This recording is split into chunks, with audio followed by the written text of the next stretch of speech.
And good afternoon, good morning, good evening to you, wherever you might be joining us from. Ali Najad and Randy Liu here with continuing coverage of the 2023 Triton Super High Roller Series, where today we will pick up the 40K event number 5. Randy, of course, as you know, this morning you demonstrated that you are the world's foremost umbrella operator as we were beachside. For those, obviously, who have no idea what I'm talking about, you got on my case with producer James as we were down by the beach, as so many have their own pre-game sort of approach that they take to coming to work, be it on the felt or here at the desk. And I couldn't pop open our umbrella. You gave me an earful, and then you tried to do it. And you realize it's not quite as easy as it seems. Ollie, there's a reason why I stay indoors, and that's the main one. I can't do anything functional outside of, you know, the computer and the great spa and hotel here. You're not going to be able to get by with that self-deprecation on us, although I do think the sun and you might have a bit of a tumultuous relationship. While we were out there, of note, we saw your fellow Aussie, Michael Adamo, finally making an appearance. Hopped into the sea, had a nice long swim, and came back. And he told me as we were out there, I didn't make the full swim with him, that he'd been taking a bit of a break since our last Triton Super High Roller, and that he was kind of feeling really good, took some time away, back, ready to get after it in the bigger events. So we'll be looking forward to seeing him. And looking backward at last night's coverage, of course, you know the atmosphere was absolutely electric, as 39 lucky players who remain in the mystery bounty came back with 23 paid. Everybody was in full Boba Fett mode, bounty hunting, as you know, and all that extra action meant it didn't take long for our final 7 to be set. As we look back now upon that action from yesterday's coverage, for those that may have missed it, it was the mediocre Dane, as you've christened him, and he has accepted it. Of course, we know there's plenty of talent on Henrik Hecklund, but unfortunately in this specific instance, it was a Queen-Jack suited where he min-raised open the button and got jammed on by the King-9 of the Russian Artur Martirosyan, who binked the King and ended up sending him to the locker room with $92,000. Former Triton main event winner, of course, is Henrik, and we'll get to that hand a little bit later. But first, it was Danny Tang, who, far from first, ended up finishing in 6th as he took 2 queens up against an ace-deuce suited. The Kiwi, David Yan, had plenty of chips to do battle with him. And on the ace-king-10 board, despite being able to draw to Broadway and a set, it was running 8s, which would spell the end for Danny, but not before sending him home with $124,000. 5 would remain, and David Yan involved once again jamming, and Isaac Haxton, recognizing that the range was somewhat wide, correctly with an ace-deuce, drew a line in the sand, and the 9-8-6 board was not a good one for him, nor was the turn, as Ike hunted and failed, drawing dead, wrapping the table, and departing in 5th with $160,000. 4 players would remain. Artur with an ace-3 from the small blind would jam his remaining 2.6 plus, and Biao Ding with ace-queen had the medicine. Board would come 9-7 deuce. The turn was an 8. Artur hunted a 3, ended up picking up a jack, and also, of course, picking up $200,000 for his efforts. Then when 3 remained, David Yan ended up playing a massive pot against Nacho Barbero, much to the delight of Biao Ding. Queen 8, Yan would flop top pair, follow through, and then Barbero with second pair and the back door decided to check raise 3x to 1.2. Of course, Yan not going anywhere, and then the dream turn card. If you're not going to make trips or 2 pair, the 3 of clubs will certainly allow you to continue to barrel, and Barbero did just that, firing 3 million. Yan makes the call, and then Barbero makes the 6 high straight on the river and jams it. That's when Yan was left to wonder what exactly the Argentine was up to. Giving him the full dress down. And ultimately he decided, my man doesn't have it, and in some ways he was right, as Queen 8 was good until the river. And that would leave David Yan claiming 3rd place money, $244,000, and setting the stage for the year of the Nacho, hunting his second ever Triton title against Biao Ding. In the end, it would be a Queen 9 suited against an Ace 5 offsuit showdown with a 5 in the window, followed by a Queen. Barbero was looking good until the turn, when the ace rolled off. Much to the delight of Biao Ding's rail, Barbero needed a Queen alone. River was a deuce, and Nacho was left with second place money, $366,000, but it was Biao Ding and company who were celebrating $540,000. And for those who were there for the post-match interview, he did indeed get a trophy. I neglected to invite up Luca and James, who was standing there going, hey, don't forget about us, off stage. And of course, the funniest comment perhaps in the YouTube chat thus far, Randy, was delivered during that stream. What was it exactly? About the translator? Yeah, the translator kind of needed a translator. Yeah, I thought did well with the interview, though. His responses were fairly thoughtful. Not sure we got the full level of eloquence that he was delivering to us in the translation, but nevertheless, it was great to see him up there picking up that title, and it was really a great final table. It really looked, Randy, like David Yan was the man who was going to take it down. He had over 13 million, I think, in front of him at one point in time. Even right? more, actually. It went up higher than that? Like 16, 17, possibly 18. You know, David Yan looked like he was going to run away with it, at least get second, right? But he actually came out in third. Of course, the big play was that hand that you saw in the highlight reel with the calling down Queen 8. But, you know, it is poker. As long as you got some chips, those chips have value, give you that opportunity to get one of those top spots. But Biao Ding, I think throughout this final table, was just playing excellent. Really made some big laydowns. I think the big one was when he had ace queen, called that 3-bet against Nacho, right? He had top pair, queen kicker. You know, was getting laid such a good price there on the river and made the laydowns. Preserved that tournament line. Yeah. Made some nice bluffs against Nacho and heads up. Played well. Loved what he did in Vietnam. Got really close. Got second place for a big score, but finally closed one out. Yeah, certainly looking far more like a pro than a VIP, which is sort of where many have him classified right now. But, you know, you spend time around the pros as a VIP long enough, you start doing pro things yourself, and certainly taking down a title falls under that category. Let's turn our attention, though, to Nacho. He's been talking about it's the year of the Nacho. He now has 2 runner-up finishes and a title in just, let's call it, his second ever Triton Series. He did show up in Madrid, play 1 lone event, so we're not necessarily counting that. He's looked pretty good so far here, and the only issue for me was I don't know whether or not his head and his heart were fully in it because he had something else on his mind when it was heads up, right, Randy? Yeah, you know, obviously he's been playing great, had some great results, and I was watching his final table. But towards the end, you know, he was registered to the 40K. Registration was closed, so they had to kind of buy in already into the tournament and blind down. The problem was it was in the back of his mind, right? Because they register a tournament, you're getting blind. Every blind out is quite a bit with the big blind ante as well. And especially that late as the levels have gone up considerably. In heads up, he asked about Biao Ding, like, actually, he asked the tournament director first, was like, can I increase the blinds to 15 minutes? Biao Ding, you know, was like, okay, sure. And then they actually skipped a level at one point in heads up. And I noticed that the time he took to make decisions increased dramatically. He was just... Decreased dramatically. Well, yeah, decreased dramatically. He was making decisions within like 1 or 2 or 3 seconds. On the final hand that you saw in the highlight reel, he had 19 blind, just instant jam, queen 9 suited. A spot where maybe it's just fine to jam there, but maybe you want to consider alternatives of limping or raising. I just noticed a speed in play, and instantly after he busted, he went straight to the 40K to play his stack. Yeah, and maybe a little steamier stack than it would have otherwise been had he not had that outcome. Certainly don't want to pile on. Obviously, Nacho performed very well at that final table. It's specifically when it got down to heads up as a result of that pre-registration. But the economics, when I started looking at the difference in pay money between second and first, coupled with the fact that you get your own bounty and the other guy's bounty when you win heads up, a minimum value of $30,000 per envelope, we're talking about $250,000 plus versus 40K that is being whittled away. Maybe it would behoove us to be a bit more focused on the matter at hand. Nevertheless, we turn our attention to today's festivities. Of course, as we mentioned, the 40K event number 5. Really, no sleep for the weary. We were just onward, and we got our first $5 million prize pool, Randy, courtesy of 125 entries with 42 players coming back.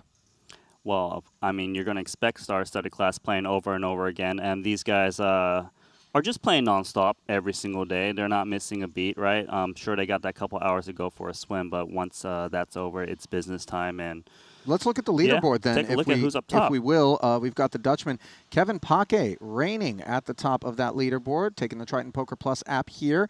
42 coming back, as mentioned, 1.7 in front of him. And then Tom Dwan, and Santosh Suvarna 2.0, as he's looked very, very good Yes. and improved, as you and I discussed with Uncle Paul over lunch earlier today, and certainly look for him to maybe make some waves here. Don't want to forget, by the way, that the bounties, you might be going, okay, all these bounties we're talking about, what happened with them from last night's event? We will be drawing those envelopes today during the dinner break of this 40K. That'll happen roughly 8 o'clock local time. I'm guessing might take about an hour to get through them. That should certainly be exciting, at least for me, if not for all those guys, as I get to live out my fantasy as a game show host. Do we get to watch it yet later, Ali? again? I believe we will be covering that on stream. Producer James nodding yes, just offset, advising us as such. Let's talk a little bit about the fact that we are so far from the money bubble, though, because only 17 places are going to be paid here in Event 5, and we've got 42 coming back. So presumably it'll be business as usual with the blinds at 10 and 15,000 for the time being. Not a lot of that bubble grindy type of behavior. Yeah, business as usual, and that's what we like to see. We got deep stacks. People are going to be, fighting for it. Really, I've never seen anyone really give up a spot in these tournaments. It's world-class play. It's going to be a delight to watch, really. 17th is going to be worth $78,000. So if you're a couple bullets in, you're breaking even just by making the money. And then we've got our first seven-figure score of $1 million plus. I can take the app here and give you guys a look at that breakdown. There is the $78,500. Flat payouts for 17th and 16th. 15th and 14th, respectively. Same story as we have coupled payouts until we get to 9 players left. And then we start seeing those bigger jumps. And scrolling up, we see the 1.26 million. What a nice little pickup that'll be for whomever our eventual champion ends up being here. And table 5 will be one that we're going to have an eye on. Let me bring it up on our screen here. It's going to include the likes of One Biao Ding, who ended up our champ yesterday. Let's see if we can zoom in on that table for you. And there it is. Biao Ding, 350,000, just 23 big blinds. Henrik, who, by the way, was having a lot of conversation after yesterday's event with peers and other pros about that R-Tour hand where he decided to jam from the small blind with the King-9. That was one that surprised you.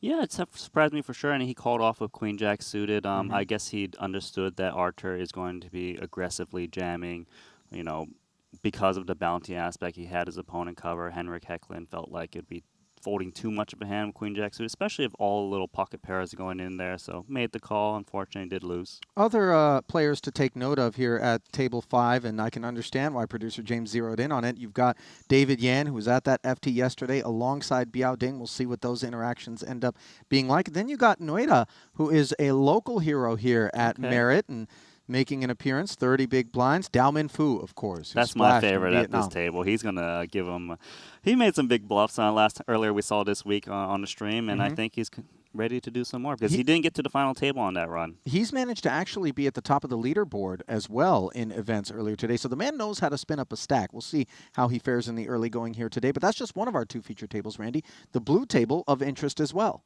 Yeah, a lot of interest here. As you can see, we know, of course, we got Bossman Paul here, but he's down to 9 big blinds. But I see the guy next to him, Nacho Barbero. Yep. He did get that second place finish. Maybe it's a good thing that he snuck in right in time to build that stack up to 30 big blinds, 485K, but rounded out with Justin Bonomo, Dan Smith, Greenwood, Adams. Yeah. I mean, that's a tough cask over there, and you got someone who's at it. Ian Bradley at the bottom. I think tough cast, but maybe a tough proposition for the likes of Uncle Paul and Bonomo sitting on those roughly 10 big blind stacks. I presume that we're going to be seeing them try to do something here early, not let themselves get whittled down. Hopefully a double, loosen the collar a little bit. Well, you can't fold to the money just yet, Ollie. Yeah, right? Yeah, exactly. You've got to make your move. And I don't know, when you're in that situation, do you feel like you get super patient or you get a little bit hasty? Sometimes it's just how the cards play out, right? Just press it with less than 10 big blinds. Yeah, no question about it. So just a few moments away from sending it down there to the battlefield, basically, with our 2 featured tables. Any thoughts on, I don't know, what we're going to expect out of these two feature tables, Randy? I mean, kind I of broke it down a little bit. I want to find out who's going to win this mega first prize, 1.2 million. That's all I want to know. Who's the first one to get it? Yeah, it's going to be a big title to pick up, and one of so many that we have in store here across these 2 weeks from the Marriott Royal Diamond Hotel and Casino. Certainly hope you've enjoyed the coverage thus far, and more of it is coming your way as we're going to send it down to our two feature tables along with the standard and customary chip counts. Here it comes. Drum roll, please. There it is. And we see Uncle Paul and Bonomo. Smiles on their faces, but obviously tasks upon their hands as we take a look at both layouts. Blinds at 10 and 15,000. As we mentioned, Dan Smith, the mayor of the blue table, and Thomas Muhlacher, who we failed to mention during the pregame. Obviously bad on us. The man's got 90 bigs and 1.345 million Feels total like he was in front absent of him. on the first couple events. Did he just get in? No, he's been here. Okay, but maybe just kind of this is the first time he's managed to be of any consequence. Obviously, there is some run bad that happens from time to time. He's just a click back of Santosh Suvarna, by the way. 4th in chips overall in the event. Alex Panakov's 5th overall. No newcomers in the top 5. Uncle Paul is actually the shortest stack in the room currently with 9 bigs. Wouldn't have known it at lunch earlier, Randy, as he was in good spirits, as he always is. You can never tell. Nowhere he'd rather be. I want to know who coined his term Uncle Paul, though. Was it you or Henry? I think it was Henry. I just called him boss. We can go back to that. I prefer boss. You know what I mean? It doesn't seem right. Just change Yeah. the rule. How come it's on NDJ? Because other tables have a seat too. It's the same for every table. Oh, you got 7. Nice stack here for Bradley, 825K. Yeah. Mucked around to Nacho and Boss. And it's Moy been playing well for. Barbero going to try to slide in here. You actually will see a little bit more glimpse from the small blind when the blind structure is this way, 10K, 15K, where the small blind just north of half. Nice King play. 7 suited, deemed adequate for Win by Boss only to blind. stick it in there. Like good enough that like he has like some like shot at like playing him for the team.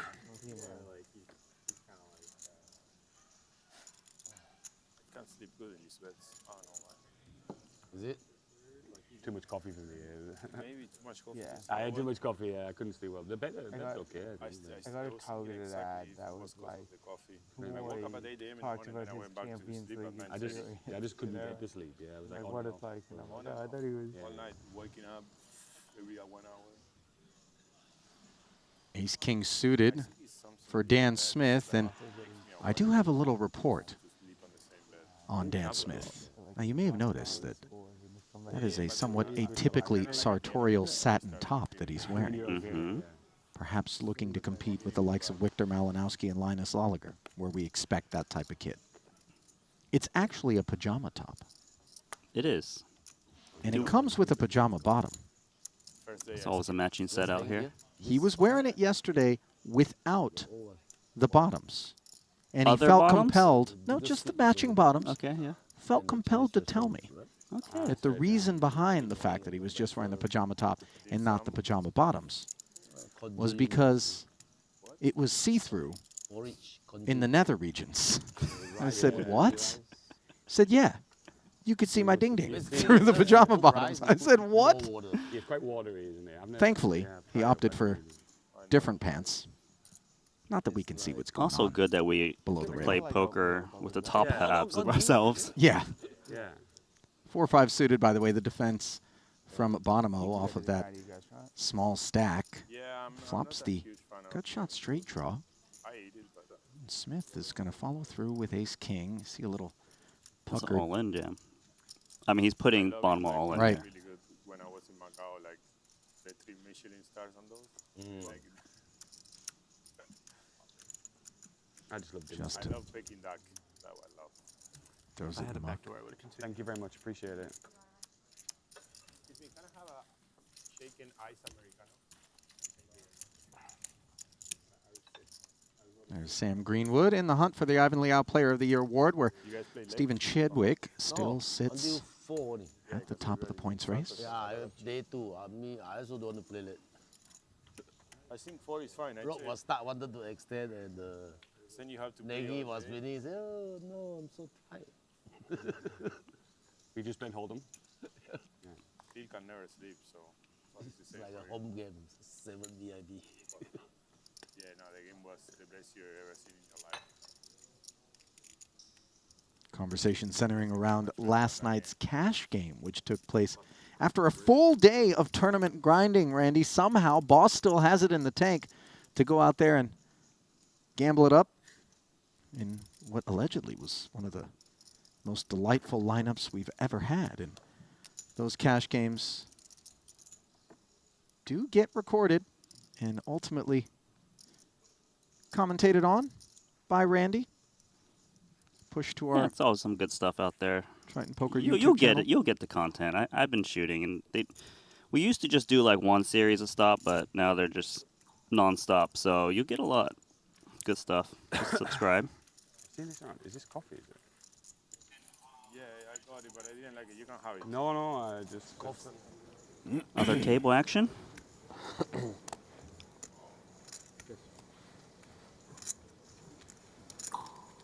DMP.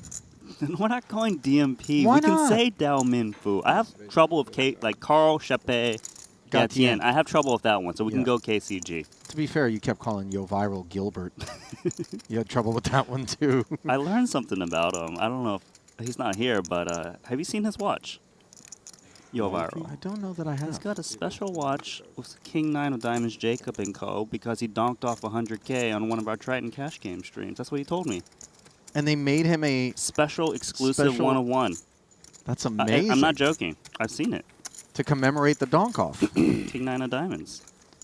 David Yan, unlike you with last names, didn't have any trouble with those two queens as he raises it up and takes it down. It's a little bit of a minefield out here from time to time, Randy, as far as trying to make sure that we do justice by our multinational fields that come from far and wide to be a part of these Triton Super High Roller Series festivals. We do our best. We do. I like when me, you, and Henry all pronounce a guy's name differently, and then everyone's like, well, which Yeah. is it?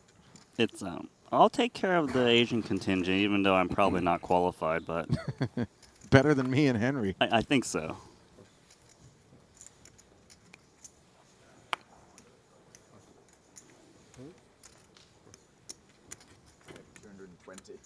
Including the big blind. Would you like me to translate what's on Ding Biao's chest? Can you read Chinese at all? Looked like Mahjong characters, doesn't it? That Hong Zhong no, in the top left. something I know that much. Uh, Oh, yeah, you're looking at me. Red Dragon? Yeah. Is that it what Red it Dragon? is? I Red don't know. Dragon? Isn't that the same?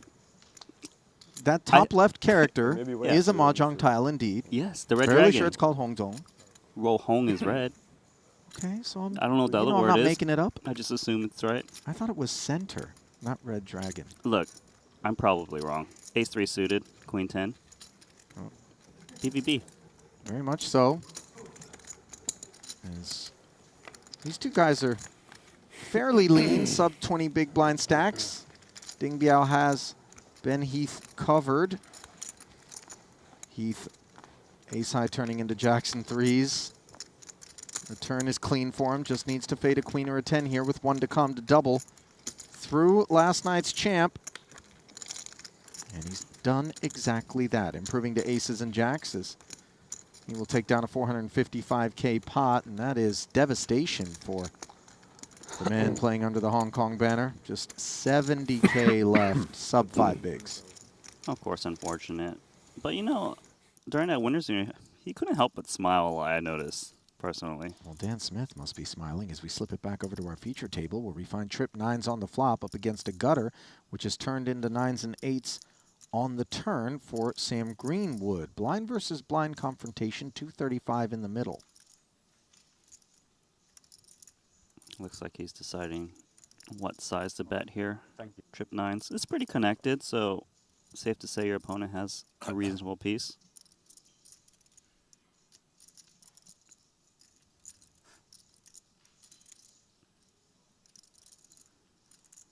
105.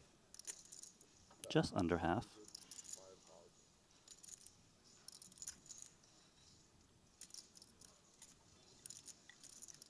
How awkward is this for Greenwood off of 505 back? Yeah, it's annoying. Does pick up. Well, I guess he did have that straight draw already, but the pair. Backdoor hearts he can pick off. It's tough because it's hard to imagine a lot of hands your opponent's bluffing with. You're very queen heavy. Does he feel compelled to call? I guess against Dan Smith he does. So 20% of his remaining stack, roughly. Slides into the middle is another 210 added to the pot, and the jack giving Greenwood the queen high straight. That is probably one of the ugliest cards in the deck for Smith to have to look up at on this river. Yeah, definitely a top bad card. I mean, backdoor hearts get there. Obvious straight. Can't extract value from a queen. It seems like it's one of those spots where you check and usually give up. I think there's a concept of maybe putting like a block bet 10% here and there just to kind of set the price yourself. It's uncomfortable. Sure looks that way. If you're staring at Dan's face, out of position. Sub 1 SPR for Greenwood.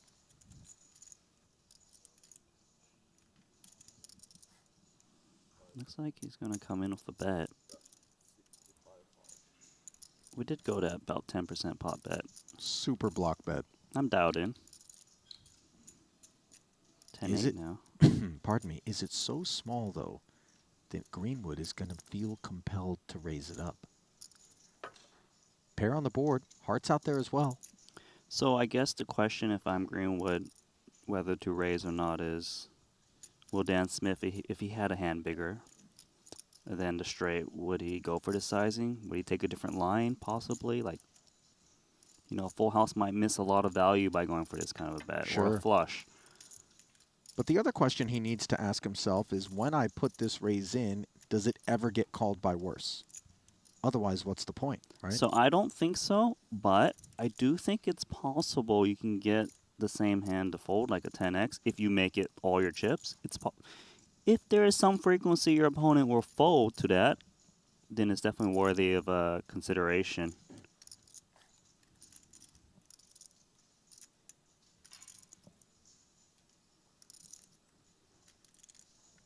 See Smith looking up at Greenwood here. Might be sensing that the ace-9 could be good just based on the tanking. Yeah, I would think so. Gonna feel a little bit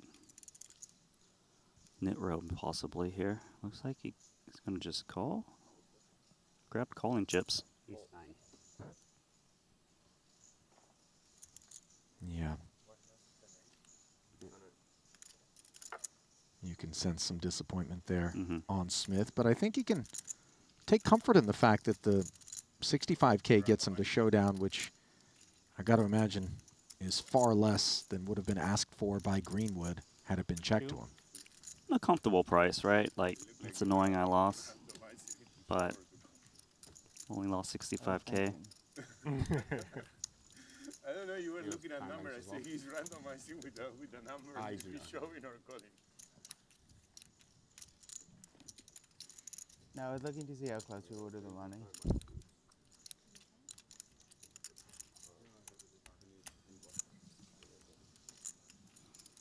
No randomize with this chump. Just go with the gut boost this guy. You do very well right there. What? Listen to your gut, you do very well right there. The kind of guy who wears pajamas at the table is not the kind of guy you randomize against. Sexy pajamas, though. My only size is That's a pajama. Yeah. Well, you guys have no idea Yeah. how sexy those pajamas get if the bottoms are in Thank you. play. Transparent. There was a tailor in saw- Vietnam. I saw that Nacho had like a pouch of a pip, like a non-face code. Yeah, I don't know. But I saw a pouch. Oh, hot, Yeah. Yeah. How do you see? Wow. Oui. Paul verifying that Greenwood saw a heart in Nacho's hand, then jamming as if it has something to do with that, which we know it doesn't. So I see yesterday Club? Paul I think did I fold. 10 The nines heart. of diamonds to an open race. Stop. 175. I'm like, I think that's just like. pretty I good. heard Dan Smith say something about Vietnam. Is that where the PJs are from? It sounds like he visited a tailor, maybe somewhere in that downtown district of Hoi An that we spent an evening Like in. the street where there was all vendors. kinds of vendors Great and stuff more. and commissioned PJs. Because I was looking at it and I'm like, I'm not sure what brand is 9, 10 responsible for there. that print. What this Take guy a look. betting have a knife? Can't quite make out any of the designs. Yeah. Looks like some floral. I knew Paul had Action. a 9, then he definitely would have just called on the level. Yeah.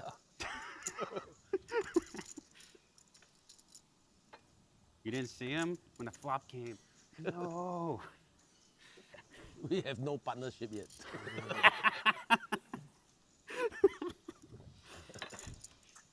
We busted that joke out yesterday about Makita. Like Makita would like fall beside and he'd be like, no. And he would go, well, dude, you know. Like, of course I wouldn't do that.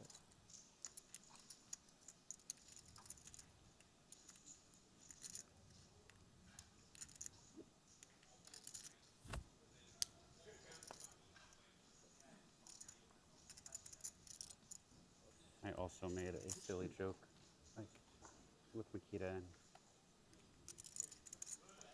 he took it very seriously. Well, Tim not Adams now. seriously, he was just like very literal, like, no, that's not accurate. Good chance this gets in. Bradley's got the stacks, got King Jack. As you suspected, the Canadian ripping it in. One-time Triton title holder, 8 cashes, almost 7.3 million in earnings. Had a couple of cashes, an 8th and a 6th in Vietnam. Both final tables. Now Ian Bradley, gonna be a customer out of the big with King Jack off suit here at his first ever Triton. Good. So the little red color. Bradley did cash the 20K 7 max in 7th. 1 for 3 so far. Not looking good for him on the 8-7 deuce board, but he's not the man at risk. That's Adams, who's far more invested in this one with the 6s, which are hanging on. Turn is clean. Now just fading paint. And he's done it. So up to 395, we'll go Tim Adams. Yeah, good for him. We haven't seen him make a run yet. Welcome back. Welcome back. Okay. Well, still work to be done.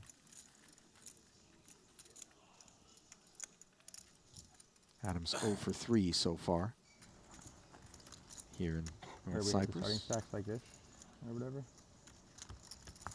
May I ask why this is event number 5 and not 4, Ollie? wouldn't be able to differentiate. You know the answer, don't you, Randy?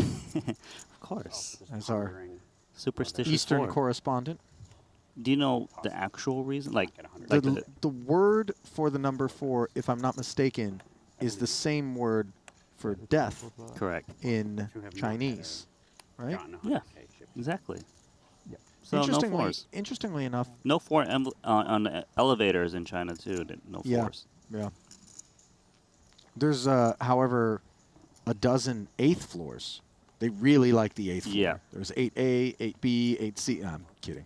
8 is the inverse, though. Very lucky number in Asian culture. So definitely you want to play event number 8 if you're from the Asian side of the world. Have you noticed certain retailers that tend to have large Asian customer bases pricing items with like the 888 at the end of it? You know, 24,888. I've So- seen real estate priced that way as well. A thing, people, you know, when you go to a car dealership, you can kind of deal with them a little bit. Sure. When you get that last extra discount. Say you're at 22,000, you go 21,888 or 28,888. Yeah. Get the extra value. And Yeah. it always works. Well, I mean, for $112. Ferris Any dealership that's not willing to come down that far to make a sale really needs to reevaluate their business model, as these three will do business to the King Jack 8 board. A beautiful one for Bradley. Open-ended straight flush draw, and everybody's got something on the stovetop, including Barbero in the big with top pair currently. He's got the lead, not in terms of equity, though, with 2 to come. Look at Bradley. 50%. Yeah, a lot of connection here. Checks to Timothy Adams, open-ended straight draw. It's quite tempting to bet here. Yeah, but the button opener decides to check back, close the action. Hello, 9 of spades. We hit it. Was that a king, queen, jack, 10, 9, straight flush? Bradley's just going to bet the straight flush, Randy. Note the sizing, though. The smaller bet, it's okay. Kind of get those guys to call. And Barbero, 190 or 360. before making his decision, Sorry. wants to know exactly how much Tim Adams has. Well, for just 35K, you got top pair, 7 of spades. Seems like one of the spots where you just call and see what develops.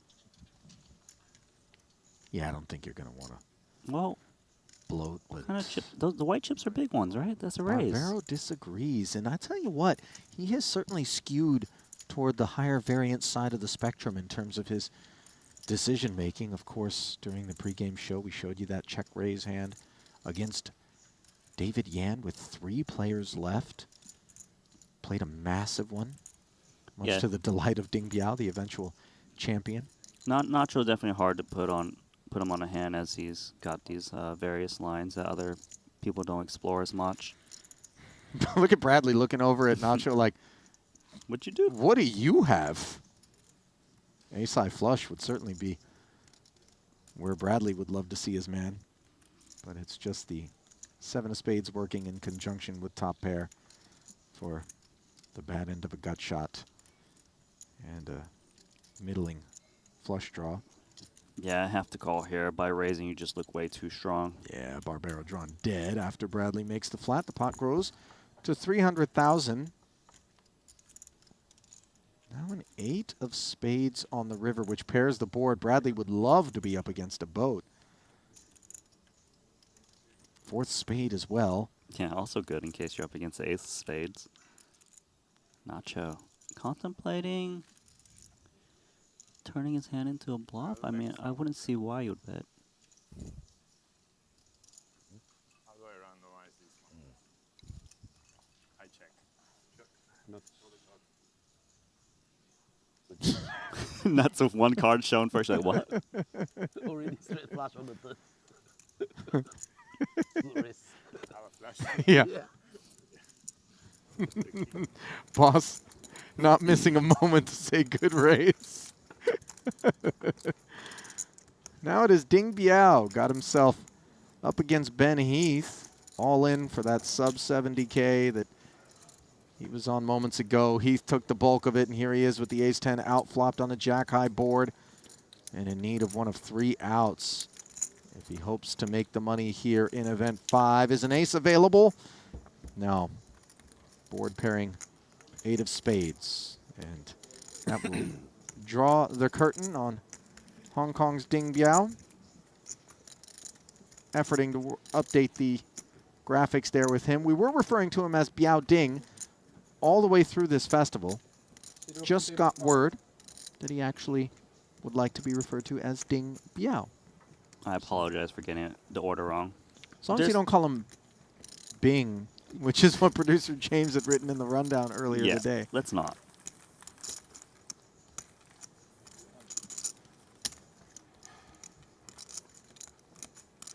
Nice start to the day, by the way, for Ben Heath. Got himself up to 530,000. Does the Brit, $3.5 million in career Triton earnings across 9 caches.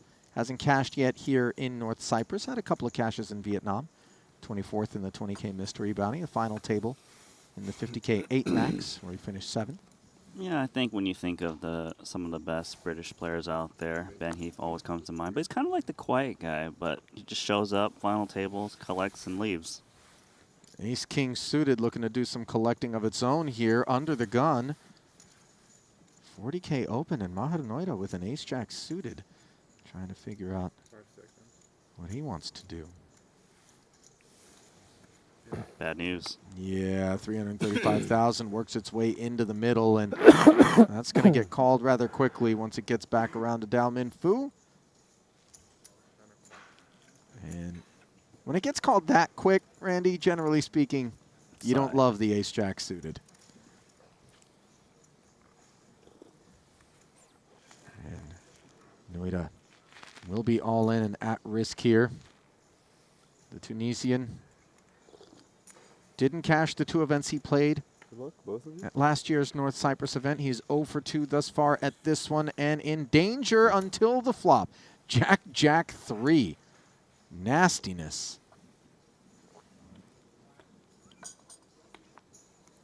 Wait a minute. Turn card just when you thought Ace King was drawing dead. Delivers a Broadway gutty to DMP. Is the river clean? Yes, it is. So Noida will count it down and double up through Dao Min Fu. Exhale, young man.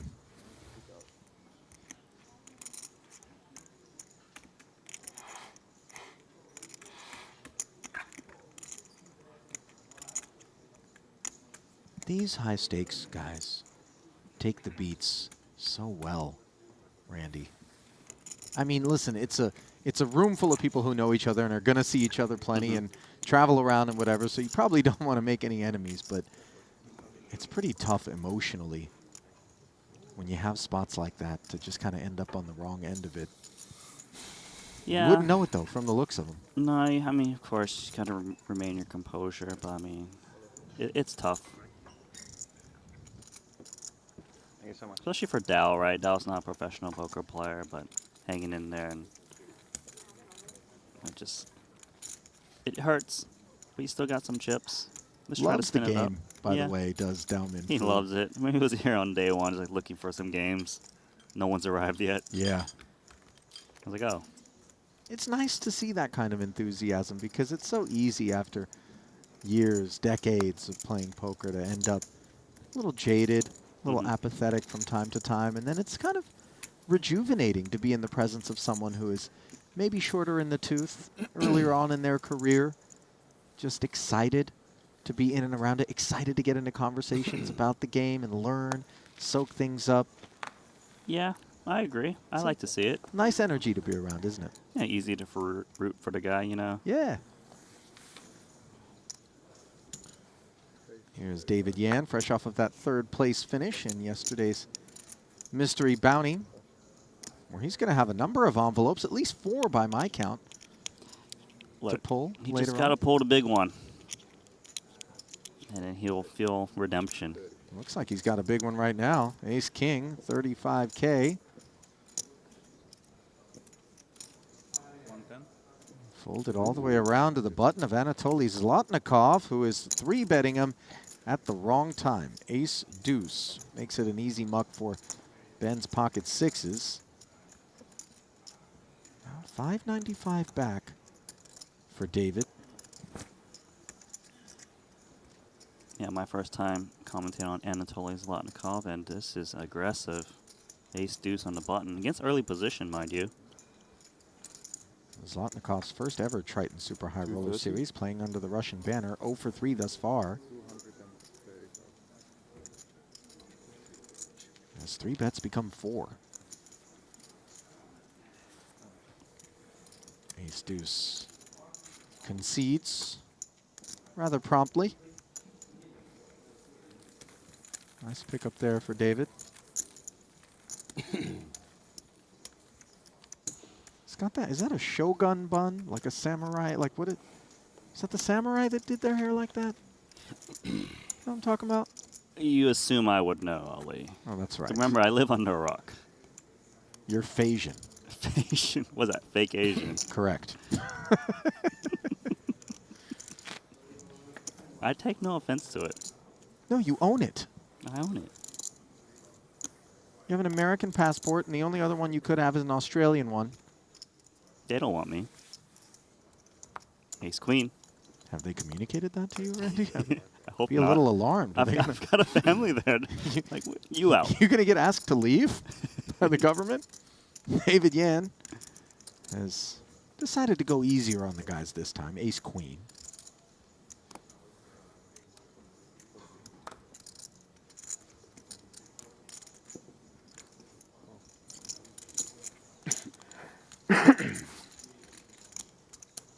Got a customer in Dao Min Fu. 8-6 suited in the small. Wants to take a peek at a King 8-7 board where he is in front of Ace Queen, and he's going to jam his 180 here.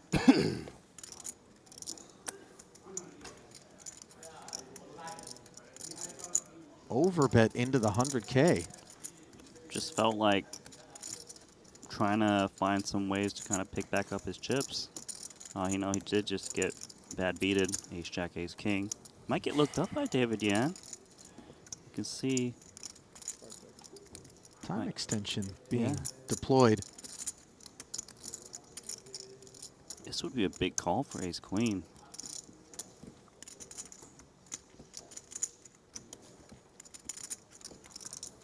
He's probably thinking King X should check to me, so why is he open jamming? Why is the middle pair going to jam into me? It really is a weird line. It is.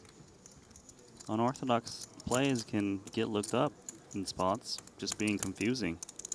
The sizing in particular, coupled with the small blind flat. Yeah, it's a For very the check jam. jam type of stack. So why would he jam into me? Is the question that Wow. David Yan's asking himself as he makes the call. Gets shown the eights and realizes he's behind in what is now a 460,000 chip pot.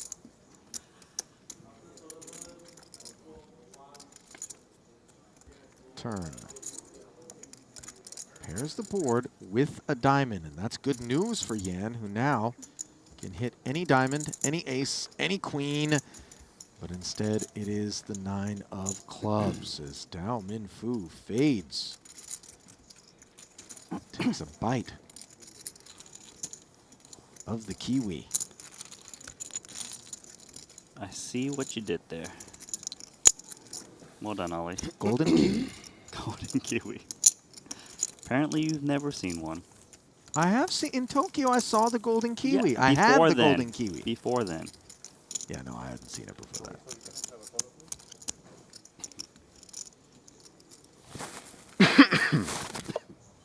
I was going to say, you act like golden kiwis grow on trees as a figure of speech, and then I realized they probably do actually grow on trees. I'm going to stay quiet because I'm not sure where kiwis grow. Are You they think trees? they grow on bushes? They grow on bushes? Trees? You know how we can find out, right? The interwebs. I'd rather rely on chat personally, but I guess the internet will do. Can you let me know? Okay, hang on. Meanwhile, Ace King for Samuel. Kiwis do not grow on trees. Gosh, you almost... Randy, Of course you didn't know. did you know the other name for a kiwi, by the way? I really can't think of anything on the fly. Chinese gooseberry. Never heard that. No. Remarkable. Samuel Zhu, as the big ace X's continue to be distributed here, opens to 30,000 and fresh off of that double, Dao Min Fu on the button. Wants to play the ace 4 suited. And with that flat, prices become more attractive for the speculative suited connectors. Noida wants to get in there.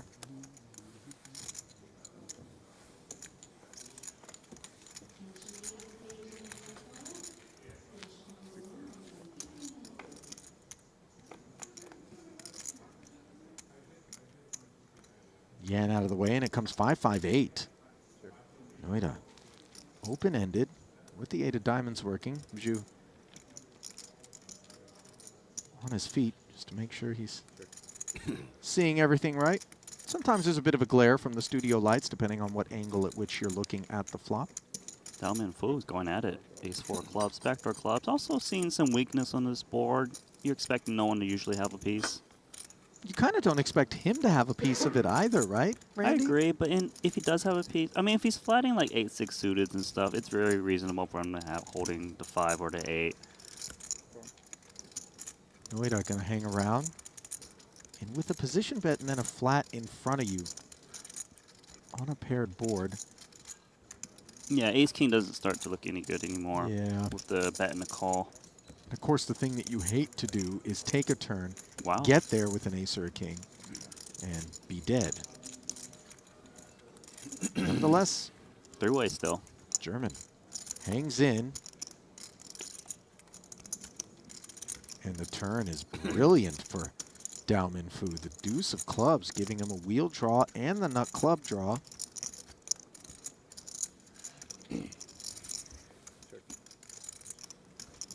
Yeah, let's see if Dao fires away if it gets checked to him as he's picked up that extra equity. It kind of seems like the small blind has some kind of piece, but you have so much of a hand, right? You can just blast away. Let's see. I mean, I understand if he does check behind because it does look like someone's got showdown value, but you can really apply pressure. And really, the sandwich player will have trouble calling down here. 5 seconds.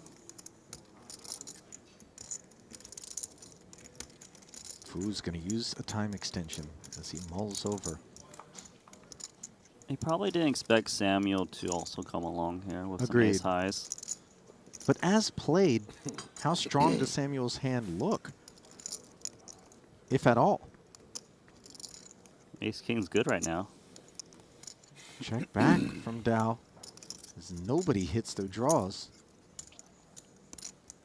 You tend to see like these draws that miss fire away when it checks through on a turn, but it's tough betting to 2 players here. Especially Samuel. He does look like he's got some kind of maybe slow played overpair from time to time. It's hard for him to bluff the 7-6. It would have worked probably.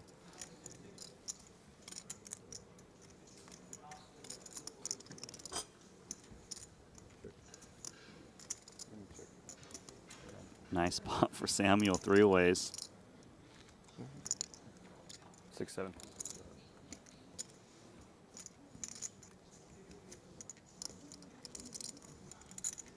Seems like a missed spot, as you can see his facial Yeah, expression. yeah.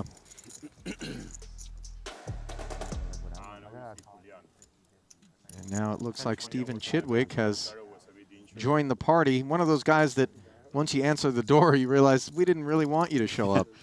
Ivan we're Liao, full. Player of the Year award winner. Yeah. No, wrong house, man. I'm so sorry. You're thinking of the other table down the way. Obviously nothing personal, but Chidwick is about as tough a customer as you can have delivered to your doorstep in a Triton Super High Roller Series. Yeah. Results, of course, speak for themselves. Neymar was going to play the 50K in POS after they played, but then he got injured in the game. He was like going to play the game versus Lille at like 1 and then late wedge the 50K, but he got injured in the game, so he didn't show up. But he played the mystery game. He played the 10K mystery game. In Monte Carlo? In POS. Oh, Paris. 20. POS, what is POS? Rufus steak? We got in like 5 of his friends who play the 10K too. Man, I saw my presentation. Bradley limping in and Chidwick immediately punishing Amir. This is why we don't want him at your Yeah, table. Ian puts it in the mug. He immediately gets a dose of the inconveniences of having the almighty Stephen Chidwick at your table. Very nice guy.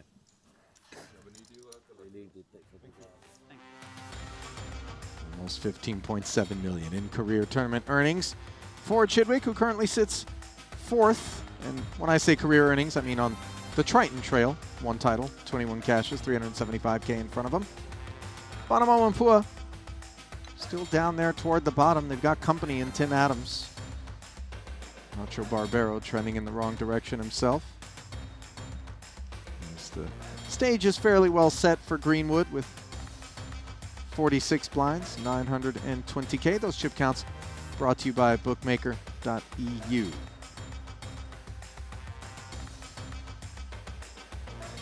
To finish off the kiwi conversation, Randy, Yes. they don't grow on trees, so then what do they grow on? Bushes. I too would have assumed it's one or the other. Is But in there, fact, is there a third option? vines Oh. is what they grow on. I'm no horticulturist, but I didn't even know that that was an option. I guess tomatoes grow I on was a gonna vine, say grapes grow on a tomatoes. vine. I mean, I guess we did now that we think about it, right? Grapes and tomatoes. Yeah, let's just stick to eating it. Just real quick, Randy, what in the hell are we talking about? How did I? Golden. This is my fault, isn't it? Chinese gooseberries. I I did believe this. It was. It's between the two of us. Why do I'm you the always favorite. drag me down? Like, I had so much respect from my peers, my viewers, not my, but the viewers, and Well, not a lot of respect is going to be shown to this 225K jam from Justin Bonomo by the two queens of Ian Bradley, which are jamming. And it's going to be a table for two that Bonomo Maybe not sure. Will doesn't to really victory. want to be at. What? I think you're going to will Justin to victory. What cards do you want to see? I want to see Queen. No. Queen. Come on, dude. Queen Jack 9. Okay, that would be zesty. Oh, He gave you the Yeah. I rejected your ace? offer. 8-3. I like this flop better. Why don't you like the other one? It's more outs. Because I wanted the ace 8 You 3 have 8 flop. outs. I gave you 8 outs on the flop. If I'm going to be picking my flop, why am I I asking mean, yeah, for this his one is bet? better, obviously. I know. But I wanted to see somebody sweating. Boom, king. 225. Yeah. Bradley unable That who to pick up a queen, No. and that'll be a disappointing blow to his stack. Oh, very nice. Somewhat disappointing whenever you got weird thing. one of to lie poker's about. winningest all-time players yeah. I was wearing doubling rid of up them. instead of getting showered, I right? can't believe you. I was all in for 10 blinds. You have to go with any ace there. On the topic of showers, we started with 42 today. Currently, we I have mean, I'm any 2 cards. 39. Tune Mulder, out of there. We saw Ding Biao, out of there. And Jonathan Jaffe, also having his This is day the points cut coming up. I short. need 2 cards to dodge it. Hossein Ensan, currently the shortest stack in the room. He and Kiat Lee, both with 6 bigs apiece. Of course, all of that information is available to you, synchronized Queen on Jack our has to be significantly worse than delay. that flop, right? Yes. on the Triton Poker Plus app. I think Highly like recommend versus average. that you download it. Like when you miss. Well, like my equity goes down, right? Yeah, but that's Win their like, own bounty, your own bounty. Oh, your own bounty too. Yeah. Okay. I think more often it's like higher equity than the average flop. Your equity goes down. I even, because we were playing like. So you mean fast median, with I think, without instead of even average. no shot, Correct. swap.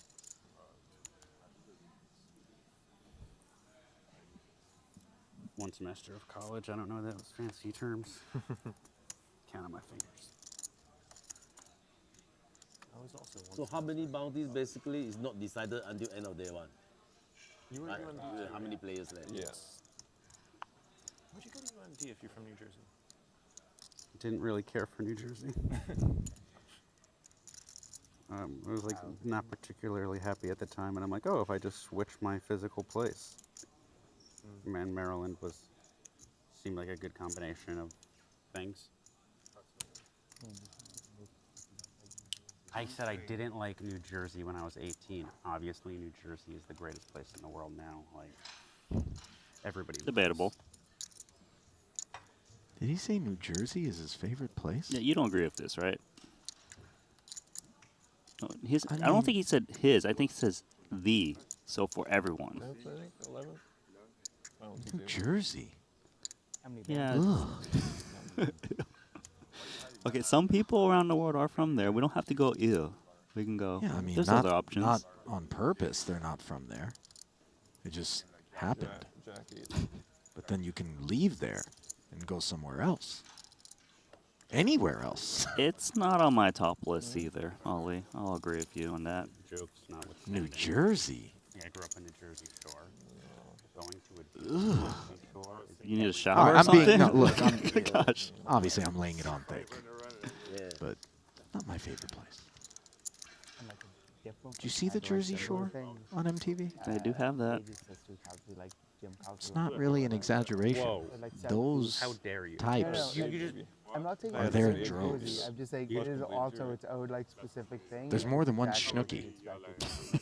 and situation. I'm not saying it's, I'm not comparing it to New Jersey. I'm just saying. JWoww was kind of hot, I think you quite literally just for the record.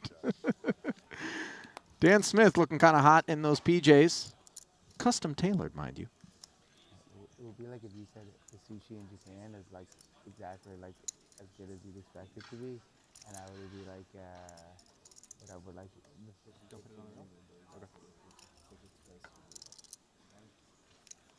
Ace 10 now for Barbero.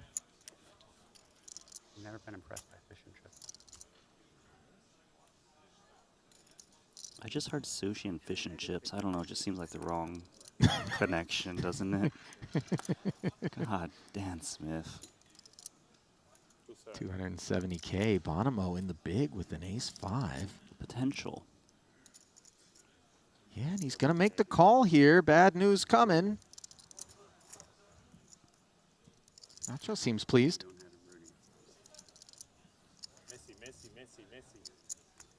Okay, what flop are we rooting for now? Oh no, I accept your offer. Nacho's been employing the Right on, reverse right. psychology relationship with the deck reads. Oh, not even close. Working out for him, but a couple of clubs working for Bonomo. Never easy in this game, man. Why? Why can't we print an ready? Wait a minute. Backdoor club draw materializing. It was fun playing with you. Bonomo issuing the GG. Nacho trying to lean into it, Oh, oh my God. and it works. That always works, bro. It always, bro. I swear, it always works. I'm gonna do it 100% of it. Sorry, guys. Saying it's never easy on queen 10-8, I think that's how you get running flush. But No, but I know something happens. We've been seeing it with CJ yesterday. It was, every hand it was like that. It was like a normal toss, and then boom, the card that like against him, he made me sweat twice in a row. The king. Nice to see shameless levels of superstition on display Mm-hmm. from Nacho, who truly is one of the most entertaining personalities at any table you find him at, whether it's cash It's or lively. tournament. You might have heard him say Messi. Yeah, he's been Pre-flop. saying that a lot. You know what that's about? That's about football, right? Yeah, Lionel Messi wears the number 10 as Argentina's striker, calling for a 10. Messi, Messi, Messi. Messi. Did you think he meant Messi as in like disheveled? M-E-S-S-Y? You did, didn't you? No. Why? How? You really just think I really live under a rock and Well, have no idea? You constantly reinforce that idea. I kind of did. How did you not know the kiwis were called Chinese gooseberries? Literally no one knew that until I said it on this stream. Except the guy who wrote that Wikipedia. I He might be suppose. trolling us. It might not be real. Ace 10 in the muck. I'm very trollable in that way. Me too. Greenwood. Pocket Messies. Ooh. And Barbero. Pocket gauchos. There you go. Nice callback, Randy. Like a proud papa in the booth today. That concludes the extent of Randy Lou's Spanish knowledge. Maybe a gracias and an hola Uno. in there as well. Uno. What do we get here? 3-bet? Yeah, from dos to tres. 125,000. Possible quattro, right? Quattro bet? Not out of Jack 9. No, 10s, of Oh, course. okay. From the Messi Messi. 570. Let's find out. I'll let you say.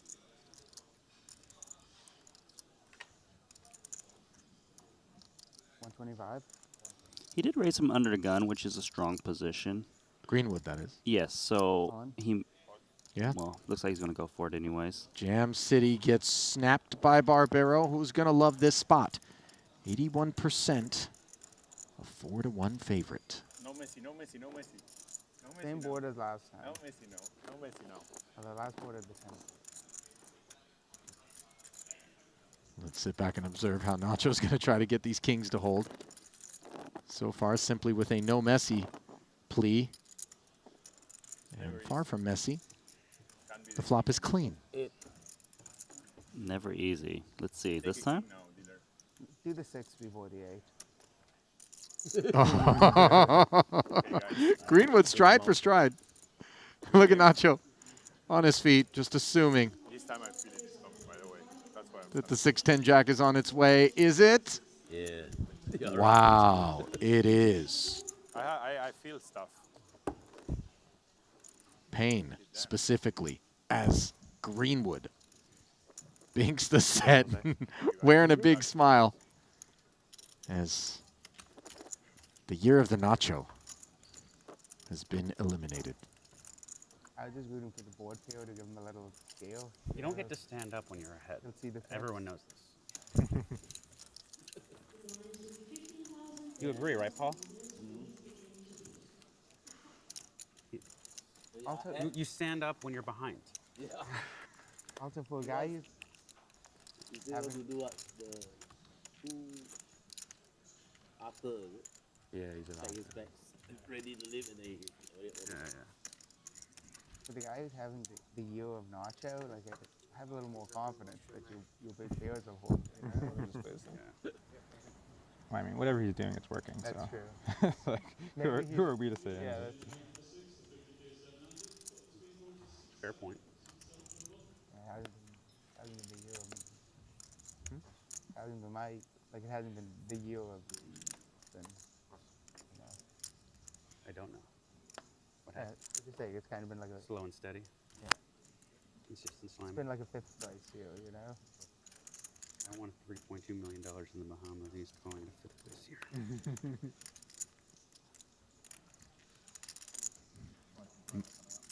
Mucked around to Dan's Queen Jack offsuit as he shared with us that the poker gods do not smile upon you standing up when you're ahead. Everyone knows this. I know one person who doesn't know that. Nacho. He marches to the beat of his own drum, though, doesn't he? He's consistent.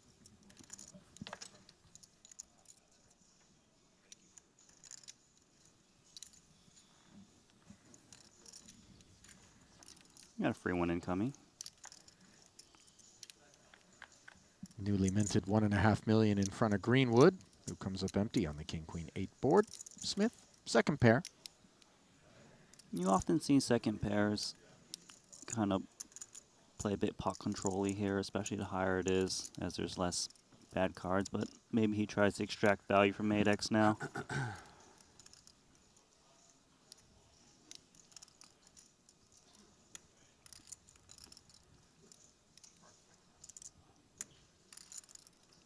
Looks like trying to give Sam Greenwood some rope.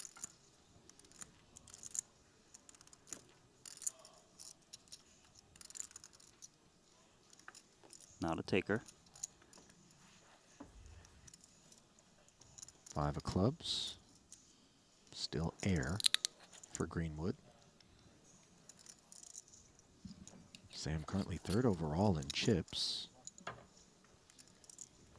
Over 10.1 million in career Triton earnings. 21 cashes, 1 title, which came in Vietnam in the 20K short deck.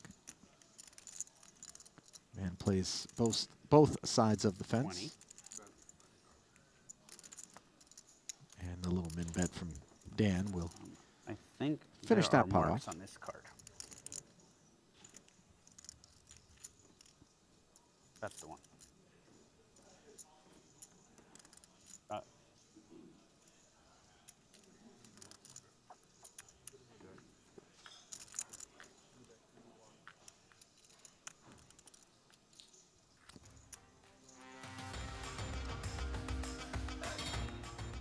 Well, a new world of poker is coming, and your chance to get in on the action is right now. Triton Play is a social game that is looking to revolutionize the way the world plays poker, and it's open for pre-registrations right now. Scan that QR code and start your journey into our new world, where we've got exciting stuff coming up, including a stealth demo, a London giveaway, and so much more. Don't miss out. Scan that QR code and join us on the Triton Play app. I did get confirmation, by the way, Randy. We are not eligible for the giveaways in the Triton Play app. Oh. I Well, better maybe I'm just telling you that so that I can get in there. increase your odds by 1. Exactly. I'm not. Yes. Okay. I was about to scan that QR code. Had my phone out. Don't know what to do now. Guess I'll just talk poker. This is to me what a macaroon is. This is the Jewish cookie, and it's a coconut cookie, and it's a macaroon. And then a macaron and the French cookie. Damn. Anyways. In my house, we only eat black and white cookies, so I'm not like that familiar with this.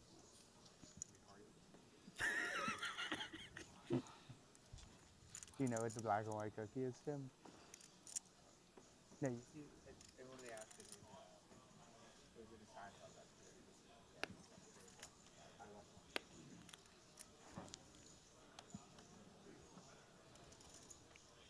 Black and white cookie, is that Oreos? That would qualify technically as a black and white cookie, but I don't believe That's what they're talking about. that's the definition of a black and white cookie. World travel. It's your turn to look something up on Google. I came with Chinese gooseberries earlier today. Randy, what have you done? Talk about something I know more than you about. Poker. Fair. No argument there.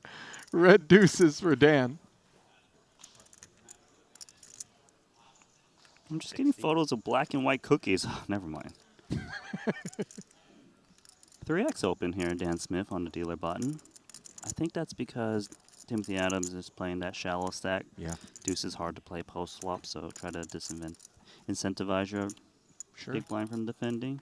I think King 9 though, suited. Yeah, feels like it might be enough, right? Might be enough, and there's some merit to maybe even pushing more chips in there if he thinks that 3x fold is in play. There's the defense. Pot grows to 150K.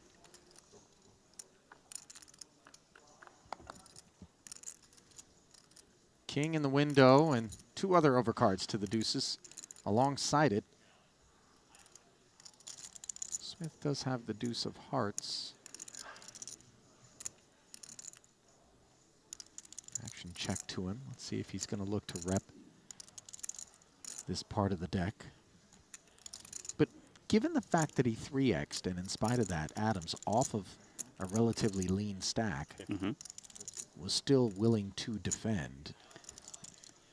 Might he suspect that Tim is kind of connected with this? No, actually, I think the reason Dan Smith's still betting is that against a 3x open, and you got this 13 big blind-ish stack, you're going to rejam a lot with these bigger cards. So I suppose he's thinking that he's up against some kind of weaker holding, whether like suited connector or something that still wanted to see a flop. You know, it's an interesting one because you don't often see these 3x opens in post-flop play still.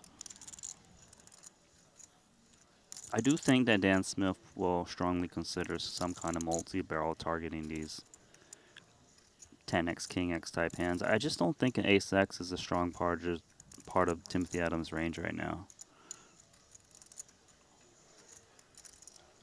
Too much hand to put in the bin just yet.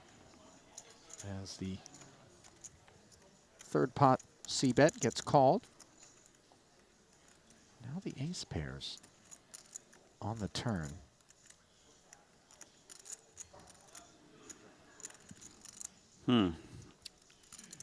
Adams checking again. Very, very interesting card, actually. I mean, like I said earlier, I don't think ace x is a large part of Timothy Adams' range, but then am I really going to bet when he's only got 165K back with 250 in the middle with no equity? Well, if we remove ace x from his range. I'm not saying 100% frequency, of course.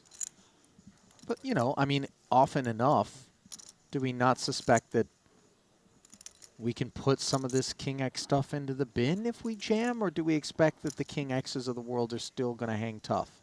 Well, that's why he's using the time card here. He's aware that these King X probably needs to hit the bin, especially the 10X type hands, as those hands, if they're up against an Ace X, is drawing dead. Right. Might be thinking that like suited broadways, you know, the pair straight draws like King, Queen, King, Jacks would Sure. maybe shove in pre-flop too. We'll check.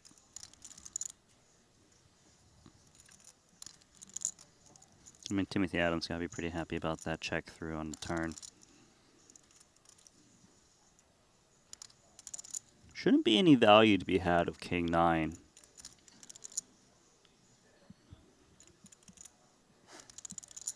If he's coming with a bet, it's mainly some kind of blocker bet, closer to 10% pot, I'd imagine. But usually you'll see a check with, especially with the kicker being a 9. Time card coming in.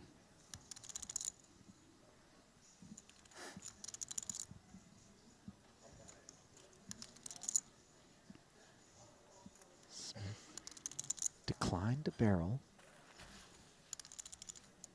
Now Adams deciding whether there's merit to him being the guy to bet this river or if he prefer to just get himself to showdown. Backdoor diamonds, of course, arriving. Could be outkicked with the King 9. It's possible. From time I to can time. see King Queen betting the flop, King Jacks. And also then checking the turn, Yeah, looking to play pot control. would definitely make sense.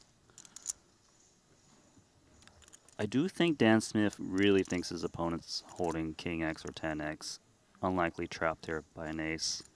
It's just, does he think those hands would fold? Probably not. So it does get knuckled down from the turn forward as Adams is able to pick one up.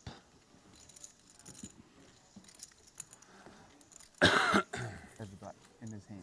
That's the black and white cookie. The black and white cookie. What was it? Greenwood showing Tim Adams a photo of a black and white cookie. He needs to bring that phone over here and show it to you. And me, for that matter, as we get a look at the chip counts at our other feature table where we turn our attention, brought to you by bookmaker.eu, the Austrian Thomas Mühlacker. 72 big blinds, almost 1.5 million in front of him. Zlotnikov in second, the only other 7-figure stack, and of course Ben Heath down to just 3 bigs. Needs to make a move.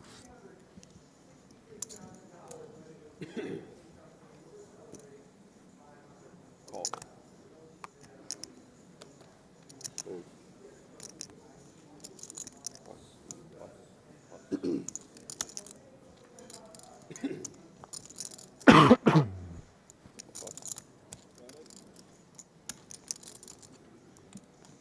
Okay, we got an upfront limp here. A6, 2 5s. Small blind complete. Oh, Ben Heath, is he sitting on one more big blind behind? He is, isn't he? Raise. Wow, look at this play. 2 plays all in. Queen Jack offsuit deciding why not. That was crafty from Dao Min Fu. Check, you could have played the most close flop with 2 big blinds ever.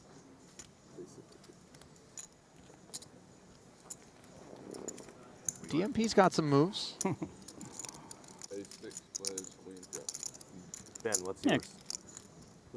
Queen Jack. So was it the limp then jam over the top of the Ben Heath jam out of the big blind? I mean, I guess it was clear the small blind shouldn't be too strong to handle heat. Get it heads up. Kick out the 2 5s, because that's currently the best hand. Kind in of a the relief, pot. by the way, for Ben Heath. Not only that the 5s ended up in the muck, let alone that the jack comes on the turn, but to be shown A6 as opposed to Set up. Just set up. Very set up. aces. You hit top. Oh, Oh. set up. We got a set up deck there. You see that? Yeah, thank you. Sorry, buddy. Me. That's why I put it in all the open. Well, Dow claiming it was a setup when the jack came on the turn in a different way, and then sympathetically advising that it's a setup when the ace shows up on the river, as that one definitely had some twists and turns. He read the ending first. Had some rivers, too. Big blind all He did read the ending first. That'll be it for Ben Heath. Not going to notch his 10th career Triton cash, let alone add to the $3.5 million that he's picked up over the course of his Triton career on this occasion.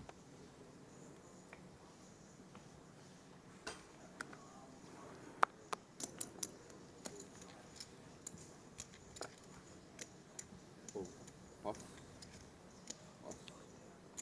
33 players remaining now, with 17 paid.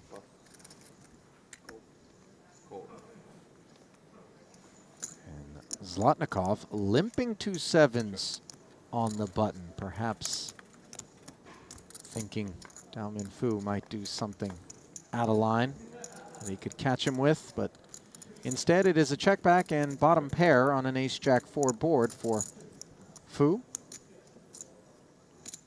Bet 20,000.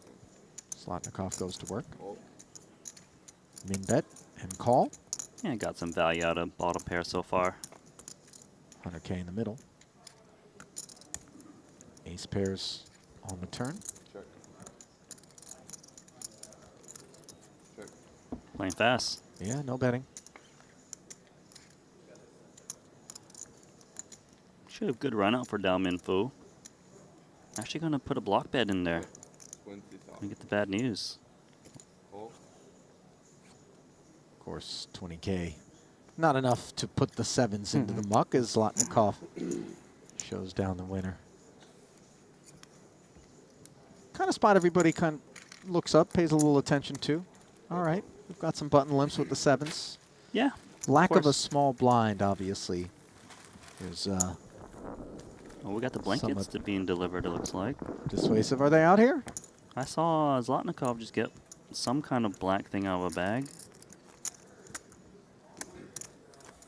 It wasn't a cookie. That'd be a big cookie.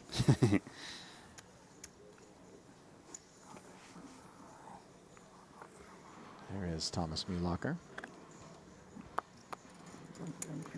Rocking our newest hoodie, I think. I've seen the black, I've seen the white. Don't remember seeing the blue hoodie. Maybe I just overlooked it somewhere along the line. You've seen that one before, Randy? I have not personally. I know where to go after this stream. Oh, good luck finding your size at this point, buddy. That stuff sells out quick. You don't think they got my size? Triple XL. Rerows. 100. Triple XL, Randy? Triple XS? Youth? Triple XL. Youth. David Yan, Jack 10 suited, raises to 40,000, and the 3-bet comes in from Mühlacker with kind of the right recipe against the Jack 10, Queen Jack. Yeah, Jack 10 suited here, out of position. Wouldn't be an understandable call. Undergun versus hijack, deep stacks, more than 40 blinds apiece. You actually don't expect to be dominated too often, although in this case he is. 5 seconds. Shot clock coming in.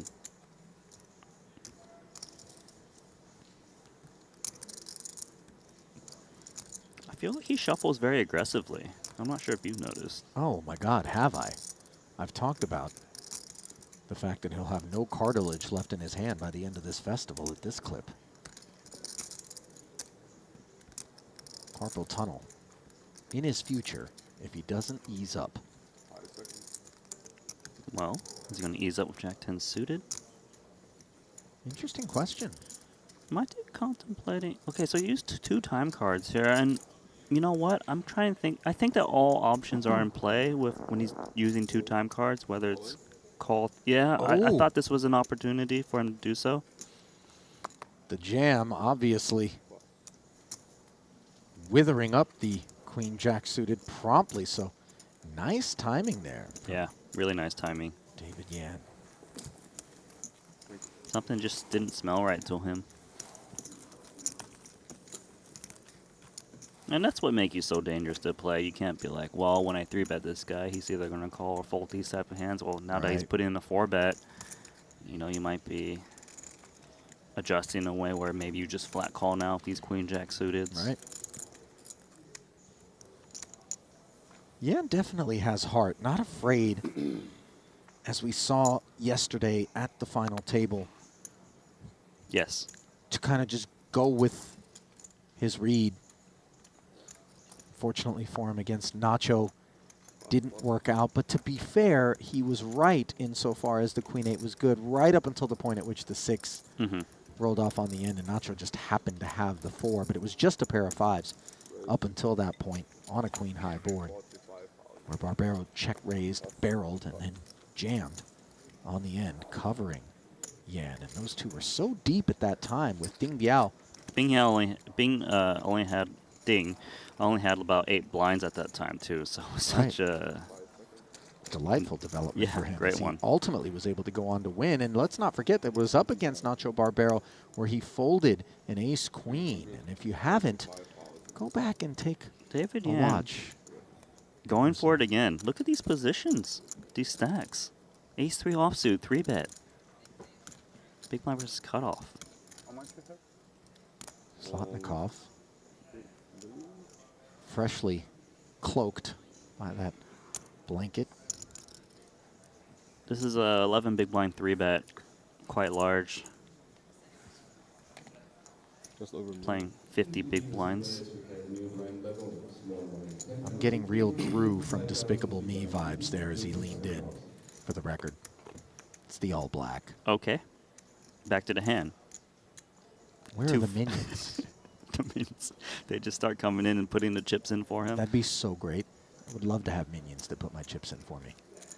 But Zlotnikov's going to have to put them in on his own and decides no thank you. As Yan heating up now.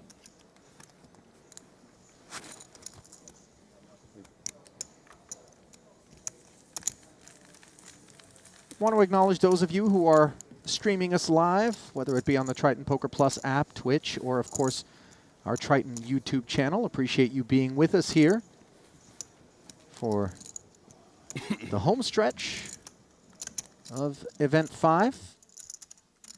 Go ahead and give us a like and a subscribe if you would, to allow us to continue to provide you with the best in streaming poker entertainment, all for the bargain basement price of free. Switching over to our other feature table, blinds of 10 and 25,000, brought to you by Shambhala Jewels. Both Boss Paul Foy and Bonomo hanging tough.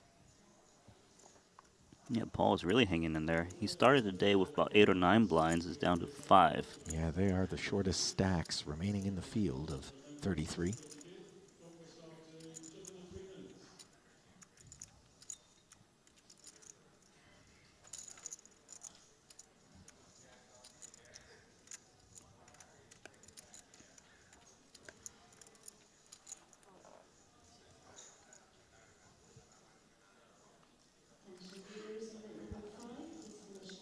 Twelve and a half blinds and a cutoff ace-6 offsuit for Steven.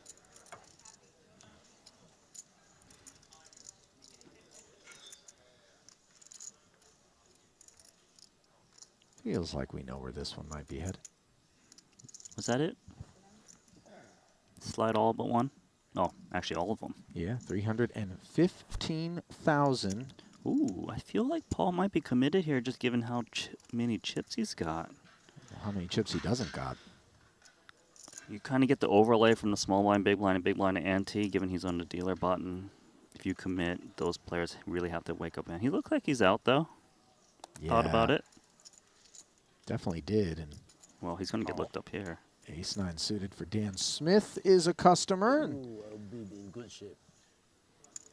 Look at this. card sharing between Smith and Chidwick would indeed leave Paul in a better shape than he would have been, with potential triple up and change on his hands. But instead, he's in the muck, and it is Dan Smith who's in great shape up against the mighty Chidwick. 665 in the middle. And it comes 6-5 tray. Top pair for Stephen Chidwick, and Smith in need of a 9. Instead, it's a third 6 for Chidwick, and now Smith will draw dead and be left 310, yeah. with just 180,000, a sub 10 big blind stack. did find the 9 on the river, by the way. I Too late. threw it off the table. I'm sorry. Bet loser. Chips out of the Last week, I was playing a big cash game on stream. We play stand-up game, and I was throwing everybody 1,000, and I hit the dealer in the headset. Oh, Like, oh shit. where was that? Texas. In Asia, no problem.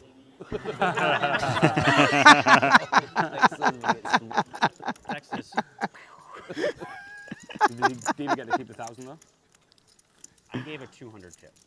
I was stuck 100,000 in the game. So what's 1,000 at that point? I mean, I don't know. no relative, isn't it? Bradley, not even going to let Smith Objectively, feel like, good I- about the $200 it was tip. my first time 200's good. striking a dealer, so I wasn't. It wasn't. You need to see you have a good source to check how many times people throw chips at dealers and what the cost is. 200 is good still. You ever hit the dealer with anything, Randy, inadvertently or otherwise? No, I mean, you can hit me and for chip all you want. You should really try it sometime. Yeah. I'm just kidding. I've So I never. was lucky to hit No, it. you know what? Inadvertently, I think I was trying to throw something across the table and did Did hit a dealer square. Yeah. Might have been a piece of candy, as I recall. And did you give a $200 tip as well? No, I let him keep the piece of candy. Oh, okay. 200 is more. Fair exchange. Not really. Did they eat it? I think they did. Skittles? M&M's. Jolly Rancher. Jolly Rancher. Who- Kind of a hard piece of candy to take to the dome. Adams, 60,000. The takeaway, by the way, from that Smith story is if I you just go down to lost Texas, a huge pot, like 300 and some odd thousand, with no pair, no draw, and I was kind of salty about it.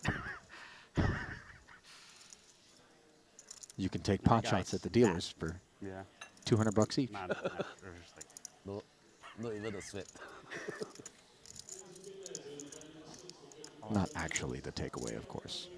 Please respect your dealers, especially when they're as good as the ones that we have here. On the Triton series, Oh, Greenwood raise to 60K and full. jamming over the top of the 60K open.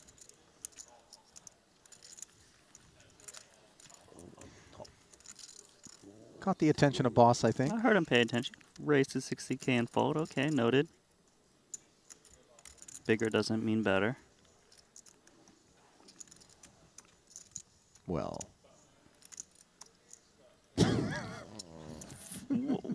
What is well for? it's not the size of the stack, it's what you do with it. Okay.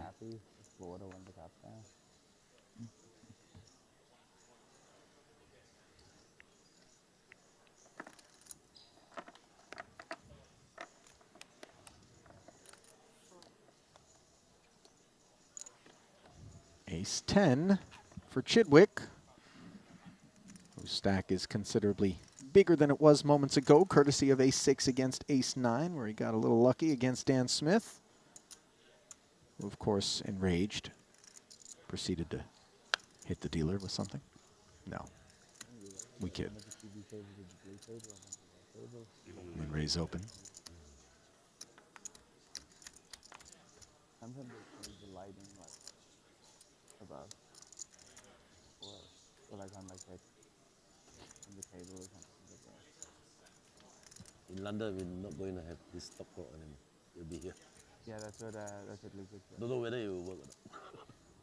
And I was tell Luca, just also bring your clock along in case it doesn't work well.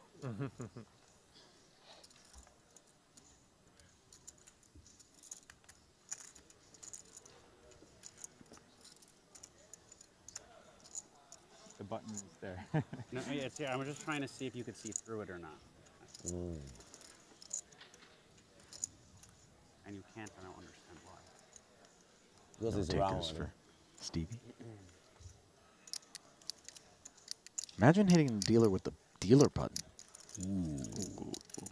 Deadly. Shouldn't have named it the dealer button, I guess. Here, I thought this was yours.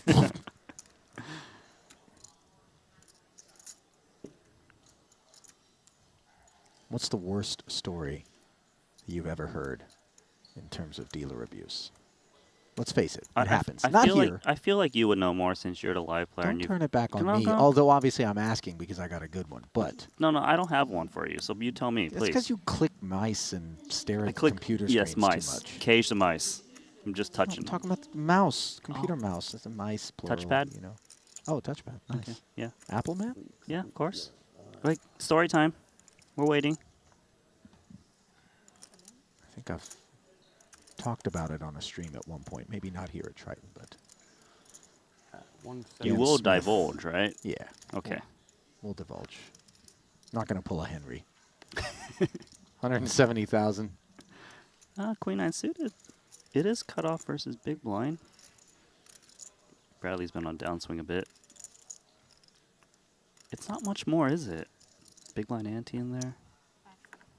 He's got 25 out there already. It's another 145 of his 460 back to call. Usually the 9 is live. Of course, we know the queen is not.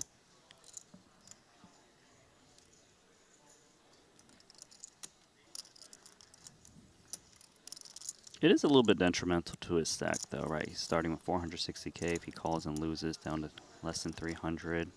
How cuspy is this one for Bradley? It seems pretty cuspy for him to take some time. I think it's close.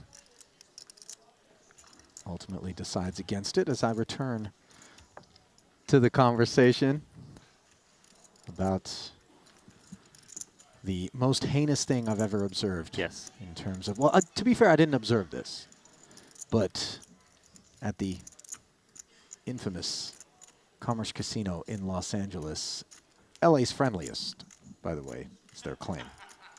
Once upon a time, a player who was disgruntled over an outcome proceeded to relieve themselves on the dealer's foot under the table. Swear. Confirmed. Yeah. How about it? But number one Number or two? Number okay, one. okay. It's weird to duty on a foot. That you don't want to do that. I mean, to be fair, you really don't want to do a number one either. That's kind of heinous, but if you had to choose, I think you go door number one in that spot.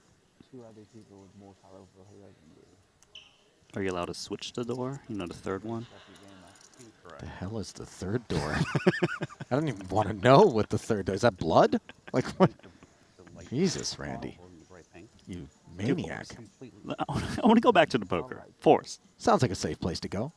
As Tim I'm Adams will live dangerously with pocket fours on the button, jamming in 435. Chidwick. Ace 5, big blind. It's a bit much, I feel, for ace 5.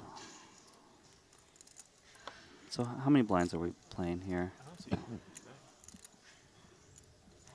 About 16 and a half. Oh, wait, the other tournament.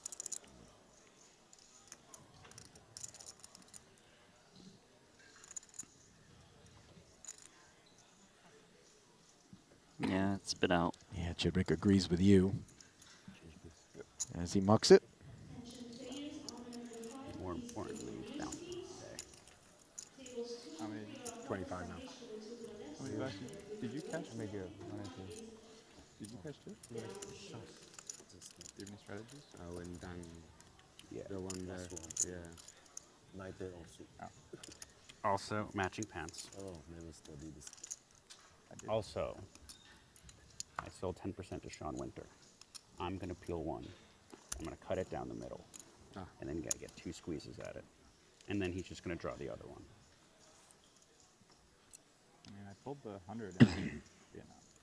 Apparently, Dan Smith has done some envelope business with Sean Winter.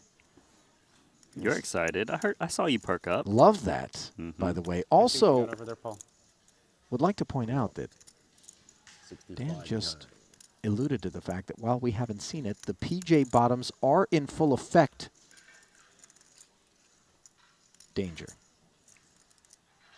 I hope he's got pants on underneath the PJ pants, just based on what he told us. If you were going to do the number one on dealer, you would want to wear those PJ pants. 65 No, I disagree. Well, okay, wait a minute. You mean easy access factor? Yes. I was going to say, because you really can't hide any drippage 55. when you're wearing satin.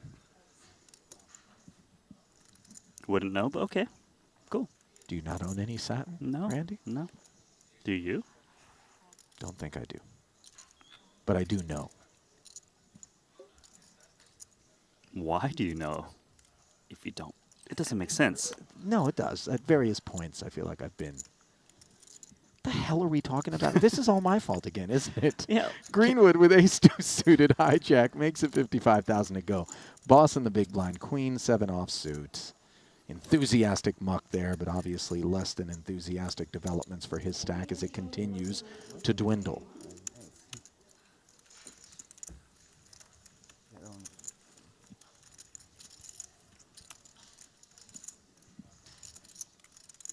I thought maybe what with your Dior sneakers, I would have Randy, that maybe there was some satin involved in your fashion I had to do the thing. wardrobe. Maybe next up. That was a really uncomfortable tone that you used to say that. It was mischievous.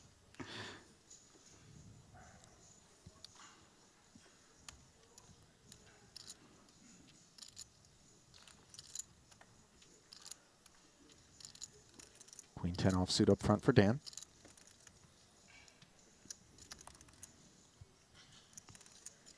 He's got 9 big blinds under the gun. Thinking about that big blind ante coming around. Gonna take a stance.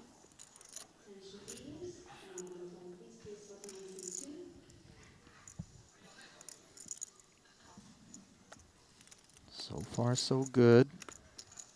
One of these jams where you're not really looking to get called. Of course, not now of Queen 10. But Well, unless Paul- Queen 9 wants to be the caller, right? Annoying for Paul here, right? He's down to just above 2 big blinds.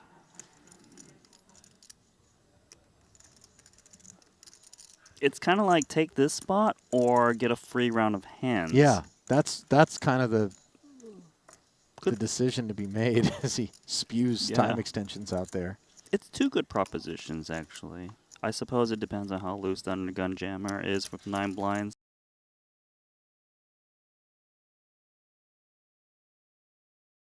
Against a bigger ace. Of course.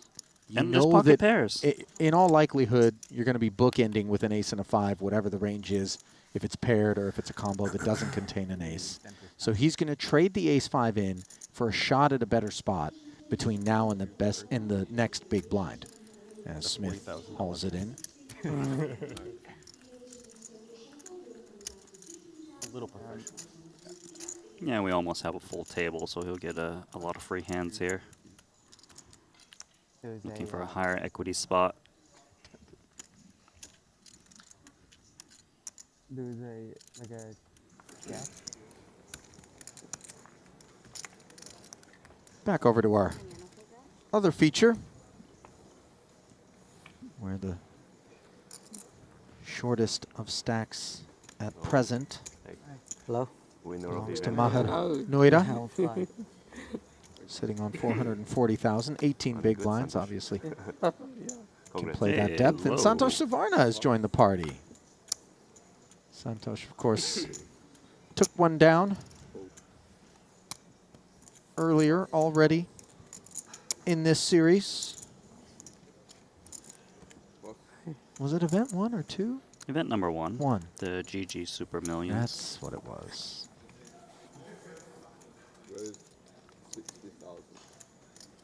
Made a deal 3-way. He did.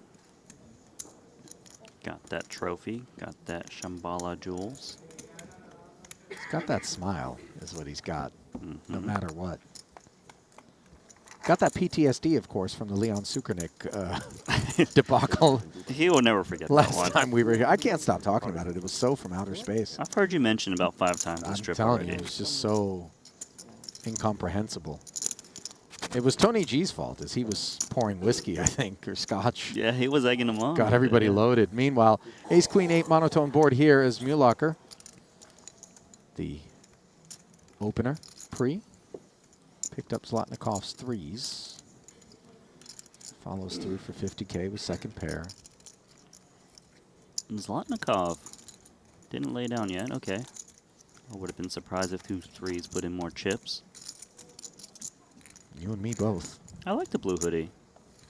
Looks good on him. Yeah, Dao Min's got one on too, right across. Does he? He does. Not that one.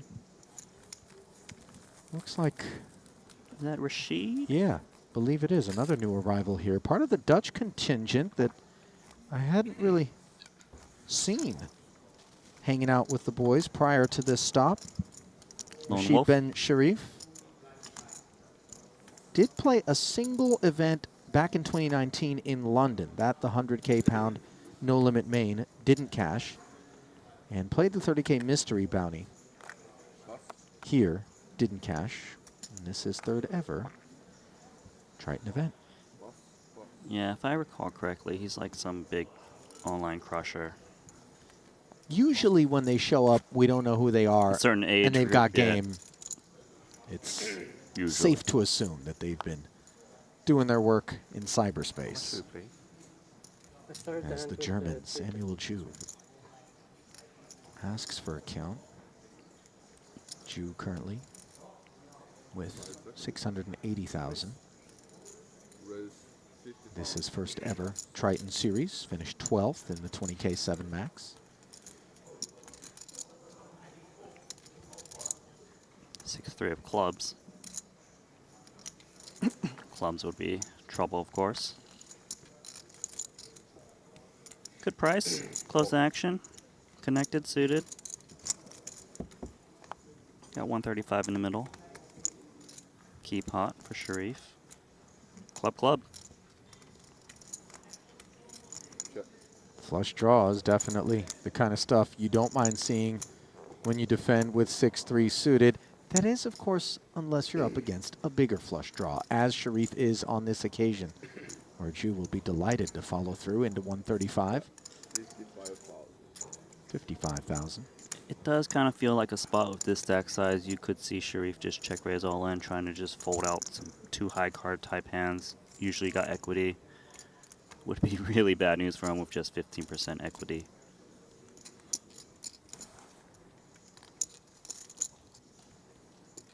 Well, he's going to potentially find a way to preserve his tournament life with this check call, depending on what runs out.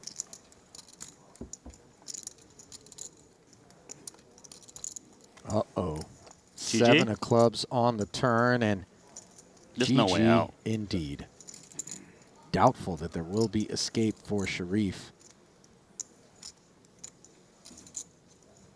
Although, what if Jew decided, I can maybe check back and get this guy Right. on the river, and then the board double pairs or another club rolls off? Perhaps. You're certainly right. Because of how shallow his opponent is, it is definitely a play, but he's still going to go for value here. Ace-9 of clubs. And Sharif is just so happy about this. Is going to see that he's drawing dead shortly. That happiness will be short-lived.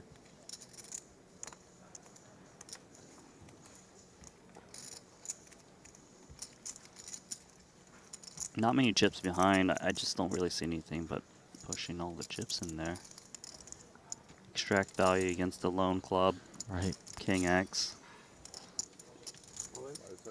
Yeah, there's the jam, snap call coming, and once it does, Sharif's going to know there's a chance the news will be bad. 6-3 suited is met by Ace-9 suited. Drawing dead is Sharif. That'll be the end of the road. No shame in it as he wraps the rail. And as Tony G would put it, On your bike. on your bike. Haven't seen Tony G at this stop yet. He'll come. I guarantee it. He'll be here. It's just the binds aren't big enough for him yet. Not going to be alone when he gets here either, is my guess. No, most certainly. He's playing that 200K Luxon Pay later. I believe he invited Laszlo Boytas. Likes to roll with the crew. Haven't seen Laszlo either, nor Victor Malinowski. So Not perhaps big some enough guys, yet, I told you. Yeah, waiting for the bigger buy-in stuff as we slip over to the other feature table where we find a hand in progress. Paul Voix all in for the ace-8. After Adams opened under the gun, Greenwood unclear what his kicker is with the aces. All 3 players hold one. Whatever it wasn't enough to call the 45K follow through from Adams as the side is taken down by the Canadian, and now Boss is 8 hunting.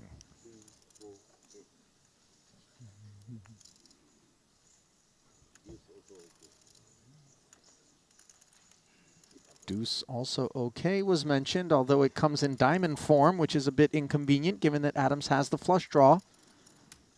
Wheel for a chop. And there it is, the 5 of hearts. Sparing boss. That's a tough one with 3 diamonds out there. Sure is. Even dealer wasn't expecting that. Now, back over to the other table where we find Ace-9 in second place behind pocket 10s. Notice the card sharing situation here, right? Like 10 would be great for Queen Jack. We bring a set, top pair, top kicker. Trouble. Uh-oh. TMP jams here. The Queen Jack for Yan promptly into the muck, but Ju, who followed through for 125,000. Just north of 500. I don't think with the gutter and an overpair that... No, these 2 5s is, I'm just- sorry, 2 10s is way too strong with the gutter, the main one. You got the extra backup in case you're behind, and you might be in great shape against Ace-9. There's just something about knowing that no matter what you're up against, you're not drawing dead. Yeah, and you tend to call a bit more in those situations, and it's the type of board where flop straights is really hard to do. 7-5, you're blocking the 10-7. I'd be feeling pretty good with 2 10s. Oh yeah, why not?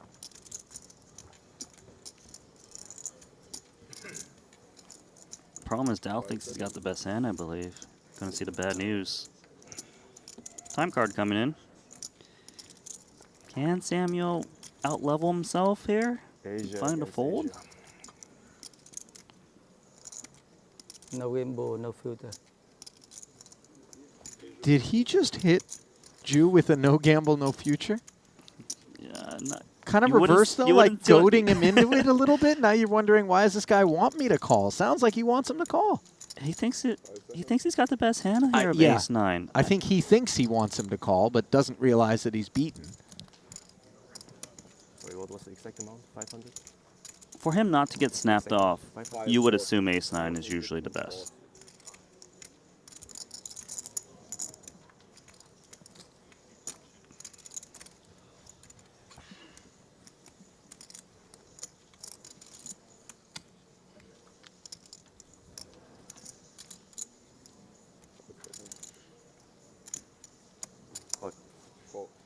Well, Ju took his time, but ultimately did make the call that we anticipated he would. And Dow proudly shows the Ace-9. Oh my gosh. And Tough 10-10, you chop, okay. Nice hand. after he gets shown the 10s, he's a bit surprised to be behind in a 1.25 million chip pot where he needs help. Turn doesn't deliver it. And now it will be a 9 or an ace alone that will salvage the pride of Vietnam's hopes here in event number 5. Is it there? No, instead it's a 7, which gives Ju a straight and reason to sit back down Come on. with 1.7 million You know, he's now. so difficult to play because he he- changes his style of playing and Now, action continues to be fast and furious here with 29 remaining. Ian Bradley under the gun, 2 kings. Jamming. Stephen Chidwick, ace queen, is a customer.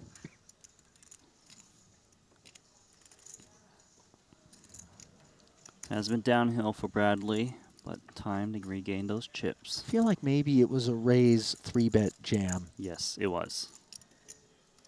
As ace queen fails to improve on the 9-7 trade board. Bradley holding his breath. Turn is all right. And he is just 1 card away from hauling in 1.1 million. Can he fade the ace? Yes, he can, as he ends up with top set.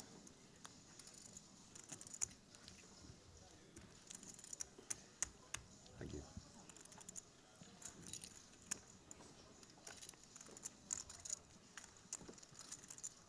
well-mannered. Thank you. You're welcome. You're talking about me, right? I really can't say the same for you, though. Me? Well-mannered. It's tough. Would you like You me to know do the I'm chip counts for you? polite. Do it, Randy. 1.5 up top, Sam Greenwood. Ian Bradley. You know how you got those 1 million chips? Two With good kings and manners? Days Queen. Oh, good manners was one. Rounded up with some shorter stacks out there. We got Timothy Adams, Ensign, Chidwick, Dan Smith, Bonham, and Paul. Paul down to 4 blinds. Hanging around. Don't let that man double up once or twice.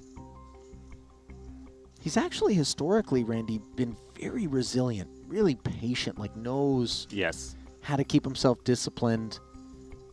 You know, I mean, perhaps the best example of that was Ding Biao yesterday, as we touched on already. Pop was laying him such a huge price on the river with a pair of aces on an ace-high board, no flushes, some straights were available. Just laid it down to Nacho Barbero, who also could have had a whole variety of holdings, as we've seen. He's a little friskier than your average cat. That's about timing. You know how poker is. Not as well as you know, but I didn't want to sure. say it, but thank you. You have such good manners. Look at Ensan, by the way, looking like Yeah, not his usual look, is it? he looks ready to rob a bank. Try to steal some blinds. There's some shorties at this table. 140K for Bonomo. Gonna make his stance into hijack. King Salmon. King Salmon? Okay. Yeah, King 7 is King Salmon. You've heard that before. No, I haven't, but Okay, it's well, news first to time me. for everything. I learn. 140 go ahead. You I've learned a online lot from you guys- today. You online guys don't know that stuff. Randy, leave it to me, Okay. the old dude. King Salmon. When you're playing live, the game's so slow, you come up with a little creative, stupid stuff like that. Keep yourself busy. As Greenwood I see you. puts an ace into the mug from the button. What do we call sixes? They got a name? Call?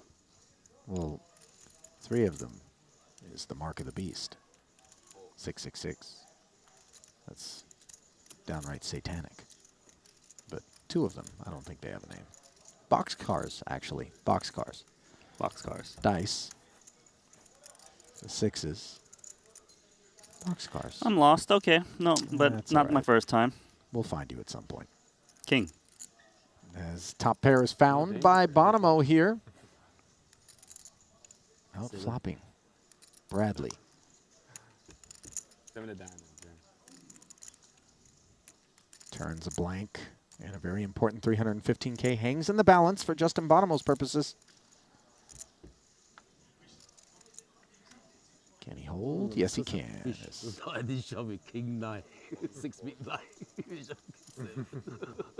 Trip kings for King 9 Justin. I was UTG plus. I think UTG. King 9? 6 big blind. Undergun 7-handed? 2, 4, 6, 8. Close. Plus 1.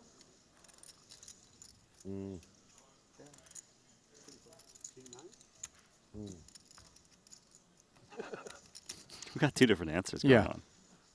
Paul's downloading, though. Just given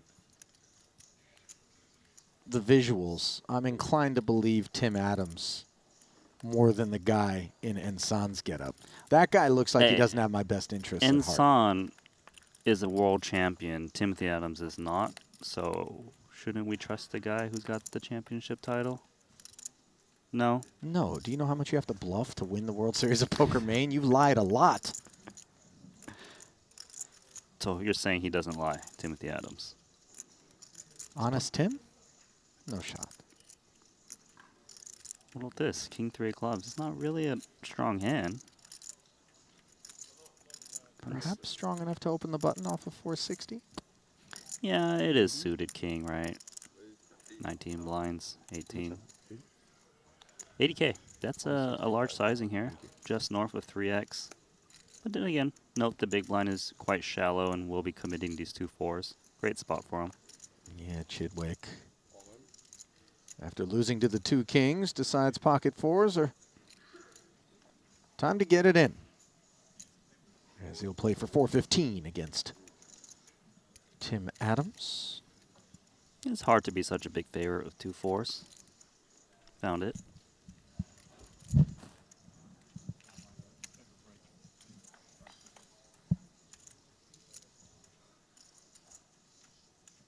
Fours downed on the king high rainbow board as Adams jumps in front.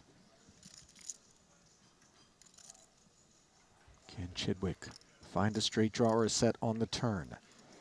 He cannot, and the news gets worse as the 4 clubs is no longer an out, as that would give Tim Adams a flush. Just a lone 1-outer for Stevie, and on the river he fails to connect. So that will spell the end of the road for Ivan Liao, Player of the Year award leader, Stephen Chidwick. Buy the big blind now. No, 1 big blind.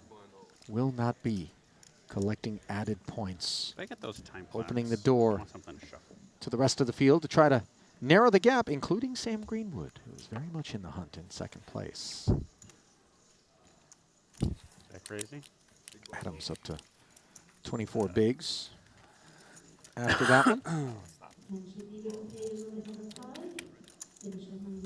This is very satisfying. No hand, yeah. No, he didn't start the full. Oh, you didn't start there. I'm sorry. That was my bad. Oh, I thought it was for sure a hand. yeah. All right. I thought it was as well, but Sounds like it's break time by the looks of it. Players on their feet. 52 bigs for Greenwood, a prime opportunity to close the gap between himself and Stephen Chidwick in that Ivan Liao Player of the Year award. $1.5 million plus in front of him as the blinds will go to 15 and 30,000 on the back end of this break. Welcoming you back to the desk, Ali and Randy, bringing you the coverage in event number 5. Randy, guys just getting their feet wet, I'd say. That frame not particularly explosive. Did have a lot of all-ins for a period there, but nothing that jumped off the page for me. What about you? I agree, but it was actually really lively, right? People were just chatting, talking about PJs and what, gooseberries or what? No, that's us. We were talking about Chinese gooseberries Yeah. and kiwis and whatnot. It's not even we, it was me. It was my fault. But just getting ourselves adjusted, situated, starting things off. Plenty more coverage still to come. We're going to step aside, leave you to take a quick break as well. Don't go anywhere. Continuing coverage of Event 5 after this. Following GTO quiz is Wizard brought quiz. to you by GTO Wizard. Hero on the button, C bets the flop, and faces a check raise from the big blind. The turn completes the flush draws, and the big blind barrels. Which of these hands has the most equity against the made flush? Do you know the right answer? Take your chance to win a 1-month premium GTO Wizard subscription. Scan the QR code or go to gtowizard.com/Triton. We give away 5 subscriptions every day. Master poker and learn how to crush the competition with GTO Wizard, the #1 app for poker players.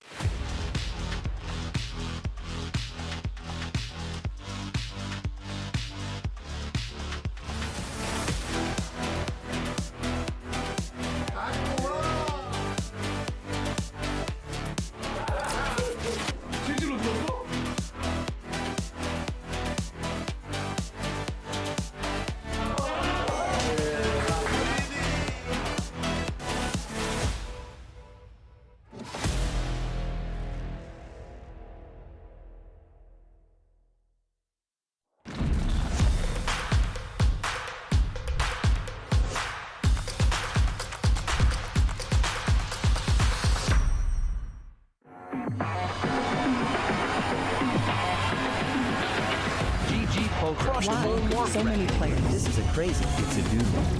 GG Poker Broke the Guinness World Record. Welcome to the World Series of Poker the biggest poker now site. larger than all of GG Poker's casting traffic reaches all-time high. Jump, jump, jump, jump!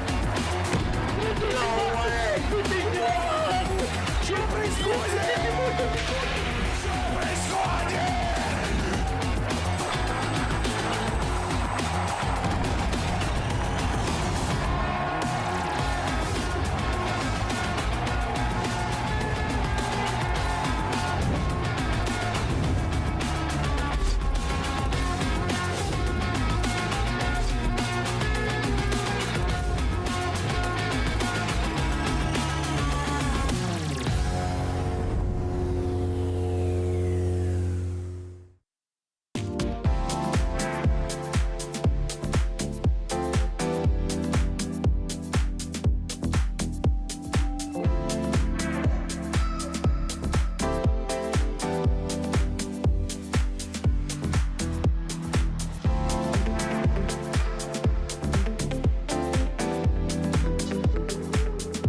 $105. Just under half.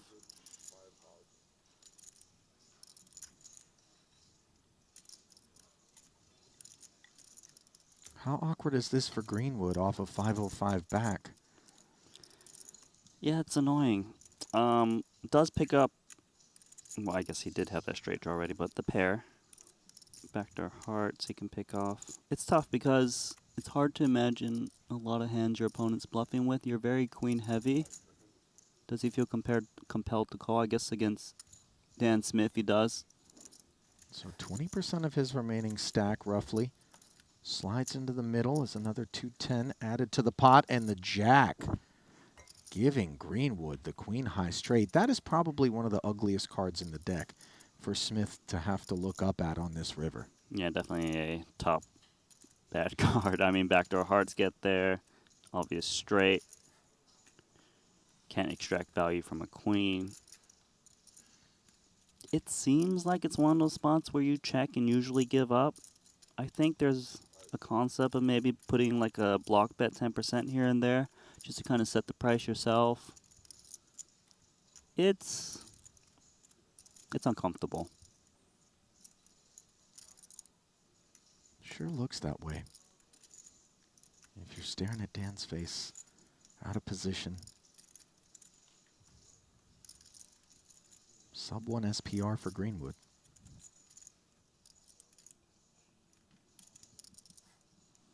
Looks like he's going to come in with a bet. We did go to about 10% pot bet. Super block bet. I'm doubting. 10-8 now.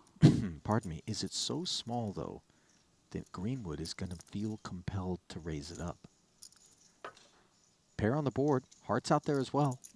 So I guess the question, if I'm Greenwood, whether to raise or not, is will Dan Smith, if he had a hand bigger than the straight, would he go for the sizing? Would he take a different line, possibly? Like, you know, full house might miss a lot of value by going for this kind of a bet, or a flush.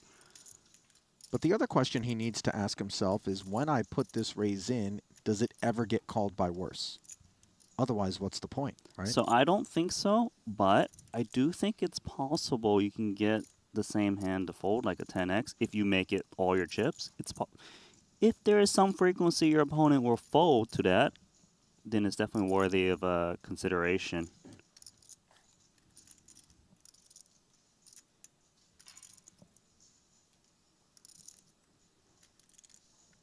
See Smith Looking up at Greenwood here.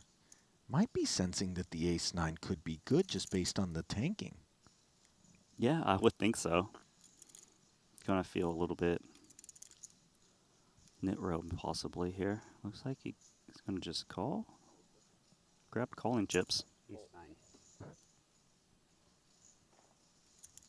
Yeah. You can sense some disappointment there on Smith, but I think he can take comfort in the fact that the 65K gets him to showdown, which I got to imagine is far less than would have been. We have no partnership yet.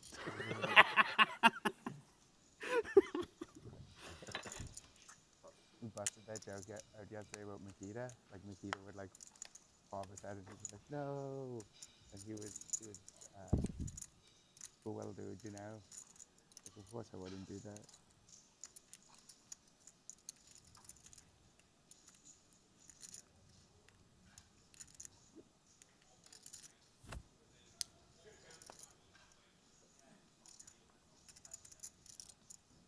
I also made a silly joke, like with Makita, and I took it very seriously. Tim Adams now. He was just like very literal, like, no, that's not accurate. Good chance this gets in. Bradley's got the stacks, got King Jack. As you suspected, the Canadian ripping it in. One-time Triton title holder, 8 cashes, almost 7.3 million in earnings. Had a couple of cashes, an 8th and a 6th in Vietnam. Both final tables. Now Ian Bradley, gonna be a customer out of the big with King Jack off suit here at his first ever Triton. What? So the little red color? Bradley did cash the 20K 7 max in 7th. 1 for 3 so far. Not looking good for him on the 8-7 deuce board, but he's not the man at risk. That's Adams, who's far more invested in this one with the 6s, which are hanging on. Turn is clean. Now just fading paint. And he's done it. So up to 395, we'll go Tim Adams. Yeah, good for him. We haven't seen him make a run yet. Welcome back. Welcome back. Okay. Well, still work to be done. Ollie. Wouldn't be able to differentiate. You know the answer, don't you, Randy? Of course. As our Superstitious Eastern 4. correspondent. Do you know the actual reason? Like The word for the number 4, if I'm not mistaken, is the same word for death. Correct. In Chinese, right? Yeah, exactly. So no fours. Interestingly enough. No 4 on the elevators in China too. No fours. Yeah. There's, however, a dozen 8th floors. They really like the 8th floor. Yeah. There's 8A, 8B, 8C. I'm kidding. 8 is the inverse, though. A very lucky number in Asian culture. So definitely you want to play event number 8 if you're from the Asian side of the world. Have you noticed certain retailers that tend to have large Asian customer bases pricing items with like the 888 at the end of it? You know, 24,888. So I've seen real estate priced that way as well. A thing, people, you know, when you go to a car dealership, you can kind of deal with them a little bit. Sure. When you get that last extra discount. Say you're at 22,000, you go 21,888 or 28,888. Yeah. Get the extra value. And Yeah. it always works. Well, I mean, for $112, Talked about how it was like great. any dealership that's not willing to come down that far to make a sale really needs to reevaluate their business model. As these 3 will do business to the King Jack 8 board. A beautiful one for Bradley.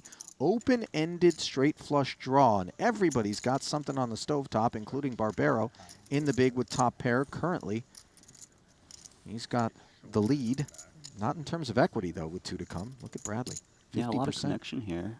Checks to Timothy Adams, open into straight draw. It's quite tempting to bet here. Yeah, but the button opener decides to check back, close the action. Hello, 9 of spades. We hit it. Was that a king, queen, jack, 10, 9, straight flush? Bradley's just going to bet the straight flush, Randy. Note the sizing, though. The smaller bet, it's okay. Kind of get...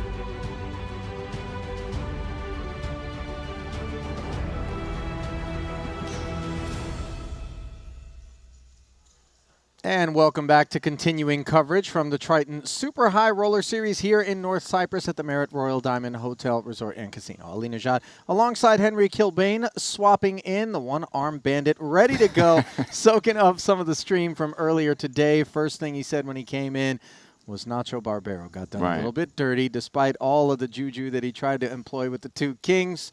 2 10s ending up making a set, sending him packing. 26 do remain of the 42 that we started the day with, Henry, and of those, only 17 going to be paid.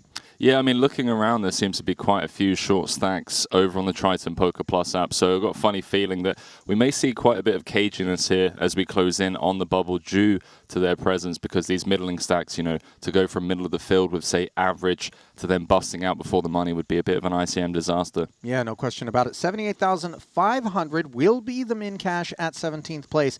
Then we work our way up the ladder to that almighty 1.26 million. Let's turn our attention then to the 2 new featured tables that we have on our hands. Mentioned at the top of the broadcast during the pregame that the Aussie wonder, Michael Adamo, has made his way to North Cyprus. A little swim in the sea to start things off.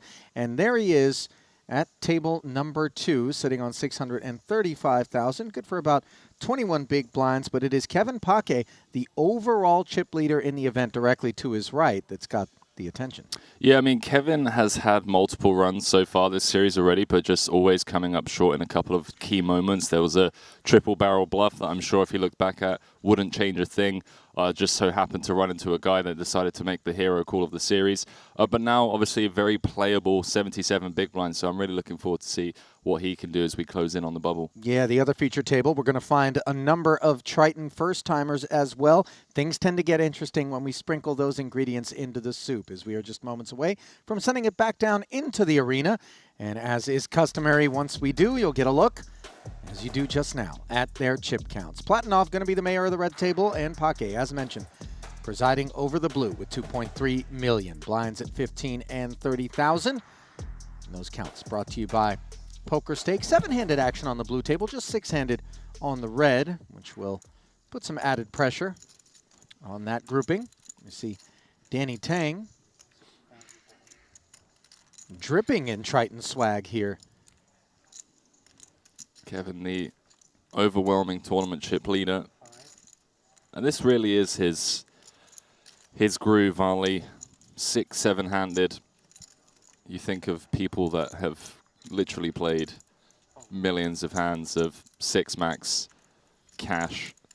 He comes to mind? I mean, look at the timepiece. Jason Kuhn pointed it out to us here. But you don't get to rock a piece like that if you're not crushing the high stakes cash games that are available on GG and the sorts. Or crushing the display case at your local jeweler and then making off with it on the back of a scooter. Hey, listen, London's later on in the year. Adamo, King Jack, under the gun, picks up Pake as a customer, and Pake in turn picks up nothing on the King 9 tray board. Top pair for the Adominator. Yeah, nice to see him back. It's been on a bit of a dry spell since Madrid. Obviously picked up 2 titles exactly a year ago at the Triton Super High Roller Series in Madrid. But since then, Cyprus, Vietnam, coming up short in quite a few events, but he knows all too well the variance in these high stakes, low field type buy-ins. But here it is, deep running the 40K. Yeah, caught him over there at the pier. He loves it, doesn't he? This morning, yeah, took a swim. He was going clear across the bay. I was I'm going to go to the buoy and back, and then I didn't even make it that far. I was like, we'll see ya, Michael. But he seemed to be in a really good place, Henry. He talked about the fact that he had taken some time off intentionally, a late arrival here, looking to kind of create a little bit more balance. Believe completed his Masters, if I'm not mistaken, hence the time away. Oh, interesting. He did not mention that as being what he was up to. Yeah, I mean, this guy, you know, went on the run of a lifetime, 2021, 2020, 2022. And then, yeah, wanted to take a step back, take a few months off to finish his degree, if I'm not mistaken. Now, Henry, I Nice to see him back. feel compelled as a man who walked away from his studies in college, as many successful poker players do, and for that matter, I'm evidence that some unsuccessful ones do it as well. But if I put together the multi-year stretch that Adamo did, the only interaction I would have with my university would be one in which I would negotiate renaming the library after myself, but certainly not one that involved going back to finish my degree. I mean, what am I worried about? Having to go get a job? I mean, needing to improve my CV? I'm good. Maybe getting to build a new library that you donate to for a tax write-off. Get it named after you. Exactly. Tricks of the trade. Nice. Adamo going to come with the ISO from the big, as expected, with bottom of range. 3.5 bigs gets met with the swift fold from our chip leader.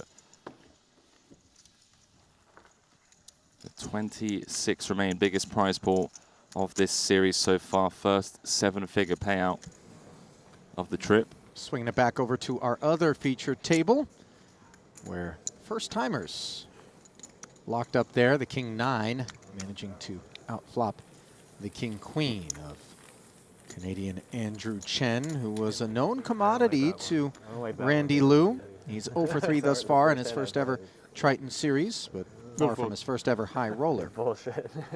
Heidorn, the German, 1 for 2, finished 6th in the 25K GG Super Millions, caught him at that final table, and then came up empty in the mystery bounty event. Those bounties, by the way, going to be pulled during the dinner break of this event later on this evening. You're not going to want to miss that. We will bring you coverage of it.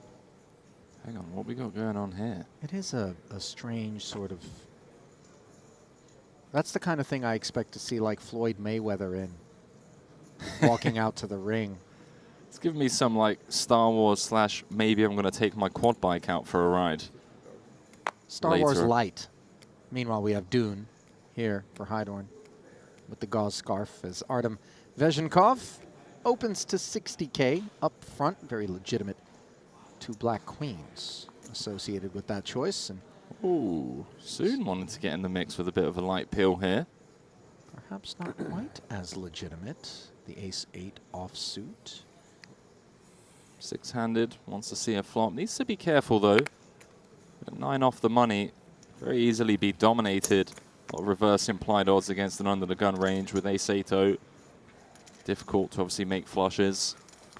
End up getting yourself in a dicey situation on ace-high board textures as well. 195 in the middle. Important for you to mention that, Henry, because it's tough to get a lot of value on those ace-high flops, as you just got to be wary of bigger ace combos. Meanwhile, it is Jack 9-8 with 2 diamonds off the top of the stub. Artem with the overpair and the gutter, a pair, and the backdoor diamonds for Soon Yu. Yeah, Soon already in trouble here, connecting with bottom pair. On this incredibly wet, dynamic board texture. That doesn't seem to be of any concern to Soon Yu, who once checked to him promptly barrels 40,000, albeit into 195, which is far from enough to shed the likes of 2 queens for the time being. Yeah, small tickle. Gets to control the pot on the turn. If Artem check calls, which he does. And Vezhenkov is also looking to control the pot by checking instead of following through here, presuming that that sort of board is one that connects heavily with the flat calling range of Soon Yu. Yeah, it's a really nice hand to do it with. Obviously, the overpair having the redraw to the queen high straight, unblocking the flopped pairs.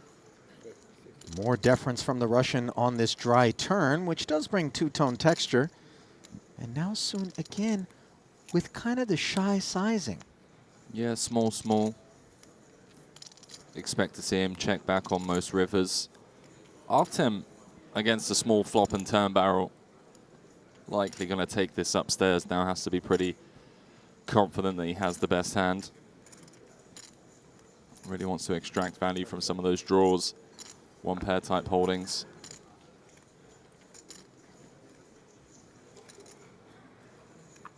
Weird one for Soon as well with the ace of hearts.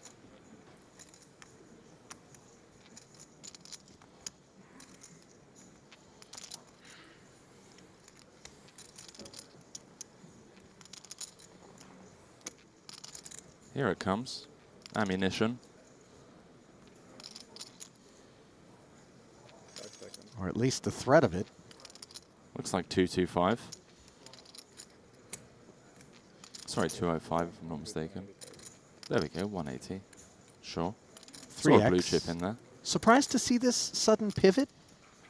Or is it a function of the fact that the sizing was as sheepish as it was on both occasions? Yeah, I mean, the two small sizings from Soon.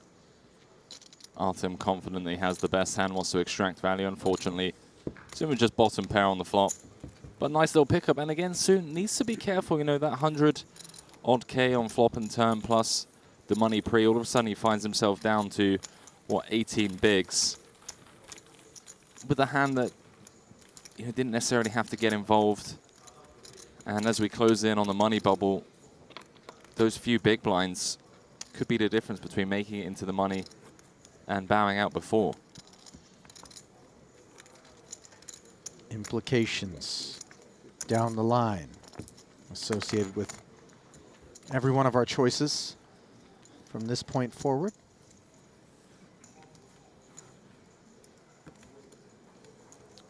Uncle Paul has been eliminated on the outer table. Got in his final 70K with 10-7.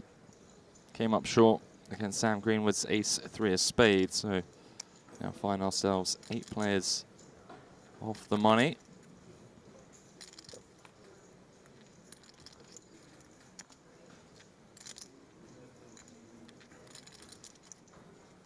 Here is Andrew Chen on the button.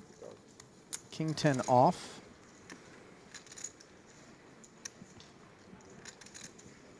Min-raise open. Alexei Platonov. Let's see how he decides to play an ace-8 offsuit from the small blind here, off of 1.3.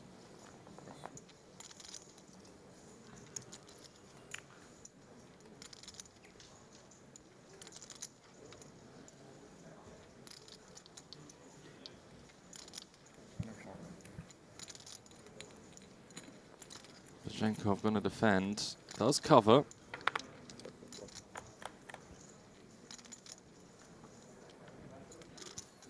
Four, 5, 7. Things could certainly be worse, as Artem has a two-way straight draw here.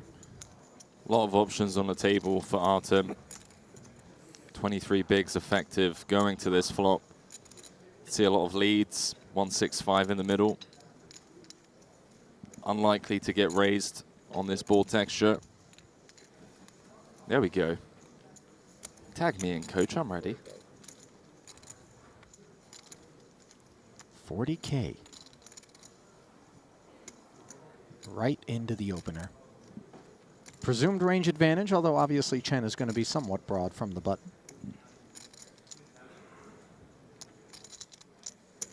And Andrew wants to tear one off here. A lot of times we assume if there was that much strength contained in the big blind, it would be less inclined to come out swinging. So perhaps some opportunities to take it away on the turn, though that is certainly not going to happen.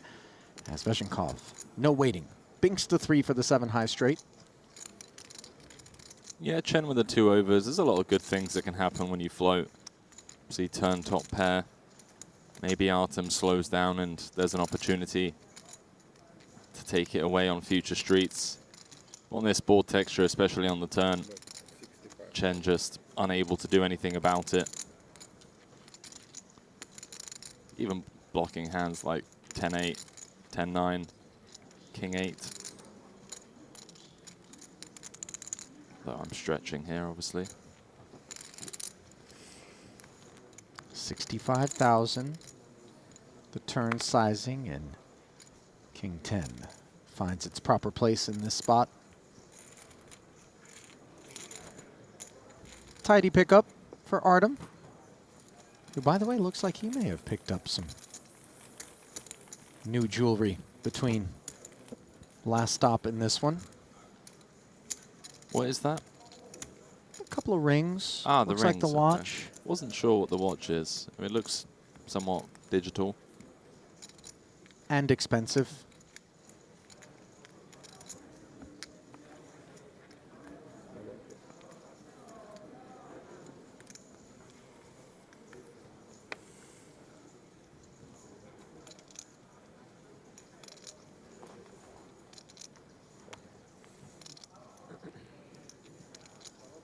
Another newcomer in the one hole there.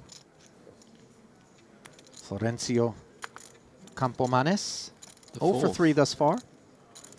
Yeah, that means there's 3 other Florencio Campomaneses floating around somewhere. Is Playing that- under the Philippine banner, which is one that we don't see that often. We don't, no.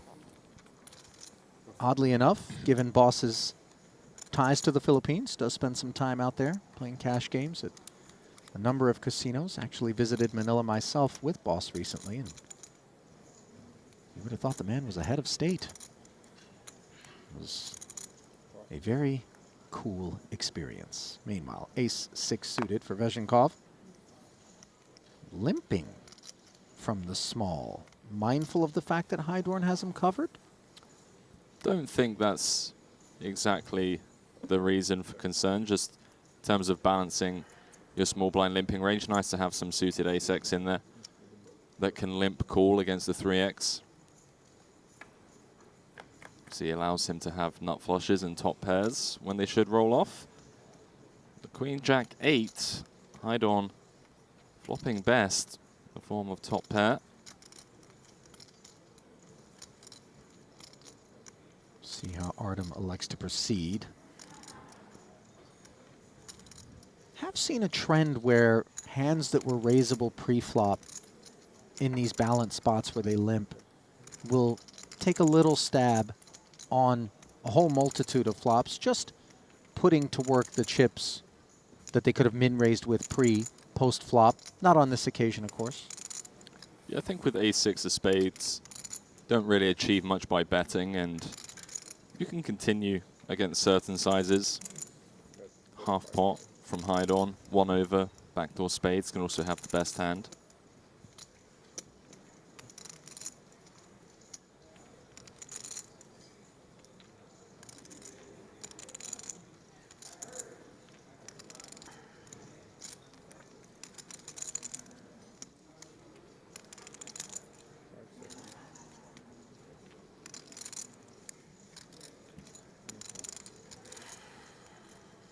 Calling the 45K bet from Hydorn. Henry, you at all surprised? No, not at all. Not with ace-6 of spades. Now he promptly binks the ace, making it look easy as he leans back in his chair. Yeah, as mentioned, betting flop from Artem doesn't really achieve much, but check calling can have the best hand. Has an overcard to the board. Obviously the backdoor spade, equity as well. Hydorn could be in a bit of trouble here. This flop top pair wants to deny some equity, wants to get some value as well from gut shots, Jack X, 8X. May opt to check behind just to have a bit of pot control with this weaker top pair on the flop, that is. Especially on the ace of hearts, Artem going to have more ace-x, more traps. Although this deep, not as likely. Check back from Hydorn as the board pairs, solving any kicker concerns, which I doubt Vezhenkov has as played.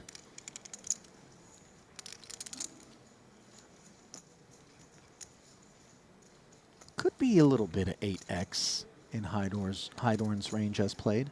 100%. This is a limped pot, so Hydorn has a 100% range.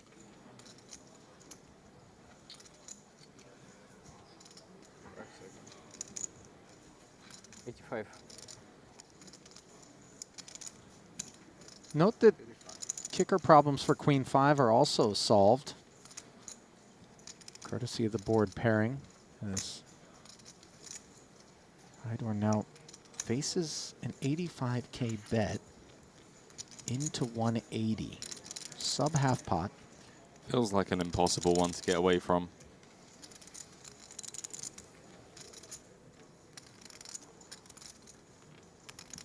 Unblocking diamonds, unblocking 10x, 9x, although would Artem bet this size with a 9 or a 10 in hand, miss diamonds, especially on a board pairing river. Be very impressed if Hydon can lay this down.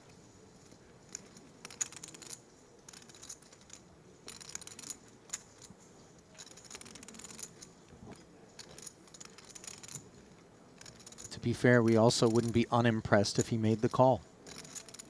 I mean, he's thinking about it. Look at this. Really thinking this one through, but yeah, doesn't like it. The old one chip flick in. Totally felt his pain there, just felt obligated. That feels like one of those moments where he knows he can get away from it, but just in terms of not being exploited and wanting to remain balanced, he just flicks in the one chip call, then immediately shakes his head for not maybe trusting his gut. Yeah. But, you know, there's a lot of bluffs on that board. Maybe not many given the line, but still difficult to get away from a flop top pair. What were you and Randy getting up to then? Saw a straight flush. Yep. Ian at it, Bradley. Saw kings cracked for Barbero against Greenwood. Right. The pocket tens. Wasn't, you know, as we kind of drew the curtain on that first frame prior to the break, pointed out that felt like everybody was just getting their feet wet, settling in. Wasn't anything too noteworthy. You got your feet wet this morning as well? I did. I got everything wet in that Mediterranean Sea. Jumped in there, and it's funny because I followed Adamo who went barreling off the end of the pier. As he does. And I thought, as I dove in and core temperature quickly sank, maybe I should have dipped my toe in for a little heat check, or lack thereof. It was a bit brisk, and Adamo promptly said, oh, it's warm compared to the water I normally swim in. And I was like, well, I don't normally swim, and it's just cold. 2 tens for Tom Dwan. Not at all cold. Downright hot on the button. Spake, the chip leader, not one to be messed with, is going to play back at Durr. A 3-bet to 250,000.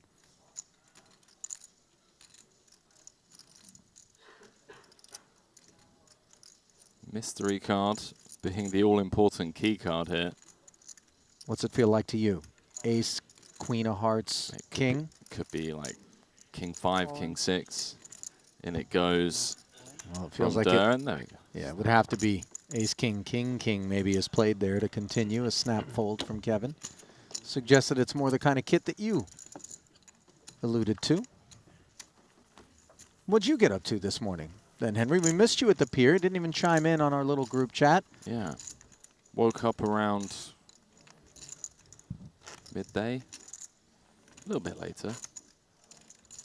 Went to the beach or the pier for a walk around. Like waking up, first thing I do is basically just get dressed, go check out the pier, get a bit of sunlight, some morning vitamin D, then walked all the way around to the, so you have the Royal Diamond Premium. And the Premium. Walked all the way around to the Premium, walked back through the Royal, said hello to a couple of people that were poolside at the Royal, and then went to the spa down here on level B3 for a little sauna sesh. There it is. Sounds like you circuit trained. I wish. In all the right ways. No, that's the restful circuit. Yeah. When you go down to the pier for a look around. It's nice, man. It's really nice down there. I mean, you know, we're in here calling the action for 7, 8, 9 hours a day. So just getting out, getting some sunlight, getting some fresh air, drinking coffee with people, you know. There's other aspects of the pier that tend to draw my attention.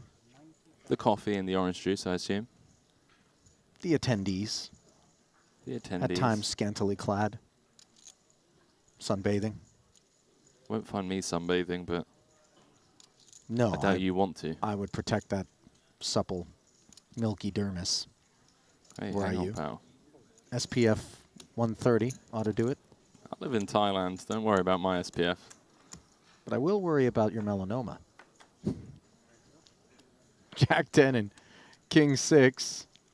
Did I get that right? Did I mix it up with carcinoma? I think you're talking about melanin, right? No, I think I wanted to say carcinoma. Level and then 2. I mixed that up. 2 of 6. Unfortunately for me. Level 2.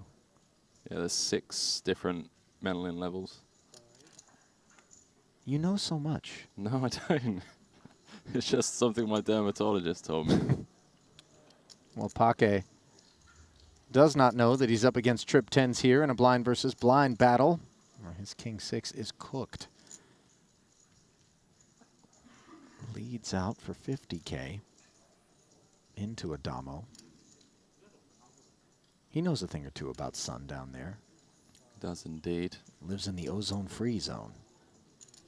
Well, as hot as it gets. Flatting is Adamo, and now Pake hits the 6. Yeah, I mean, on a board texture this dry, rainbow flop, want to keep in the weak parts of Kevin's range, which he has a ton of. Blind v blind. Going to be ISOing with hands just like this, and worse, that you just have dead.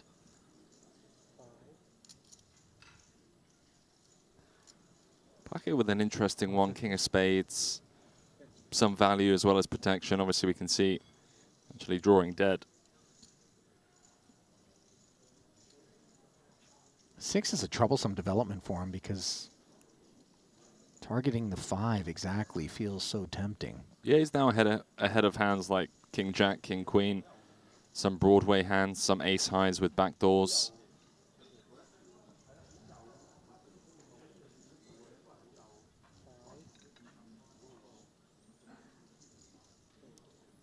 Look at Adamo. Extending rope to Pake. Kevin drawing dead, doesn't improve on the river. And at this point, feels like maybe time to try to get the showdown free of charge. I agree, especially having the King of Spades blocking some of the floats. King Jack, King Queen as mentioned, maybe some like King 9, King 8.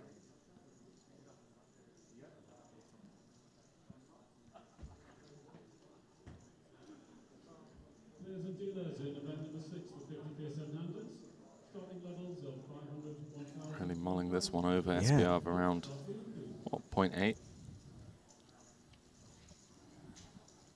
Taking his time.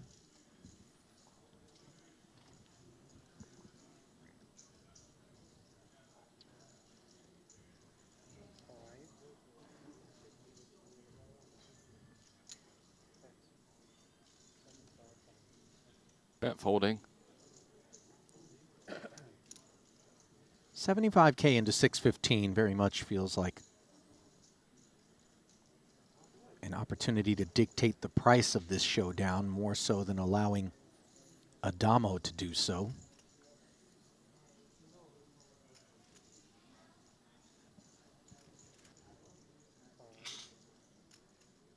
Is the raise an obligation for the Aussie? Against this sizing, certainly feels that way. Blind v blind. Value to be had, of course.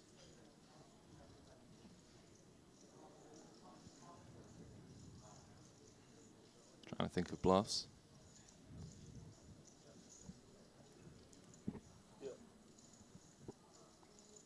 There are some, but not many.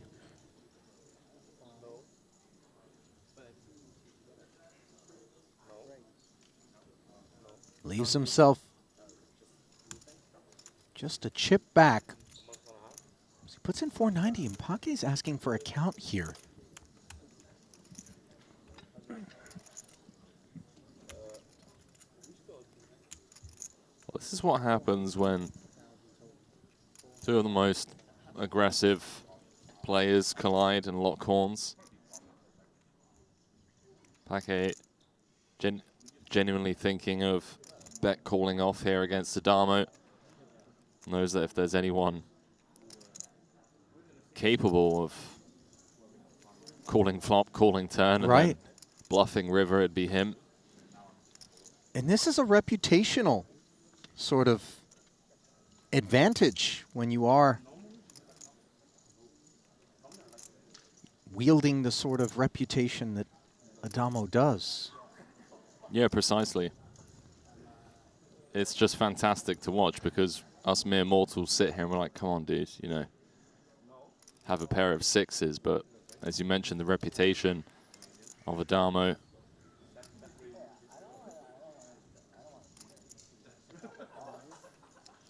Has more bluffs than most, but Kevin does get away from it, avoids disaster.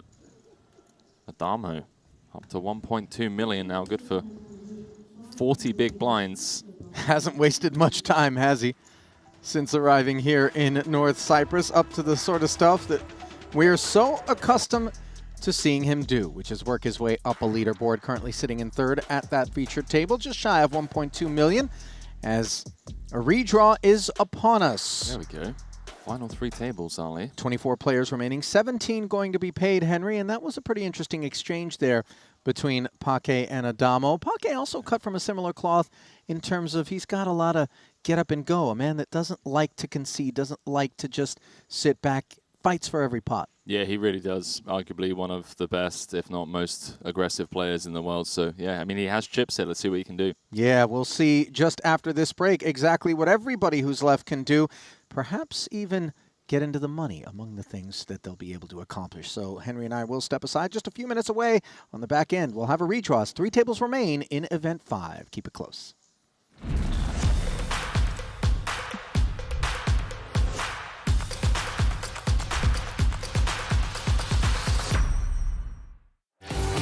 GG Poker. It's the best poker. The biggest poker site. This is a crazy.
Take your game to the next level with GTO Wizard.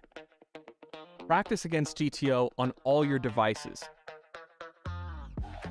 Study any situation from pre-flop to river, we've got it all. Upload your hand histories to uncover your biggest leaks. We have hundreds of hours of coaching from top pros, cutting-edge theory articles, and custom study plans to help guide your poker journey. GTO Wizard, the #1 app for poker players.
Welcome back. Event 5, continuing coverage. Ali Najad alongside Henry Kilbane. It is the 40K 8 Max, where we will have a dinner break later tonight. Mystery bounties will be drawn during that break, but of course, the real focus at present is the fact that we are 7 away from the money. 24 players remain, and we have just redrawn down to 3 tables. We can get a little sneak peek at those tables if you like. We're just moments away, of course, from bringing them to you. We do find one name that I have yet to mention thus far in this series, and it is that of Gregory Ozu, the Frenchman, sitting on 28 bigs right there, front and center at that blue table. Dan Devoris to his right. Another one I haven't seen a whole lot of thus far. Suvarna 2.0 also there. And then you got the red table, Henry. Yeah, I mean, hang on. Savannah 2.0. Let's go, Santosh. But yeah, he's deep in this, obviously fresh off that victory. Red table, Bonomo, Chen, Mulaka, Platonov, Ju, Haidon, Tang, and Lee. As you mentioned, down to the final 3 tables now. So these middling stacks, the shorter stacks, do have a little bit more room to hide as we close into that money bubble, but still rather looking to spin the wheel than sneak in with just a few bigs. Bonomo is the shortest stack in the room at present. Just 8 big blinds for him. Pake, who we saw lose that pot to Adamo just before the break, still the chip leader, but not by as wide a margin as it was moments ago. David Yan nipping on his heels.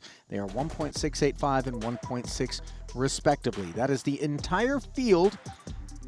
Feast your eyes. 2 features and the outer. Blinds at 15 and 30,000 with the 30K ante. That breakdown there brought to you by the good folks over at Poker Stake. This is going to take a while to get into the money, ladies and gentlemen.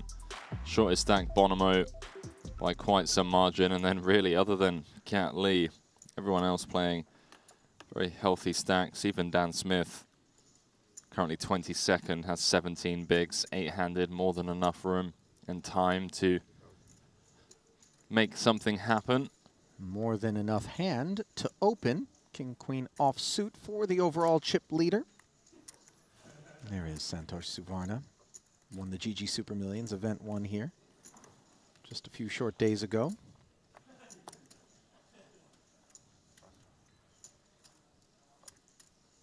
Santosh 2.0.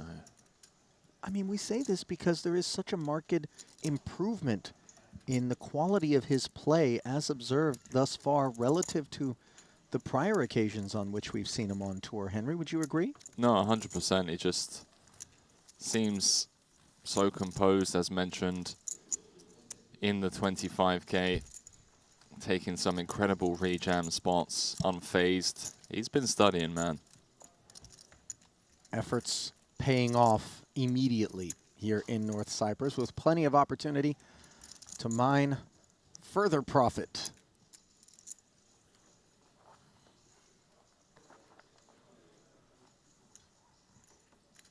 Don't expect to be seeing many flops with ICM.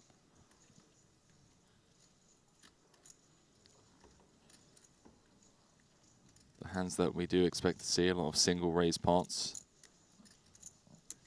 Maybe some big blind defense. Note the King 10 fold. Unexpected? No, just discipline. I mean, it makes so much sense with ICM, and there's me saying expect to see a lot of single raise pots, not when Anatoly has the aces. No question about it. And by the way, note that the King 10 stays out of trouble, dominated by the King Queen, and obviously always getting piled on by the 2 aces of Zlotnikov on the button, which come over the top of Sun Yu. This one a lot more obvious with aces, but something we expect to see from these middling stacks between 18 and 25 bigs. A lot more rejamming, want to be the one putting the pressure back on your opponent with ICM. Doing with King Queen O. Standard open, standard fold.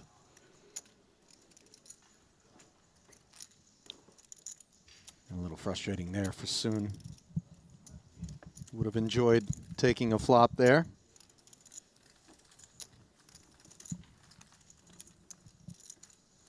Actually, he probably wouldn't have enjoyed taking a flop there. Odds are against 2 aces, but shown the door.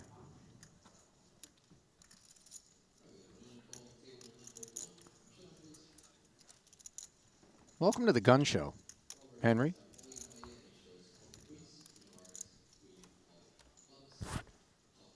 Any guns in the vehicle, sir? Yeah, these bad boys. Just these 2.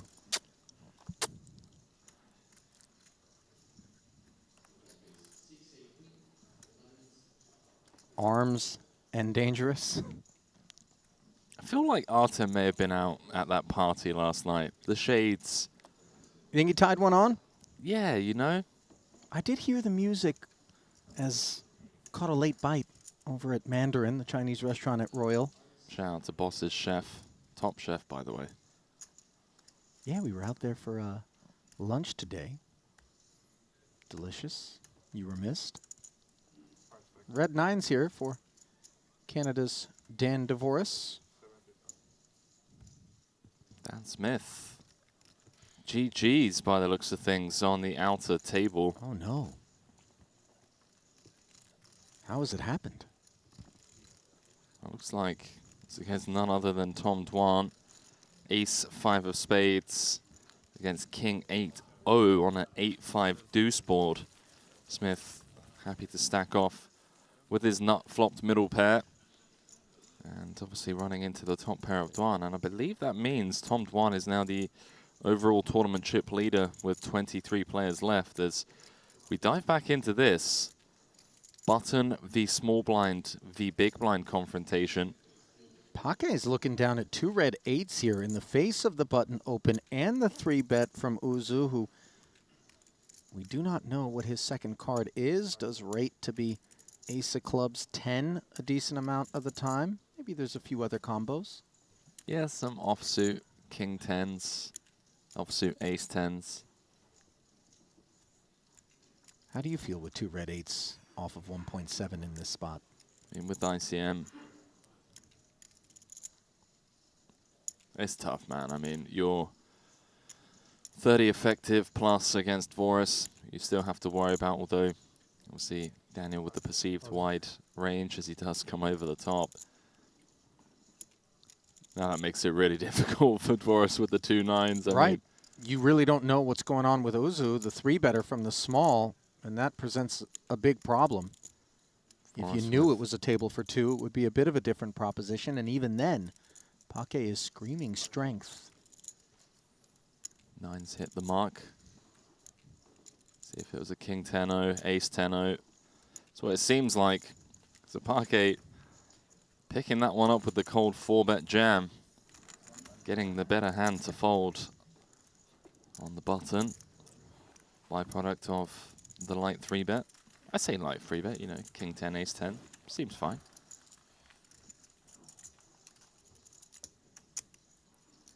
Justin Bonomo getting a bit lucky. King 10 against Drew's Ace Jack on a Jack 6-4 board. Came running kings to give Bonomo trips and Bonomo to double up.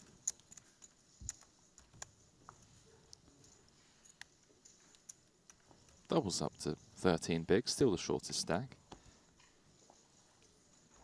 A little more breathing room. One more spin, obviously, and he'll be very much in contention. Do you enjoy spinning the wheel from time to time? Down in the pits, you have a couple of numbers. Roulette? Don't touch it. I just don't have the heart to indulge the casino in the game that I believe they have the largest edge in. I believe so. No, thank you. When it hits, though. Yeah. When being they're counting on that little glimmer in your eye To keep the lights on and bright up and down the strip. You know, I've been missing Ultimate Texas Hold'em, man. I gave a free roll to a couple of friends that I wouldn't touch it for 6 months. Hecklin's been trying to drag me down. We've spent some time at the tables together in Vegas. Might just have to do with buying some action. Jam here from the ace-queen of Uzu, this time on the button. Yeah, a couple of standard raises for Dvorak, just getting mashed by players behind.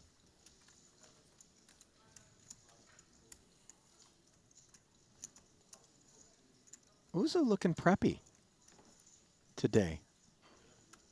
I like it. Very European chic.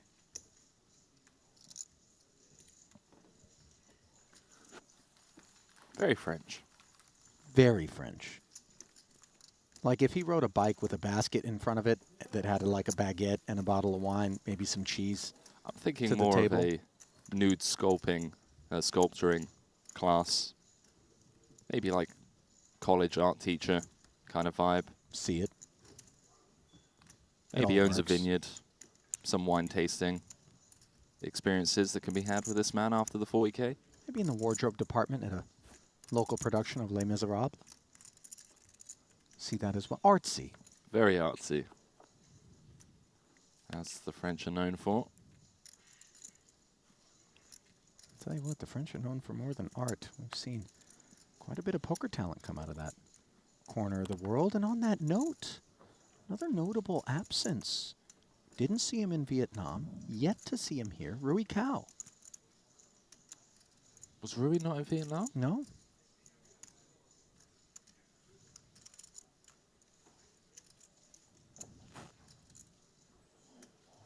This is the part that you don't see, which is Henry feverishly trying to. We'll talk off air. Why? Let's talk on air. Rui wasn't in Vietnam, Henry. If he was, he didn't make his way into the tournament arena. Well, there's that. There's definitely that part. Ace Queen suited for Dvorak. Takes it up to 70K. Vezhenkov small blind greets him with an ace-9 offsuit. Yeah, you see the little smirk. Ace-10 would be a lot more tempting. Puts it into the muck and leans back. I think you might be right, by the way, on that Artem read. I think perhaps a late night for the Russian. I think it was a late night for a lot of people. What was it? The player party yesterday? It wasn't a players' party, but there was some party going on. Did you make your way to this party? I didn't, but I did go for a late night stroll around the block. Circled all three. Sorry, yeah, 3 hotels out of the 4. Bumped into some people strolling back around 2:30, 3 a.m. who had enjoyed themselves. Center of balance compromised, perhaps? Locked arms. Stabilizers. Yeah. Slowed down speech. You know how it is. I don't. No, you don't. That's true. But I You've do witnessed it. observationally. You not on the sauce? Nah. No? I'm a complete lunatic sober, Henry. What little inhibition I have, we must cling to with all our might. No drinking when you're thirsty? Yeah, I drink when I'm thirsty. Things like the green detox juices here. On this occasion, the beetroot, but It is nice. not alcohol. It is nice. Ace deuce deemed nice by Suvarna from the small blind. Nice enough to call the 60K open from the button of Vezhenkov, who has 10-9 offsuit. Soon you likes the price and will dance with 8-5 off. Would have liked to have seen a 3-bet from Santos rather than Peel. Ace deuce just doesn't really play that well. Multi-way out position. Another one of those spots where you end up playing a bit of a guessing game post-flop. More often than not, you're going to have the best hand with ace high against a button open. Well, Vezhenkov has the best hand on this Jack 9-6 board, where he's got two nines. Checks back. Sun Yu with the gutter. Doesn't come in on the turn.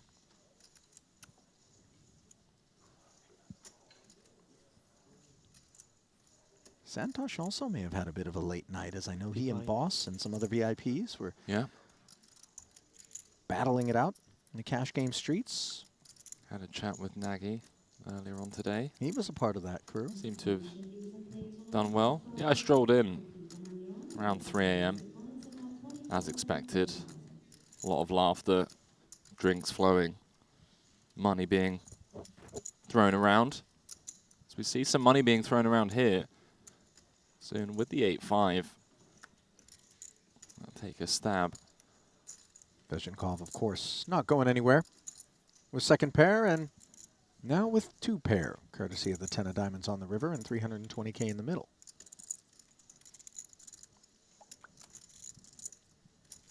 Soon going to give up. Not commentary. Away soon with the 8-5. Sorry, Ali. Enjoy your chocolate. As I was. Artem now improved. Will look to get some value on this river, unfortunately for him. Soon with just 8 high. Easy muck. And an easy pick up there for Artem Bezhenkov. Sounds like the blind's going up. 20,000, 40,000 with a 40,000 big blind ante. Blind's brought to you by Jacob & Co. 40K 8 max, event number 5. $5 million prize pool in this one. 125 entries with 42 re-entries. 1.2 and change up top. Playing down to a champion today, of course, as well as the mystery bounty draw.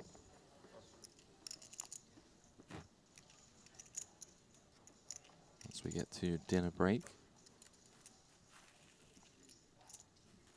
Top bounty prize in that one, Ali? 345, I believe. $345,000. One envelope of those. 345K envelopes. And then a smattering of 85Ks, I believe, then down to 50s and 30s.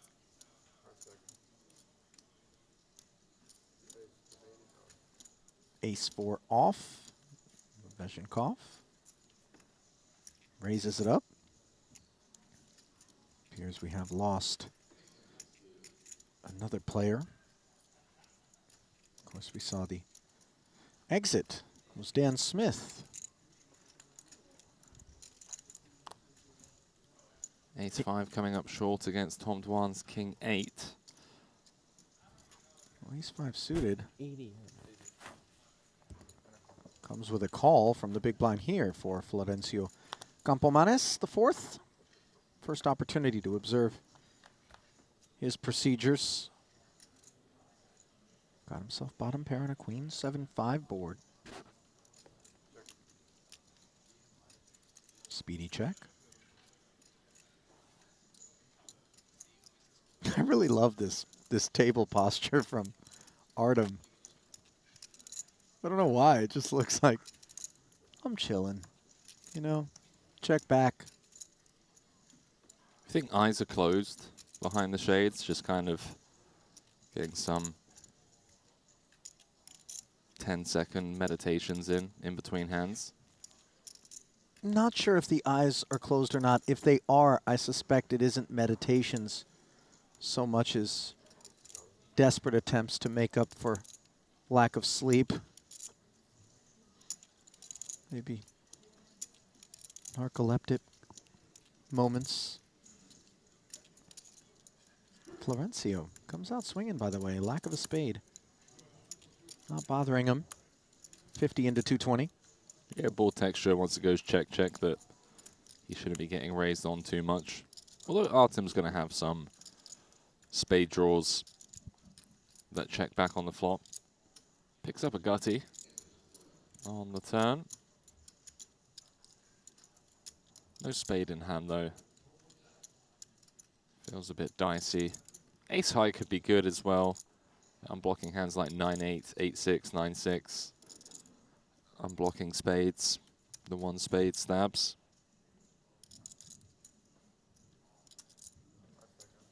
This is pretty sexy. Not calling chips as Vezhenkov raises to 200,000 on the strength of the wheel gutty and position. Florencio promptly puts it in the bin. Yeah, I love that.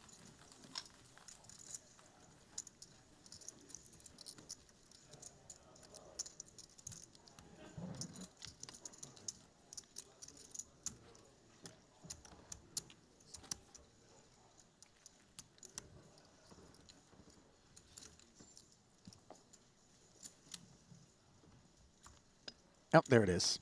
Assume the position.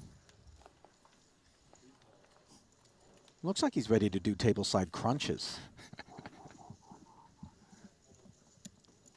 Probably got someone at home just clipping it for his modeling portfolio. Yeah, if this poker thing doesn't work out, I feel like he could definitely pay the bills. Like the surf gear kind of modeling. Playgirl. Same thing. Not quite. You're wearing clothes in one of the two publications. Divorce, sixes. Pretty annoying orbit and a half for Dvoris. A lot of standard opens that he's then had to fold. Again here, opening from under the gun with the sixes and immediately being jammed on. Pretty annoying inability to determine what Uzo's second card has been on multiple occasions now. Does make things interesting, though. Yeah, he's doing the Eric Seidel. Seidel will give you neither. That's true.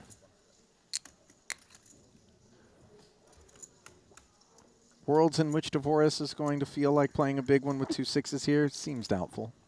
What was this? This is for 16.5 bigs. It's close. I mean, if anyone's going to know these ICM spots, it's going to be Dvoris does pass up on it. Yeah.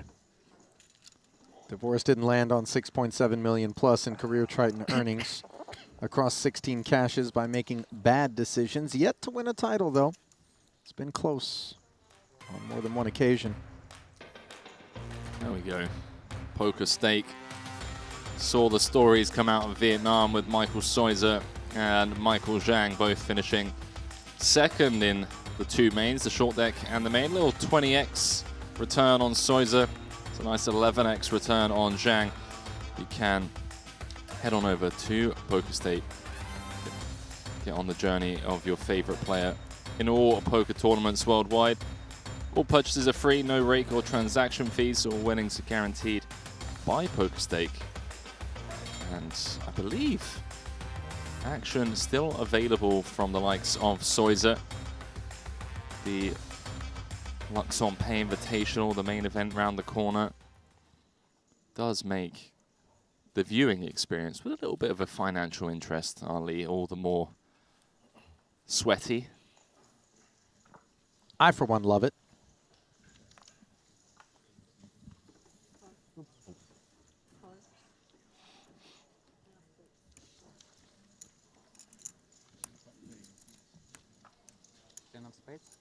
Let us know, by the way, chat, if you do have a piece of any of the players that have action up on Poker Stake.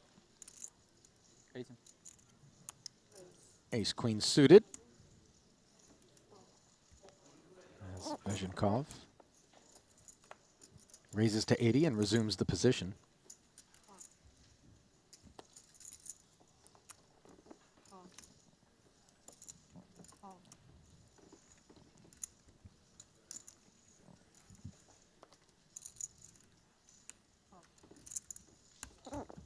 No takers.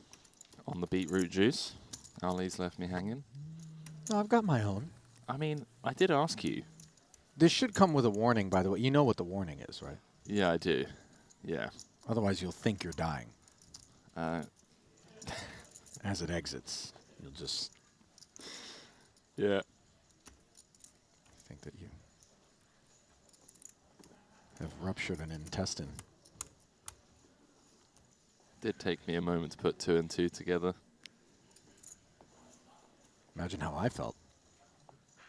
Hours removed. Completely forgot I'd had one. Oh, mine was the next day.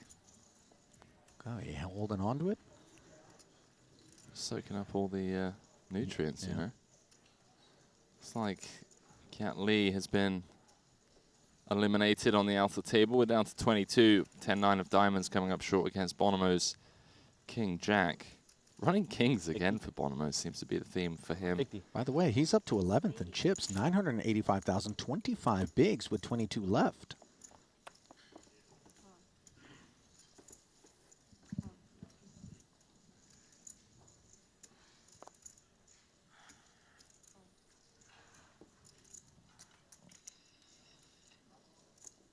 Starting to work our way toward the money bubble.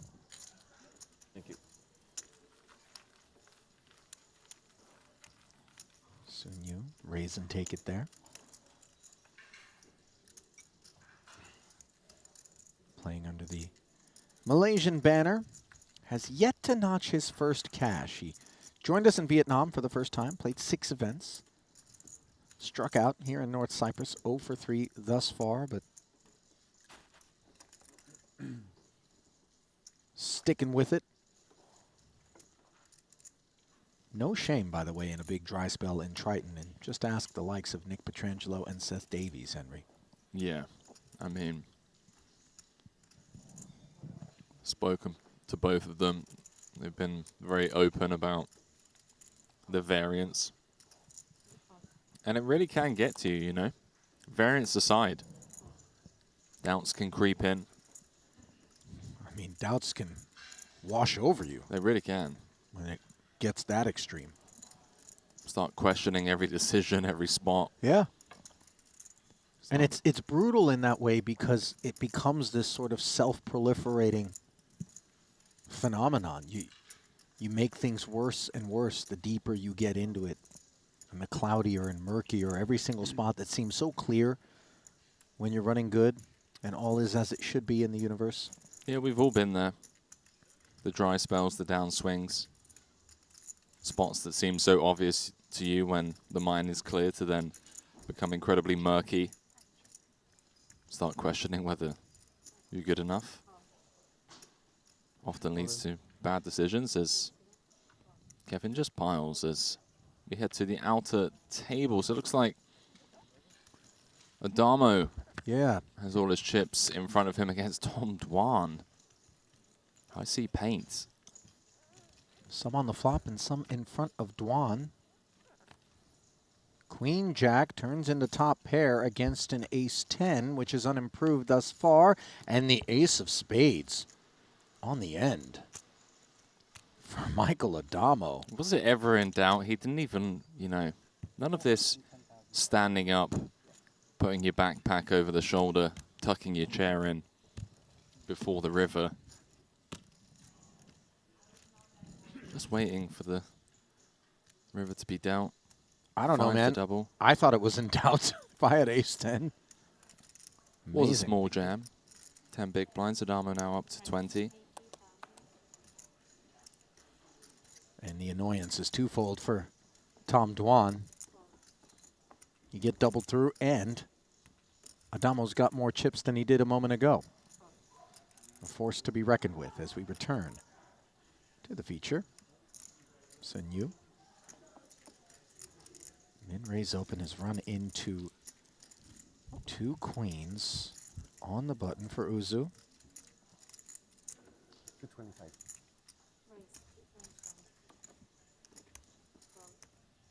Note the non-jam, by the way. 3-bet non-all in. All in. Wait, what? Who just said that? Well, he's induced soon to put all of his 710,000 in the middle. And just as we were talking about maybe this dry spell turning into a profitable run for soon, he's fallen for the trap. Brilliant execution for Uzu, but obviously some vulnerability, as Soon does have 32% equity in this 1.5 million chip pot. Can the Frenchman hold and draw closer to this money bubble? The flop. I prefer ace. 9-7. I'm giving you a sweat, but no ace now. Nothing wrong with being greedy. Ace, please. So 5 outs. See, you missed your 6 now. Still okay. Remains I at still 5 prefer outs. ace. Turn is of no assistance, and Soon sighing, perhaps recognizing that the bell tolls. Is there escape for him on this river? GG.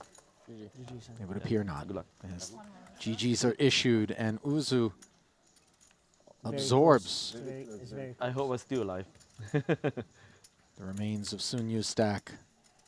6. Yeah, it looks like there was just an 1/8 of a big blind in it between the two. 725. Yeah, I think it's still alive. 5.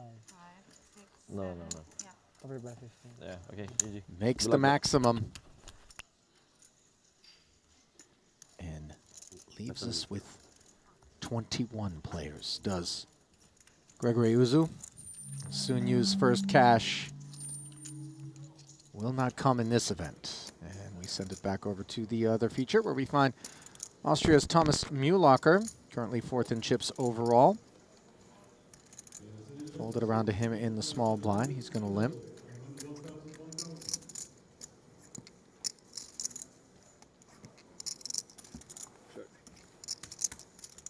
Platonov checks back at 10-5. Two of the middling stacks. 8 high flop is all Mühlacker. Top pair. Yeah, lovely development for Mühlacker. Finds himself just shy of tournament average at the start of this hand. I do apologize, sorry. Finds himself 4th in chips. With more than average. 4 off the money. Flops top pair, stabs. No further continuation from Platonov in the big. Average stack, as you mentioned, Henry, 1.2 million, 30 big blinds at present. You were saying regarding Thomas? 0 for 3 here so far. A couple of runs in Vietnam, but ultimately in the form of min cashes. Looking a lot more healthier here. Wushu, the online legend. It's pretty much achieved everything you can achieve in online tournaments. Thoughtful young man, by the way. We had a chance when we made our way into town at the Vietnam Festival, into downtown Hoi An, to hang out with him. He joined us. Yeah, it's nice that they hang out with us. And with one Normal another as well, people, you know? Henry. You know, there's a lot of close bonds and relationships between guys, oddly enough, in this zero-sum game that oftentimes finds them having to compete against one another. Yeah, it's quite the table that they had in the middle of a random village in Vietnam. Random Irish pub. Random Irish pub. It's pretty cool. Fedor, Squiddy, Mühlacker. Mühlacker, who has ace-jack on the button here in the face of a Bonomo open. Justin well off of the low water mark.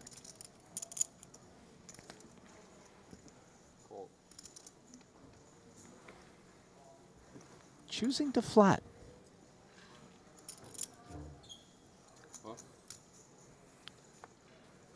Ace-jack is certainly capable of 3-bet folding. It's nice keeping in hands that we have dominated as well, though. Some king-jack, queen-jack, ace-10 type holdings, and well, Mühlacker in trouble as Bonomo has really spun the wheel. These final 3 tables was last in chips, I believe down to 7 bigs at one point. Now flopping bottom set against Mühlacker's top pair. Mühlacker with one of the best hands he's going to have in this spot. maybe the best hand that he's going to have in this spot.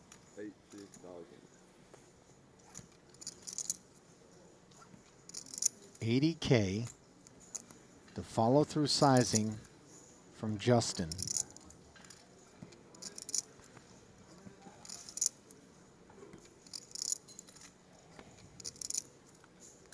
Thomas gonna flat.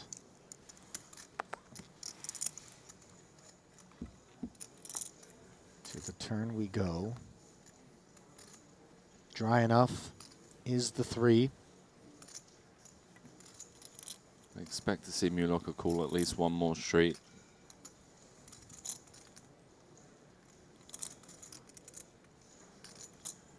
Bonomo is expected to continue on this board and expected to continue firing with a lot of his Queen Jack, Queen 10, Jack 10 type holdings. Some under pairs as well to the board. Setting up a very natural river SPR here of around 0.6 with this turn sizing. And that's the thing that's not lost on Mulaka, by the way, as he faces this turn call, is precisely the progression by Bonomo and the way in which it lends himself to jamming the end, which is something that Mulaka really doesn't want to see. Yeah, I'm blocking diamonds, blocking Jack 10, Queen Jack. Feels like a cool call, and then reevaluate rivers. Obviously a lot easier for me here in the booth. When you come against number 1 on the all-time money list, wouldn't fault Mulaka for calling down 3 streets. Now the queen on the end for Mulaka, and if Bonomo barrels once more into this 970, as we expect him to with 550 back and a set of 9s, does it become difficult enough for Mulaka to find hands that he beats to put this ace-jack into the muck? Yeah, I mean, the only hands that he's really beating here, right, are the under pairs that YOLO it off. Queen Jack, Queen 10. You block Queen Jack suited. Why did you say that? So ask for a count. Should be 545,000 as he's left himself with a 5K chip behind.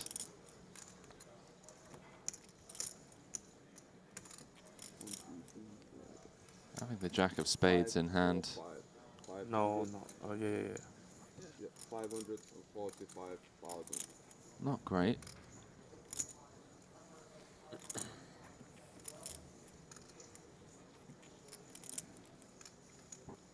Bonomo leaves himself 5K back.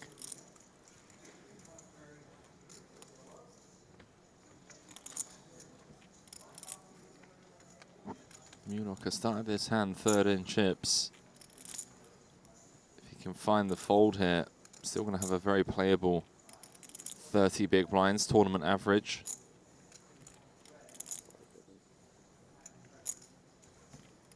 Difficult spot. I suppose it's just with what frequency the hands that are bluffing that you described earlier are present in Bonomo specifically. I think here we just have like the best hand, bar King Queen suited, like King Queen of diamonds. It's the only hand that we have better than Ace Jack. Apart from the obvious Jack 10 of diamonds, but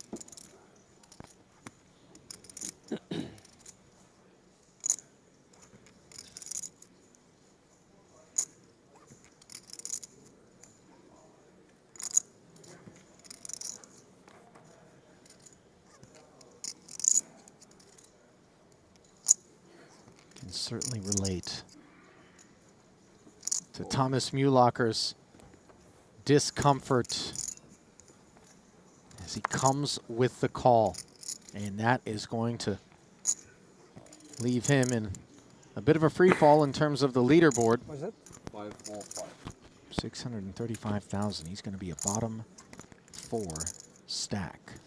yeah, what about Justin Bonomo from 24th of 24, up to second in chips now, I believe. That 2.1 million chip pot, second to only Tom Dwan. Meanwhile, back at the other feature table, Uzu's been trending northbound. Finds himself with ace queen here, and looks like he has called this Devoris jam. Double D with ace 5 suited. We know that those suited wheel combos love to get the 3 bets in pre. And just note the amount of equity that Dan has, despite being dominated in a 1.5 million chip pot where he has flopped the 5, and that smile. More of a grimace. Yeah, yeah. Not attached to good feelings for Uzu, although the turn has some good vibes to it. His chops are available. Queen could be a clean winner as well. Instead, it's a king, and Dan Devoris will take a big bite out of the Frenchman. Yeah, it was looking grim for Devoris. A lot of raise folds. Obviously had that 9 spot on the button where it went small blind 3 and then big blind 4-bet jam. Taking the re-jam spot with the ace 5. Maybe against a player that he perceives to be opening a few pips too wide. Going to have more raise folds.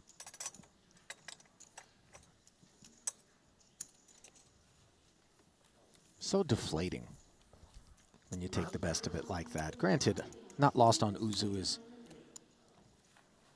the notion of 3-betting with the ace 5 suited from Devoris and the amount of equity that it has, but still, you're a big favorite. You are indeed, Ali. You're always a favorite, pal. In most things. Am I? Maybe I should be doing more things.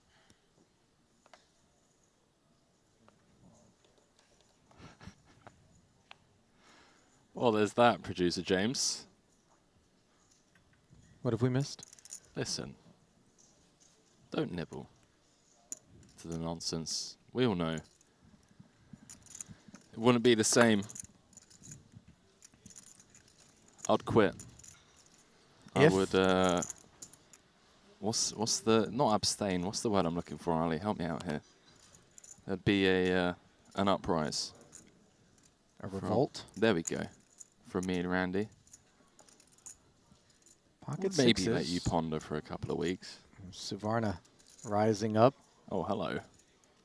Runs into not just the pocket 8s of Campomanes, which have flatted, but now the button jam of Zlotnikov as things get really uncomfortable. Note that 6s are unavailable, so there will be no set for Suvarna. 1-8 into the muck as well. Yeah, the flat call from Florencio may be going to help Santosh get out of the way of this, as there are meant to be some traps.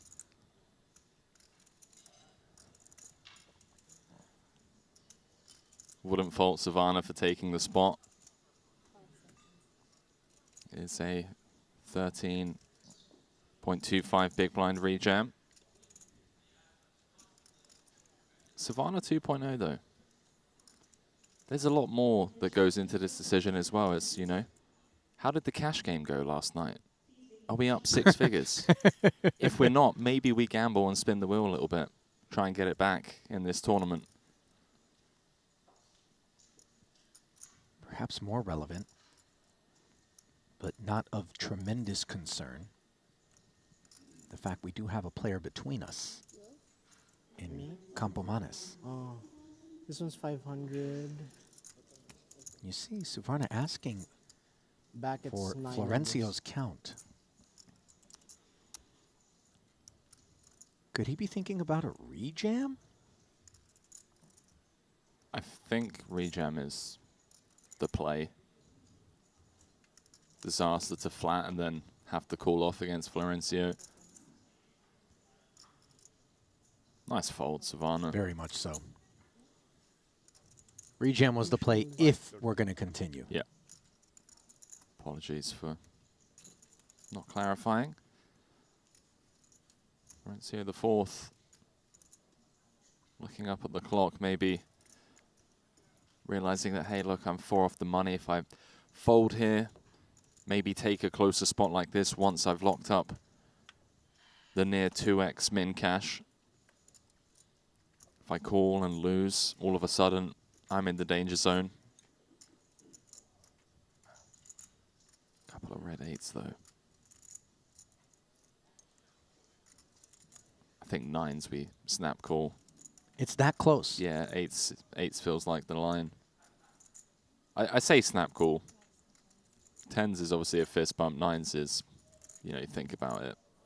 Look at Kompomanis using another time bank and just really fixated on Zlotnikov, trying to pick up any sort of live read that he can that might tip the range. Anatoly will happily take this one down pre. Increase his stack by 50% uncontested. No need to embrace the variance. We can see Florencio is a slight equity favorite with the 8s. You know what's interesting for me in spots like this live as we see Kompomanis lay it down. Pretty okay hand. Is Jack suited? No. Okay. Is the ace-king suited is kind of ambivalent. Big cards? You're not so nervous. Once you don't get snapped, you take the aces and kings out of the equation, and you're like, okay, either you call and I'm all right with it, or you muck and I'm all right with it. I'm just not scared. You know what I mean? It's just kind of like, what am I really going to be giving away? I'm not nervous with ace-king suited in that spot. Shouldn't be. Once you've moved all in. Yeah, you've moved all in, and Kompomanis is looking over at you, trying to pick up that live read. Yeah. And you're just, It's you're like okay. You've made your move, yeah. I've made my bed. But when you on when you make your move and you're light, you know what I mean? Maybe that ace-4 suited or something like that. It's a different vibe when you're getting dressed down. But the ace-king is just so comfortable regardless, right? I mean, still, I don't know. Some nerves, depending on how used you are to playing these stakes. 4 off the money. True, fair. Even ace-jack, ace-10 has 30% equity.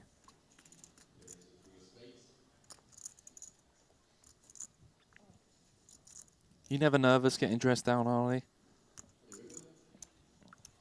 I enjoy being dressed down, Henry.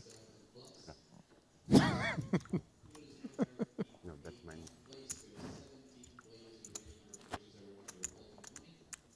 I got a few dress downs under my belt. Only a few. Some more memorable than others. Some I've forgotten about. Some are forgettable. Let's be honest.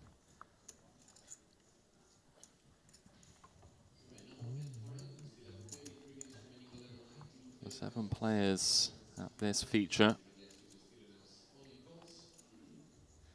As expected, pace of play has slowed down quite a bit as we head towards the stone bubble here in event number 5, the 40k 8 max. Min cash, 78,500. 3 tables of 7. First 7-figure payout up top in this one, 1.26 million.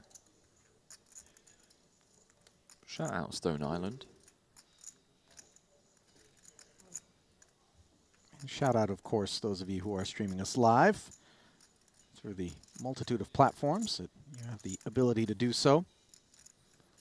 Glad to have you with us here. Uzu, glad to have King Queen offsuit on the button, and happy Something like that. to jam Kevin into seems interested. Pake, and good read. 2 red 5s have piqued his interest.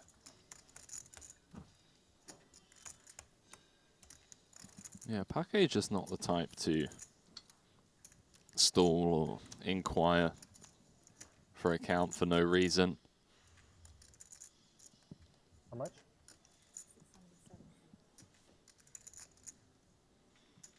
Is, of course, 50 big blinds effective against Vazenkov.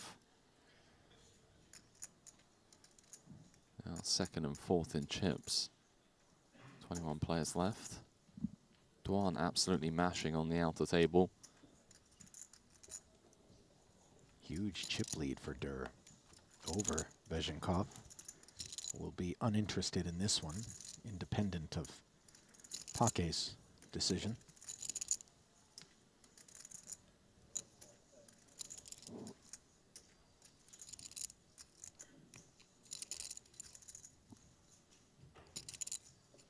Gregory really looks like he belongs here. It's very calm, cool and collected. Even when he lost the ace-queen against ace-5. Yeah, yeah. Just took it in stride. Yeah, really did. Been there. Seems to be enjoying the Triton experience. First timer. Well, Artem has come out of his shell. Yeah, maybe he wasn't out last night. Looks like a fresh face. I wish I looked like that after a night out with a little sleep. Wish I looked like that after Oh, there we go. Back up. a good long night's sleep. Blinds going up yeah. to 25,000, 50,000 with a 50,000 big blind ante. Brought to you by our title sponsor, GG Poker. Viewers at home, let us know, as always, if you're grinding along over on GG, getting involved in the Triton free rolls that are daily. Passwords always delivered in the YouTube and Twitch chat. About 200 million guaranteed festival all the way through to June 6th, if I'm not mistaken. Love to hear about some deep runs. That is a staggering figure, by the way, to guarantee in total. $200 million. That's a fifth of a B. That's a what? A fifth of a B? Yeah. Don't make me spell that out any further. You don't need to. 2 kings for Uzu, and back into his shell goes Artem here.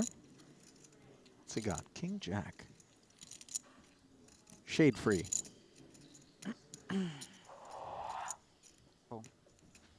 Is he okay, Ali? Like, I'm financially, I want to say yes. Concerned. I'm not worried about that man at all. Feels like he needs a good 6 hours, at least. 6, 7, you know. Maybe a massage. Good breakfast, morning sunlight. You don't worry about Artem. I'm worried about Artem. Flatting with the King Jacko from the small. Yeah, be a little bit more worried about the fact that he's out of position against 2 players with just king high on a 9-6 deuce board. But outside of that, our man's all right. Is he good? Yeah. Yeah. Suvarna. Dust. Came along, by the way, with the 8-3 offsuit. Keep an eye on that. This is a little bit more Suvarna 1.0, if I'm being honest. Yeah. 180. I'm not sure. Pretty out of line. Huge sizing. Muzu. Why so big? Just mashing. Because, I mean, like, the big blind's going to have so many one-pair hands. They kind of force continue with the overpair. Want to get max value. Bezhenkov sharing a moment with his King Jack before parting ways. And Uzu has stabilized ever since being doubled through. And stability and comfort, the specialty of our official chair partner of the Triton Poker Series. We're talking award-winning features like an integrated lumbar support, fully adjustable armrests, all stuff that helps alleviate pressure from your wrists, your elbows, dare I say even your poker mind, as you are guided into a healthy sitting posture. Over 2 million users have got Secret Lab chairs, Henry. Make yourself among them. I, for one, love the plush magnetic pillows that we have. Certainly one of the USPs. I like the fact that I came here with 6 broken bones, and that's no longer the case after sitting on a secret lab chair. The for 6 healing days. properties There we go. of the secret lab chair. I feel like this is the part during the infomercial where we have a little fine print that goes, these claims have not been independently tested. But I do think... Not speaking on Secret Lab's behalf, for sure. ...that anyone else that finds himself suffering from multiple broken bones right now would do well... I mean, look at me. ...to purchase a secret lab chair. Look, do I not look comfortable? Well, I mean, that sling, that wounded wing of yours still do that. Definitely suggests less comfort than yours truly, with full mobility and an intact clavicle. It's the rib that's annoying. You said rib as though you've only one broken rib. There's one rib in particular. It's the 4th one down. Have on you the named left-hand it? side. No, not yet, but maybe we're going to rename it Pointy. Oh. You got 4 broken ribs? 3. 3. I feel like you keep deliberately Do you want a getting that 4th? wrong. Like, I want to make you laugh so it hurts. No, right? laughing doesn't hurt, but sneezing. Oh. That's not fun. Got to bring a feather into the booth. There's a look at how the chip counts are stacking up at present. The Dutchman Kevin Paquet currently 3rd overall. Mayor of this city. Right behind him is Vegenkov, who, as I mentioned, you needn't worry about, Henry. As Zlotnikov bringing up the rear, neck and neck with Campomanes, who did put those 2 8s into the muck against him. Yeah, but even the shortest stack, Zlotnikov on 16 bigs, you know, doubles through any of the chip leaders. All of a sudden, he's top of the chip counts at the table. Incredibly tight. I expect this bubble to continue for quite a bit of time. The spring is coiled. Vegenkov deliberating from the cutoff. Min raise.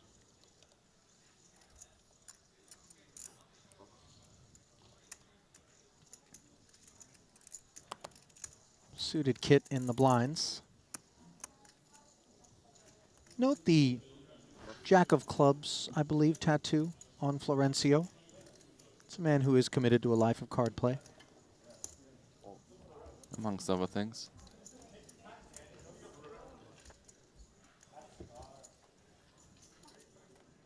Zlotnikov, the shortest stack, does make the defend, and well, this could be showers.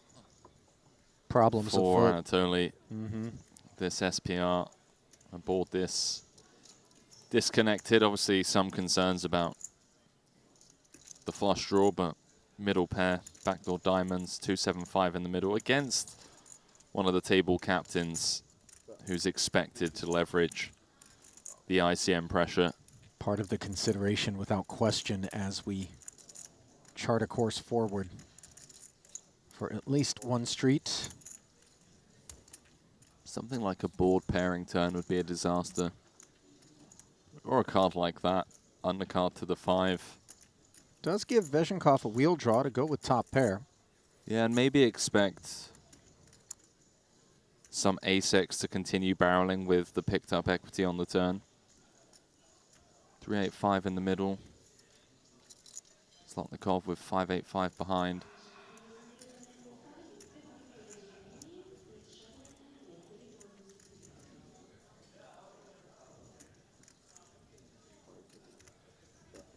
Does fire a second barrel with his top.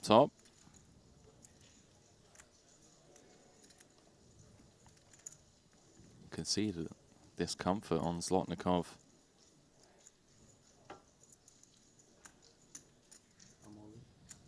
Oh boy.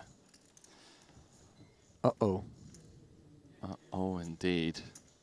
Check, raise all in for another 385K. Didn't take long for Vegenkov to make this call, and the 2 Russians colliding in a $1.5 million plus chip pot. Understandably, Anatoly on his feet here, in need of help. 9 or a 5 in his future? No. As the ton of diamonds will leave him on the outside looking in.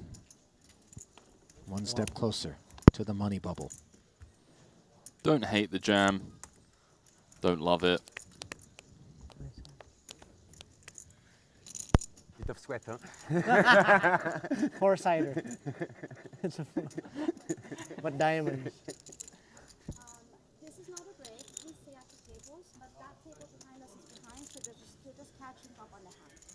Okay. He's not going to be up for a few minutes, but don't leave. It's not a break. As soon as they're done, he's going to... Can we run toilet? Yes, thank you. I don't want you to lose any hands.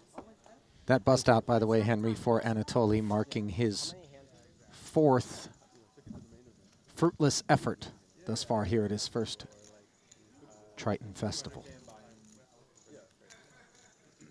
Meanwhile, we turn our attention to outer table action.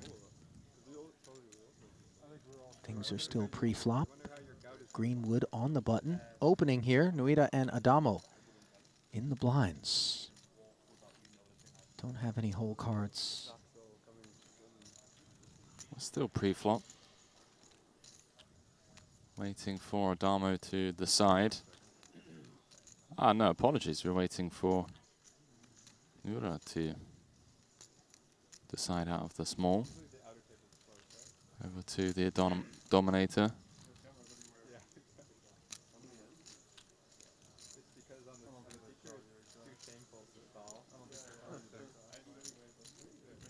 And Mike makes the call. So Greenwood will focus up.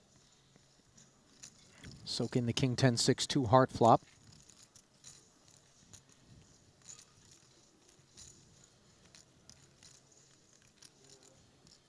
Range advantage, Greenwood.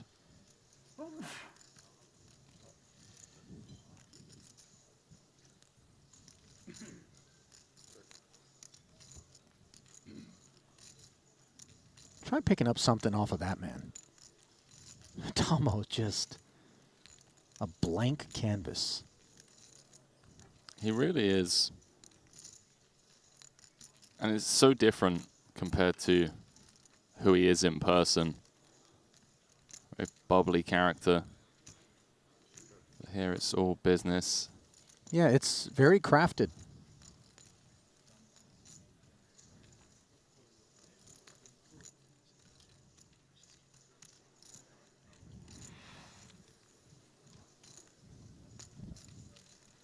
Facing the follow through now. Unclear the exact sizing of it from this vantage point. Being told by producer James it's 65,000 and all of it being shoved in by Adamo here. This is King 10-6, 2 hearts. Let's see a mixed strategy here. Some top pairs, some gut shots, open-enders, flush draws that want to protect. As well, push some equity on the bubble. Some vulnerable top pairs, you know. On this board. Greenwood's got something. No, I mean, it's a board where Greenwood just has everything, you know. Has all the strong hands, does make the call. Looks like a king. King 3 to be exact, and for Adamo, it's King 8. And the turn is an ace, and the river is a 7, so that 8 is going to play. Greenwood had plenty of outs to a chop, but instead is left doubling the Aussie up, and it's not the first time we've borne witness to that, as Tom Dwan knows this feeling. And it's one that is an unpleasant one. A 1.6 million chip pot for Adamo. Welcome back, sir, to the Triton Super High Roller Series. We did miss you. 2 titles back in Madrid, May last year. What's going on with this Mahar Nuita massage? We've reached the finger tug part of the program. I do like that. Like when they grab your nail beds, squeeze them. Been there? Yeah. It's good stuff.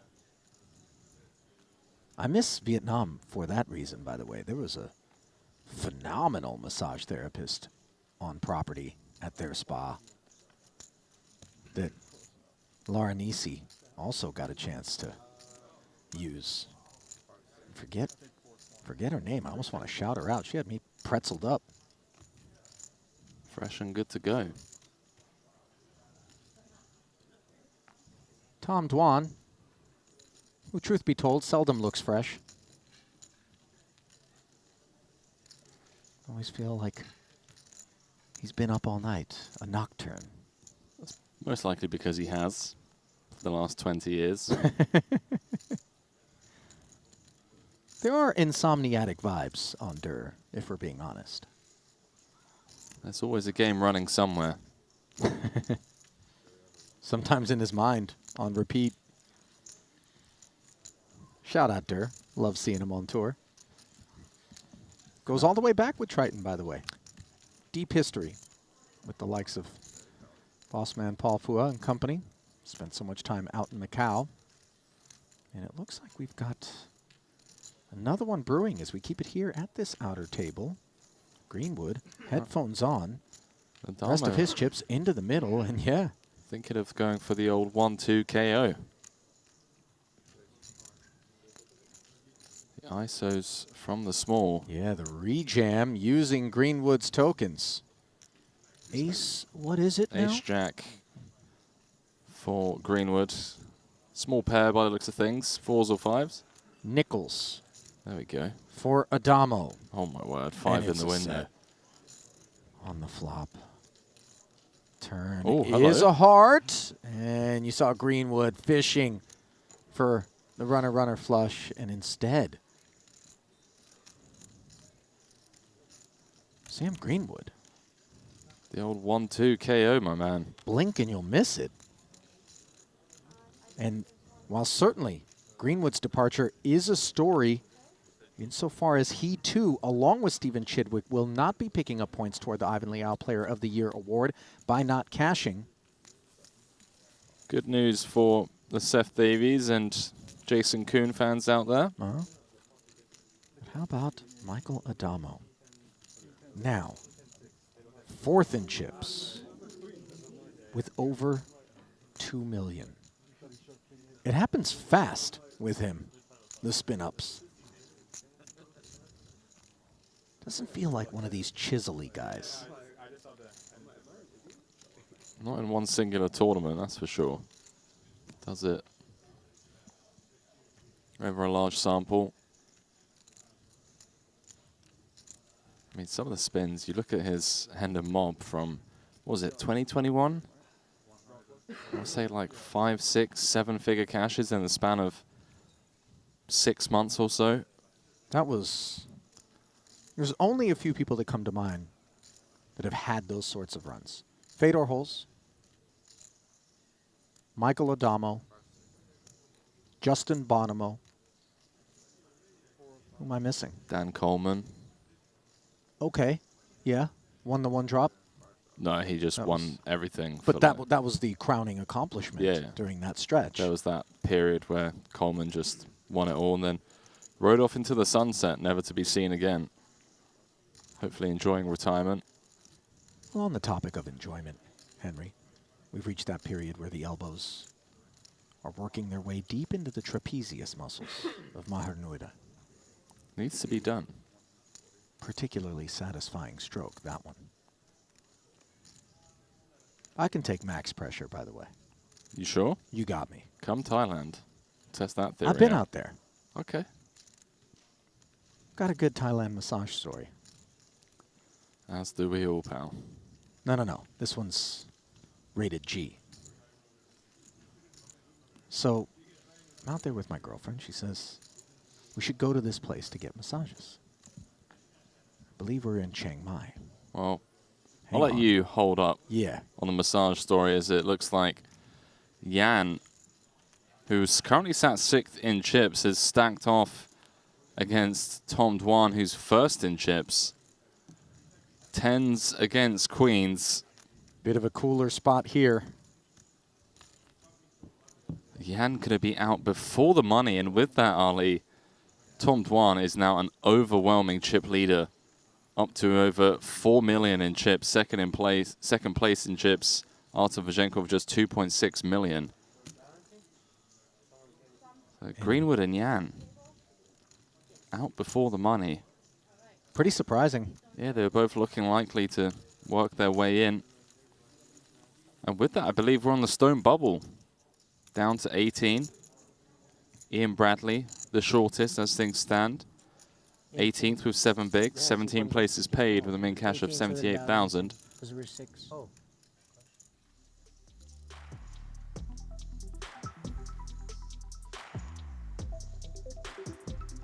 There is a look at Vazenkov's state.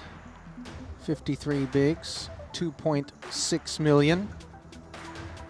With Dwan, the only player deeper than he, as Yan fails to pick up consecutive cashes, as does Sam Greenwood, as you mentioned. Stone bubble now. Greenwood actually didn't cash the mystery bounty. Cashed prior to that, so stand corrected. He ran Ace King into 6s, Ace High Flop, 6 on the river against Artur Martirosyan in that one. Wow, your mind is like a steel trap. I wish it was that good at remembering things other than hand histories that I'm not involved in. I don't. But you know what I do remember? The story you were telling? She says, we gotta go here for a massage. I say, okay, no problem. Let's go. Grab an Uber. By the way, shout out our Uber driver. We got a little kick out of his name. Turd Sack. Had to take a screen grab. Couldn't believe it. But that was his name.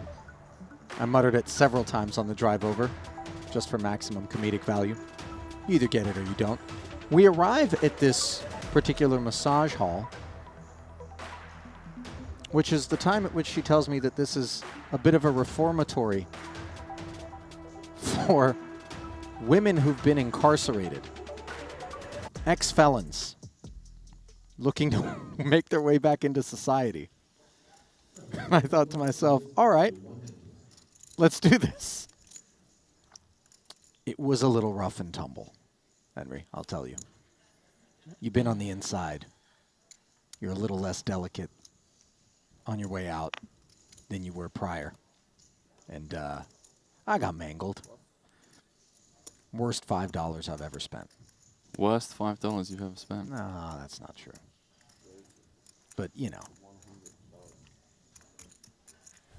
What about that fake Louis V bag you picked up in? No, that was, spent 40 on that. But it was more the entertainment value. High entertainment value. R.I.P. that 40 bucks. 2 10s for Gregory Ozu, who's looking to say R.I.P. a million off of Vazenkov's stack. Artem not going to comply. Snap folds. Pretty relaxed climate considering we are on the stone bubble here in Event 5. Tom Dwan leading the field. 4.3 million with 86 bigs. Vazenkov in second with 51 bigs. Bonomo in third, Adamo in fourth, Kevin Pack in fifth, rounding out the top 5. This is stacking up to be quite the event. That's fine. Yeah, as long as there, I clarify there. Exclude us. Of these 18 runners, I count 5 Triton first-timers at present. As we flip back over to the table where most of the carnage has transpired of late. Good to know you can count to 5, Ali. Bravo. It's like an Adamo 3-bet. Were there doubts? Some. Misplaced. So So Adams 3-betting against the Adamo cutoff open. Met with a fold.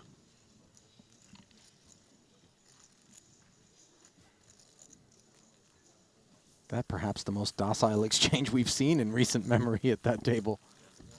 A raise and take it. How did that happen? Well, it didn't. Raise 3-bet. Oh, it was a 3-bet, yeah. Take You're it. right. Re-raise and take it. Some contention. Back over now to the Vezhenkov show.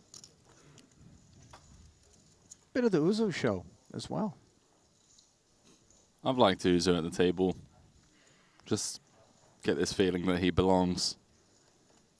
Chatty, smiling, taking it on the chin. In his natural environment. Yeah.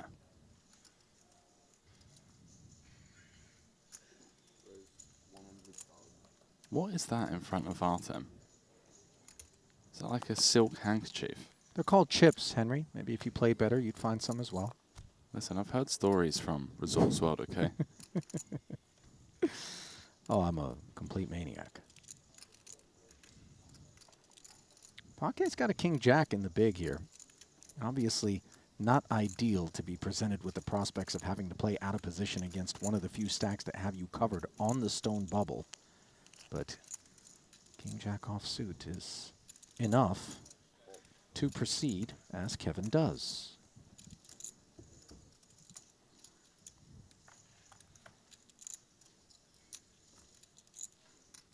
Two spades, 2 threes, and a 6 as Vezhenkov won't mind this texture.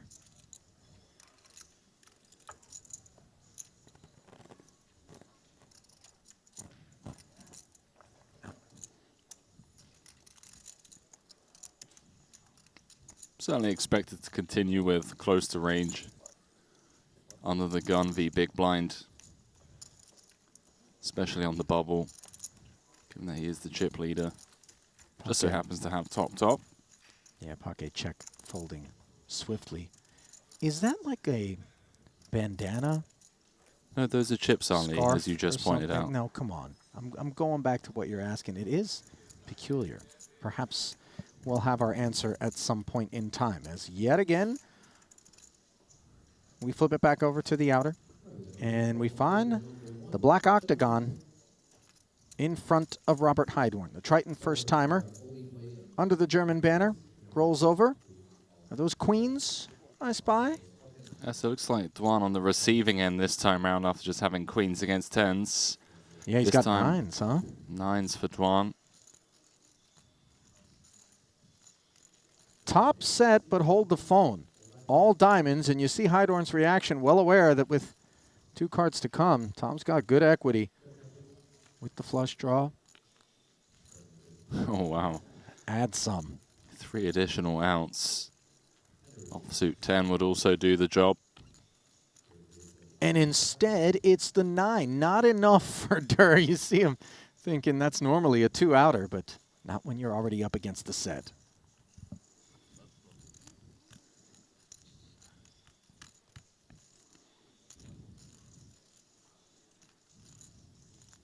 Heidorn up to 40 bigs now. Courtesy of that blind v blind cooler. Think he's enjoying it out there, Ali?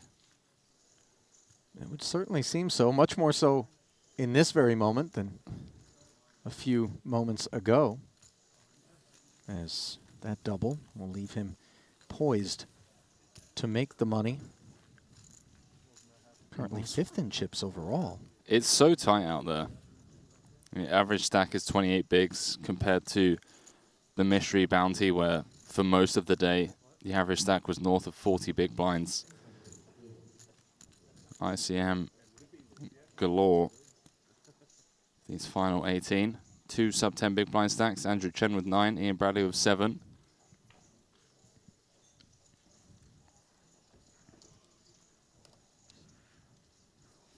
Final 3 tables. 3 tables of 6 with 17 places paid. Event number 5, the 40K 8 max. 7 figures up top. Shout out to all of our viewers over on YouTube, Twitch, and of course those of you watching on the Triton Poker Plus app. Appreciate you guys and gals around the world getting involved in the conversation and obviously supporting the Triton Super High Roller Series on their mission to just bring the highest stakes poker free of charge to the world. And if you haven't already, take a couple of seconds out of your day, click that like button over on YouTube. Really does help us grow the channel, reach a wider audience. Also means Ali gets to keep his job, which I know some of you out there may be thinking, okay, well, maybe now I'm not going to click that like button, but look, it wouldn't be the same without him. So do us a favor. We crossed the 160,000 subscriber mark today, Ali, over on YouTube, closing in on 80,000 followers on Twitch. Would love to get that to 200K by the end of the year. These are big figures. I mean, dude, we're working our way up the ranks, especially on YouTube. One of the most subscribed poker platforms. Understandably so. Have the confirmed London Super High Roller Series later on in the year. Randy was recording some nosebleed cash games with the likes of Rui Cao, Boss, Tom Dwan, Phil Nagy. Well, we have no other variety to offer. All free of charge on our YouTube. And also some behind-the-scenes content on our Instagram, some up-close and personal interviews and, well, not just interviews. There are some funny reels and whatnot with some of your favorite players. What are they saying, Ali? What are the viewers at home talking about? I assume the like number going up a considerable amount, knowing that... I'm not sure where it was before the call out. We're at 417 at present.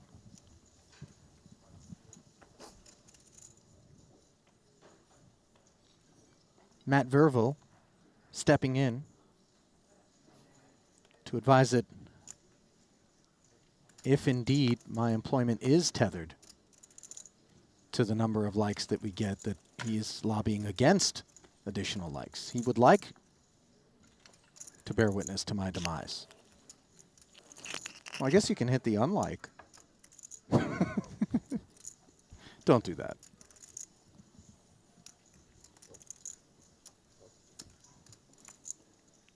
Ace-3 off in the cutoff. Stone bubble. Easy muck.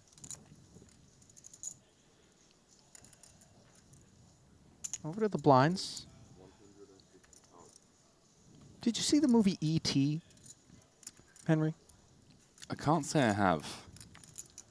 Well, it's a little bit before my time. The older among us might recall a very distinct, similar look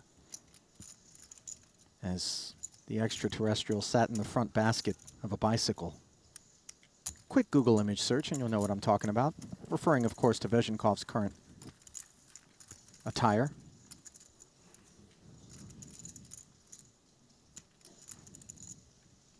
A little love for Artem also being shown in the chat. He's got some supporters. Yeah, big Russian poker community, of course. TikTok God stepping in to advise that he's a great guy, living his life in peace. He's had a nice journey in poker, puts in a lot of work. Thank you. Thank you. A quick dealer change here.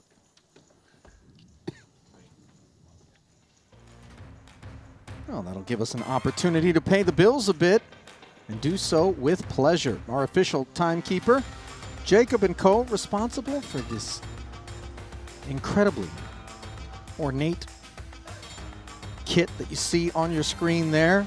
Incredible timepieces coming out of their factories. And not just about the jewels, the diamonds, the sapphires, the rubies. They've got gambling-themed gear. The Astronomia, casino piece has the functioning roulette wheel inside it. Of course, They do award special collaborative timepieces to our main event winners in both short deck and long deck.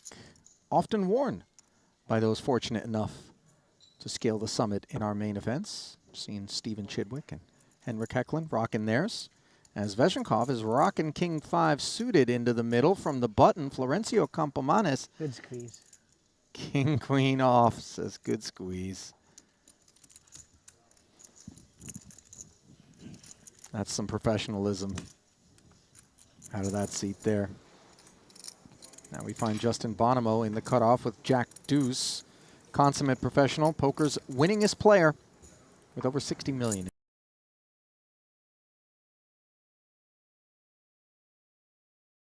Big with pocket threes and $1 million in chips.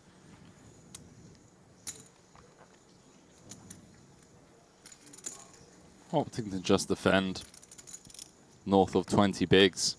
Feels like a bit dicey proposition more often than not.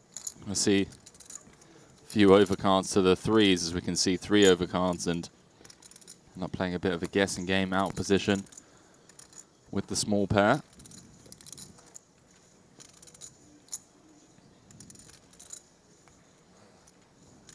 Platonov checking, Bonomo with just air.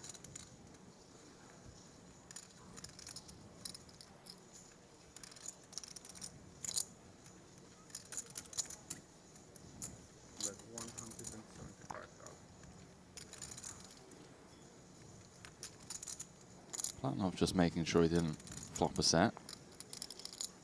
Kind of touched on the players in seat 2 and seat 7 in particular. Maybe getting a bit of glare from the studio lights on the flop there. Yeah. Bright lights, cameras, big stage. Bonomo continues to climb. What a level and a half it's been for him. Came into the final 3-table redraw, shortest stack, 7 off the money. This can't be right. You remember that him and boss Paul Pua were among the shortest in the room at the onset of play, 42 players. So we picked up the coverage. Okay. And the spin-ups have been epic since then. As we toss it over to the other feature, Uzu, pocket 5s, no interest. Ace trace suited for Pake, who sits a bit deeper. Been a while since we've had a Bonomo deep run. Would love to see it. Note the 5s hit the muck, by the way, 6-handed on the stone bubble.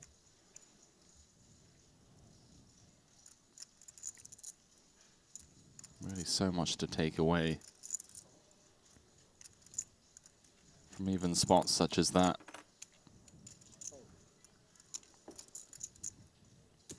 Forest 1 pip higher. Red 6s in the big.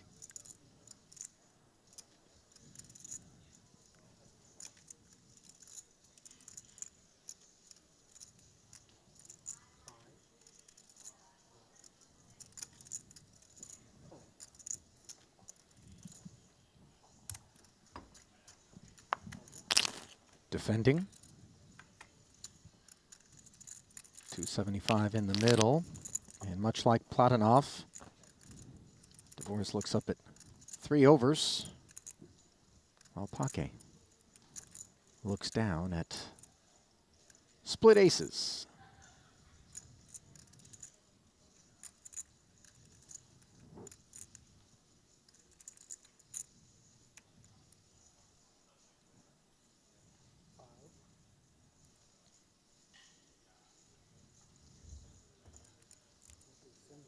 $70K, the follow-through figure.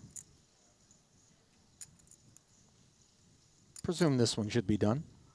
One would expect, although against the hijack open from Kevin, one of the deeper stacks at this feature table.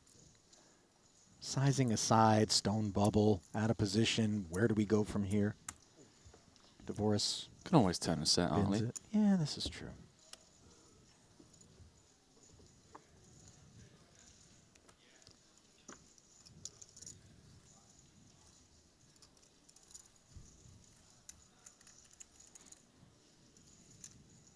talked about things being tight. Go on. Note the silence in the room right now. Could hear a pin drop. Will certainly give way to a much chattier affair once this direct hand-for-hand moderation. Yeah, the tension will be released. I was speaking to none other than Nacho Barbero earlier on today after he'd been eliminated with kings against tens. How I'd love for him to be at every feature table. Oh, yeah. So entertaining. He said to me, like, he does it for the socializing, loves chatting with people, having fun. He understands that, look, we're playing for high stakes, but enjoy it. Enjoy the process. Doesn't have to be quiet. Not taking anything away from these guys. Playing for 1.2 million, of course. Certainly not. Time to get serious. And by the way, it's not to say that those who aren't indulging in the social aspects of it like that aren't enjoying it. They're just doing it in a different way. Some language barriers as well, potentially. Sure. Multinational affairs we've alluded to. Love that about the tour, though. For sure. Shout out Artur Martirosyan. Picks and chooses when he understands English. Selectively. As do I. Bezhenkov added a bit with the 8-9 off. But this exact moment in the tournament is the one where he and Tom Dwan, overall chip leader, along with Justin Bonomo over at the other feature, can just cobble away. 7 big blind stack for Ian Bradley. Bezhenkov can really just lean into these middling stacks.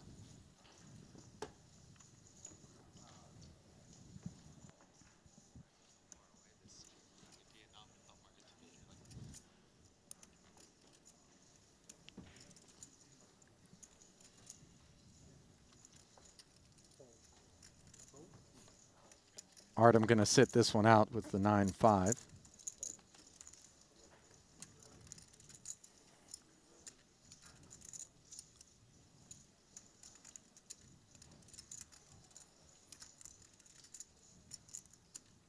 Dan Dvoris interested in this king of diamonds in conjunction with the button as Artem crowds the shot.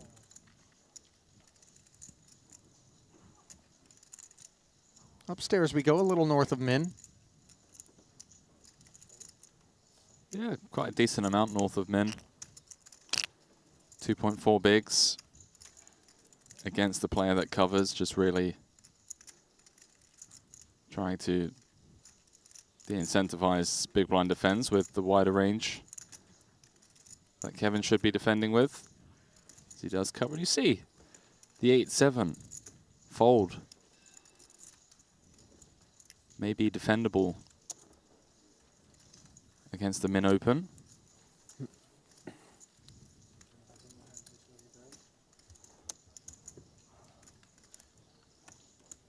Forgot to note Chen, by the way. The red feature table getting short as well. That down to just 6.5 bigs. Yeah, Canada's Andrew Chen, one of our Triton first timers. He and Ian Bradley, currently shortest stacks in the room. Mulacher, by the way, who had heaps at one point, also down toward the bottom. 16th of 18 right now with 9 bigs himself. Yeah, obviously lost that huge pot top pair against Bonomo's flop set. Idon taking a stretch as Adams looks to continue on the button. 10-3 deuce by the looks of things. Yeah, it looks like it was a Hydorn open from the button. No, Adams is on the button. Hydorn's in the small blind. Tom Dwan's defended.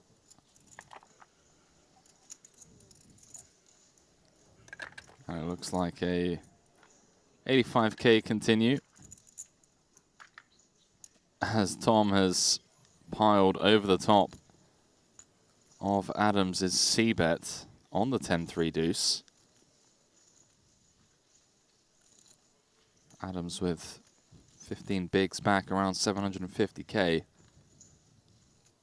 Dwan just mashing. As Adams does make the fold and the rich get richer. Tom Dwan back up to over 4 million after a small setback between himself and Hydon. I'll tell you what, we're certainly supposed to stay neutral. Not necessarily have any rooting interests, but in terms of thinking on behalf of what would create and make for the best entertainment, I, for one, would love to see a deep stack Dur make his way to this final table.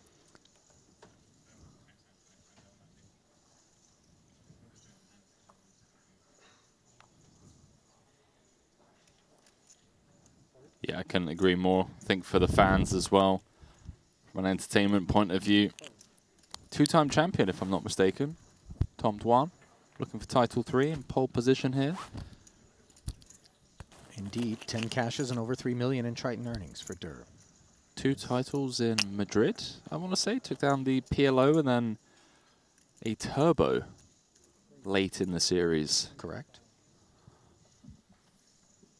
For what was his first ever tournament win. Ace deuce suited, not getting any action. Looks like some of the players standing up, getting ready to go on break from this feature table. So Dvoris with the pickup to 1.5 million. We saw Luca Vivaldi come over, tell the players they would be rotating. See if there's any action on the outer tables before we head into break as the crane pans back out. And indeed, it appears we do have something developing between Hydorn and Tom Dwan. Hydorn opened the button to 100,000. Dwan flatted from the small. The 10-8-7 flop. Drawing a couple of checks. Board pairing 7 on the turn.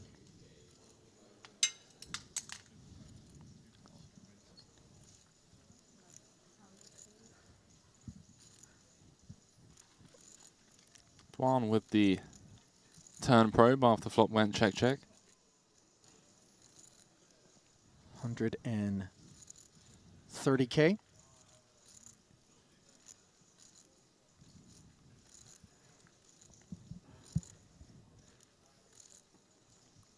Hydorn looks like he's going to continue, so another 260K. Heads in. Now an ace on the river. Very interesting card. As played, there's certainly some ace-X in Hydorn's range. Henry, think you would agree? Yeah, and some of the obvious draws. Bricking, spades, queen jack, king jack. That flopped the 2 overs and a gut shot. As Dwan does slow down. 560 in the middle, Ali. Dwan checking it on over to Hydorn. He's going to check back. What have we here? Yeah. Both players with an ace. Wait, hang on. Is it aces and eights for Dwan? That's what it looks like, but it looks like maybe it's a 5. No, it is an 8. No, You're it right. is, yeah. And the check back from Hydorn, saving his hide. Hence Dwan somewhat surprised, yeah. With Thought the top maybe pair. for sure he was going to be able to get a bet out of something like ace-jack as both players binked the river. That's pretty wild. Ace-queen just checking behind there from Hydorn, and, well, Dwan maybe missing out on some value that he expected to get. Artem rather, leading the field on this table as we're going to be mixing things up as we welcome you back to the break desk. Ali, how fun was that? Well, it was a little bit less fun for Tom Dwan than it was for Hydorn. Even though he lost the pot, he can obviously feel pretty good about the fact that he didn't torch off on that river despite having hit the ace pretty tidy, but of course a function of the fact that we are on the Right. Stone Bubble and headed to a break here from the Marriott Royal Diamond Hotel and Casino. Henry and I are going to step aside. We'll be back in just moments with continuing coverage from event number 5. It is the 40K 8 Max. And as we head to that break, we bring you yet another quiz from GTO Wizard. Following quiz is brought to you by GTO Wizard. Hero on the button, C bets the flop, and faces a check raise from the big blind. The turn completes the flush draws, and the big blind barrels. Which of these hands has the most equity against the made flush? Do you know the right answer? Take your chance to win a 1-month premium GTO Wizard subscription. Scan the QR code or go to gtowizard.com/Triton. We give away 5 subscriptions every day. Master poker and learn how to crush the competition with GTO Wizard, the #1 app for poker players.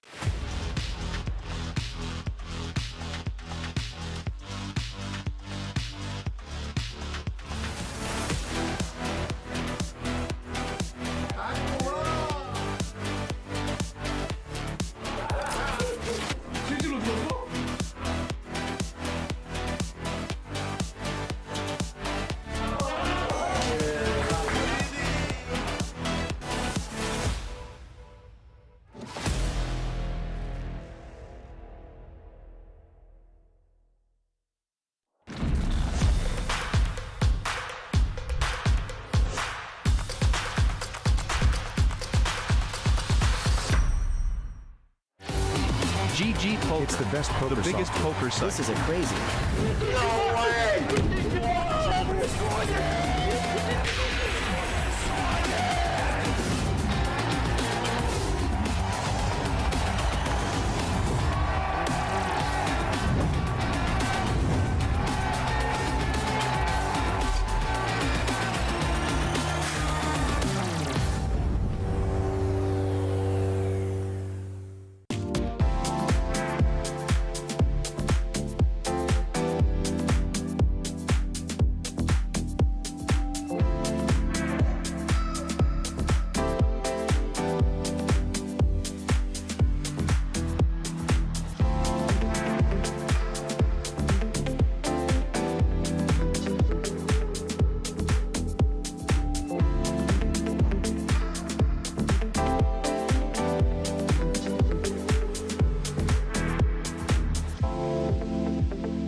bearing, boss.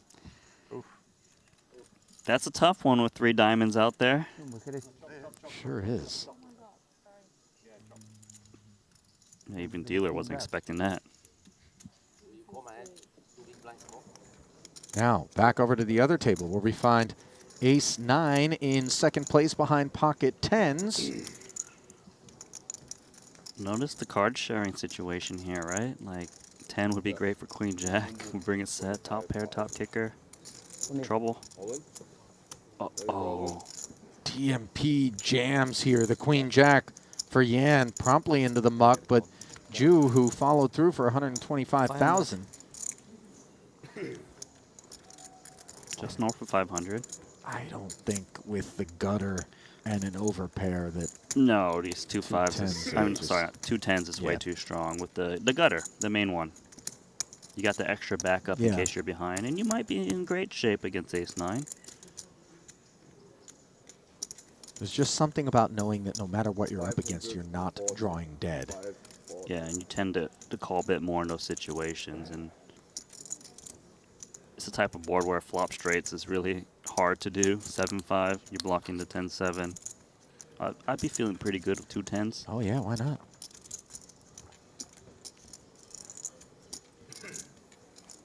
Problem is Dow thinks he's got the best hand, I believe. Gonna see the bad news. Time card coming in. Can Samuel outlevel himself here? Find a fold? No rainbow, no filter. Did he just hit Ju with a no gamble, no future?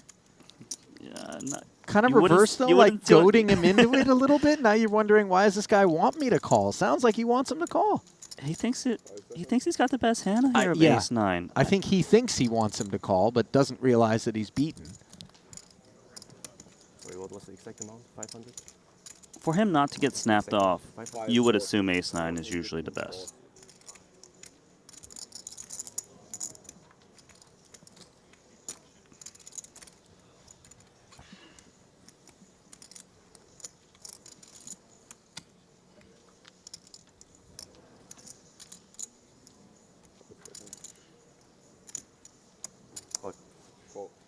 Well, Ju took his time, but ultimately did make the call that we anticipated he would. And Dow proudly shows the Ace-9. Oh my gosh. And Tough good 10. You chop. Okay. Nice hand. after he gets shown the 10s, he's a bit surprised to be behind in a 1.25 million chip pot where he needs help. Turn doesn't deliver it. And now it will be a 9 or an ace alone that will salvage the pride of Vietnam's hopes here in event number 5. Is it there? No, instead it's a 7, which gives Ju a straight and reason to sit back down. Downloading, though. Just given the visuals, I'm inclined to believe Tim Adams more than the guy in Ensan's getup. That guy looks like he doesn't have my best interest at heart. Ensan is a world champion. Timothy Adams is not. So shouldn't we trust the guy who's got the championship title? No? No. Do you know how much you have to bluff to win the World Series of Poker main? You've lied a lot. So you're saying he doesn't lie, Timothy Adams? Honest Tim? No shot. What about this? King 3 of clubs. It's not really a strong hand. Perhaps strong enough to open the button off of 460? Yeah, it is suited king, right? 19 blinds, 18. 80K. That's a large sizing here, just north of 3x. But then again, note the big blind is quite shallow and will be committing these 2 4s. Great spot for him. Yeah, Chidwick. After losing to the 2 kings, decides pocket 4s are time to get it in. As he'll play for 415 against Tim Adams. It's hard to be such a big favorite with 2 4s. Found it.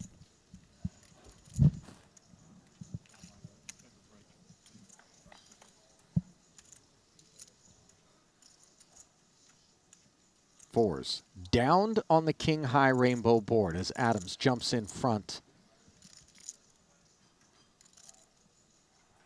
Chidwick find a straight draw or a set on the turn? He cannot, and the news gets worse as the 4 clubs is no longer an out, as that would give Tim Adams a flush. Just a lone 1-outer for Stevie, and on the river he fails to connect. So that will spell the end of the road for Ivan Liao, Player of the Year award leader, Stephen Chidwick. Buy the big blind now. No, one big blind. Will not. Was a Amazing. small jam. 10 big blinds. Adamo now up to 20. And the annoyance is twofold for Tom Dwan. You get doubled through, and Adamo's got more chips than he did a moment ago. A force to be reckoned with as we return to the feature. Sun Yu. Min Raise Open has run into 2 queens on the button for Uzu. 225.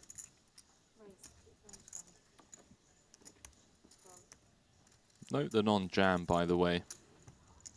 3-bet non-all in. All in. Wait, what? Who just said that?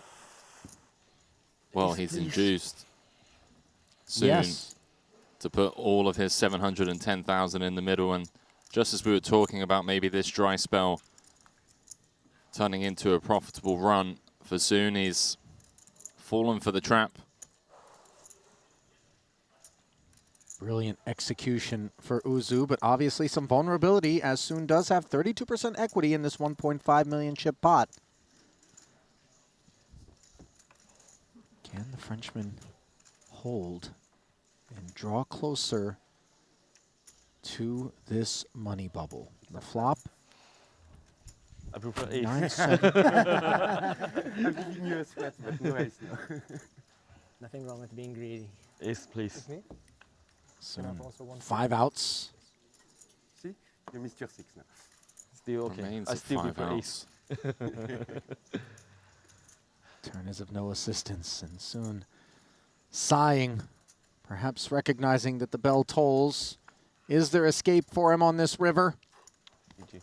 It would appear not. Good luck. As GGs are issued, and Uzu Very absorbs close. It's very I hope we're still alive. the remains of Sun Yu's stack. 6. Yeah, it looks like there was just an 1/8 of a big blind in it between the two. 725. Yeah, I think it's still alive. 5. No. Covered by 15. Yeah, okay, GG. Makes Good the luck. maximum. And leaves us with 21 players. Does The online legend. It's pretty much achieved everything you can achieve in online tournaments. thoughtful young man, by the way. We had a chance when we made our way into town at the Vietnam Festival into downtown Hoi An to hang out with him. He joined us. Yeah, it's nice that they hang out with us. And with one another.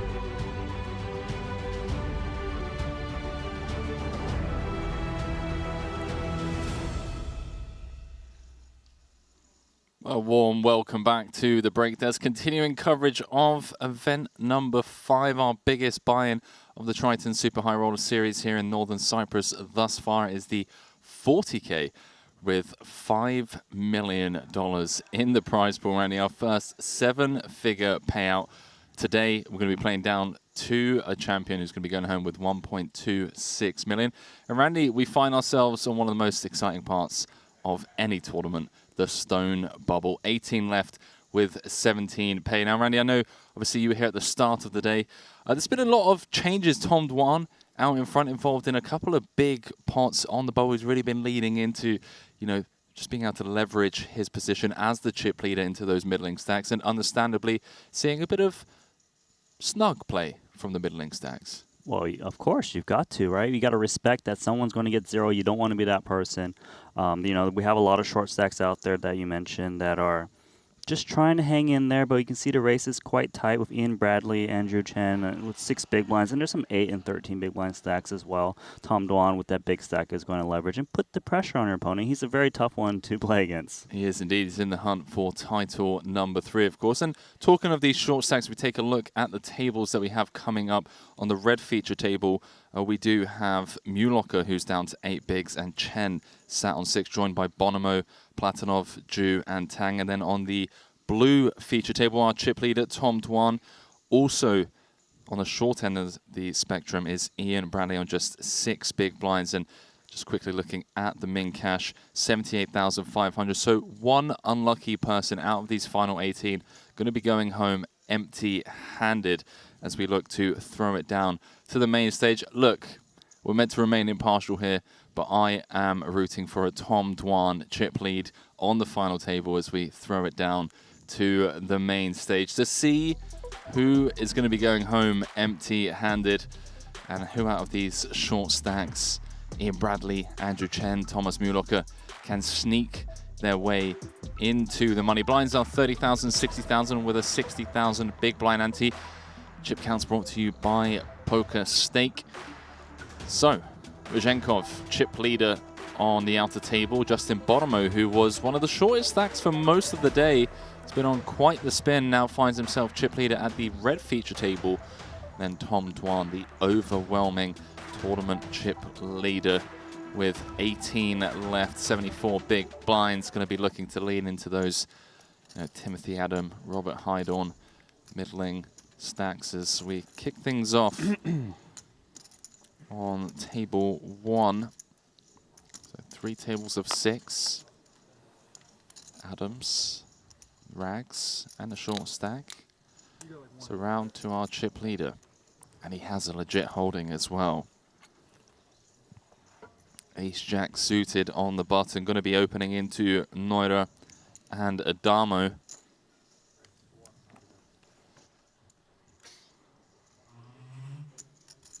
A spot where... Ooh, 2 8s. Oh, boy. I mean, the chip leader's opening. You're expecting him to get out of line.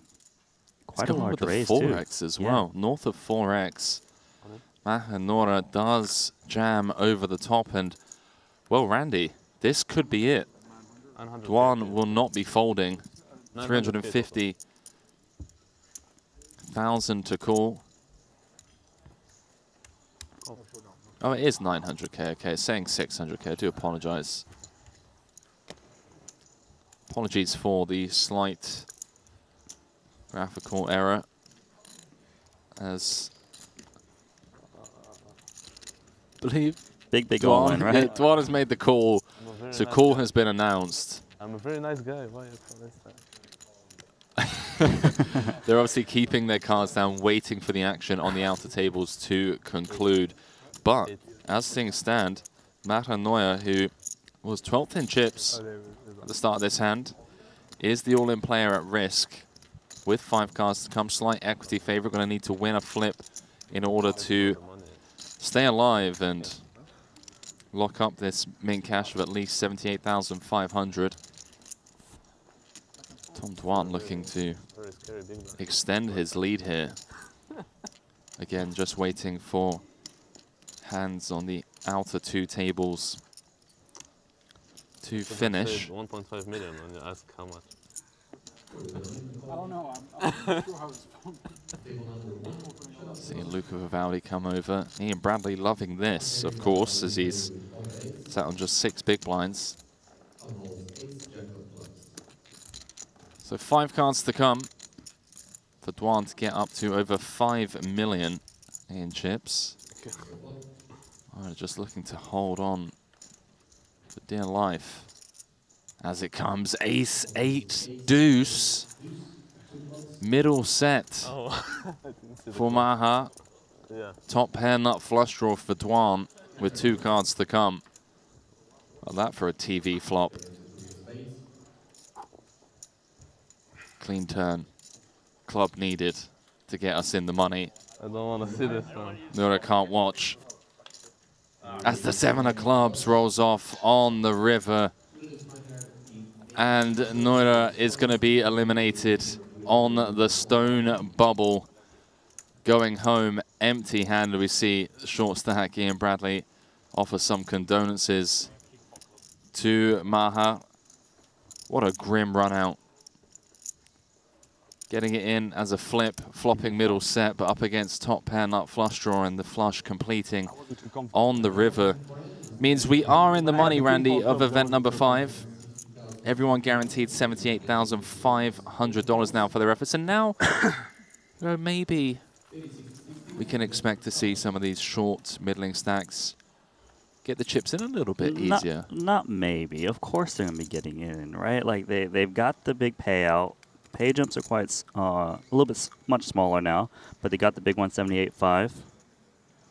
Really, he took a stance there with 2/8, and unfortunately, the big stack had it. He stone bubbled yesterday too? Like exact bubble. On the river, he had it. But I mean, like, you know, it's a big statement to make a stance there, you know, 12th in position when he made that play with many short stacks. You can tell he's going for the win, you know, going for the spots that yield the most EV. Unfortunate. Ace, jack of clubs gets there. Something else I'm looking forward to is a Justin Bonomo deep run. Came up short in Vietnam. How much is it? Bricked everything bar the 25K short deck. Did have a 13th place run in the Mystery Bounty. 2 titles, 6 cashes as we dive back into Andrew Chen. Rolling the dice. There's final 5 bigs on the button. Mulocker happy to join the party. Has Andrew covered just by half a big blind. Ace 10 suited, so the deuce is gonna hit the mark as Chen shows the queen first as pocket queens. Trying to make Mulocker sweat. Seems somewhat unfazed.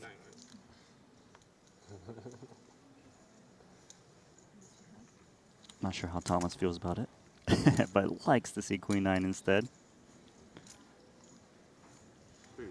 So 5 cards to come to get us down to the final 2 tables of 8.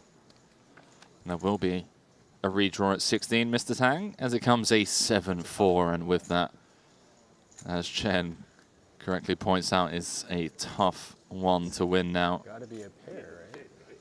It does indeed, and with the 5 of spades on the turn, that means Andrew Chen is going to be our 17th place finisher.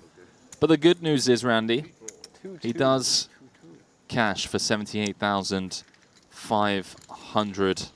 So not going home empty-handed here in event number 5. His first cash of this Triton Super High Roller Series. The Triton newcomer, as we quickly pan round to Bradley v. Hydorn, 10-10 tray. Bradley with the underpair to Hydorn's 8s. And again, another one of these short stacks that's managed to ninja their way into the money.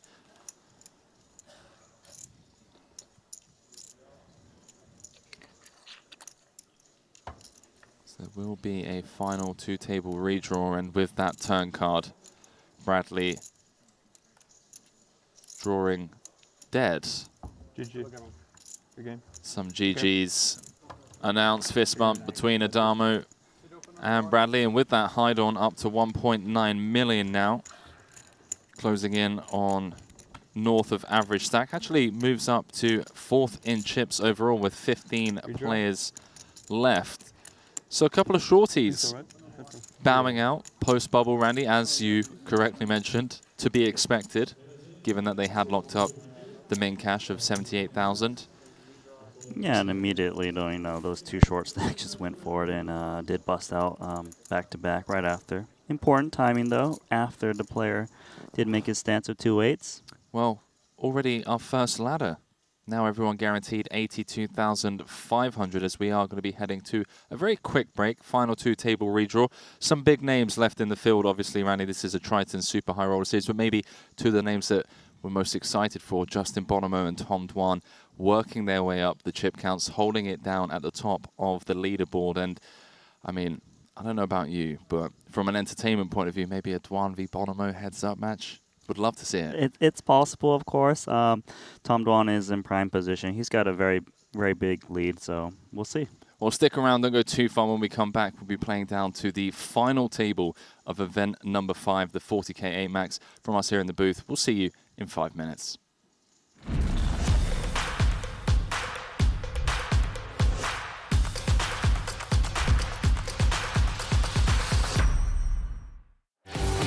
GG Poker. It's the best poker the biggest poker site. This is a crazy. No way!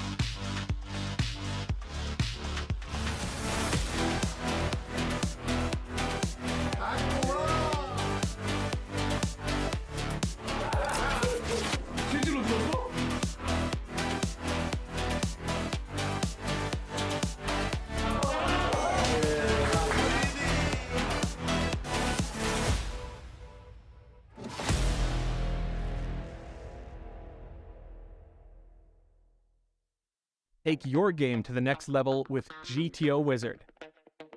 Practice against GTO on all your devices. Study any situation from pre-flop to river, we've got it all. Upload your hand histories to uncover your biggest leaks. We have hundreds of hours of coaching from top pros, cutting-edge theory articles, and custom study plans to help guide your poker journey. GTO Wizard, the #1 app for poker players.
Continuing coverage of event number 5, the 40K 8 Max. We are down to the final 2 tables. 15 players remain here in Northern Cyprus, and it is none other than Poker OG, 2-time Triton champion Tom Dwan, way out in front at the top of the count with 91 big blinds, 41 big blinds more than second in chips, Artem Vizhenkov, as we have redrawn the final 2 tables, and we're going to throw it down straight away to the main stage for some more high-stakes poker action here at the Merit's Royal Diamond Hotel, Spa and Casino. And a bit of a rough seat draw for Justin Bonomo. Finds himself 3rd in chips overall. Going to be tangling with the chip leader. Good news for Bonomo is that he is a few seats to the left of Dwan. Blinds 30,000, 60,000 with a 60,000 big blind ante, brought to you by PokerStake. Everyone currently guaranteed 82,500 for their efforts so far. Next ladder will be, when we get down to the final 13. We'll obviously keep you all updated as and when we reach new pay jumps. For now, I'm going to kick things off. Randy, welcome back from a break. Producer James. Let's get it done. We're getting it done. The red table's got all the shortest stacks, actually, now that I look at the chip counts. For now, though, pocket 5, Santosh. Santosh 15 of 15. Pretty short stacked here, 2 5s. Seems like a nice spot to consider jamming. You think it's better if it was pot limit? 4 players to get through. But then that would just beneficial all the pros. Pot limit free, no limit post. Yeah. It shouldn't be pot limit post. Here we go. Time straight flash. away for us. Ace, Queen of Hearts. Finds himself in the middle of the pack with 24 bigs. Currently sat 7th. We tried pot limit once, and then we tried one for like 500 antes, which was dumb. Yeah, it was like Yeah, keep potting coming here. No ace queen suited, nowhere to go. The good news for Santosh is, even though he is the shortest stack, he's now guaranteed another cash. Fresh off that victory, obviously, in event number 1, the 25K, as Adamo gets out of the way, and we're flipping. Santosh a slight equity favorite here with the 2 black 5s. 3rd on India's all-time money list, first ever Indian Triton champion. Taurus looking to send him home packing in 15th place as it comes. 6-4 tray. Santosh still ahead. Open-ender with the 5s. Needs to fade backdoor hearts, as well as the 2 overs, as the king of spades changes nothing on the turn. So 1 card to come. Santosh looking like an 86% favorite, with the 10 of spades completing the board. Santosh earns himself a double up. Santosh 2.0. 700, right? Yeah, it looks like they just flip-flop stacks there. 1.5, much to play with. Did you win last night? Yeah, I won. Nice. Oh, he's lucky. 280. Nice. There we go. Just 280? 511. 280K last night. Guaranteed 82K today. Did you play Squid Game and stuff like that? No. No stand-up, right? No stand-up. I mean, the lineup didn't look like it was going to play Squid, you know. Do you know what Squid Game is, Randy? No, I'm also no. not sure. Actually, this one is good, actually. We'll find out. Yeah. Normal game, but swung like 10 buy-ins.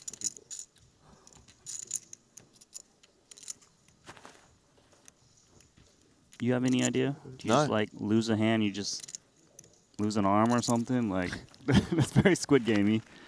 Fingers up for grabs. Tom Dwan playing a massive 5.5 million. 91 bigs. So Santosh up, what, 280 last night, 700K in the GG Super Millions Live Edition. A good few days. Guaranteed 80K at least here. So that's like a mil. Offsuit ace here, north of 12 blinds. Looking to make a stance. Coming for min raise.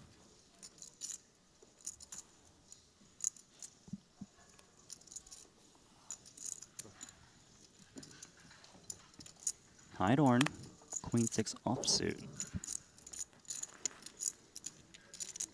Up against a shallow stack. Kind of depends on what you interpret this raise to be.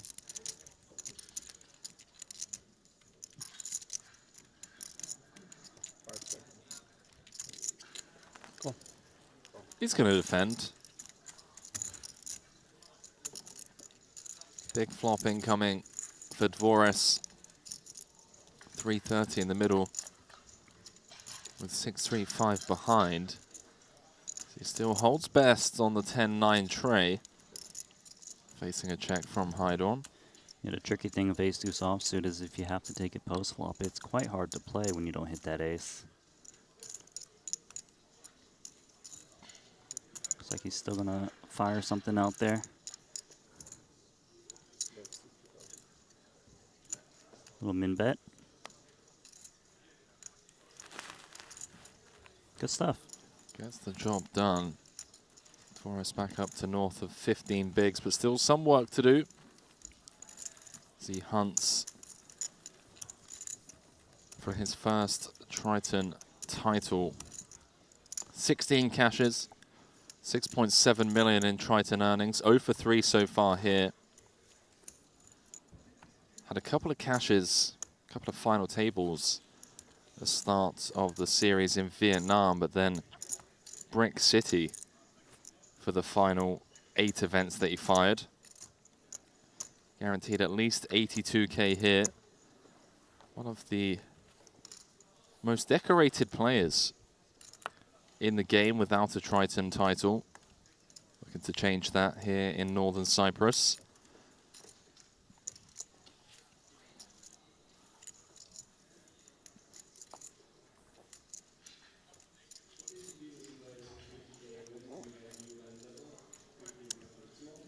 Feeling this jacket? I mean, again, talk about belonging in the Louvre. Saw him earlier this morning. He took a swim out by the pier. Feeling with good. that jacket on? Not with Is it the like jacket. an inflatable life jacket, or what's the deal? And just in case you need it, but it seems like he's a strong swimmer. First tournament of the series for him. Cool. Yeah, showed up ITM. late. Taking some time off, I believe. Adamo was finishing his degree, stepping away from poker for a bit, but back for the 40k. You can't leave poker completely, okay? You're always going to come back. That's what they say. It just keeps pulling you back. Tom's in.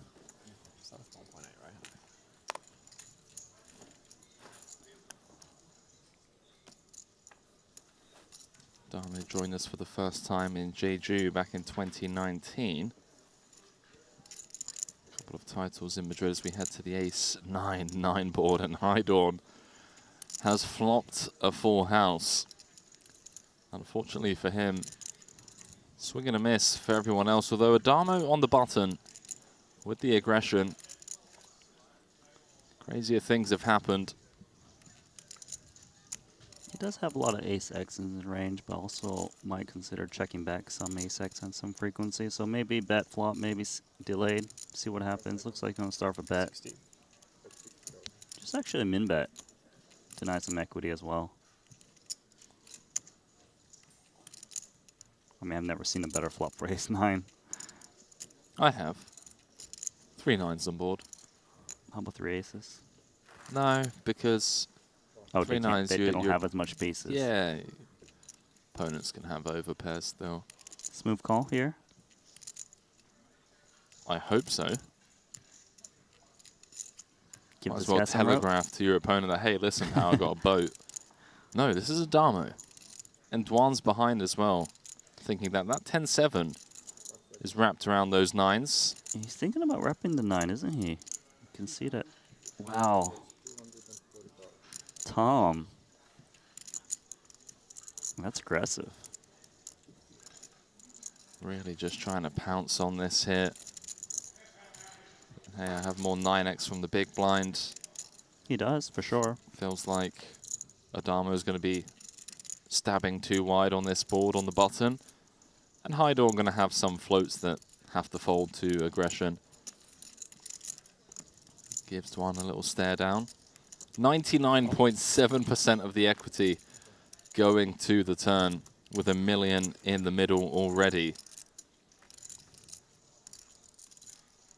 Hydorn just giving Dwan as much rope as needed for now. Some fun turn cards. That's not one of them. Dwan not picking up any equity in the form of a gut shot or straight draw. Or open-ended straight draw, I should say. And with Hydorn peeling from the small pre-flop, check calling against Adamo's c-bet, then calling the raise from Dwan. Is this a one and done? Well, he knows that Hydorn most likely has at least ace-x. You know, it doesn't necessarily mean he's up against a 9. Depends if Tom wants to kind of still try to represent a 9. He can, although of course it's not going to work. You got to think about how often the small blind's holding a 9x type hand, flattening out of position against the button raise. We'll check it back.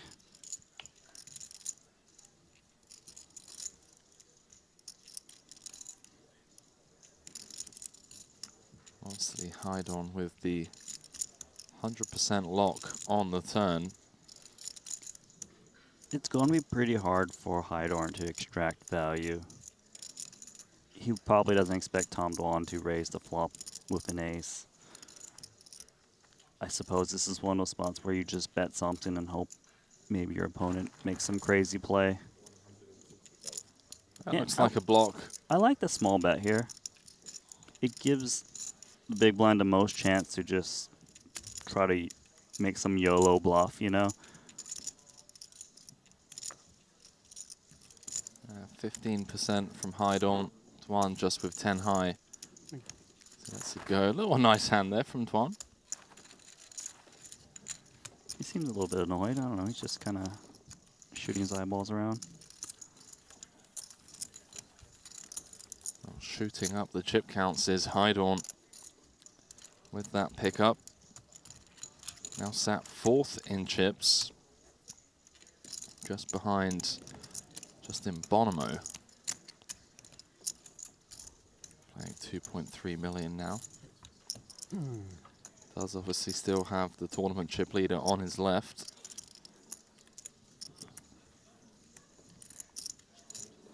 Thomas Mulocker, the other table that is the shortest stack.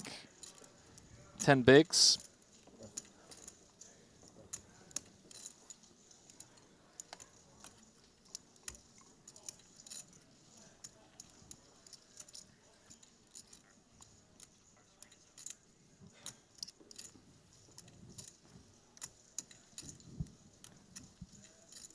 Couple of recognizable names still in the field. Danny Tang, Timothy Adams, Thomas Mulocker, Kevin Pack, Artem Vizhenkov, of course.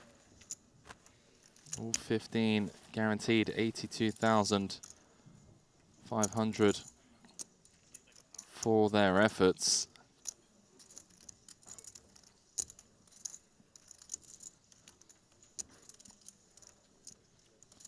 Still 11 days of high stakes poker. Triton Super High Roller Series. Bonomo with the 6s. Danny Tang with the Jack 3 in the big. So Ace King 7, maybe a board texture that one would assume Bonomo would continue with range on. Danny Tang, however, with the Jack High flush draw, unlikely to be going anywhere just yet.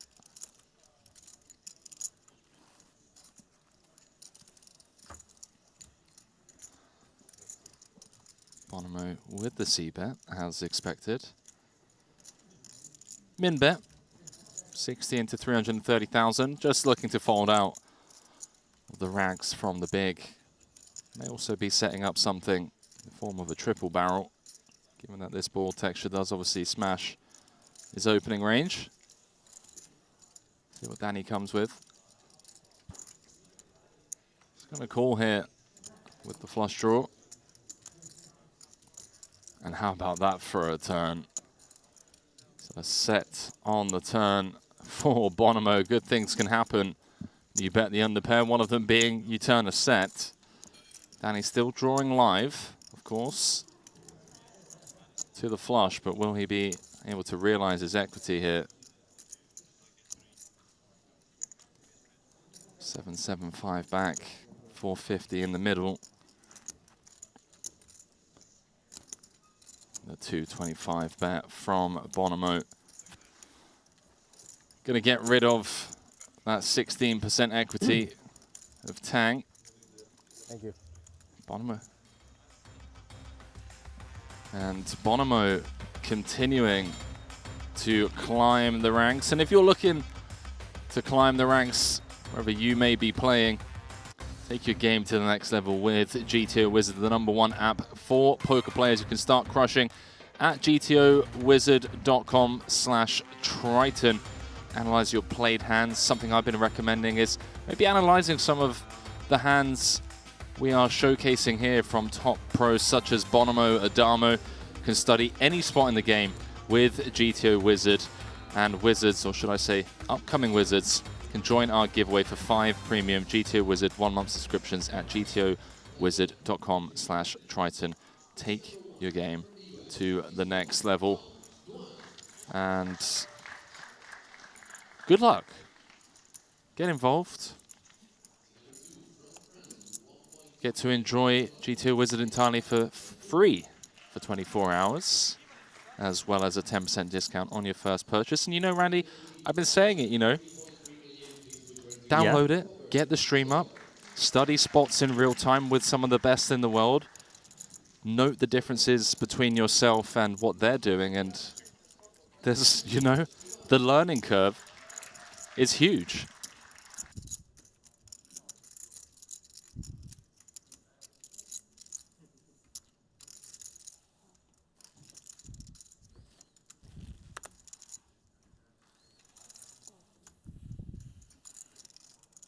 We got a shout out in the chat to GTO Wizard. Love to see it as Savannah looks down at ace-10 in the big blind. Potential rejam spot. We've seen Savannah take these so well already throughout this series. Robert Hydon with the open, Dwan with the flat on the button. Certainly ace-10 going to be good a lot of the time.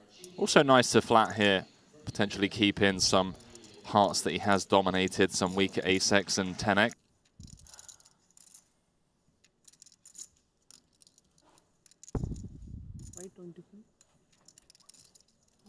525. There we go, Savannah. Savannah 2.0 with the 3-bet to 525. Up 280k in cash games last night. First Triton title in the 25k. GG Super Millions for 700,000. Guaranteed at least 82k here. And look at this, Savannah. Up to 1.8 million, 5th in chips overall now. Love to see it. Love to see it. He loves to see it. Tell you what we love to see. We're up to 160,000 subscribers on YouTube, 526 likes. We'd love to get that up to 1,000 by the end of today's stream.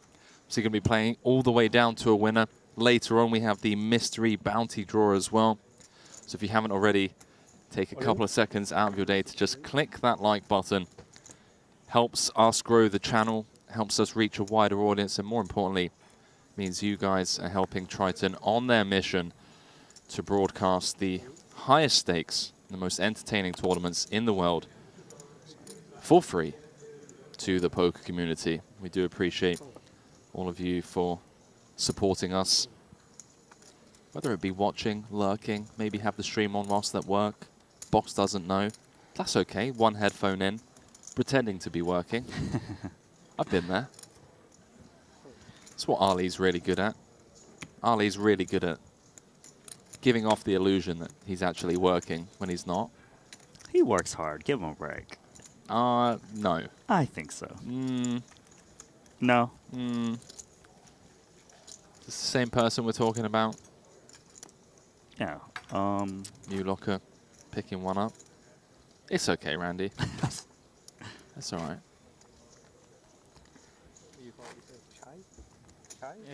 It's Still 15-handed, no eliminations since the final 2 table redraws. Is that Turkish tea? It is Turkish tea, also known as chai. Oh, is that right? It is. I actually did not know that. Thank you for that information. There's a lot of things you don't know, Randy. There actually is a lot. King Jack in the muck.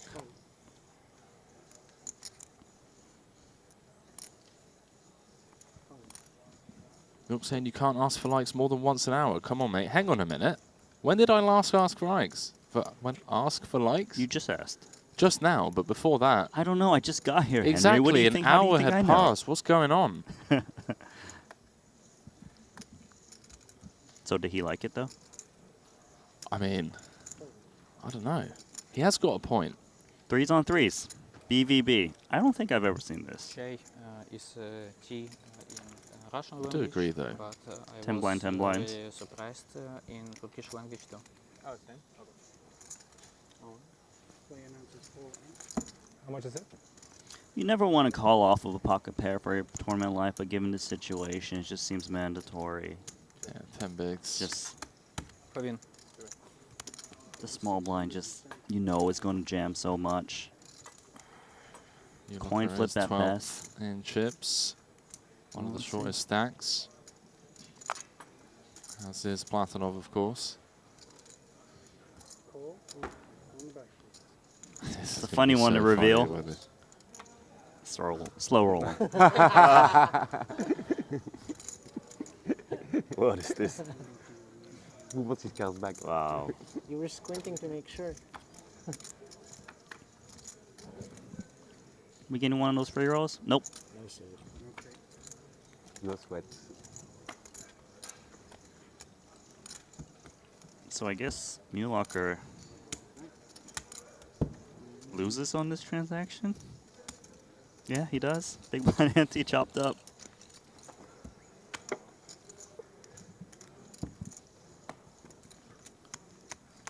These 2 short stacks colliding blind v blind. Here we are. Event number 5. Over 1 million up top. I love that new Triton hoodie, by the way. Did you get one yet? I haven't. Mainly because trying on hoodies it's with a broken clavicle, broken shoulder, and 3 broken ribs isn't the easiest task at present. So I may have to wait till London. Okay. But you can try one on for me. Yeah, we're the same size. Pretty much. Yeah. King 10, dealer button. Not in height, of course. 11.5 big blinds. Seems like a nice spot to make a play. The 2 guys actually that are in the blinds right now are the short stacks of the tournament. Jam is indeed what's coming. King 10. They have the same hand again. I don't know. I don't think he's going to run it this time, but it's quite funny.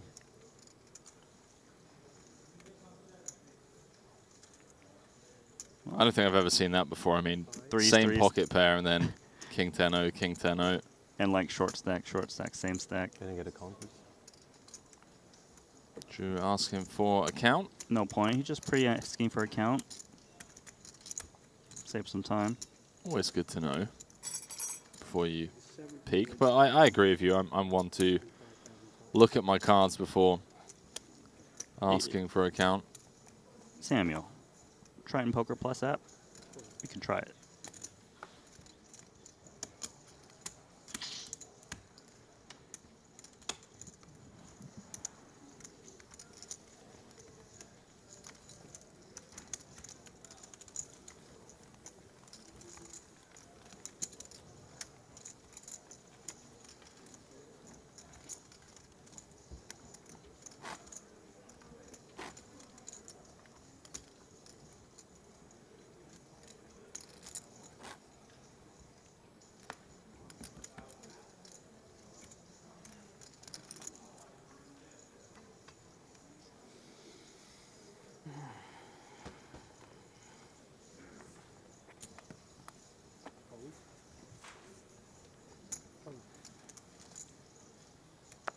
Just browsing through some of the pictures that have been snapped from the Triton Super High Roller Series so far.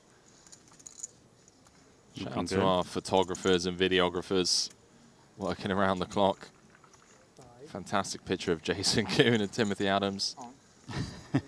Head over to Merit Poker's Flickr account as Adams, Talk of the Devil.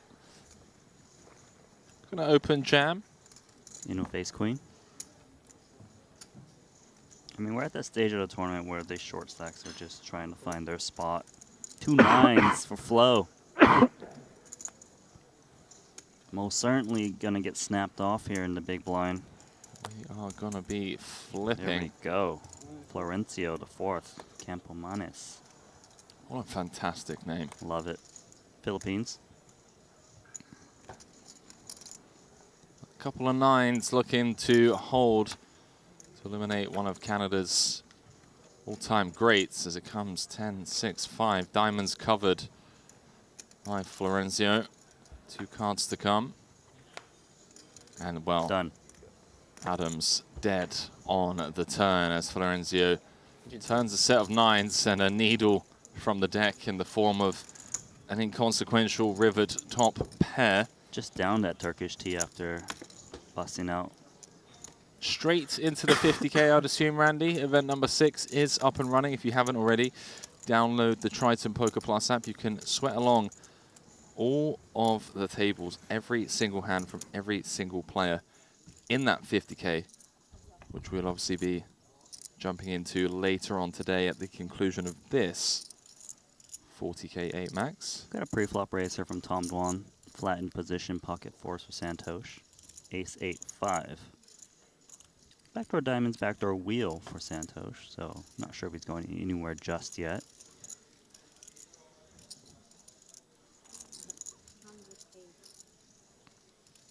Sizable bet though, 180K.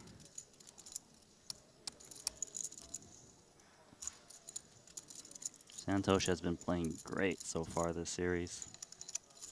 A tough call to make, but possible, and you can't shake this man, can you? 2 4s in. No die player. Well, keeping him honest for at least one and picking up a gut shot on the turn. One does have to be somewhat concerned that the stack depth of Savannah pre-flop would allow him to flat in position with a decent amount of ace-x. He'd be unable to shake as he does slow down.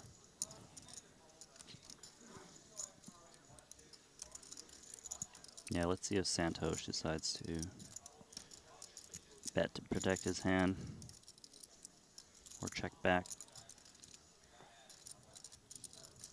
And he can get some better hands to fold too, here and there. Check for now. It's a good river card for 2 4s. Yeah, no paint. Basically, that's exactly what you're trying to dodge, the paint cards. Suited Broadways as Tom Dwan leans in. Unblocking diamonds. Blocking the best ace-x that Savannah could have. Hands like ace-10 suited, ace-jack suited. I think the suits are pretty relevant as well, given that it's the ace of diamonds on board. A couple of key cards. But no, 790. Gonna go Savannah's way, unless he bets and opens the door for Dwan to take it away from him. Good showdown value, a little smile from Santosh. Jack 10, no good. You are gonna? Yeah, I am 100% I'm calling. Really? Yeah. I thought you were king, queen, jack, something. And Right on target. Good hand reading. Good luck, Dan.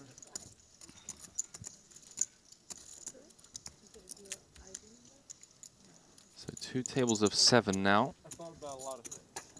As Daniel Dvoris has moved over to table 2. I don't know. I think I wish I shoved. I don't think you call shove. Shove, come on. I bet like 400 or 500. You still might fold. 4. You could be bluffing with like 6, 7. Maybe I'm calling, but river I'm under calling because I'm Not all in, though. I thought not all in, not all in. 300, 400k I'm calling. To 300. There we go, Santosh. Sending a bit of a message there. Hey pal, listen, I was zoned in. I was going to be calling you down. How do you bet? I believe him. I mean, for him to make the call on a flop, you know, is a statement already. Ace-10 suited.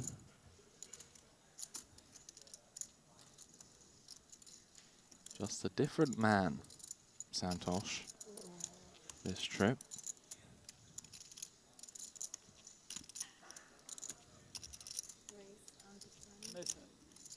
Thank you. Bonomo got, not Bonomo, 10-5 off. Adamo, Jack-10 suited. It's one of those hands where you don't mind taking a flop, but you might even reshove this type of hand. Reasonable shove. Good equity even when you get called. Very reasonable shove. But sometimes Santosh just calls me. Sitting on 15.5 blinds, lots of fold equity.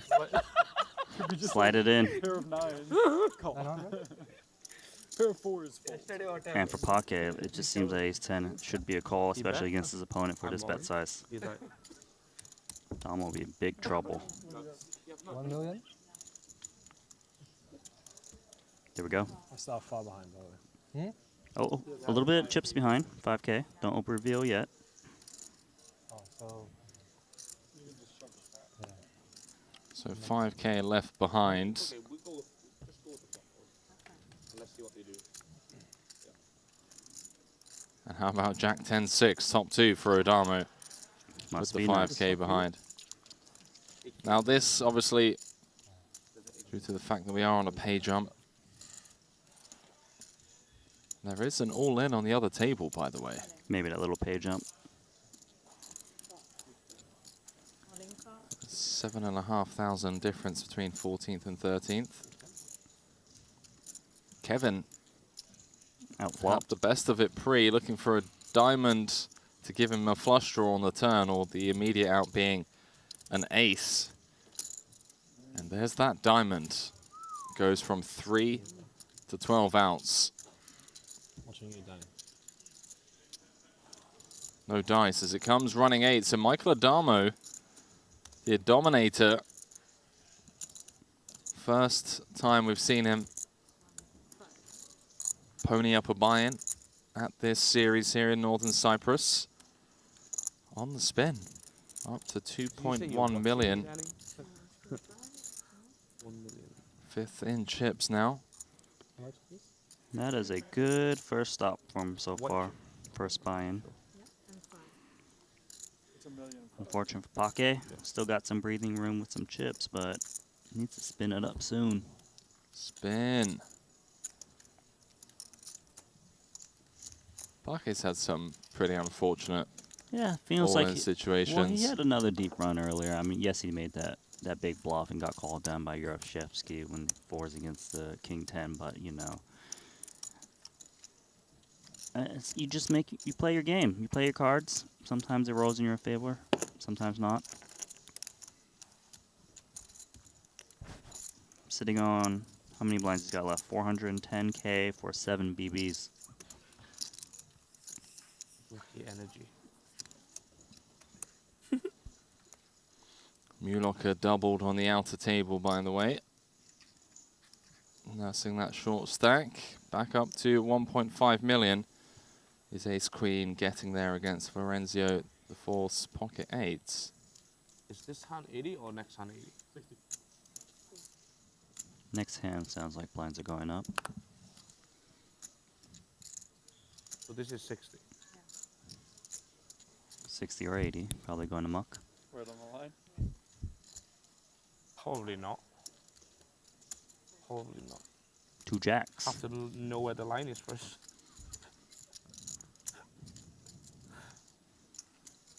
Justin Bonrose at second in chips on the leaderboard. Last hand of big blind 60K.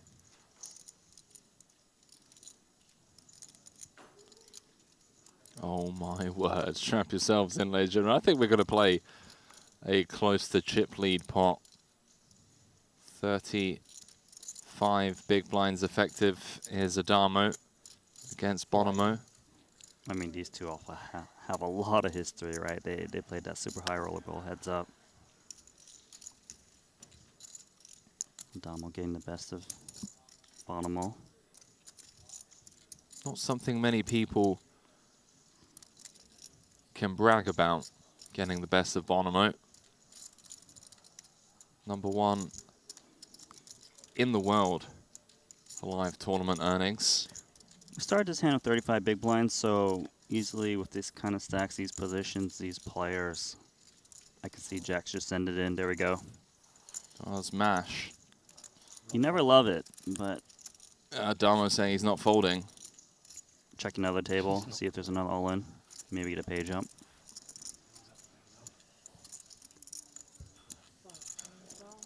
The cards on their backs. This is a 4.3 million chip pot. Good luck working out the equities in this one with over $1 million for first, 14 left. If Bonomo can hold, it's going to be the tournament chip leader with 5.2 mil. Nah. No. It's a hard one to chop. Jesus. Not on that board.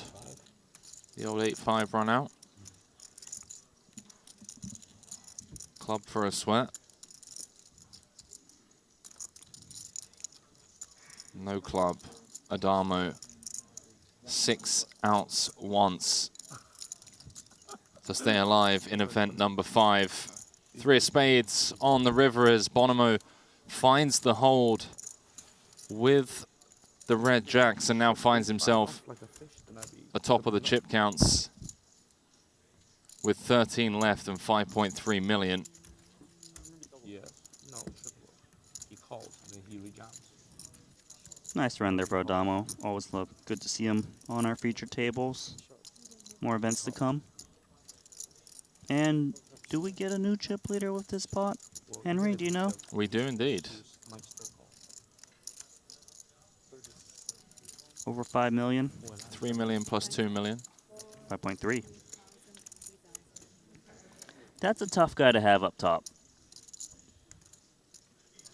Yeah, I've been waiting for the Bonomo deep run at a Triton Super High Roller Series event ever since I started doing commentary for Triton a year back. Had a couple of close runs in Vietnam, but ultimately came up short. Mulok has been eliminated, by the way, at the table. Ace-King against Uzo's 8-7 of diamonds. Came Jack 8-8. Frenchman flopping trips. Turn ace, giving Mulok a top-top.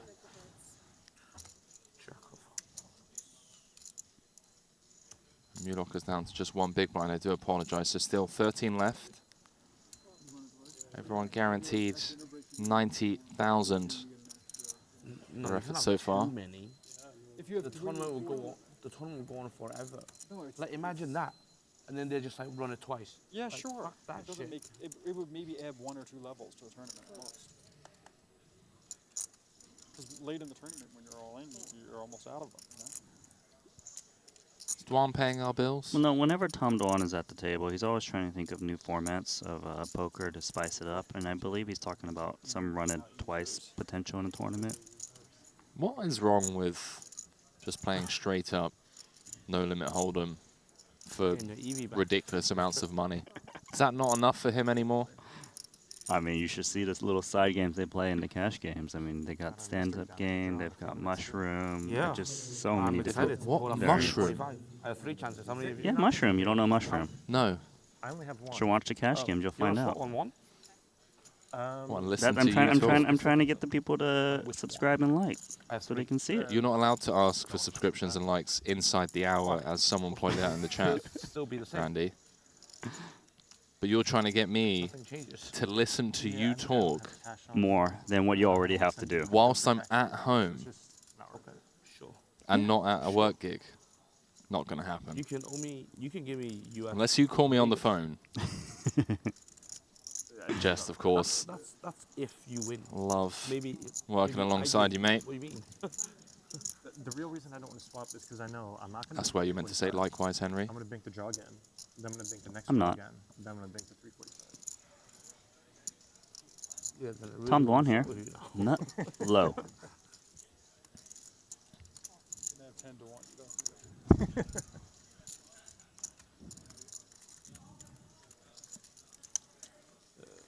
Chips, please. Get chips from the lucky person. From the lucky person. The draw again's a cool idea. Yeah, those are fun. Is it, do you know you got it when you get it or not? Yeah. Like, because I know there's a bunch of 30s. I didn't know if the 30s all draw to see who draws again or if it shows it. Yeah, it shows it. What's the biggest one? 345.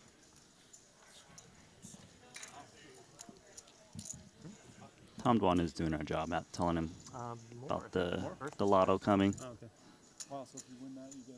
Yeah, I'm just silence my mic. See, Henry.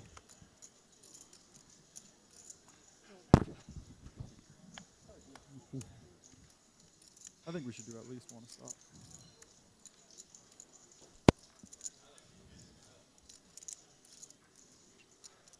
Thank you. Just for you, Dan. Yeah. Yep. Feel bad about not swapping. Had to give you a little Yep. something. Yep. Thank you. Someone from production go and grab Dwan's mic. Tell him again. Tell him again. Maybe he'll... How to use one. Please move it away from the tip of his hoodie. You want to force it?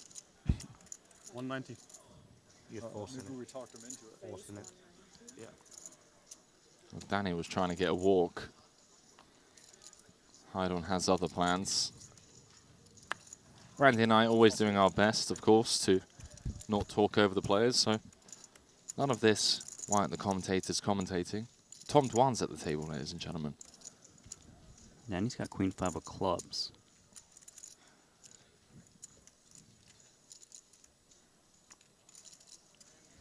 It takes 11th place to get another 12.5k. Little ways, so we'll just start with defending here. Look for an opportunity. Got a stop and go stack. That's a pretty good board. Nice spot for a check raise all in. 500 in the middle, 475 out there. And yeah, it is an interesting one. I mean, certainly could just lead jam, but the check raise all in, getting additional value out of just the random, you know, 7, 8, 10, 9, whatever it is, just the 2 undercards. I think so. You That's can that easily fold. pick up the extra like 1 to 1.5 EBs on this swap. I think if you open jam, ace-x calls you anyways. So why not try to induce value from hands with... They're just going to bet fold. Obviously, king 8 would go nowhere. And he's quite shallow, where I do feel strongly that check raise all in would be nicer than check call. All in. There it is. Check jam, snap called by Hydon's Trip Kings. Danny didn't want to see that one. 8 of clubs, no good. 8 outs twice. Okay. 2 of clubs. Yes, thank you. Of the champion rating for me. Just no 8 of clubs. 6. Okay. On the river. Hang 2 of clubs. You know? Bring it home. Baby. Seems like Bring it Santosh's home. team tag. 2 of clubs. Ding. 2 of clubs on request. 8 of diamonds dealt to boat up Hydon as Danny Tang bows out in 13th. Not able to convert his 25% across turn and river. So with that, 2 tables of 6 now. Randy, final 5-figure payout, 12 left. It's going quick right now. One more elimination and everyone will be guaranteed 102,500. Justin Bonomo in first, Tom Dwan in second, and Gregory Uzo in third. As things stand. Tang adding another cash, but no final table this time. Nice timing. Good Good luck. luck. Second five. What a sweet three-way to win.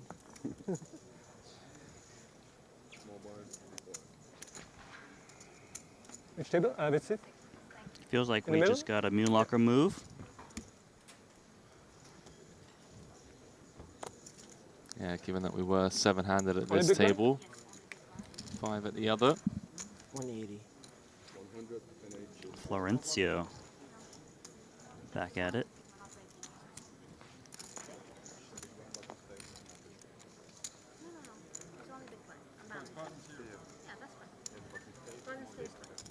Action here on Vashenkov. He's out a6 offsuit.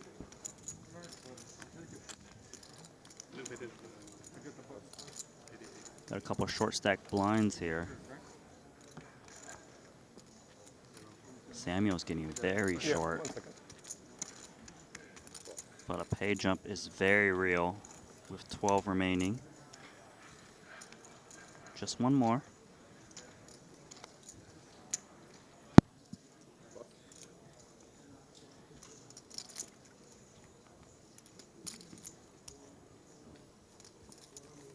Florencio the fourth, chilling in the middle of the pack.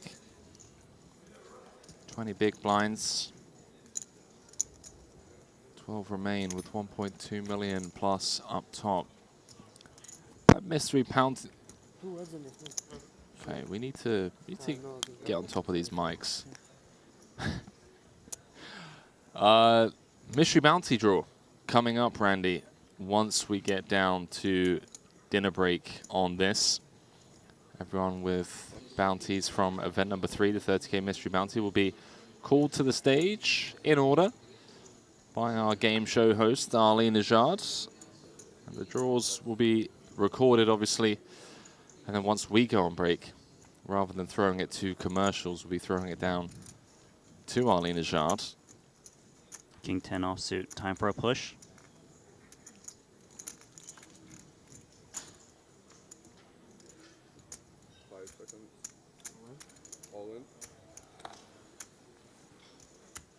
Aces for Samuel. He's been patient. What timing?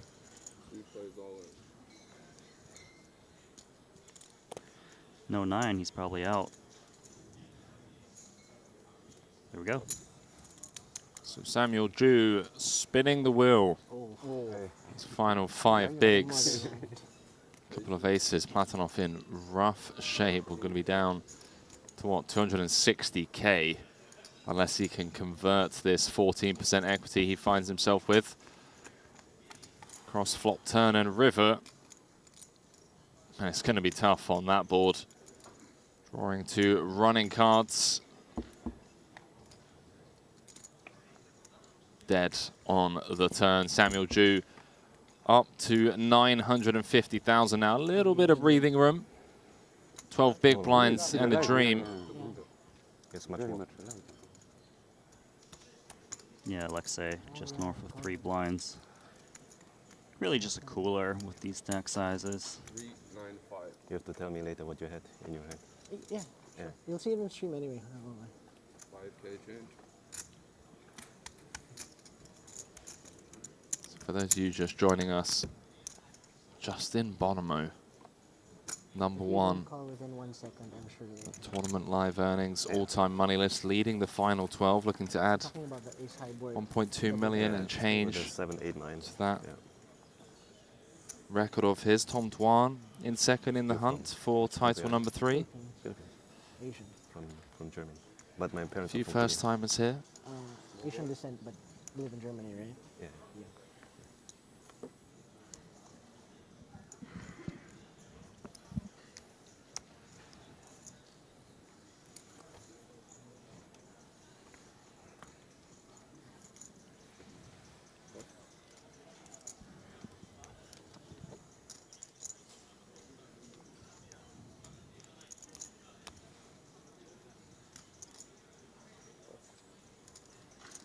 Three blinds and a cutoff. Jack 7 suited. Wait for another day. You have around 2.5, right? Back. I've even 3 million, so be careful if you want to raise. Huh? Yeah, there is I always an all-in on the outer table. 2.3, 2.5. We are on a ladder. 7, 8. I fold. That's a very good move. This I'll is show you a my friendly cards. table. I don't know them yet. So.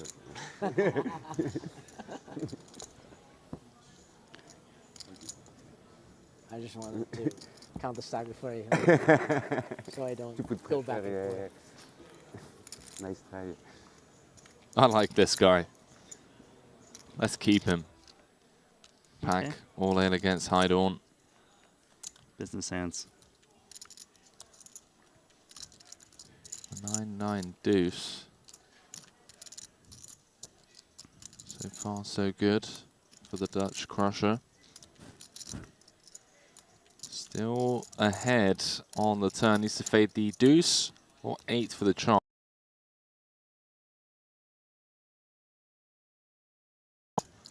Kevin Pack climbs up to 13 bigs. Yeah, back in contention here. While 13 bigs doesn't sound like that much, but it's actually quite in the middle of the pack.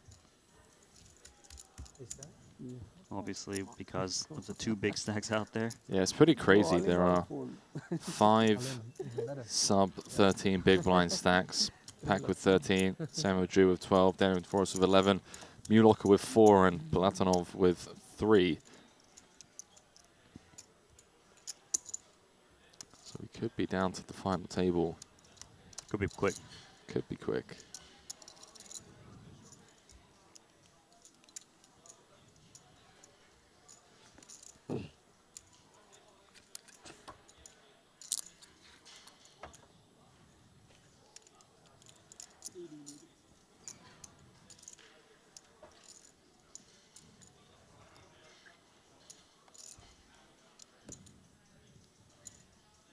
Tournament chip leader pocket 8s. First up.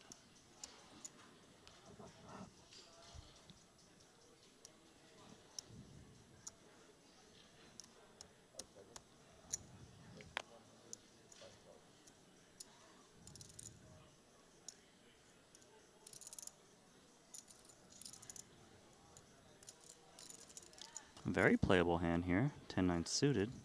Yeah, and Tom Tuan not one to shy away from an extended invitation to play a big pot against another big stack. This is first v second in chips.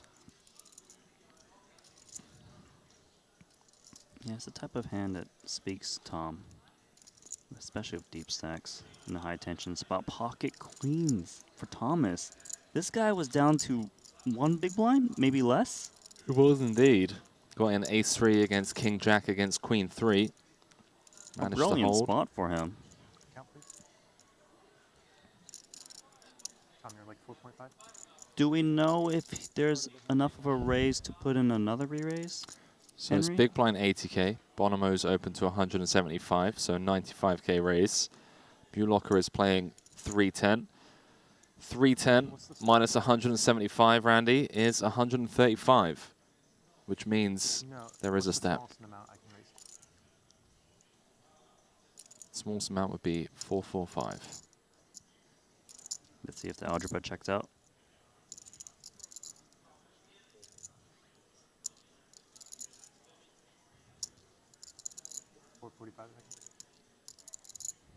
You said it, didn't you?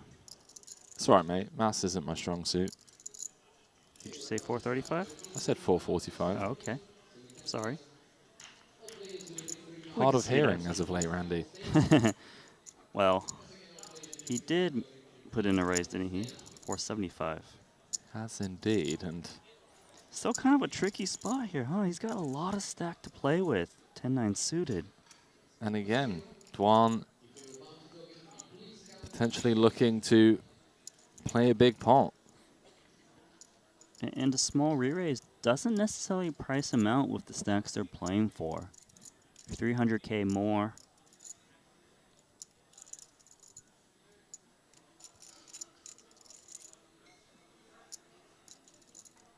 I feel like he's going to take a flop here in position. Although there is no side pot. Well, there would be if he calls, right? Excuse me. Tuan loves he just playing plays for these spots, big doesn't pots. So 4-bet pot, albeit an incredibly strange one due to the small jam from Mulocker. So 1.1 in the main. Mulocker in great shape to triple up here. No overcards to his queens and a side pot of 330,000. So here we go. Yeah, it's a worthy side pot worth fighting for, so we could see some post-flop bets. 2 9s in the window, and that is a dry board. Great spot for Justin Bonomo, 2 8s. Tuan, how do you do it, mate? Comes 9-9-3. As Randy mentioned, the pair of 8s got to feel good here. Of course. There is a side pot to play for, which makes it actually worse for Bonomo. I'm all in. Tom Tuan is back, ladies and gentlemen. The big question here is, do we call? Do we raise the flop in position? How strong do we think Bonomo is to re-raise to that sizing pre-flop?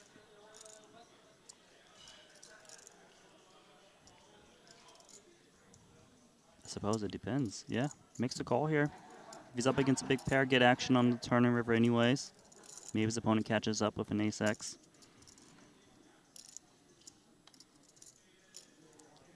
Well, the ace of diamonds on the turn. Some of the ace-x of spades, ace-x of clubs now getting there, of course.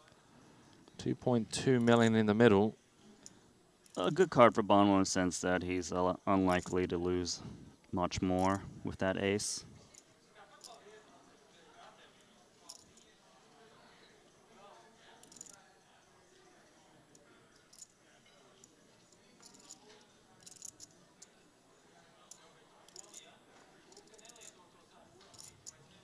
Tom Tuan just one card away from being up to 6 million in chips at a bare minimum. See if Bonomo has to put more money in the middle here. Yeah, he's got a low showdown value here with his 2 8s.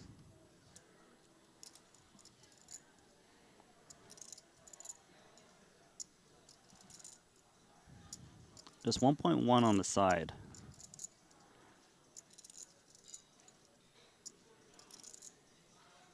Tom trying to construct what size to use here. Maybe mix in a couple checks here and there, but the ace could easily be in Justin Bonomo's range, right? Click back, ace, queen, ace, kings. 775. Got a third pot bet. Yeah, and certainly enough to set up a river jam should Tom want to play for all of it on the river. 2.9 back, already 3 million in the middle. Action on Bonomo. What an insane hand this has turned out to be. So Mulocker, not loving life now, was in great shape to triple up with that ace on the turn. In dire straits, looking for a queen and a queen only. Brutal. To get us down to 10 players, by the way, as there was an elimination on table 2.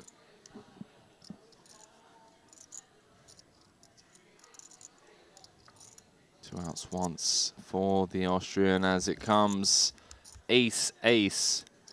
Tom Tuan scooping a massive 3 million chip pot, regaining the chip lead, and now finds himself leading the final 10. 6 million chips in front of him. And with that, everyone now guaranteed 102,500 as we lost Alexei Platonov and see Mulocker bowing out in 11th. What a tough spot, man. This guy almost went from 70,000 to 1.1 million chips. Alex Mulocker. Outer table action. Artem. Aces for Daniel. It's a reasonable holding. 110 back. A little tank call here. Trying to do something behind him, I suppose. Actually using a time card into this spot.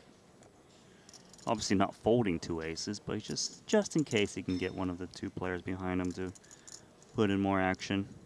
I think Dvoris inquiring how much Florencio Campomanes the 4th is playing out of the big blind. I mean, technically it doesn't matter given that he's got 680. It matters.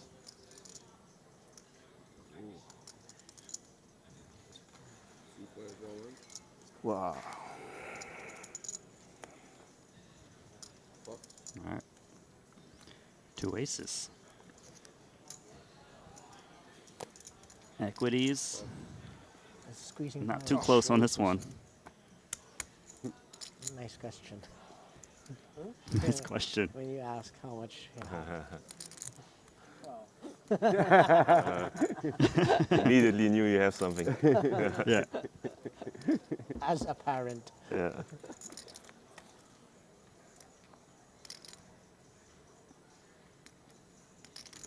King 9-8. It's not over yet for Dvoris, but will be on a lot of turns as the 10 of hearts rolls off and Artem is drawing dead. Daniel doubling up to 1.56 million now. Not flush. You win with a flush. Yeah, not flush. Good. Good observation, guys. No, third. No. Third. 625. Yeah, so obviously, just to explain for the chat and the viewers at home, Dvoris obviously with aces, always calling, but the reason he's inquiring is because the open jam from Artem is for 1.2 million effective. So when it comes down to ranges and the range of hands that want to jam for that size, that's why Dvoris was inquiring about the covering stack behind. Even though the covering stack had Dvoris covered, it still mattered in terms of how he can construct Artem's open jamming range, if that makes sense. I know what you're saying, Henry. Please, no further comments. Okay. On the matter. You're right. Let's leave it at that. He had aces. He's pretending to give a damn about how much the big blind was playing, all right? There we go. All of this theory The and real, ranges. the real answer. There we go. Because he can get the information about how much he's got right now. Didn't have to do on that hand. Or he can use the Triton Poker Plus app. He could do that. He could. In fact, he should do that. And he knows how to do that. I've seen it. So with that double, Dvoris with a bit of breathing room up to 7th. Going to work here. Raise 160,000.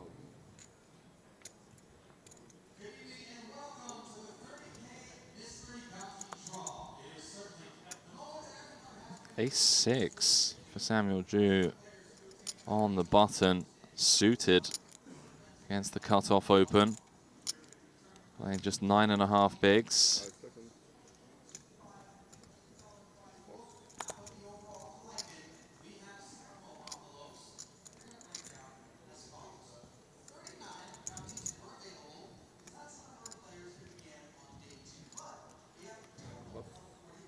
Small blind going to get out of the way, as does Uzu, one would expect. Shows the 7 deuce.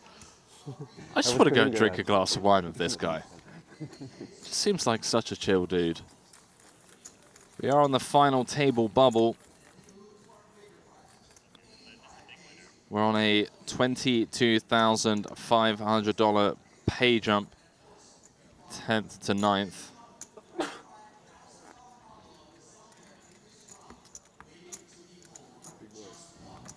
One more elimination until we get our event number 5, a 40K, 8 max down to the final table, where we're playing down to a champion today. Said champion going to be going home with $1.26 million for their efforts. Shout out to all of our viewers across the board. YouTube, Twitch, Triton Poker Plus app. Randy Liu alongside myself, Henry Kilbane, on the call for this one. A shout out to our players and staff. Players for showing up, of course, ponying up the money. playing the highest stakes in the world, and to our staff, the production crew, and the dealers work tirelessly around the clock to make these series possible. To our host as well, Tom Dwan, ladies and gentlemen. Legend of the game, chip leader with 10 left. We are playing till winner. Then we'll be picking up coverage of event number 6, the 50K. But dinner break, by the way, on this one. I'll be throwing it over to Ali Najad for the Mystery Bounty prize pool. There we go. Oh, look at that flop. King 4 suited. Ooh. I see a gutty. I see a flush draw. Limp pot BVB. But the Ace X is going to fire away. Kind of sees that backdoor diamonds. Compress if another diamond comes out. Artem with the over gut shot and second nut flush draw. With 2 cards to come, actually has most of the equity, even though he's currently behind. Clearly a hand you're capable of raising, but because we're playing, you know, final 10, you're going to see the players take more passive lines, try not to put themselves at risk, especially with a 30 big blind stack, and that is King High Flush versus Ace of Diamonds. Blind v blind, 440 in the middle. Artem turning the second nuts, unblocking all the flopped pairs as well. 325. And the Frenchman not slowing down, looking to empty the clip with that key Ace of Diamonds in hand. 325 into 440. Yeah, I don't blame him for multi-barreling here, of course with the added equity, but he can apply so much pressure against these 9X, Jack X. Even Queen X might have a lot of trouble going into the river card. It's just a great spot here for Vishenkov. Time card coming in. Trying to look a bit weak.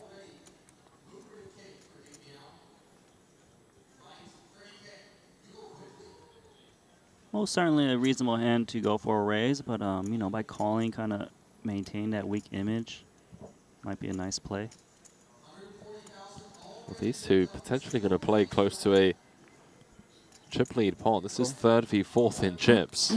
Love this call here. Yeah, not really scared. It just seems when you raise, you always represent a flush, and your opponent can get away from, you know, one pair hands so easily.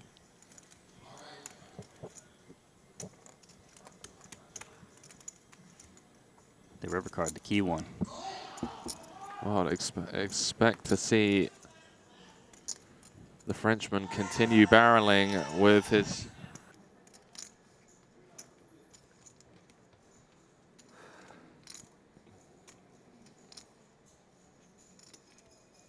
$1.2 million. 1.6 million. 1.2. 1.2 million. Overbet on the pair river, the 3-3 run out. Artem with the second nut flush on the turn on the paired board, now facing an overbet. Bet flop, bet turn, overbet river with 1.26 million on the line. Started the hand 4th in chips as he makes the call with the second nut flush. Up to 4.4 million now, closing in on Justin Bonomo. And with that, the Frenchman down to 7th in chips. Got to give him credit. Had the heart to pull the trigger, flop, turn, and river. Unfortunately, just running into top of range. Still a smile on his face. Off to see it. Yeah, that's a... I mean, like, sure, he ran into the King High Flush just now, but he easily could have got so many hands to fold there. Especially with the overbet, like, one pair will have a lot of trouble calling there. Yeah, really putting those one pair holdings into the bin.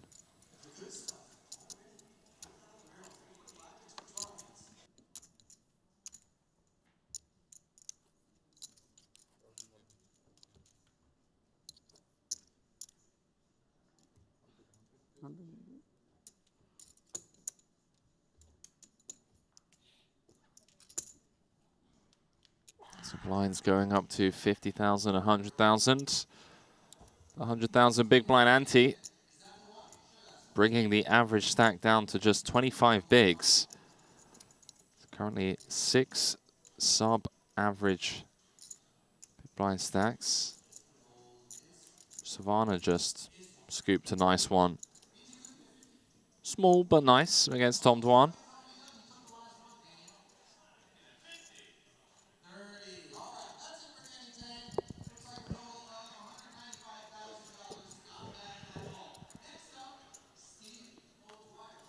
Bonomo getting a bit frisky in the cutoff. Yeah, he's got the stack to do so, right? 5.5 million in chips.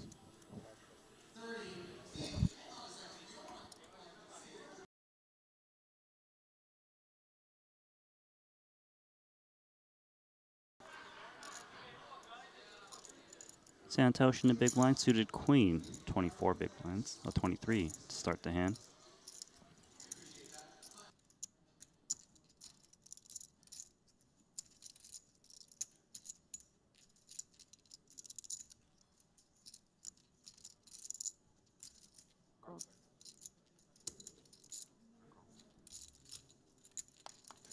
Santosh going to come along here.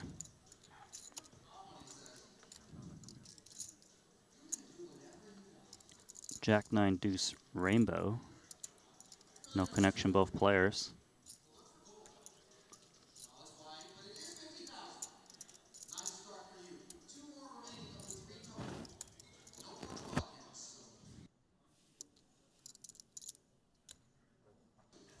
A little c-betting coming here from Justin Bonomo.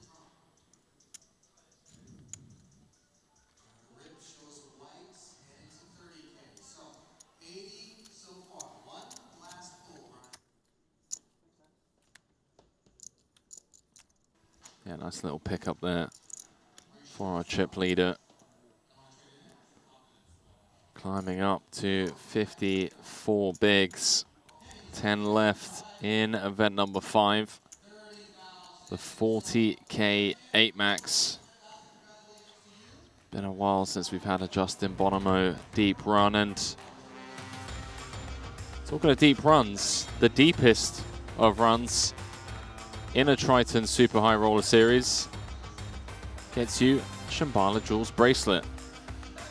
Bonomo in pole position to grab a piece here in the 40K. Special shout out to Shambhala Jewels, the official partner of the Triton Poker Series. Crowning our poker champions with exquisite men's jewelry, Shambhala Jewels creates high-end designs with diamonds, precious stones, and 18-karat gold. They are braided and polished by hand in Copenhagen, Denmark. And talking of polish, how about polishing off those shades whilst looking down at a couple of aces with 1.2 million up top and some stacks behind that don't mind tangling as Hydorn comes with min. Chip leader Tom Dwan on the button. So 8-3-0.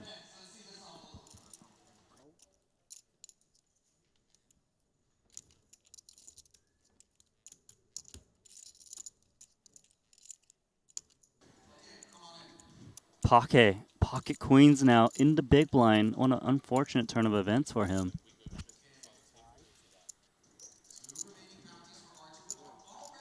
Gonna get snapped off here, and if Pocket cannot hit a queen, we're gonna be down to the final 9. What a disgusting turn of events for Parquet. Just a couple of deep runs here in Cyprus, and when it matters most, just running into it. Oh, not getting there. So there we go. 20K behind. Kevin saw his hand. I think the math is he still has to go with it on non-ace high boards, this being one of them. Of course, nothing Kevin can do. Queens into aces on the final table bubble. I'm really not sure of the math that we can see. Obviously, he has 8% with 20K back at 1.5 million in the middle. And you saw him turn around there, seeing if maybe there's an all-in collision over there. In it's going to go. Hydon putting Kevin all in for his tournament life as he makes the call for his final 20K. Couple of queens. 2 ounce twice for the Dutchman. 1.6 million in the middle. Hydon in great shape to double up to 2.8 million, or sorry, chip up to 2.8 million. Move up to 4th in chips and get us down to our final table. 1 card to come. It's the 3 of spades, and with that, we're going to lose Kevin Pack in 10th. On the final table bubble, he's going to be going home with $102,500 for his efforts. And with that, the stage has been set. Final table of event number 5, the 40K 8 Max, is down to its final 9 with none other than Justin Bonomo leading the field.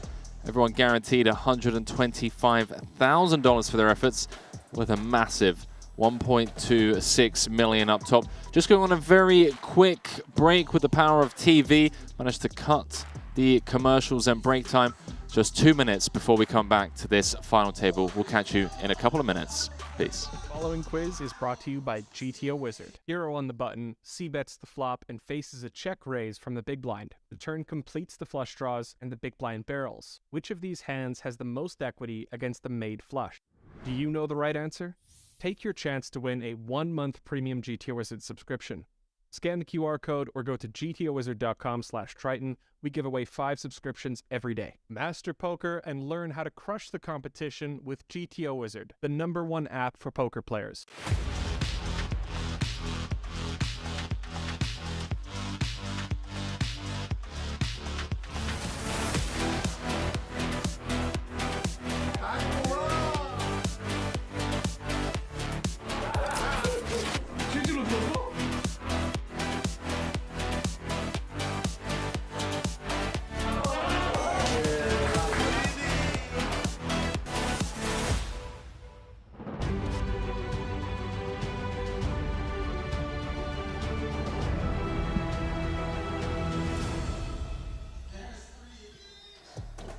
On the final table here at the Merit Royal Diamond Hotel and Spa of event number 5 has been set. The 40K 8 Max is down to the final 9 players here in Northern Cyprus with none other than Justin Bonomo.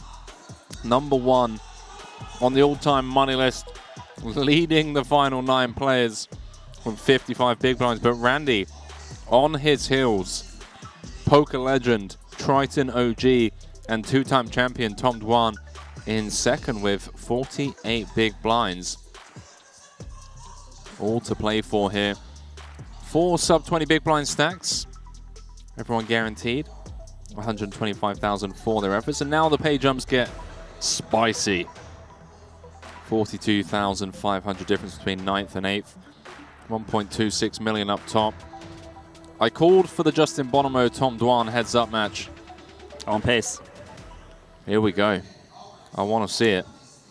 Tom Dwan with position on the chip leader. 5, 7, 6. Yeah, but we can't count out the other guys. We've got some Triton newcomers making their first final table, right? Samuel Ju, Florencio from the bottom. Savannah, by the way, 2.0, fresh off that victory. Possible 2-time in event number 1. Won 280,000 playing cash games last night. Shout out Hydon, Vazenkov, Savannah, Dvoris, Gregory, Uzo, and Florencio, the 4th Campomanes, as well as Samuel Ju. All still in the hunt, as Randy said, just because they're shorter than Dwan and Bonomo. Doesn't mean they're down and out just yet. Samuel's down to 5.5 BBs. King Jack offsuit. He's just going to lay it down. Maybe he'll get some pay jumps. Pay jumps are big right now, aren't they, Henry? They're sizable, as I just mentioned. 45K, the first ladder. Sorry, 42K.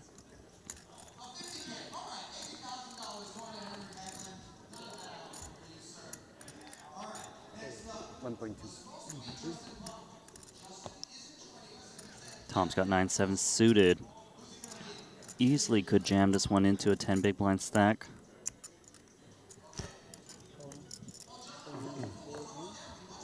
Nice little Wow. pickup for the big stack. Power poker. Blind v blind. So as things stand, the plan is to play down to the dinner break on this final table, and then Ali Najad is going to head on over to the main stage with Luca Vivaldi and the bounty cards. And everyone that collected a bounty yesterday in the 30K is going to be going bounty hunting.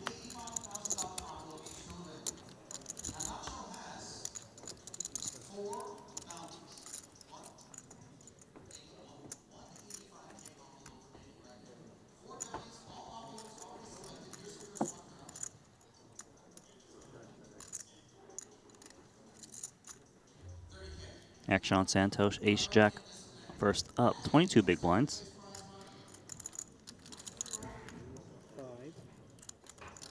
Grim spot for Santosh. Early position. 22 bigs. Still too much of a hand to just outright let go, I'd imagine. I think with ICM it's actually fine when you're 5th. He's going to come for a little raise though. Santosh 2.0.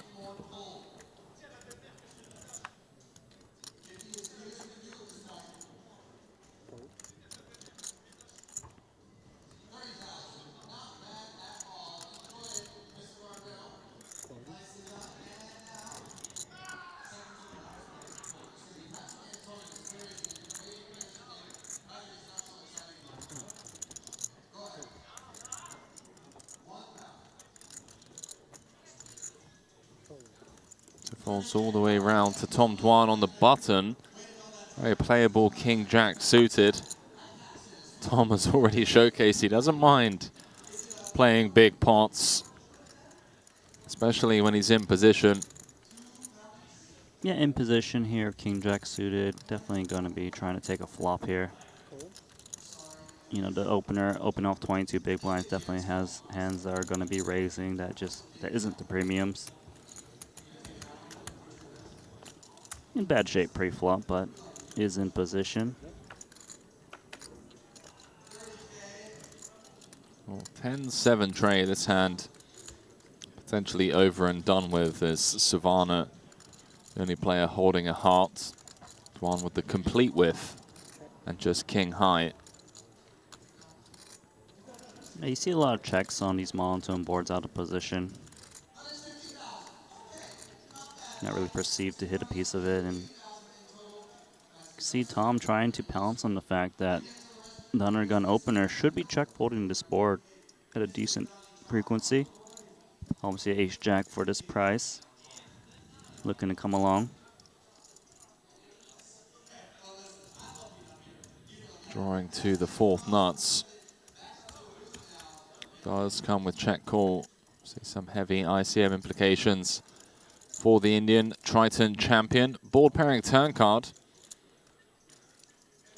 Will Dwan now find a way to win this pot after Santosh gave up the betting lead on the flop? Few of the shorter stacks enjoying these two play a pot here, especially Samuel Ju finds himself on just 6 big blinds. If the type of hand Tom has, he doesn't have that much equity. Check back. Scary board right now for Santosh Suvarna, actually. Can we get an Ocean card dealer? An Ocean, you want to see one more? Yeah. Open-ended straight flush draw on the river for Dwan. Just king high. Savannah bricking. See what he wants to do with just ace jack. Looks like it's going to turn into a bluff here, or some kind of block bet, is it?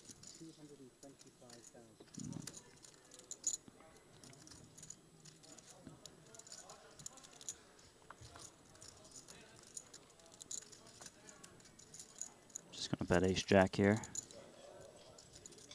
but it prevents Tom from making a play himself. Nice one. Is I good? Is I? Yeah. I'm not joking. Savannah has played a bunch with Dwan. Did you have a heart? Huh? Did you have a heart? Yeah. Yeah, in here. One heart.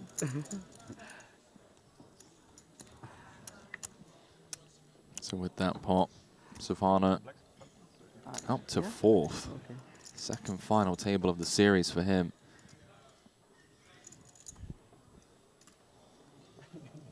Absolutely loves the game. At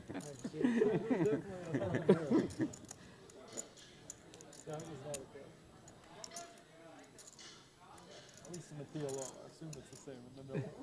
2 9s for Samuel. Good timing as he is very short and gonna hit the big blind soon. Gonna throw a time card in there. I cover everyone, or? Quite the opposite, actually, Samuel. That's hilarious. All in. And it goes for 5.5 bigs. More than happy to spin the wheel here with the 2 black 9s. How much is it? 2 jacks for Bonomo. Samuel has been patient. What a rough spot. Finally get a hand. The chip leader wakes up with 2 jacks.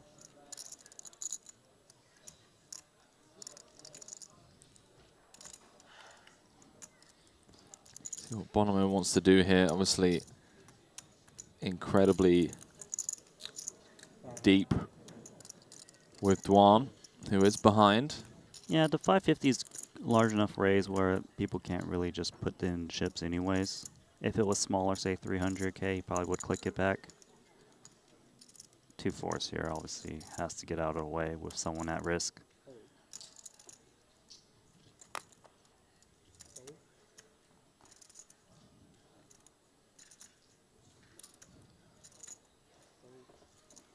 So, looks like we're going to roll the dice. 2 9s.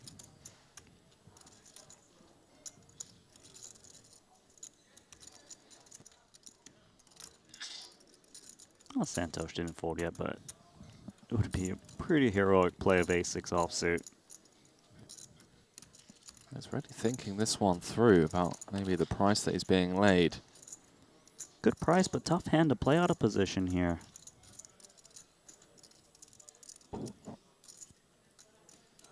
Really mulling this one over. Curious what he's thinking about.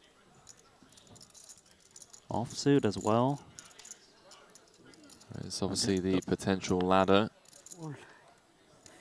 Does let it go. Big Did have laydown. the overcard. So $42,500 ladder for everyone if Bonomo can hold here. No, I'm saying, I don't think he had a queen. With the 2 jacks, and Bonomo looking to extend his lead by a considerable margin. Can find the hold here. As it comes ace, queen, tray. Clubs covered for Bonomo. Was Santosh onto something? Would have hit ace. And a 6. Like a 9. It did indeed, Samuel. Upside down 9.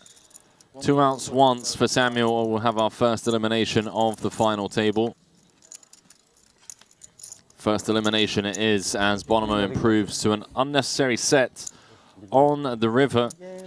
We are down to 8 and everyone is now guaranteed 167,500 for their efforts. Samuel Drew, first timer here at the Triton Super High Roller Series in Northern Cyprus. With his second cash of the series, did come 12th in the 20K. Adding a 6-figure score to his record. Cashing 2 of the 3 events he's played.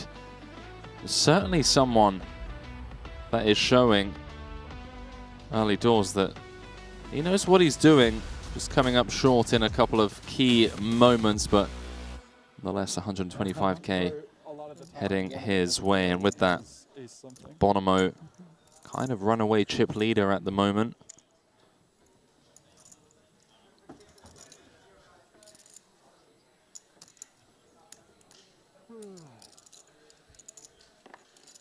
You would win the hand.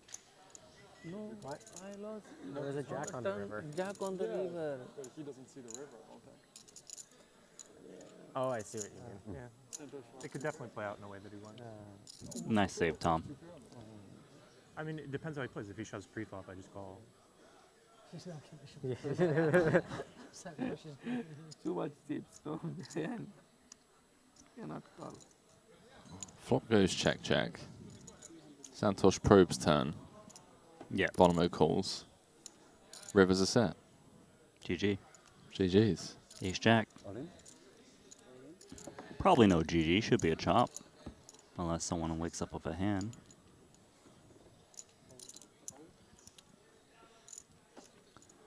Cut off the hijack.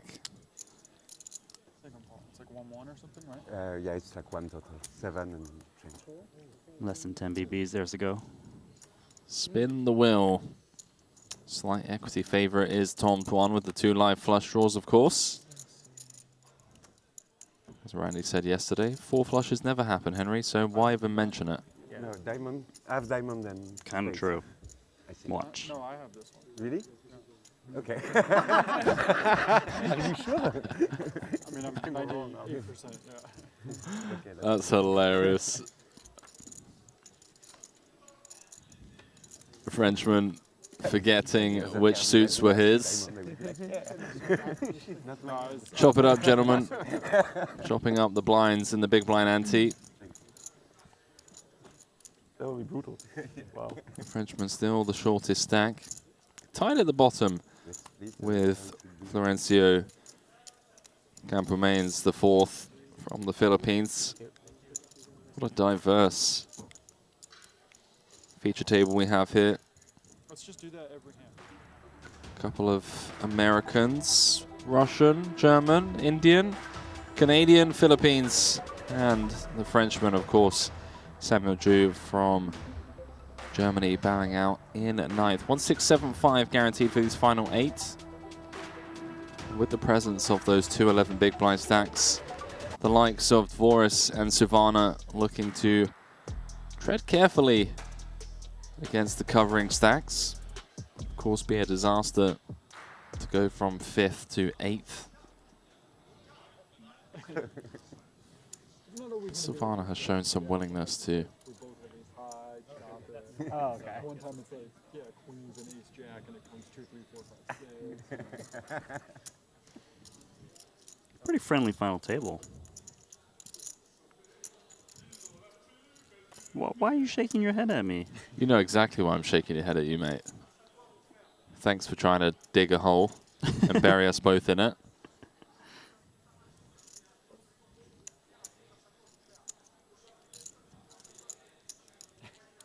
Maybe 5's a little too much. Double 4. Yeah, 3. 3 is okay. Like back to back? Yeah, 3 is okay. Some paint. It's a story, yeah. If it happened like literally 3 hands back to back, believe me, there would be an investigation. I would start. 3. What is the suit for this? Not ace jack, ace jack. You know, one, give us like a 2, 3, 4, 5, 6. Yeah, the hands are different. Yeah.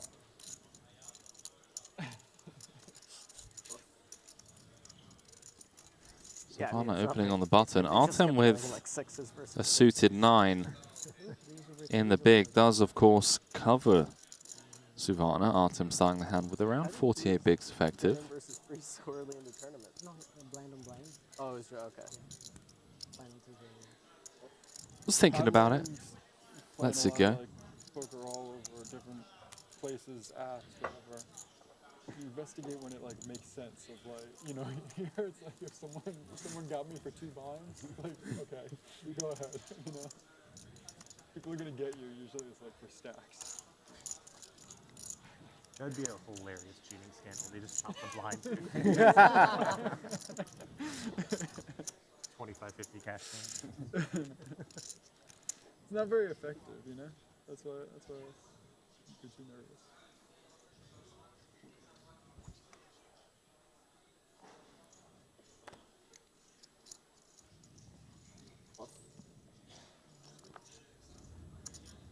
You give like 1 or 2 times someone calls you with, you know, the Jack 4 offsuit, sorry, I should make a different hand, Jack 7 offsuit,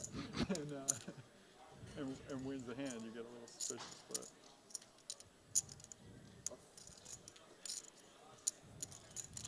Jack 6 in short deck, I've had that. Saw a little King Jack going amok.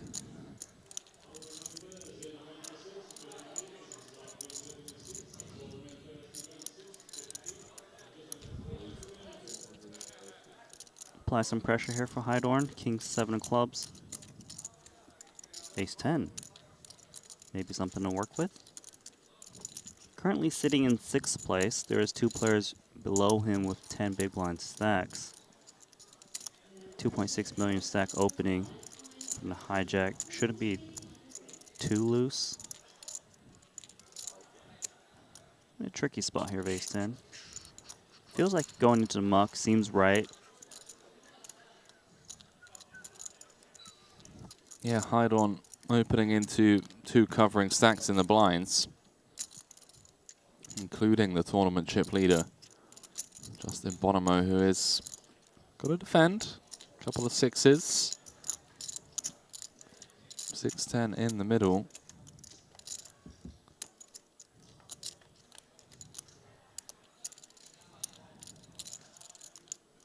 It's come 10-5-3. All hearts. Bonomo the only player with a heart in hand.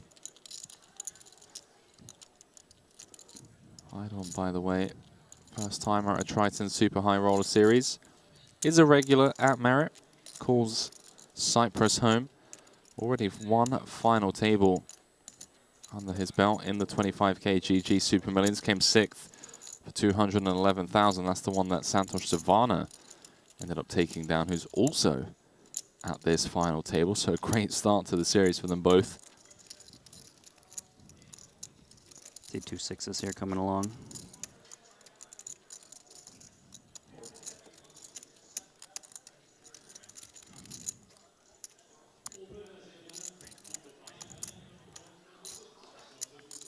Pairs the 5.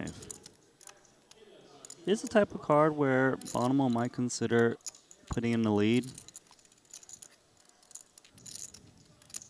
Of course, Jack is a fine play as well. Is perceived to hit the 5 more though from the big blind, especially against a hijack open, which shouldn't contain 5x. Indeed, he is going to lead a bit.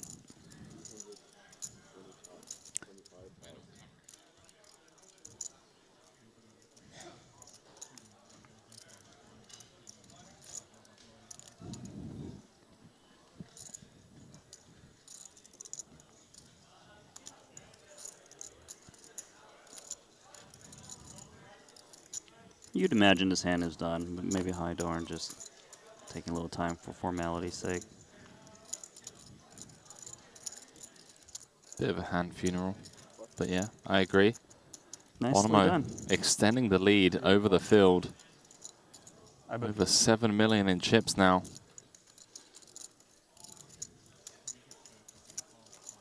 And he led the turn? Oh. 240 big blinds in play. Bonomo with around 1/3 of the chips in play now.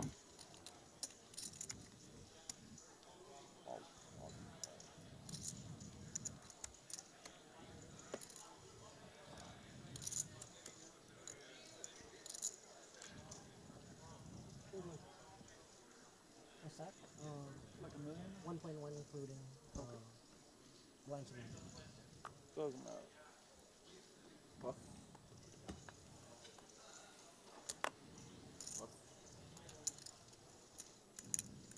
Thank you.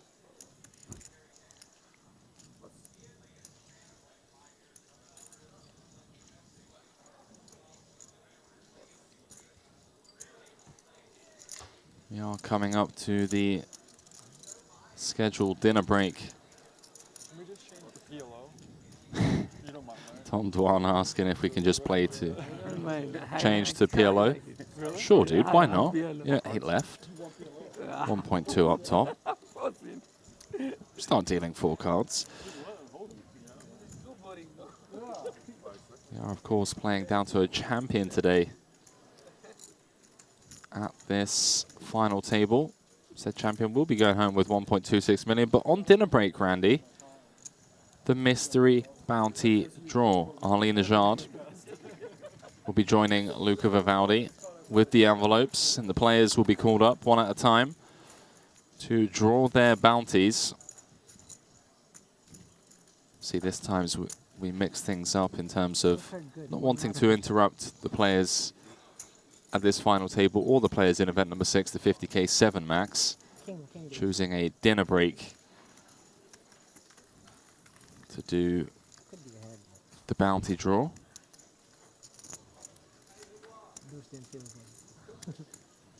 Top bounty prize of 345,000.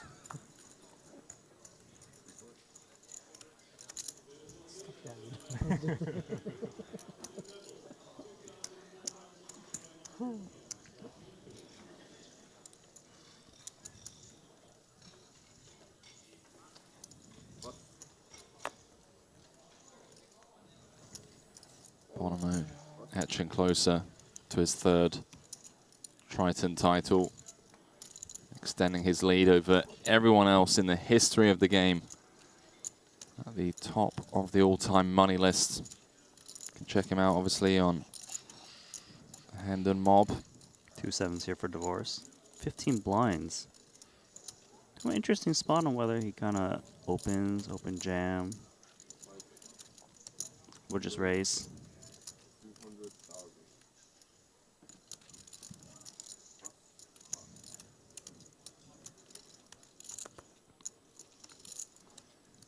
It's one of those big blinds that likes to put some defense in.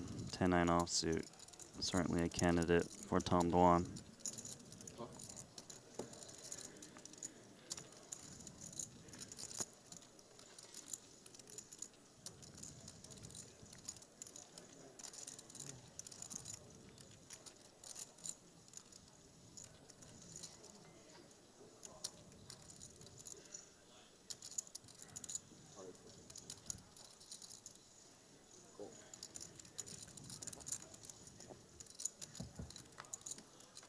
Key pot for Divorce.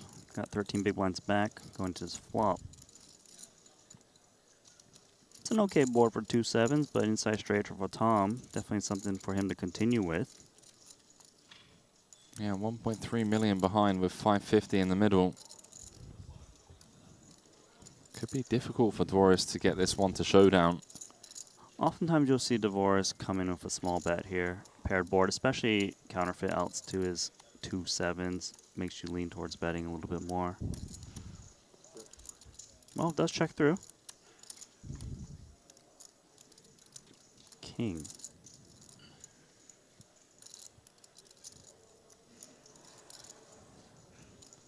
Well, that's a turn card that may help Divorce get to showdown. I think so, because you'd imagine the player in position, when it goes check through on the flop, the king improves that player.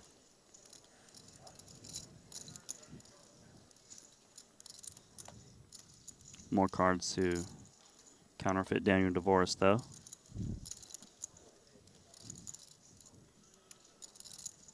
Every chip matters so much, so betting, and if your opponent has a piece, doesn't really seem that great. Blanks out.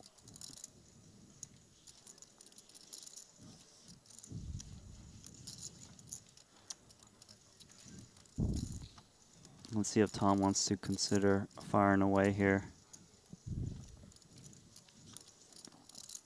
Might feel like Divorce has got an ace-X type hand. Or some underpair to the board. Does give up. Yeah, nice discipline from Tom, and also just perfect execution from Dvoris in terms of pot control with the ICM pressure so heavy. Just taking away that check raise opportunity from Dwan as we inch closer to our dinner break. Still 8 remain. Dvoris with the key pickup, chipping up nicely. Up to 1.8 million. 18 bigs, although the blinds are going up soon. 167,500 guaranteed for these final 8 players. I feel like I gave you a donation. What do you mean? I had a gut shot. Yeah, it's not a short deck. It doesn't get there all the time. No, I mean, you had 7s, and I had a gut shot. Should have won the pot. I know what Tom means. It doesn't get there all the time.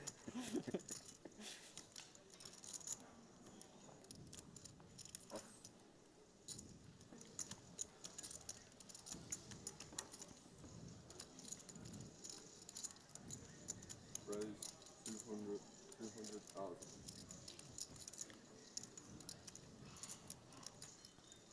Bonomo with the cutoff open. Understandable. Covers the rest of the table. And once players like Florencio fold, which one will assume he will, really puts people like Dwan in a tough spot.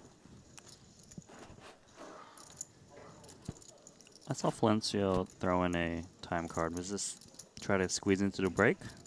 I think so. Because otherwise it wouldn't make any sense. That's why we can hear Santosh rustling around with his microphone.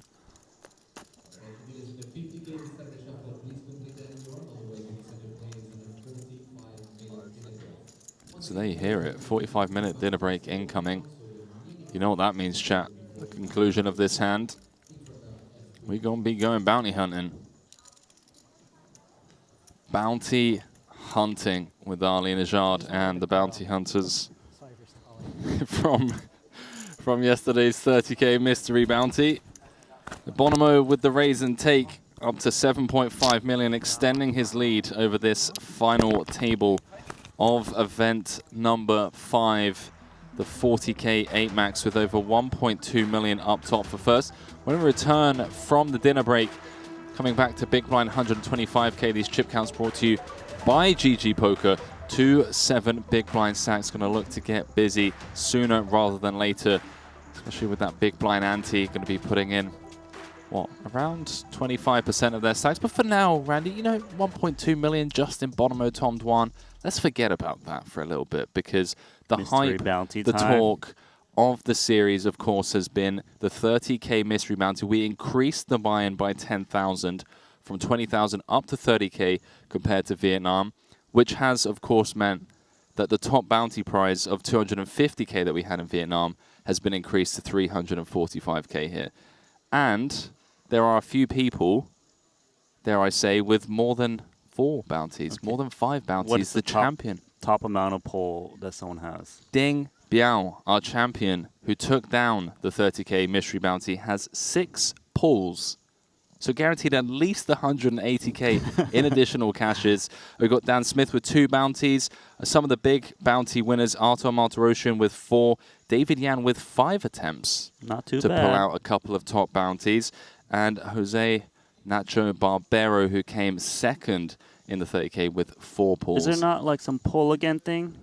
There is a pull again thing. Okay, tell me. 41 bounties in play. 2 of them have 30k with a pull again. So some of these people that only have 1 pull, for example, Justin Bonomo, Patrick Antonius, in with the shot to obviously pull out twice, given that if they pull out the 30 with the redraw, they get another chance at the top prize. So a lot of hype, chat. We're going to be throwing it down to Ali any second now, who's got all of the players with bounties from the 30k ready with Luca Vivaldi and those envelopes. Any guesses, Randy? I mean, just throw a name out there that you think's going to pull out a top bounty prize. Who's been running well? I mean, whoever's been winning the tournament. So Santosh Suvarna, I don't know if he's got one, but he Biao hasn't. Ding won one. There we go. Yeah, Ding Biao, obviously. Whoever's got took the down. most pulls. There we go. He's got 6 shots, 180k guaranteed for him on top of his Triton trophies. We throw it down to Ali for the bounty prize draw.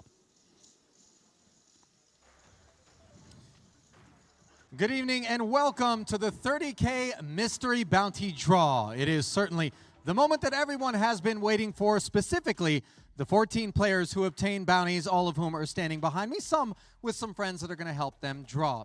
I'm here with Tournament Director Luca Vivaldi, and courtesy of a $2.325 million prize pool, half of the overall collected, we have several envelopes, and they're going to break down as follows.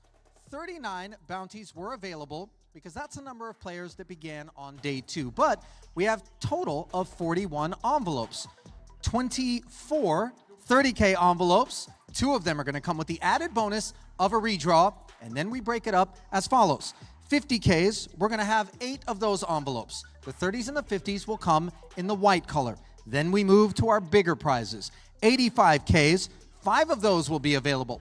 145Ks, we'll have 3 of those, and of course, a whopping $345,000 envelope is somewhere in this drum waiting to be pulled. Just 1 of those will be available. Those top 3 prizes coming in gold, as I mentioned, and the first player to draw is the man in the PJs, Dan Smith. Come on forward, Dan.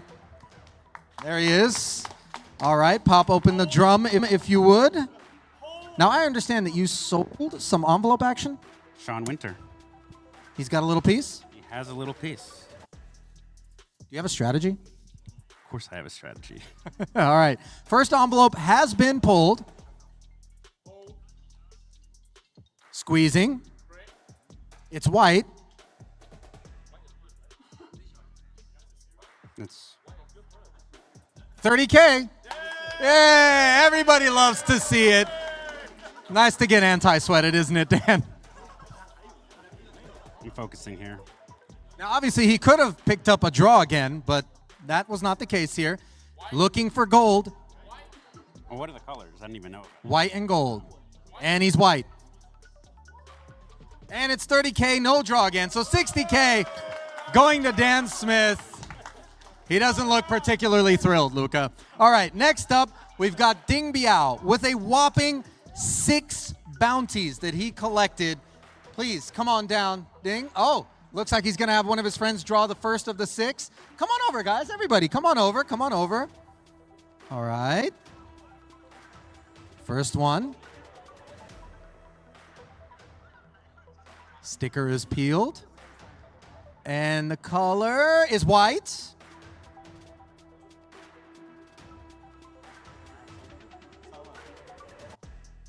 And it's just 30K. Yeah, everybody loves the 30Ks. All right, let's see if his next friend can do better. Go ahead. All right.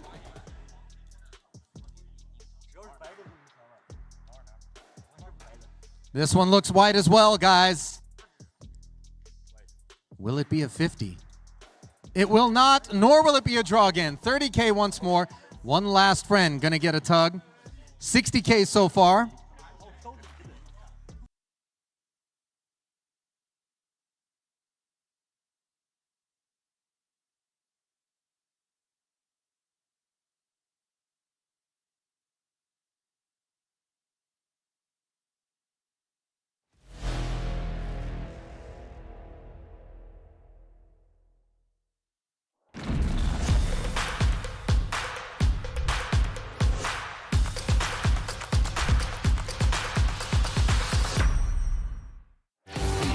GG Poker. It's the best poker The biggest software. poker site. This is a crazy.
The following quiz is brought to you by GTO Wizard. Hero on the button, c-bets the flop, and faces a check raise from the big blind. The turn completes the flush draws, and the big blind barrels. Which of these hands has the most equity against the made flush? Do you know the right answer? Take your chance to win a 1-month premium GTO Wizard subscription. Scan the QR code or go to gtowizard.com/Triton. We give away 5 subscriptions every day. Master poker and learn how to crush the competition with GTO Wizard, the #1 app for poker players.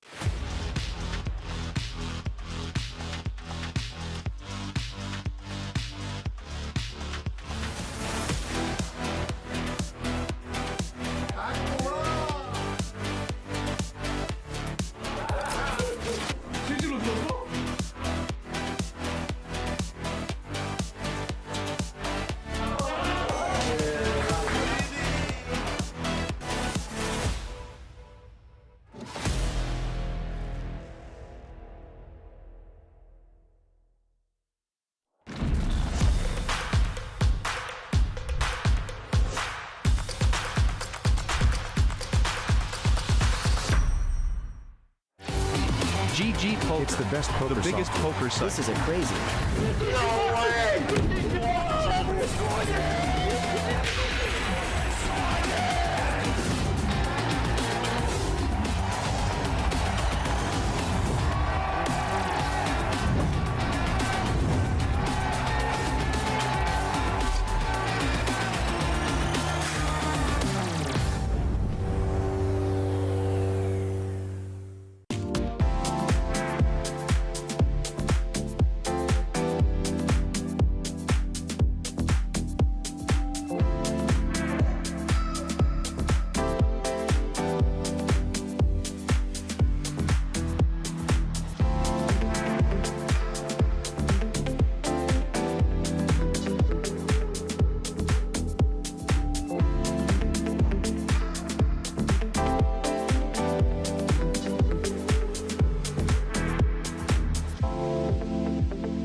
it's a draw again. It's a draw again. One more time. All right, so 90K total, and one of our 2 draw agains has already been taken down. All right, so he's going to get a second ticket. As if 6 bounties wasn't enough, he's going to be able to pull 7 envelopes. White again, guys. 50,000. Not bad. Well done. Okay, so 3 total bounty pulls remaining, Luca, for Ding Biao. Your turn, sir. This was our event champion. So this is all icing on an already lucrative cake for Ding Biao. White, 30K. You go quickly. White, 30K. 140,000 already picked up. 2 bounties left. And what color? White again. 30 again. 170,000. One last envelope. All right.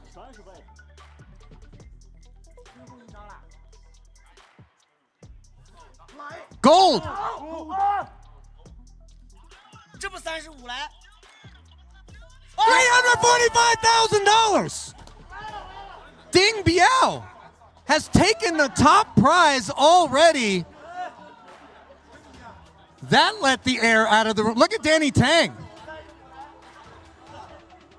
My goodness, congratulations to Ding Biao. The lion's share of the prize pool going to this gentleman. Nicely done.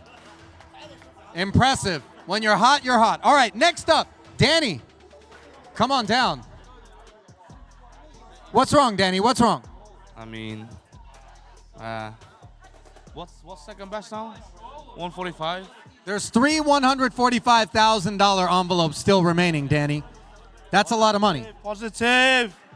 I can feel it. I can feel it. 145. Yeah, 145. 145. 145. Ooh, it's 2. No. I need gold, right? 3 bounties available for Danny. This is the first of the 3. White. 50. 50. Okay. Rather aggressive squeeze there. Oh, now Punat Punsri stepping up to the plate. Okay, Punat, you got to beat 50,000. Okay. Do we have a tactic? A technique? White. 30, but a draw again, Punat. Our second draw again ticket has already been taken. Yes, now you get to draw again. All right, excitement in Camp Tang.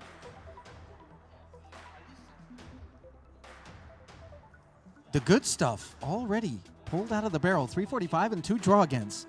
Here we go. It's gold.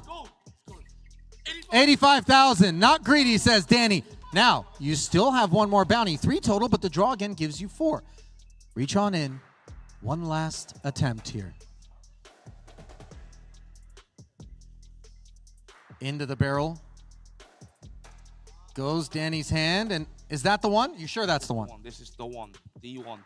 The 145. Here we go.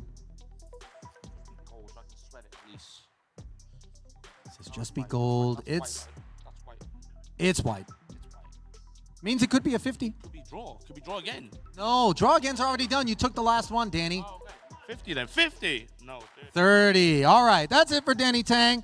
Looks like a total of $195,000. Not bad at all. Next up, Steve O'Dwyer. What is it? What? You get everything, right? Okay, here we go. 195 for Danny. Steve O'Dwyer. 2 bounties. 30. Steve, hang on a second. You don't want to, like, savor it? No. Let's get it over with. 50. Thank you. 80,000 for Steve O'Dwyer. Luca, that was less than exciting. Nice and quick. We appreciate that. Time constraints. All right, who's up next? It is Brian Kim. Step forward, Mr. Kim. You have 3 bounties, and you're apologizing. Why is that? I'm gonna draw all three 145s. Are you going to draw one that's already been drawn, or? Let's start with the drum, shall we? It's the top one for sure here. Top one, he says. So do we rip it from? You can do whatever you want. I'm nervous. I don't know why. Are you really nervous, truly? It's weird, right? Well, look for gold. No, it's white, but it is 50,000. Nice start for you. 2 more remaining of the 3 total. No more draw again, so if you're going to make it, you got to make it in the next 2. 3 $145,000 envelopes still in the drum. Now the rip shows a white, and it's a 30K. So 80 so far. One last pull, Brian.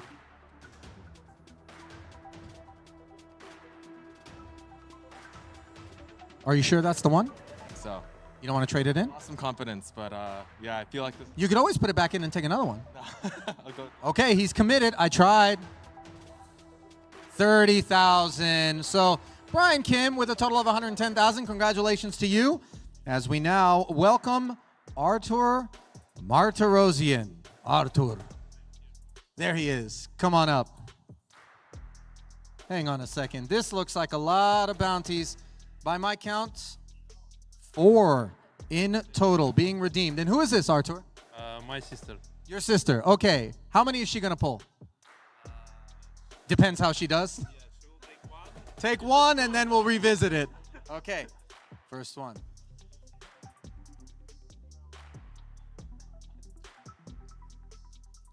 Okay. This way. All right.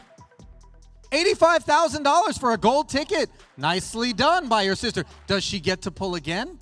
Running good. Running good. Running good. Press. Press. Okay. One more.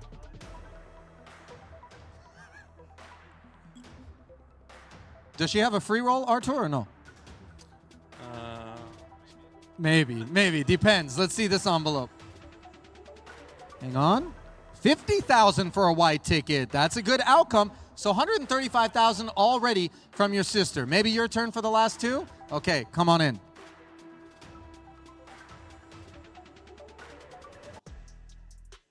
Okay. 2 remaining bounties for R2 are already $135,000 extra in his pocket. Squeezing. White. 30. Your sister did better than you. Yeah. All right. You sure? Yes, we've got an exchange. Henrik, he put it back in. He swapped it out. Hecklin isn't happy with me at all. He thinks that this is blasphemy. Hang on. 30,000. 30,000. Now it's okay. Now Henrik's okay. Now Henrik's okay. Congratulations to you, Artur.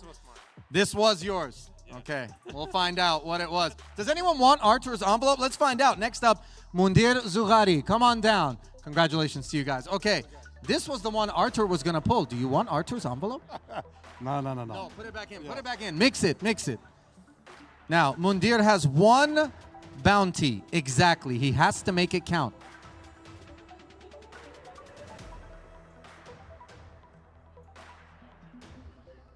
Oh, does it smell good? It smells good, yes. It smells rich. Does it smell gold? It's gold, guys. It's gold. $85,000. 85, okay. That's 85. House in France. Yes! Yes, Jackie. Oui. Ale. Oui. I wish I was excited like that in everything I did in life. That's amazing. Okay, the man's happy.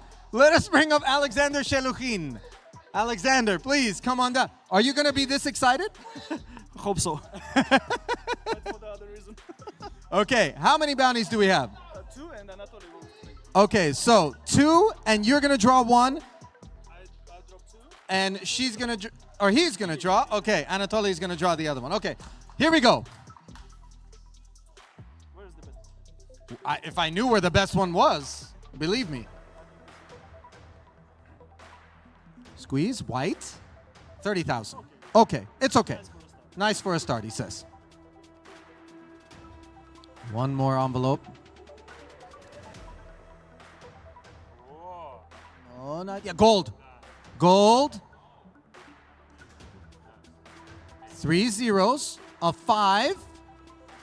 A 4 and a 1. $145,000 envelope. 2 still remain in the drum. And now Anatoly will step forward to finish it off. Last bounty. White. And 30,000. Not bad though. $205,000. Congratulations to you, Alexander. Now, David Yan, come on down. David, 5 total bounties? 5, yeah, 5. You made a lot of people sad in this event. Yeah. Now it's time for us to make you happy in turn. I love that. We're still hearing the Algerian Mundir going wild. Okay, step on up. 5 envelopes. Do you want to pick all 5 out first and then start ripping them? Andrew pick 1. Okay, Andrew's going to pick 1. So, But I can't pick 4. I'll do 3, and then I'll do 1, and then he'll do 1. Is that okay? okay, 3, 1, and 1 is the way they want to go about it. 1, 2.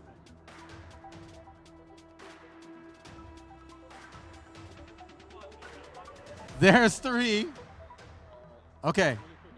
If you want. All right, let's see. Oh. $145,000. Easy breezy. And there is now just one $145K envelope remaining. Another gold one, $85,000. David Yan, white hot, $230K, and another $145,000. Yeah, I like my strategy. Hang on. Let's check this man's pulse. What is happening? Luca. Bang, bang, bang, indeed. Do the math. 375,000, just like that. Well done. Tough act to follow, Andrew. You're going to take one more? There's nowhere to go but down from here, I guess, but $85,000 envelopes are still available. Step up. All right. Okay. You're really letting the wind out of everyone's sails here, not unlike the 5 bounties that you picked up. 30K. All right, so 1 bounty still remains here. $405,000 in total in bounties. And now Andrew Chen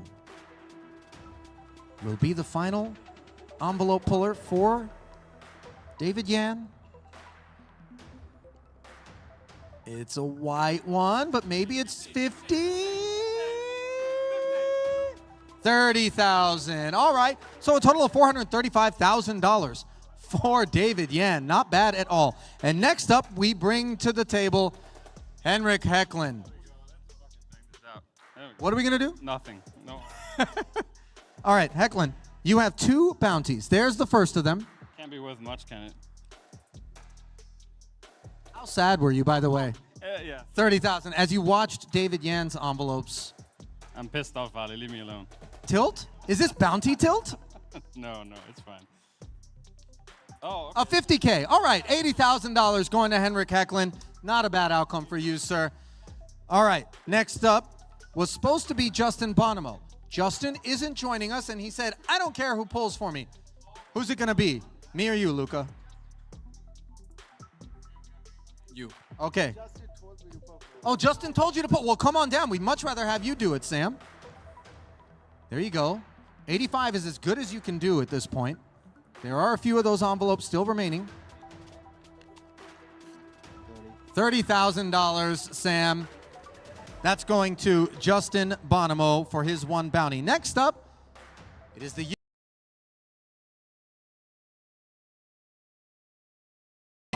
What can I get? Give me something, Triton. How many left? How many 85s are left, Luca? Just 1 or 2? 2. 2 $85,000 envelopes are still available. Now, Nacho has 4 bounties. 1? Make it 1. 1 85K envelope remaining right now. 4 bounties, all envelopes already selected. Here's the first one for Nacho. Okay, let's go. Let's see. 30K. Yes. Runner-up in this event, adding to second place prize money. It's a free roll. It's a free roll, yeah, I get it. Let me see. 50,000, not bad. If you're going to draw a white ticket, that's the way to do it. $80,000 in total. I think this is the 85. I feel it. It's gold, which means it is 85. Nicely done, Nacho. One more pull. What do I get? Another 50 left? 50 is as good as you can do at this point.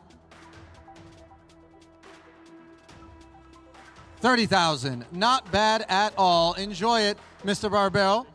Nicely done. And now, second to the last player to pull is going to be Patrick Antonius. Where is he? He's been waiting patiently. Patrick, it's not so exciting anymore, huh? Yeah. Okay, go ahead. One bounty. Nothing left, so no sweat. There, 30K. 30K. All right. Thank you so much, Patrick. Waited all that time for just his 5 seconds of fame. Now, Ike Haxton is supposed to be here. There he is. Ike, is it a foregone conclusion what we're working with then? Yeah, not very suspenseful. 2 bounties. I don't think I like to tell him. Go ahead and pull anyway. All right.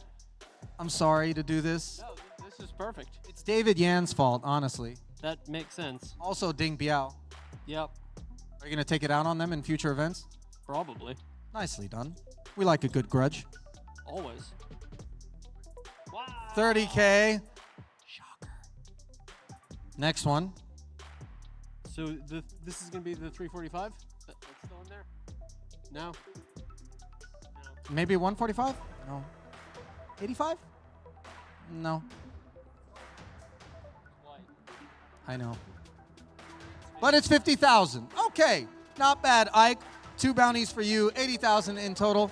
Nicely done, sir. We'll cut you loose to get to the rest of your business, and that will conclude our 30K mystery bounty draw. I had fun. Luca, what about you? A lot of fun. I think David Yan had more fun, and Ding Biao had more fun than anybody. A lot more than us. Yeah, well, listen, I love being up here. You know that. That's it for us. We will send it back up to the booth now to Randy and Henry.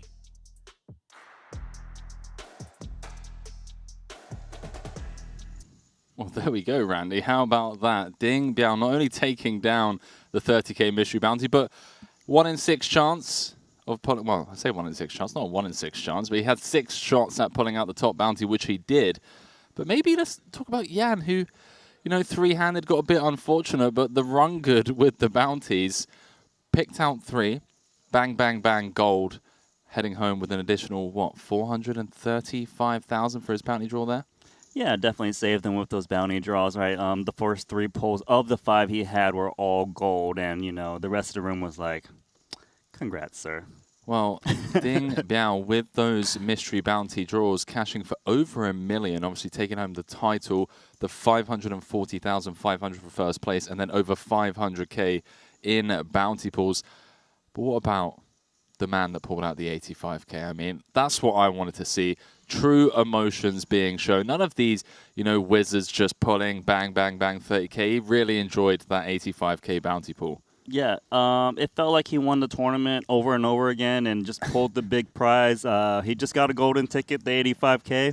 Good to him. He was like FaceTiming his friends or something back home and was talking about how excited he was in his language. I think some social media posts were put out. And, you know, that's the thing about these mystery bounties is maybe you cash for a min amount. Maybe you don't even make the money, but that one bounty can make all the difference between being down, what, 30K or break even on the tournament to actually making a profit. So we know that he's going home at least 55K richer and obviously sharing that with his family and friends. But the mystery bounty is over and done with. We have the event of the day, event number 5, the final table featuring Justin Bonomo and Tom Dwan coming up with over 1.2 million for first. Justin Bonomo with the lead. We're about to throw it to 5 minutes of commercials. When we come back, it's final table time in event number 5. We'll see you guys very shortly.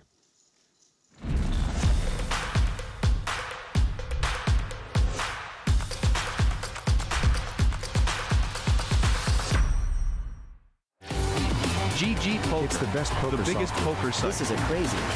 No way!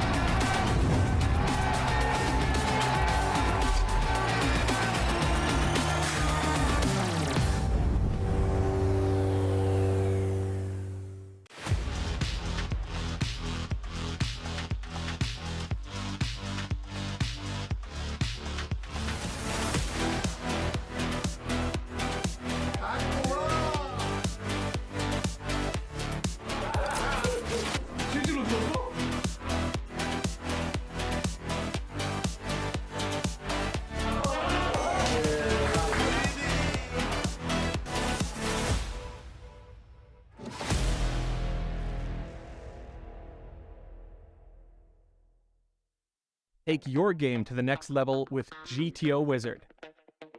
Practice against GTO on all your devices. Study any situation from pre-flop to river, we've got it all. Upload your hand histories to uncover your biggest leaks. We have hundreds of hours of coaching from top pros, cutting-edge theory articles, and custom study plans to help guide your poker journey. GTO Wizard, the #1 app for poker players.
Back now at the break desk at the Merit Royal Diamond Hotel Resort and Casino. Ali Najad in for Henry Kilbane alongside Randy Liu, fresh off of that mystery bounty draw. You know it's my favorite time. You got to live the dream. Did you enjoy it? I did, but I feel like I might have enjoyed it way more than most of the guys There's that were one drawing. guy you did not enjoy more than. That's for sure. How about Mundir Zughari, 85K, and just went absolutely nuts. He might still be buzzing somewhere in the room. About 91 phone calls were made to everybody in Algeria. That's the flag under which he plays. I mean, it was just incredible. Nice to see, though. The man was excited. You know, sometimes people get a little bit apathetic. $545,000. It just isn't fair. Going to the man who already won the thing, Ding Biao. And then, of course, David Yan. What a haul for him as well. $435,000 going to him. It did take the wind out of the room a little bit. I mean, they were some of the Bing Diao was he was the first one to do it, right? Ding Biao, the second player to pull out the tickets. He took the $345K, and then Yan came in and Took did like 3 the golden triple tickets. envelope and just went gold, gold, gold. and just ripped everyone's guts out. Yeah, What was he knew. left, you know? He was good. He did good. I made Artur switch envelopes, right? And did he do good or bad? I don't think he did good. He ended up with a 30K. That's why Henrik Eklund was saying, no, you're not allowed to switch envelopes. And then he switched and ended up with a 30. And Henrik was like, that's a good idea. Way to go. Good job. The 2 redraws, by the way, also came out early. So, yeah, I mean, we can't control these things. It's all random. That's how the cookie crumbles from time to time. Let us turn our attention, though, to the cookie at hand, Randy. It is the 40K 8 max. We are sitting with 8 players left of our original 125 entries. Blinds will be at 50 and 125,000. And as we look at the leaders, it is poker's winningest player of all time, Justin Bonomo, on top. Yeah, the place he deserves to be, right? Like, he's known to be one of the best players out there. Been playing phenomenal so far. A big threat to every single other player out there with 60 blinds, a big lead. But we know there's a big name out there. You want to talk about Tom Dwan? Sure, Durr. 3rd place right now with 4.425 million as we look at the Triton Poker Plus app. He and Artem Veshenkov, who's looked pretty tidy as well, neck and neck there with 36 and 35 blinds. Those 3 players, the only ones ahead of the average stack right now. Let's not overlook the fact that we have 2 first-timers in the top 8 right now. Florencio Campomanes currently sitting with just 6 bigs, along with Gregor Azu. Not great shape for the 2 of those guys. And then Robert Hydorn, of course, with 18 big blinds. And last but not least, Santos 2.0.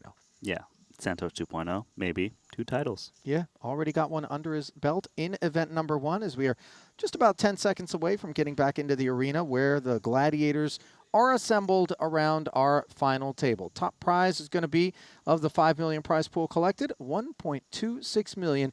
8th place is going to be good for 167,500. As you look at the official counts brought to you by bookmaker.eu.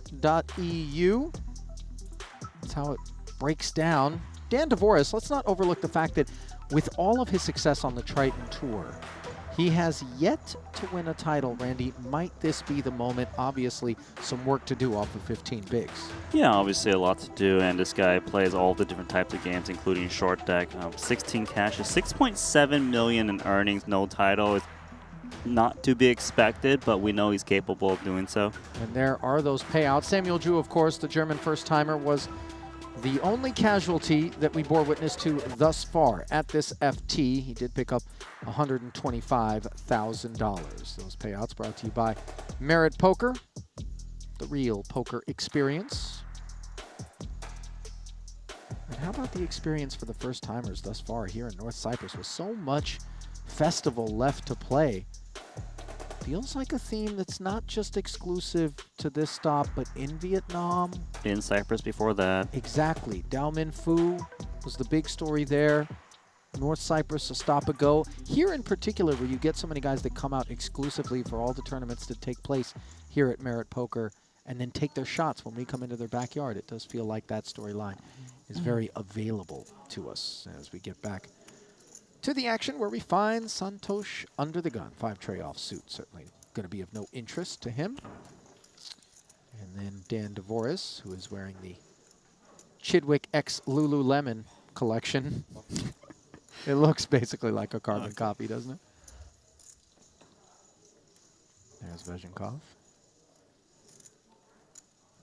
Taking a pass, and now Bonomo, the luxury of the boss stack. Hijack, Jack 8 suited, up we go. Min raise. Dwan. Not enough to fight with on the button, but Uzu with ace-9 suited, the first of 2 ace-9s in the blinds. Gonna jam. Yeah, he knows the big chip leader is going to make some plays. Count, please. 7. 875, Hydorn saying, hey, guys, I'm still here. I'm in the big. Now I'm not here. Go ahead. How much? Yeah.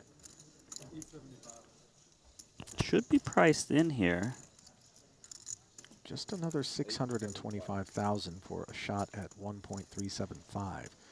So pot laying him better than 2 to 1. Yeah, getting the right price with this hand. Let's see. Yeah, he knows it. Run it. Obviously doesn't expect Jack 8 suited to be ahead, but When the numbers are right, the money goes in. So we'll play for 2 million. You said it already. It's okay, just. It's his cards, the problem, not mine. Yeah, 1 ace 9 dead. But Uzu in the lead, and on an ace-high board, he stays that way. It's going to be pretty tough for Bonomo to produce a winner from this point forward. Really? Impossible to win, but... Great card. Wow. Well, I take it back. Not impossible to win, because he did pick up the Broadway gut shot and, of course, chop outs in the form of a diamond, but the 6 of spades. Dashing all of those hopes. And Uzu will double. Bonomo appears amused by just how good that turn was for him. Whiskey? No? A glass of red wine. Jay. 1 glass of red wine. Yes, thanks. Did we get some alcohol after that double up? I was gonna, but not alone, honestly. we talked about it just before. So I would have a whiskey with someone. Apparently, whiskey is on the menu for it's Uzu. like puzzling, right? Deep set, yeah.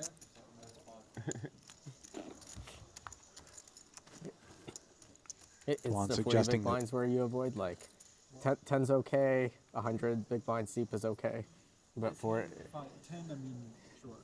But like 20 and shit, I don't know this shit. I gotta check, you know. They're suggesting that deep stack cash, it's okay to imbibe, but not here. No, not the tournaments. Yeah.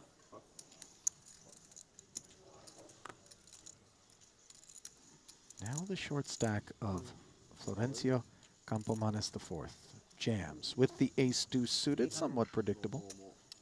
Ooh, but he's in trouble here. Tom Ace Dwan, 10. he's 10, yeah. Yeah, it should be exactly 800.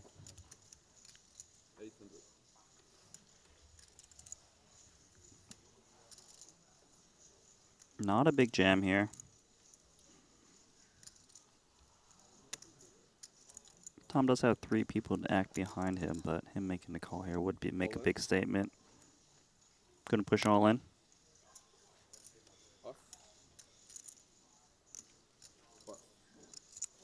So back-to-back all-ins, Ollie. Yep.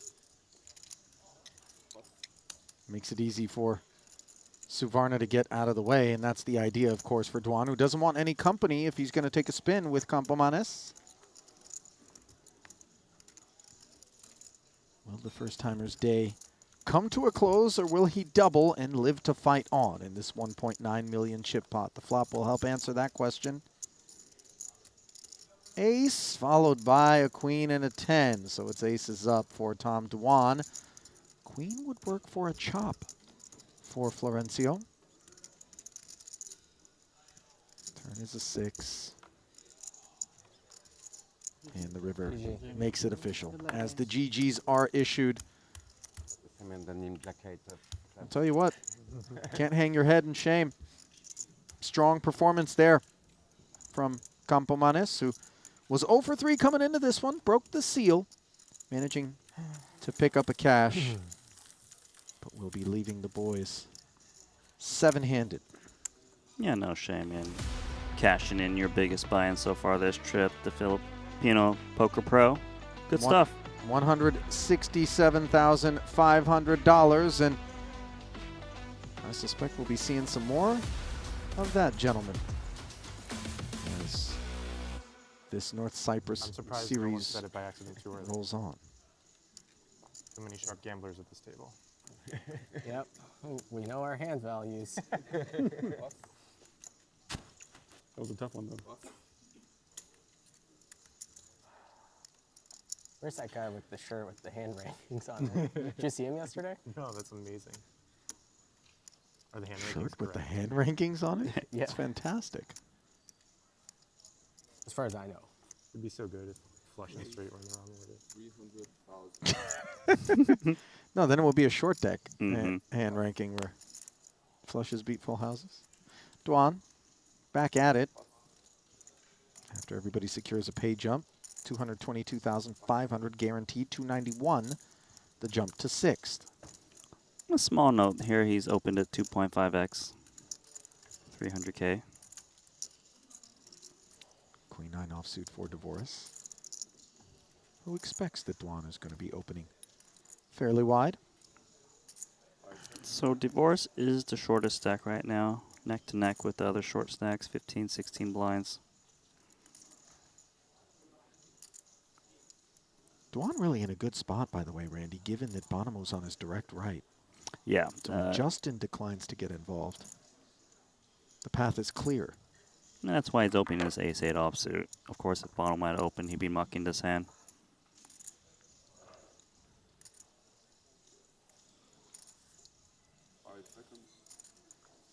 Looks like he's going to pitch it.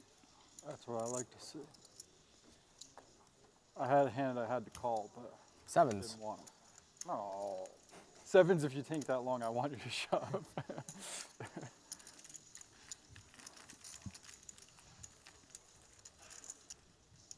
You remember the first time you watched Durr play poker, Randy? High stakes poker. Yeah. Yep. The 10 deuce. So it's a 10-10 whatever. Yeah. I'm not gonna The 10 deuce. Probably did it a dozen times. I mean, the one where he got the 2 aces to fold. That's the hand I'm talking about. So many legendary hands that Dwan played. I feel like he was everyone's favorite player at some point. Thank you. Rail Heaven on Full Tilt Poker. Mm-hmm. Back in the day. How about this? Which avatar did he use? I feel like it was a dog. Was it? So many people use that dog. Yeah. Was it a dog? No. Remember, you had to have avatars enabled on your client in order to know, because I think you could turn them off where you wouldn't see any. Oh, okay. Right? I mean, just I don't see know. I screen would names. always leave them on personally. I like the fact that you could change the expressions. Yeah, Remember that? there was 4 of them, I believe. Yeah, Happy, like sad. Happy, sad, tilt, like. Yeah, tilt was one of them for sure. Yep. Mine was always on tilt. Just left it Which there. animal was yours? I had my own. Back in the day. No. Can we find a photo of it or something? Yeah, it's out there. I'm gonna look at it. Look it up. What's the screen name? A donkey or what was it again? No, it was my own name. Okay, I'm sorry. Donkey. No, friggin' donk was my online screen name once upon a time. That was what Prahlad Friedman and I used to say all the time as we were young bucks roaming around the Northern California Man, card it's rooms. hard to find because you weren't that popular. I still am not. There's a photo of you on a microphone? Yeah, that's the one. No, but like in real life. That's the photo that they based the avatar on. They made me take real pictures with a microphone in my hand, and then they made the avatar after that. As we see, Dwan's Ace King going to run into a couple of queens for Gregory Ozu. I can't find it. No. It doesn't exist. It exists. Ace, King, 2 queens. This is more important. No doubt. 3-betting to 700,000, by the way. Clicky. Lots of queens and kings then. Like 1-4 more. Yeah, I have a 2, I think, when I start. I'm on. One big stack coming out. You called, right? Yeah. Yeah. Uzu was all too happy to hear Dwan jam on him as they're on their backs. Let's chop. Let's chop again. 2, 3, 4, 5, 6. Let's chop, yeah. This time for a far more meaningful 4.3 million. I'm happy with 2, 3, 4, 5, 6. Ozu plays 4. His life in the balance and a king on the flop. Disaster for the 2 queens. That glass of wine would have been so much sweeter without that king of diamonds on the board. Turn card is a diamond, though, and Uzu knows that other outs have been obtained beyond those lonely 2 black queens. Can he realize them? He can! 30. Ouch. Runner, runner, flush, and be seated, monsieur. You're not welcome. I was thinking they'd do that. You dodged the diamonds the first time, you hit them the second time. Dwan wearing his heart on his sleeve a little bit there.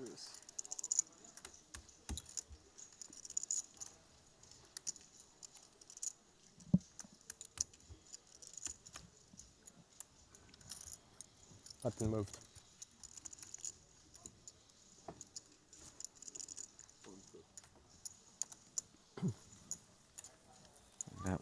Dwan now 4th in chips behind Uzu, Randy. 3.825 to 4.3. Yeah, but you know, Tom still got 31 big blinds and a lot to work with. Above average. Yeah, but had Dwan hold there, he would have been the new chip leader, would have changed things with Justin Bonomo, who's out of position against Tom Dwan. Yeah, Justin will be quite all right with being left alone in the chip lead, though certainly he wouldn't have been complaining had they lost another player and realized the pay jump either. Looks like the Frenchman could be heating up. King Jack suited in a deep stack. He opens to 275. It's been active. Ace King. A lot of big hands lately. Mm-hmm. The deck runs rich.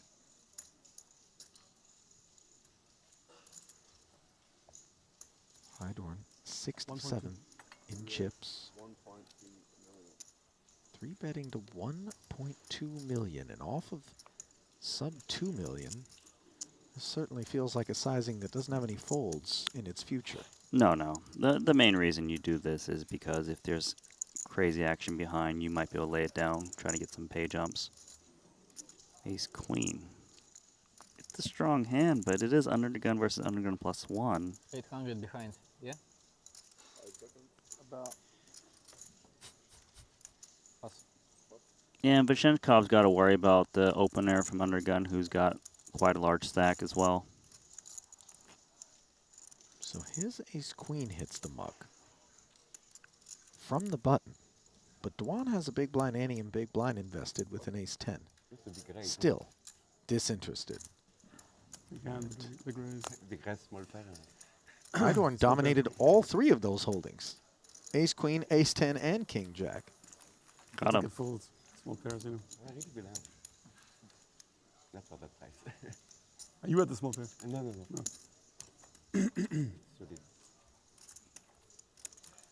I didn't want to fold. Huh?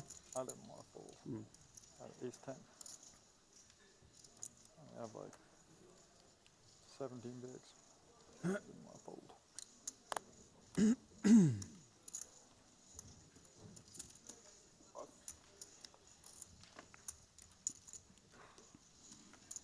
Some Queen Jack here, Santosh early position, but just 20 blinds.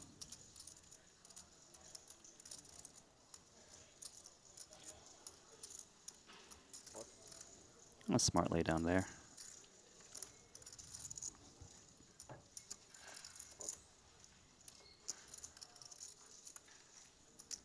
Very different proposition now for the ace-x. Vizhenkov slipping to ace-10, but can open from the cutoff. Surveys the scene. And does just that.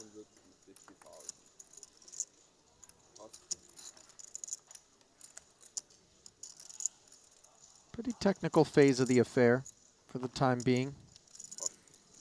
So all the ICM considerations take root. Got some snowmen here in the big blind. Looks like we're playing about 30 big blind stacks. Cutoff open. Usually we'll see a call here. Looks like a time card come in. So he must be contemplating maybe put in a re-raise, possibly just all of the chips for maximum fold equity. Well, Vizhenkov opens into Bonomo's button. And given that Bonomo's the only stack that has him covered, do we not give some credit to the range? I definitely would give some credit. And there's also the risk-reward ratio, right? Like currently he's in 3rd place. Artem's in 2nd. 650. And he's going to re-raise to 650. Quite a small re-raise, too, from the big blind. It's quite interesting, actually. Hasn't been shy from action. Now, what do you suppose Artem makes of Uzu's range as played? A 3-bet from the big blind is actually usually pretty polar. You don't really expect 2-8s to actually do this, but it could be like those ace-x or king-x type hands that just kind of want to make a play. So he's actually contemplating 4-betting, I believe. Because ace-10 doesn't play that well for calling a 3-bet. Better 4-bet or fold. Fold usually the play you make. And he can really put the pressure on Uzu, who's got 4 shorter stacks. Yeah. It's a tough spot because sometimes you make it like 1.3 and you just folded so many chips and then you're down to crumbs. Yeah, it wouldn't be crumbs to But, lose you the know, 1.3, but I hear where you're coming from. Yeah, you don't want to lose a 30 or stack Yeah. in a situation like that. Nice play from the 2/8s because I think a lot of players would just take that to a flop.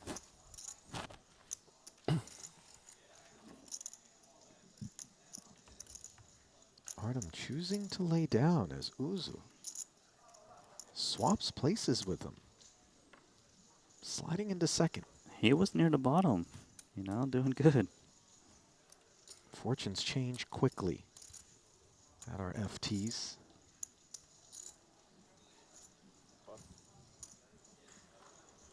Suvarna picked up 700,000 in that GG Super Millions kickoff event. 3 cashes, 1 title, 1.5 million plus under his belt. First time he joined us was right here in North Cyprus late last year, and then couldn't keep a good man down. He came down to Vietnam. 1 cash in each of those festivals, and he found the mountaintop already here as Bonomo. Climbing up to 250,000 with the King Deuce suited. And another Ace King. This time suited for Robert Hydorn. Some good timing here. Just under 20 big blinds. Most likely would just rip all the chips in there rather than try to induce. Or he'll do one of those half stack things, but shouldn't really matter since it's just 2 players remaining. All in. Jams it. And this one should be over quick.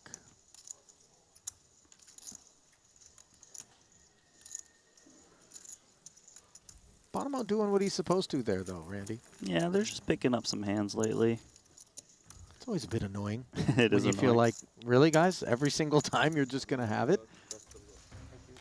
Because it does take quite a bit to play back at the chip leader.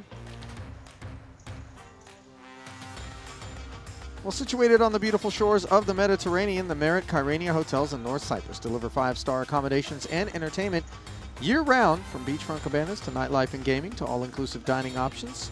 Guests are looked after with pleasure. And as if that isn't enough, the Marriott Poker Room provides Europe's biggest tournaments and best cash games with action to satisfy everything from recreational players to high-stakes gamblers. And you're getting a look at just some of what is coming up on their calendar.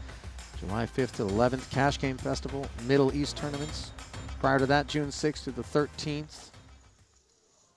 They've got action. Up to 8 festivals a year in total. Book your trip today. Come on down and be a part of the Marriott Poker experience. It's quickly turning into my home away from home, Randy. I know you spend a good amount of time here. Yeah, I mean, when you come down with the Triton crew, it's at least a couple of weeks. Yes. Start to run out of underwear. Buy some more. Okay. Really? You want to buy underwear while you're here? No, bring some. Never mind. Do you ever do your laundry on a trip, or do you bring enough clothes for the whole trip and then do your laundry when you get home? I try to bring enough clothes. I do too. Yeah.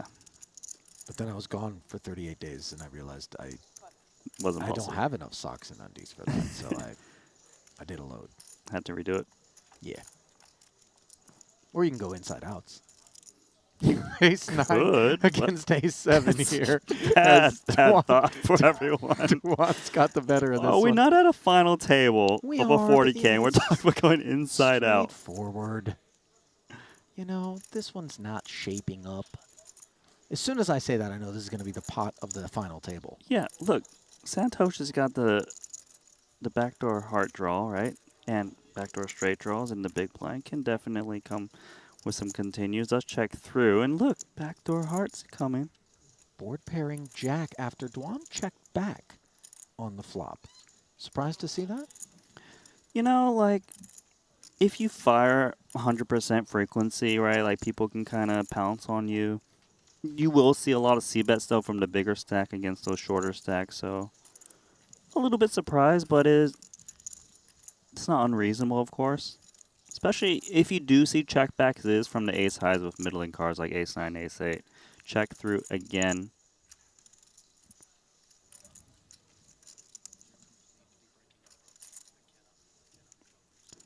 Ace 7 though must be pretty happy to try to get this one to showdown as he's gotten to see all 5 cards. There we go, ace 9 plays.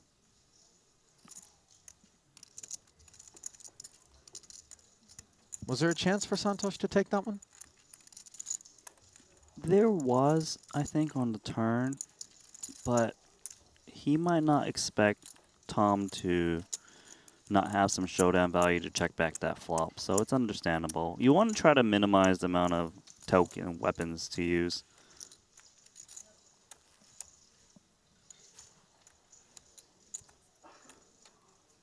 He really hasn't put himself in any sort really uncomfortable situation, and I think that's one of the points of distinction I didn't see, but you should flip it. to be identified as we... You should flip it. It popped up enough that, like, if I think about it, maybe I can... You got a flash? Yeah, exposed card situation. But as we talk about the Santosh 2.0, I think I'm swapping a 4, so I'm not going to play that. one of the good things for anybody who's kind of early on in their poker career to be mindful of is the analogy that I often use is we're all out here trying to swim.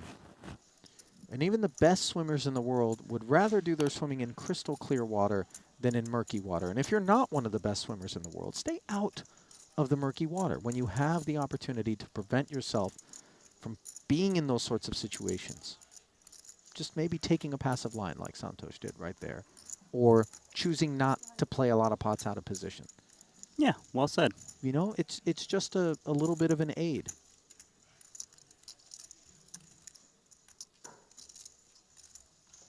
Yeah, having said that, I would say that playing King 10 here would definitely be murky, so I like the fold.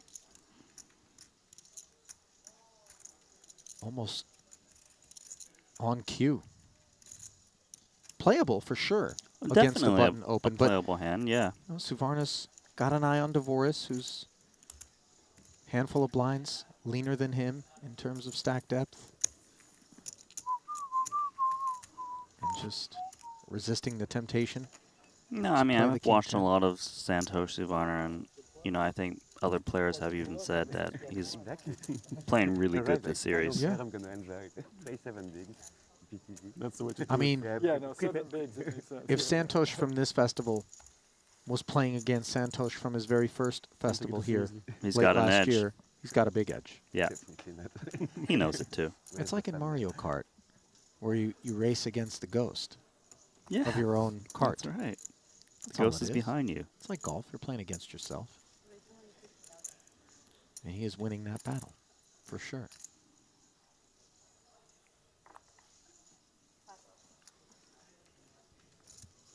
Every time Bonema opens, right? Someone picks up something. I was just going to say, it's gonna get played back at yet again.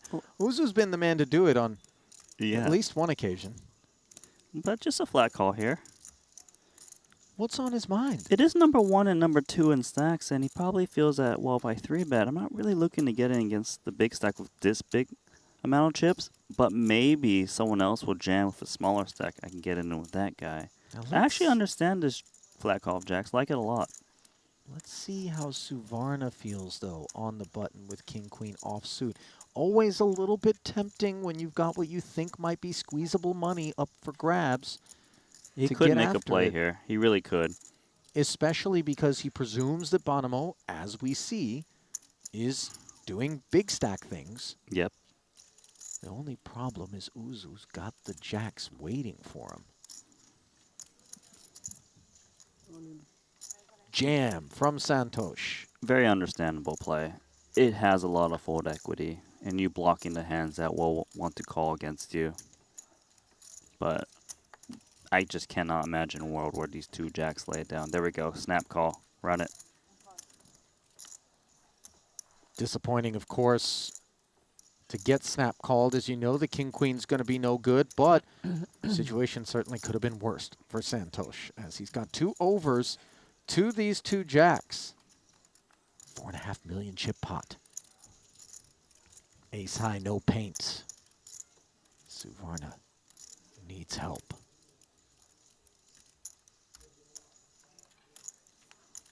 There it is on the turn, Randy. A big, beautiful king of spades for Santosh.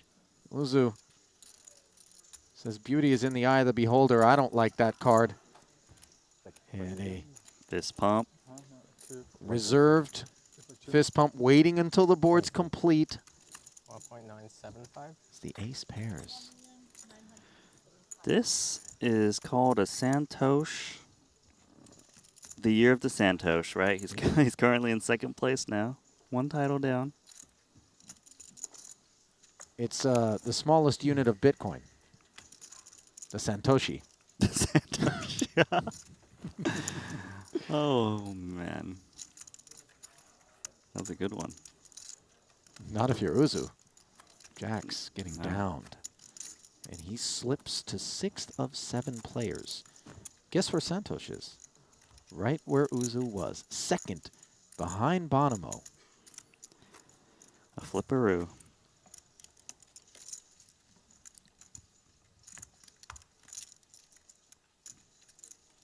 Nobody saw it. Nobody saw it.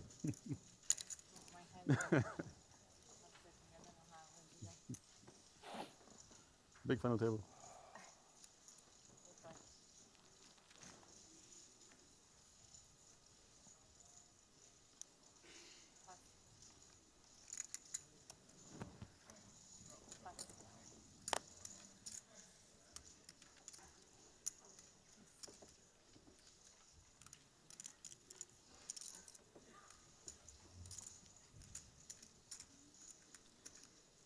Dealer button, pocket deuces.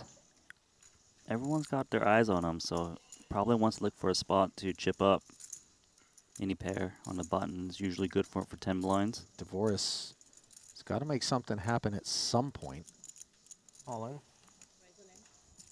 Decides why not now.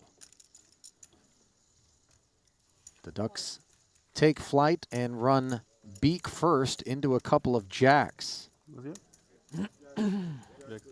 As Bonomo has got his pancake, his scallions, and his hoisin sauce at the ready, looking to barbecue Dvoris's Ducks.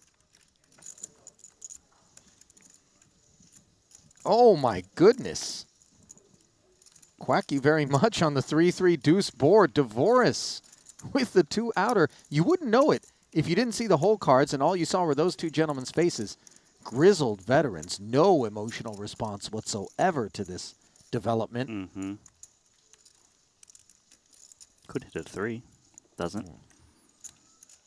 Heart Queen looked like it was right in the neighborhood there. It's been going for a while, huh? Hmm? What's that? Nobody's busting. Yeah.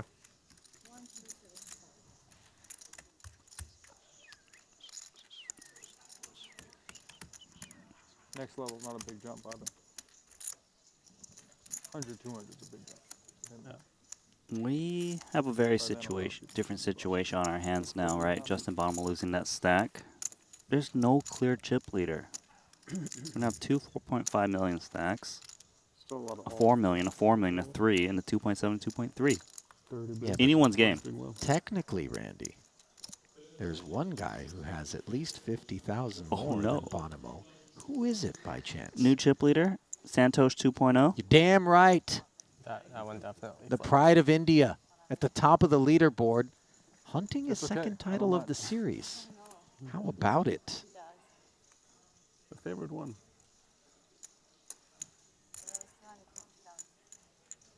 Another ace king. Yeah, it's been an ace-king rich environment, and unfortunately for Hydorn, it's an ace-7 suited that he is looking down at here. That is an early position open. Might want to stay out of way. And Uzu's on the short stack with 18 bigs. So Hydorn elects to let it go.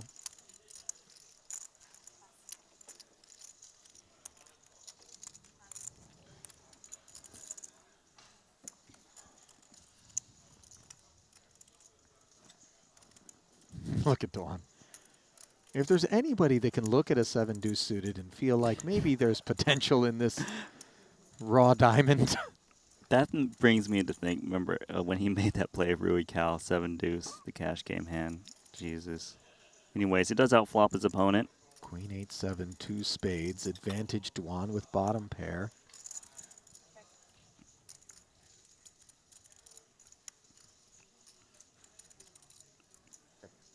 Round of checks. Jack of spades on the turn, delivering the Broadway gutty to Uzu, but neither player holding the spade draw.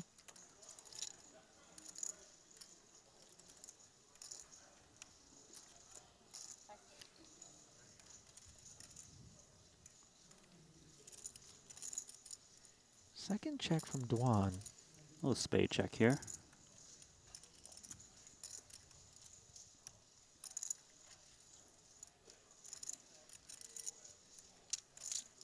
Gonna try to apply the pressure.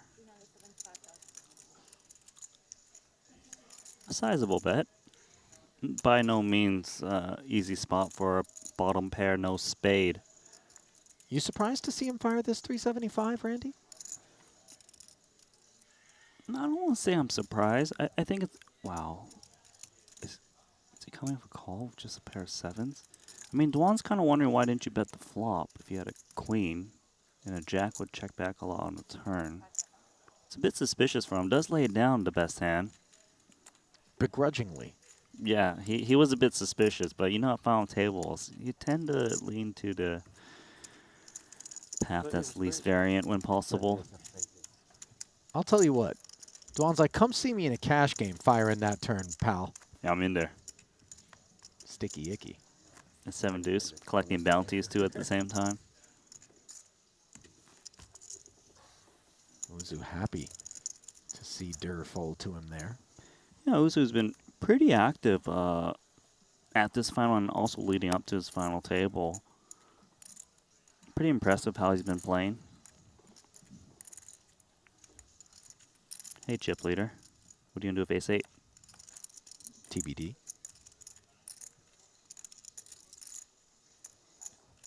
Another example maybe of avoiding murky waters, Randy. I have no problem with that. Sage. And look, Santosh is not a tournament player, so, you know, he might approach things where he stays out of the murky waters like you mentioned. Okay, you give me a funny look. Shut your blasphemous mouth. Okay, I know why. I know why. This is because he won Put event some number 1. respect on Suvarna's name, Randall. He won Put the some GG respect Super on my name, Randall. It's not even on my birth certificate.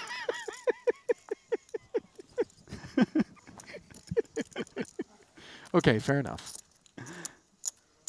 Note that he would have run into Dvoris's ace-10. Not sure how Dan would have responded to an open from Santosh, but... I do think that Daniel probably would have folded had he'd opened. Yeah? Yeah, I think so, but... I mean, he is 6th of 7 in chips, just neck and neck with Uzu coming into the hand, so obviously I'm not saying could 100% target. frequency, but I understand. There might be some perception, by the way, that Santosh is playing extra snug. And if that's the case, then when he opens, even if he is the big stack, DeVoris is thinking, I don't know. I agree with that. 10. But he'll be much happier to open it from the hijack and pick up a caller from the big blind. He is still in front of King 5 suited on the Queen Jack 7 board with the Broadway gut shot and action check to him. No heart in hand. Heart in chest. He's got 1 heart. Yeah, everyone's got one. Besides maybe you, but... Are you suggesting I'm heartless? I'm just kidding. You've got the biggest heart, I know. Aw, no. I'm definitely taking the under on that. No, biggest heart I know. Not in the world, obviously. Yeah, even of that you know. Yeah, you're right, I'm not actually. that good a person, Randy. I know you want everyone to believe that. No, I'm all right. You're all right. I'm a love bug. What do we got here? Blinds up? Yes, sir. 75, 150 with 150K ante. 375 in orbit. Blind levels brought to you there by our partners at Poker Stake. You know, with this blind increase, actually the chip leader's only got 30 big blinds, so, you know, every pot has obviously been crucial, but even more so now. I can't remember the last time I looked up at an FT and saw this tight a cluster from top to bottom. Just 14 big blinds separates the leader Suvarna from the short stack of Uzu, and everybody else just clustered between. Yeah, kind of feels like a sit and go, right? Everyone's got the same amount of chips. It's going to be fun to watch, see how these people develop. I mean, not develop, but, you know, approach these spots. Let's see how things develop. Jack 6. Pocket eights.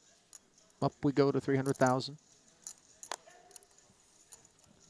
See how Hydorn feels about Jack 6 suited in the big. Yeah, I mean, normally this is a hand that we could take to the flop. We are at final table, though. 7 remaining. It'd be understandable if he wants to let this one go. 19 blinds. Looks like he will be taking a stance against Justin. Justin's been chipping down quite a bit, hasn't he? He was at 6 million at one point.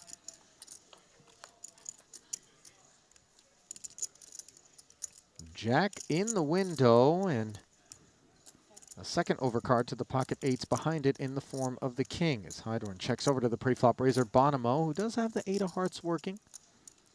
A lot of checking with these pocket pairs on this board texture. Probably a little bit of betting with 8 of hearts. Check back and a gut shot acquired on the turn. Problematic one insofar as any queen X would have the king high straight were a 9 to roll off. Yeah, not a comfortable card here for Hydorn, but just middle pair. Less comfortable for Bonomo, no? Or you think it's good insofar as he's able to pick up that straight I mean, clearly bad for Bonomo, too, with an overcard to him. I just wouldn't expect Hydorn to be betting out on this card with this hand. Check through. Bonomo happy to check it back as well, and now the ace on the river, in heart form no less. Could that open the door for Bonomo to take this one away, turning the 8s into a bluff? I think it's possible. I suppose it kind of depends on how much showdown value you think the 8s have. A little bit.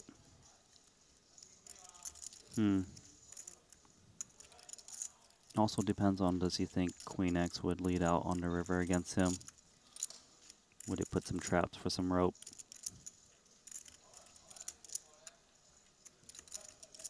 It is very plausible for Bonomo to have a queen. You know, Queen Jack comes to mind. Yeah, I like this fire. Yeah, good stuff. One of the greatest poker minds and the winningest. Choosing to fire the 450, Randy. Yeah, you don't win tournaments by just checking all day. Let's see if Hydorn can find a call here of Jack 6. I think Hydorn's going to remove the ace one pair combos, if there are any, from Justin's range, willing to bet the 450. So I think 2 pair is also, like, for the sizing, it's unlikely with the hearts coming into. Must be a heroic call, but correct. I think he's going to take heart flushes out as well. At a high frequency, I would say so. And the main question is, can my opponent show up with one queen here? Well, process of elimination, Randy, right? If we take the ace X out, we take the hearts out, we take king combos out decent amount of the time as well, it is specifically queen. Queen. And queen what? It would have to be like queen 8? Because queen 9 got there on the turn? I don't know. Yeah, I'm not so sure either. You can tell he was suspicious. Did use a one-time card, but anyways. Puts the winner into the muck. World-class play right there. Not the last time we'll be saying that about Justin Bonomo, as he is working his way back to the top of the leaderboard. Going to be overcoming Suvarna, about 400K after that pickup.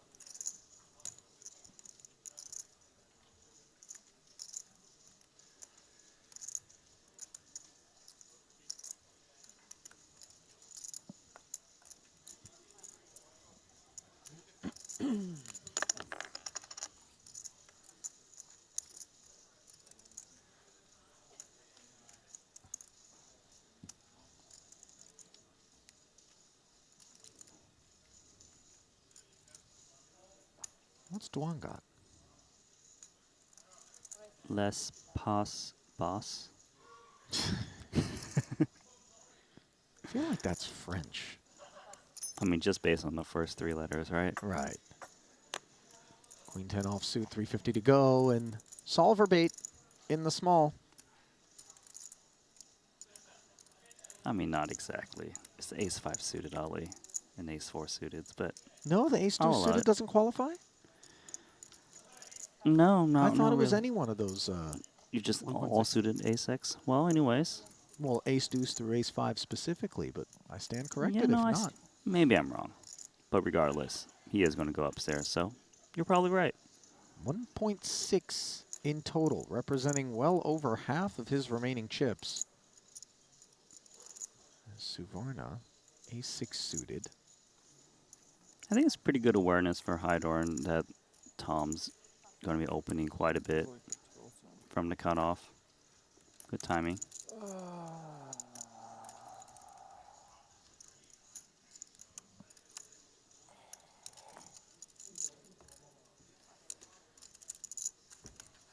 That seemed like a steaming race. I was so mad. Seemed like it. Not against you, though. I'm not mad against you. No, I'm saying the card. I wonder if it affected the cards. You know. I had a hand, but I'm very happy jam. Unhappy call, but happy jam. I didn't even see a person there for a second. Like he just disappeared.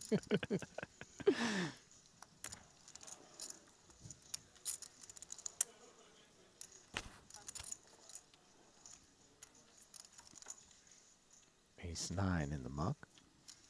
All-time #1. Let's go. Queen Jack suited, fresh off of that steal with pocket 8s, which he turned into a bluff.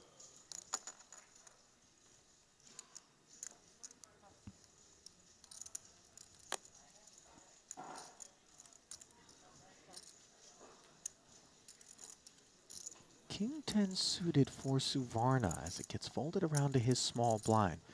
I don't think he's looking to pick fights out of position with the one guy that's got him covered in chips. Now, granted, suited better than offsuit, which we saw him bin against the Hydorn button open. That's a tricky hand to play here in the small blind against early position. Gonna take one out. It's understandable. And of course, Bonomo's frequency has been quite high lately. I mean, the expected play is for him to flat, right? Yeah, I would say so. And 3-betting would kind of be a bit of an overplay with this type of hand.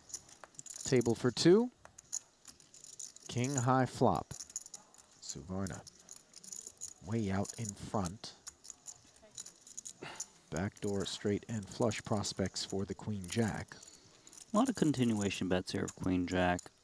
You know, you blocking the King X type hands that flat the small blind King Queen King Jack. Although he is up against King still.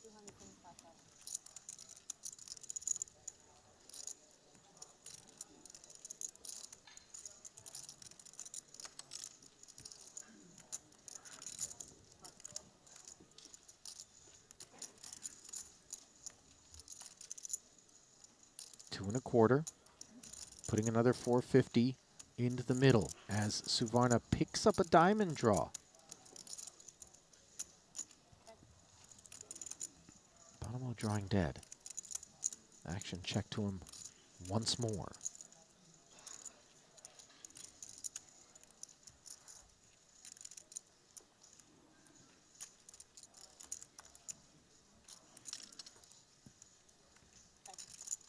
Decides he's taken a shot and is content to check back, does Bonomo. But now, very interesting river, Randy. Yeah, the ace is the card that might find him a chance to win this pot. Trying to think of some ace X hands that Suvarna could have from the small blind to check call to flop. Probably not very many. Does ace jack, ace 10 call in the small blind check call to flop? I'm not so sure. Bonomo might be pouncing on this card. I really feel like he wants to reach out and touch some chips and get after this 1.35. I like this. Yeah. Also, with Queen Jack, you block the Ace Queens and Ace Jacks that probably would flat from the small blind. Mm-hmm. The small blind flatting against the early position raise is very pocket pair heavy, like 8s, 9s, 10s. Note the sizing, by the way, Randy, too. This means business. Yes, of course. I just don't really see how Santos could have a big hand here. Unless he, like, flopped the set. And that's very hard to do so already. Took such a passive line on flop and turn. Check calling. And then it goes check, check. And this line from Bonomo very much feels like it could contain a whole host of ace-X stuff. Yes, very credible, of course, for Bonomo. Suvarna trying to read into the bet sizing. It's a big bet. But it's an ace or nothing at all is what it really feels like, doesn't it? Yes, I agree. Does he think Bonomo would use this sizing if he had an ace? Is the big question. It's a tough spot, really.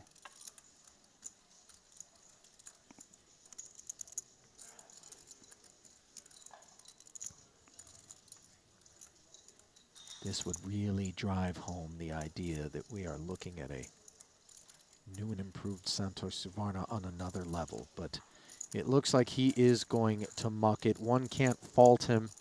Obviously, a difficult proposition. Bonomo, so fortunate to get that one card that really allows him to put max pressure onto that King 10. Yeah, and, you know, but the thing is, like, he's choosing the right sizing to get the job done, right? Sure. Like, if he gets the ace and puts a small bet out there, probably still gets looked up and, you know, ends up losing chips. You know, he also found a way to win the pot with the 2 8s against the Jack earlier.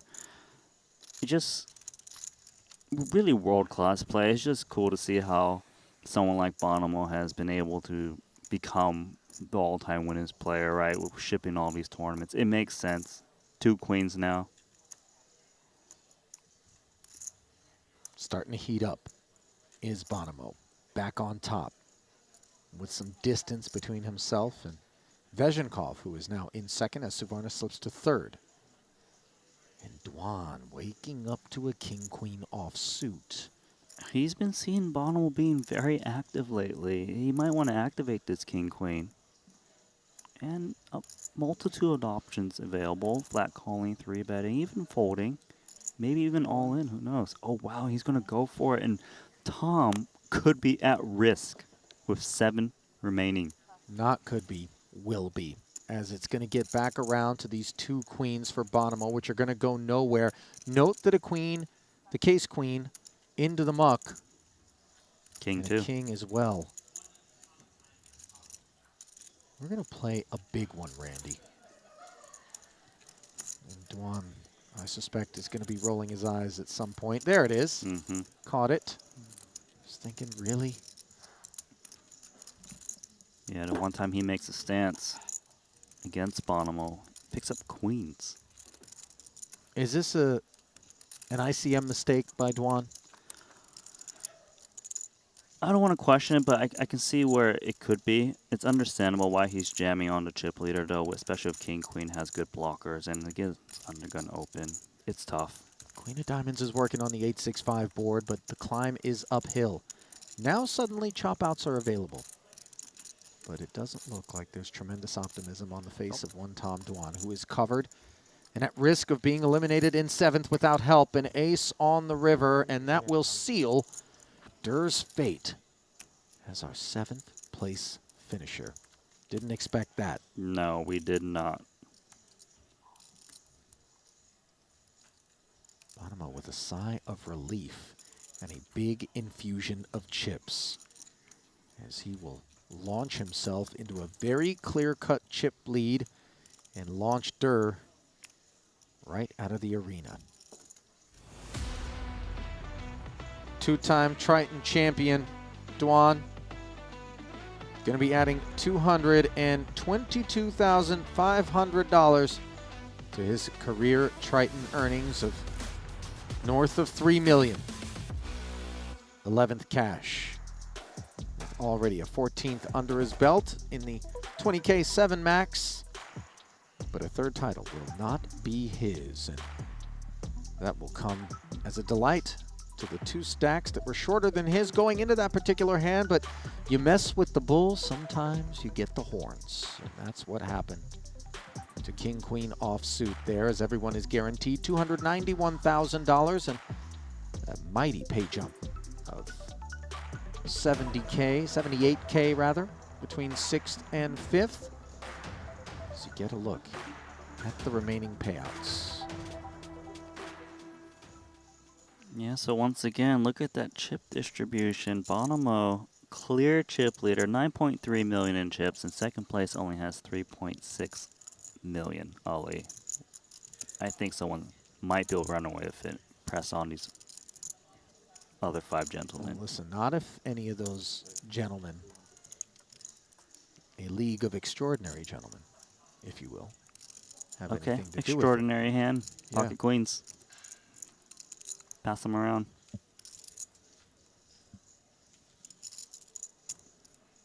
You see Santosh getting in there, ace-5 offsuit. Raising into the chip leader's big blind. Yeah, you surprised? A little bit. I mean, normal circumstances, sensible open here from the cutoff.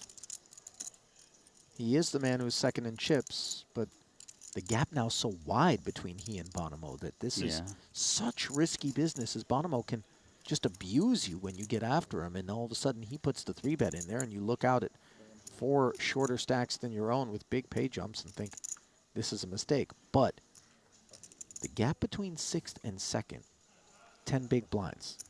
25 for Savarna, 15 for Uzu. Cluster relatively tight. As we see Dvoris, the 3-better, of course, with the red queens on the button, and it's back over to Savarna.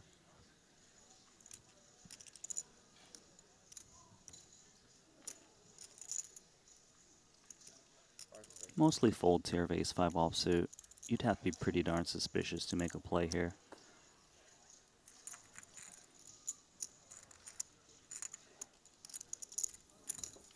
Every now and again we see those ace-5s get 4-betty. They do, but it's quite hard with these 20 big blind stacks. Yeah, this is not the time, nor the place.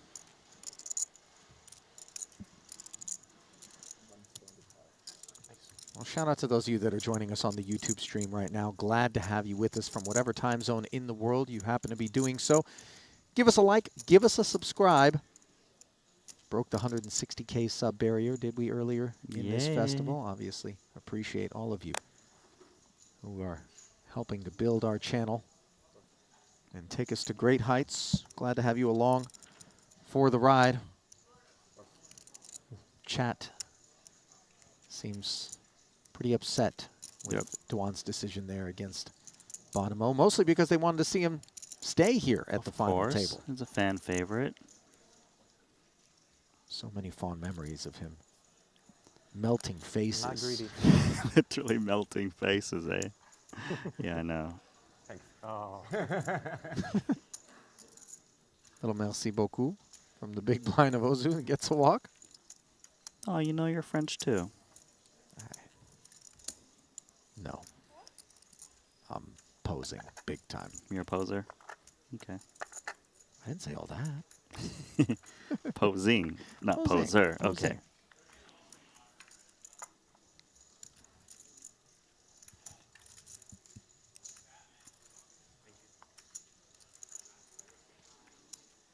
Suddenly, with the jacket zipped up, Uzu is looking more British than French. I don't know why, but he just does.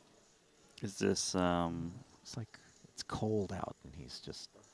We could have asked for one of those blankets, I guess. Don't spoil our plan, Randy. What plan? Exactly. Keep it that way.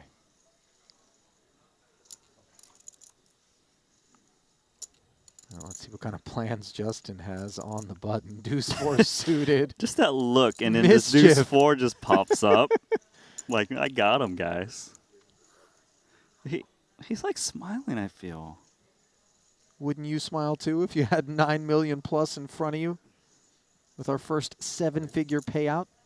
I like the way this guy plays. He just really doesn't let the chip leader get away with things. Ace 8, the Frenchman.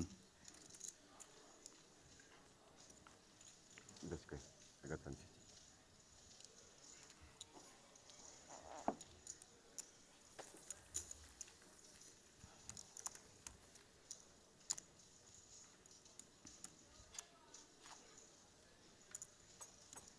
Do you see it? The British thing? No, I don't personally, but maybe I can't really tell the difference so well. It's like a Mary Poppins look or something. I don't know what's wrong with me. You know my mind's a scary place. The chat, I'm thinking, is also upset about this commentator. Yeah, always. They're like, Tom in with King Queen out, and Ollie talking about Mary Poppins in a reference that doesn't even make sense. Everyone loves Mary Poppins. It made a little bit of sense. No, not everyone. Not me. Do you know what Mary Poppins is, Randy? Oh, no. The person who flies that umbrella we were trying to open earlier today. Okay, there you go. Yeah, I know. Nicely done. Some Yes. pop culture somewhere under your belt. Terrifying moment there where I really thought that I had found the one human being that's lived under a rock his entire life. Okay, back to the poker once again. All right. King 7 suited, 20 blinds. BVB. Limp. You gotta do the slurping too. Or did he raise? No, he limped. Okay. What are we drinking over there?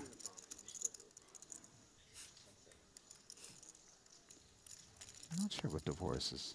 He said something about slurping. about? It wasn't a Slurpee. Bowl of ramen? Who knows? Back to the poker. Yeah. You got Jack, me Jack back 4 in. with a couple of spades here as Hydorn flops the flush draw. Yeah, nice spot here of King 7 suited. Probably some mixed strategy on Jack, Jack 4, 2 spades. We'll bet out because picking up chips a little bit more important at these final tables. Floated. 2.0? I mean, we're about to find out. Yeah, no backdoor spade for his hand, too. Interesting. Double paired board, 2 tones, as a 4 rolls off the deck. And if we're Hydorn, how comfortably could we possibly barrel at this turn card?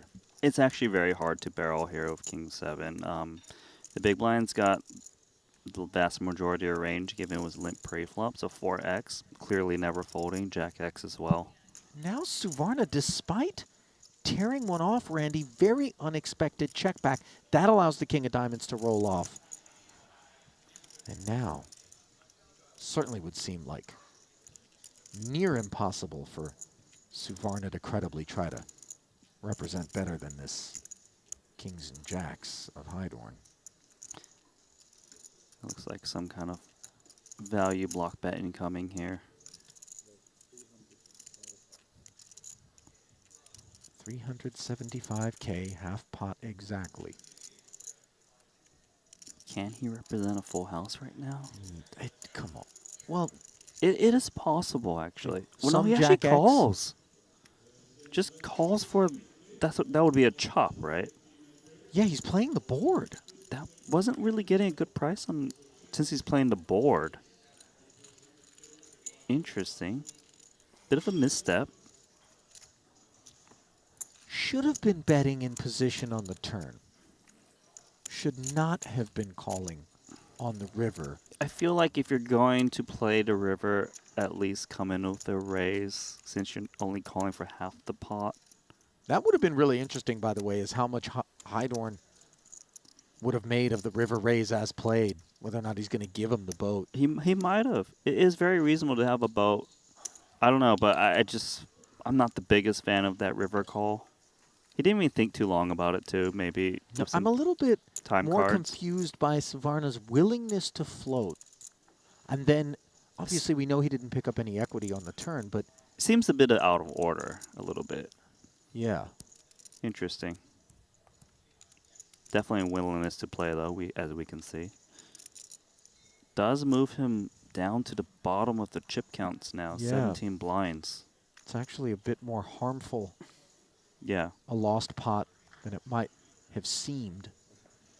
relative to his stack, it was of great significance. I mean, look, he can't play a perfect tournament. Hopefully he can, you know, regain some composure and just play his game. And we're going to start things off BVB here. 2 10s. Lovely spot for him. Timing couldn't be better, by the way, after that last pot. Get these 2 red 10s. A lot easier spot to approach. Probably some mixed strategy here. Actually, limping is not too bad, and raising also. Kind of depends on how he thinks that Daniel Divorce would respond if he happened to limp. Looks like he doesn't think he'll get punished too much. Quite a big open here, though. 575K, big blind just 150. Too big? I think it's a little bit too big given how deep they are. They aren't that deep at all. Would have preferred like a 3x. Divorce, just easy fold with the Jack 4.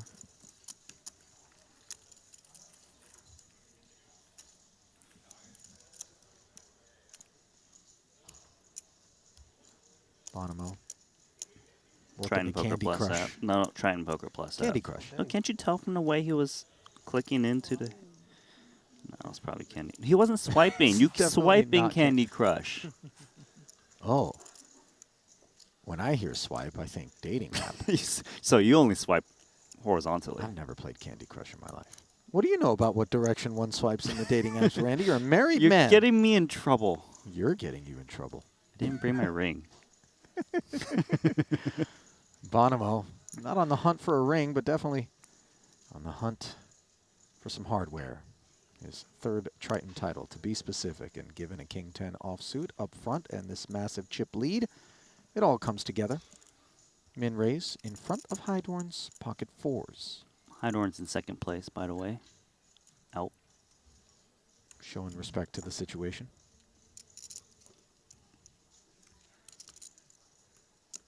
Ace deuce on the button for Santosh. Yeah, can't fault him for not wanting to tussle. Playability in the big blind, in the form of 9-8 of clubs. Veshenkov, 3rd right now. Been a little quiet.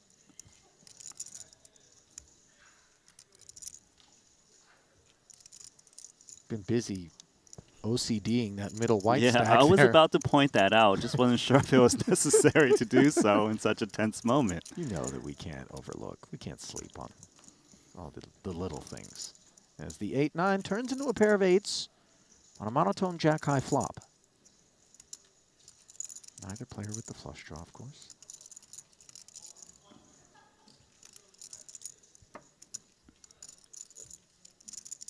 Monotone, you tend to see small bets on the flop or checkbacks. No heart in hen.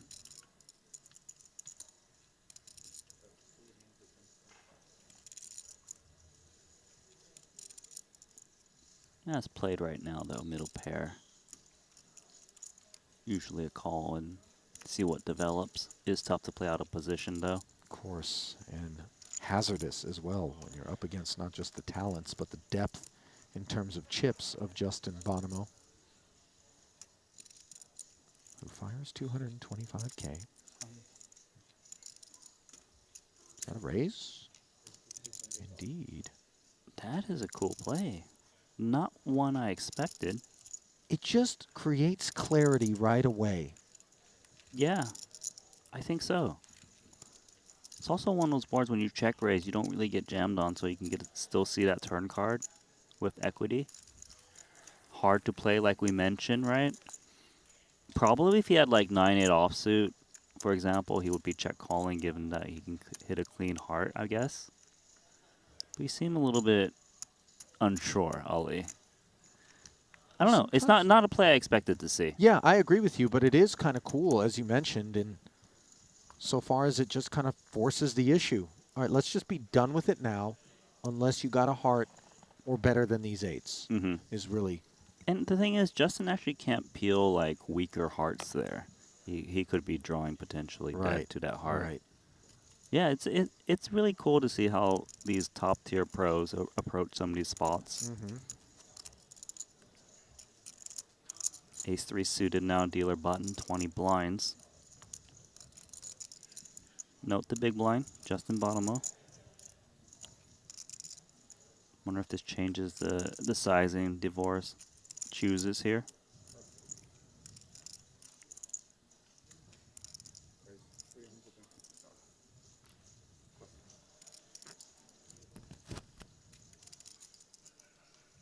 King 9 suited. Must be crossing his mind if he can potentially just re-raise and put his opponent all in. Definitely a candidate to do so. Calling, of course, is fine. All in. There we go. Jam City. Always a risk of doing business against the big stack. As Bonomo deflates Divorce.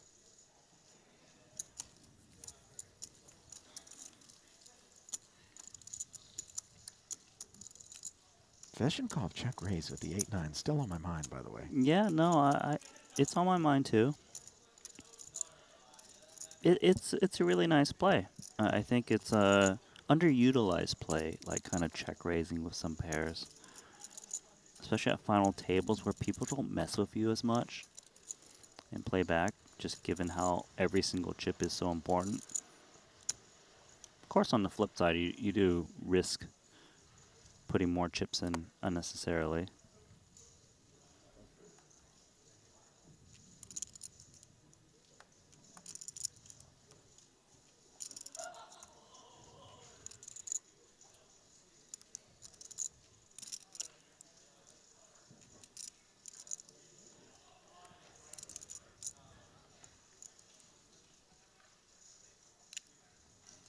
Ace deuce suited in the big blind for Uzu. He waits. Uzu has played back at Bonomo a lot, so there's a high chance that he just reshoved this one on Bonomo, given the way he's been playing, especially against an open raise. Note sizing, 400K. Yes. Uzu 4th of 6 runners right now. Doesn't want to do anything ICM silly, but this feels like a good spot for him. And as we're going to see, after he jams to 2.8, indeed it is, as he picks off 400,000 Bonomo bucks. Yeah, he just really has been attacking Dwan, who was here, and Bonomo's opens. Like 1 second. I was with you on this one. Huh? I was with you on this one. We were kind of short stacked, weren't we? We're shorter now. Jammed very quickly, it was good. Referring to blinds up. Everyone, you mean, was kind of short stacked, not just Uzu there. Not just he was 4th of 6 runners. Yeah, I mean, everybody's stocks have been diluted. Our second place player has 21 blinds with 4 million in chips. 14 getting shallow for Divorce, the shorty. And you're right. It is getting shallow.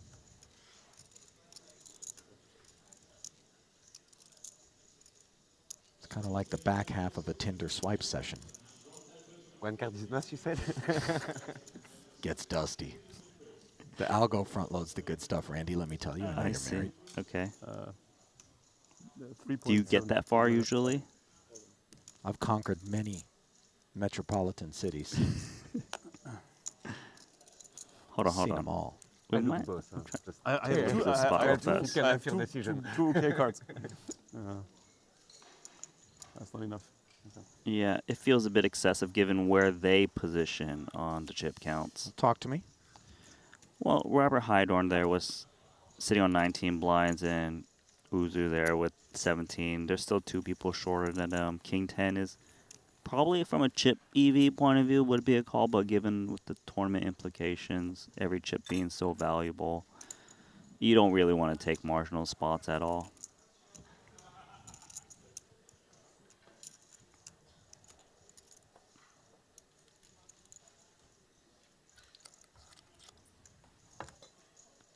Tightly wound affair here. the final table of our 40K 8 max.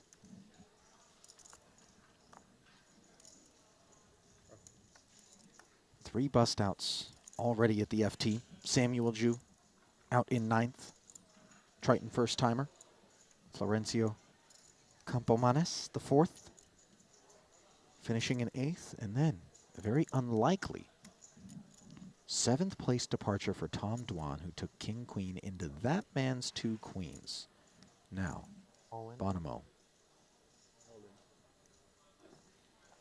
jams the deuces. That's the hand that took a chunk out of him when dealt to Dvoris, who ran them into queens. I forgot that Bonomo had queens twice, right? It was queens against deuces and then queens against king queen. That's right. Took out Dwan, lost to Dvoris. Nice to run hot at the FT. He's playing well, though. I mean, like, are you really running that hot when you lose queens to deuces? Not really. He's been playing great. No, sure. Fair, but I mean, I'm just getting made dealt multiple queens bluffs. is always something you're going to welcome. Yeah, I suppose. You can deal them to me all day. I'll take my chances. Oh, yeah, and I'll just especially deal to a against guy that I like more than you. Kings every hand. At the same time. Okay, cool.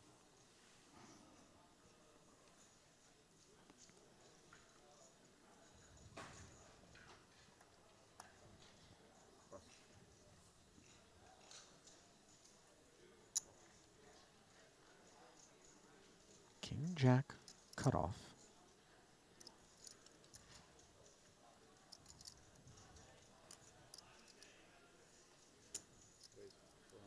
Ozu opens. Doesn't look like. Yeah, not much of a hand for his opponents, but these raises are really adding up for the shorter stacks.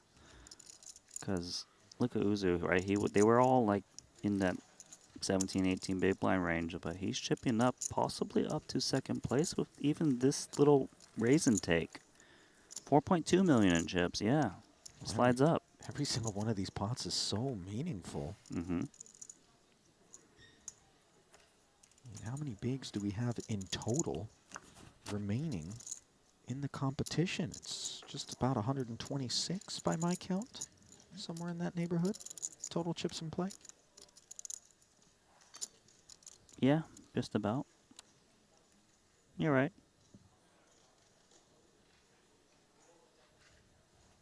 Fully zipped up now? Oh no, he's just covering it a different way. Fully stacked. 8.6 million plus. Better way to describe it.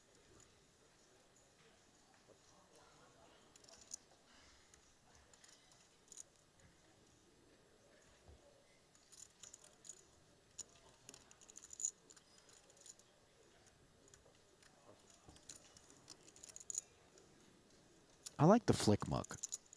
That's your by the way. preferred method? I don't know if it is, but I'm seeing Santos do it. And I think I might start doing it. Nope, though it's not actually getting far enough forward. You know, it's just kind of like a flick and it stays near where it was to begin with. Then you got to give it a little bit more. The double flick. Dvoris giving it a bit more himself with the ace-8 from the small. Picking off Vezhenkov's big. How about fold 1 card at a time? You into that at all? The 1 card at a time. You must have seen it. You know what? I do it. But you know I play mixed, so some of the games we get 5 cards. Oh. And I'll actually make my own deck and just fling 1 card at a time into the muck. That's when I'm running extra bad. I'll just, you know, just try to keep myself entertained. Just deal my hands straight into the muck, 1 by 1. I'm a lunatic. Randy, you knew this. Sounds like you get so many hands an hour at your tables. Sometimes just everyone just dealing 1 card at a time into the muck. 2 jacks. No, I'm the only one. You know what 2 jacks is? Go, go. Do you know why? Why? Because it means hooks, right? Yeah. Go in Chinese means hook. That's what they say. You ever watched the streams? We do. The Chinese people when they play.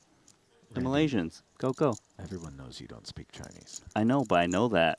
You learned something today. Say thank you, please. Shishini. Oh. Oh, by the way, that means thank you in Mandarin. Randy, let me help you with that. Ace 10 suited, and boy, it might not be so helpful if Vezhenkov gets an idea here.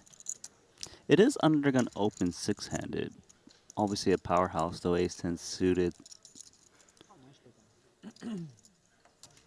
Uzu's second biggest stack, but again, not exactly neck and neck with Bonomo, who's got better than a 2-1 chip lead on him, and Vezhenkov sits third, so he doesn't want to make any mistakes with 3 shorter stacks out there. You know, I'm thinking about all the options that he has, and they all feel pretty bad. Like, all in is risky, 3-bet smaller, call, fold. Like, man, it's a tough one. It's because of the undergun open and how he's positioned in third.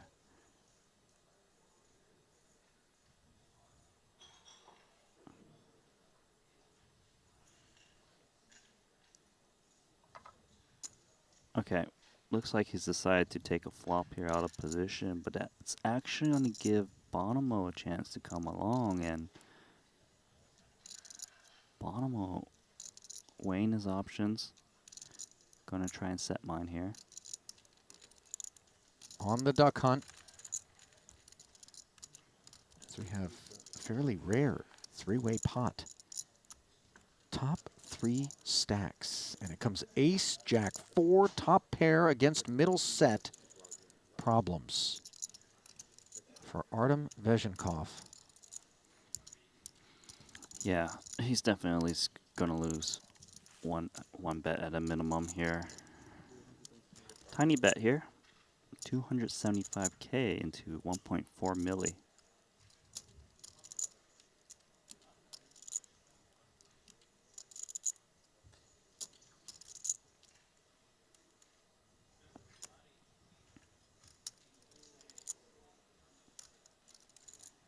$275K as the fuse is lit in an incendiary situation for Artem Vezhenkov, who clearly is going to tread lightly.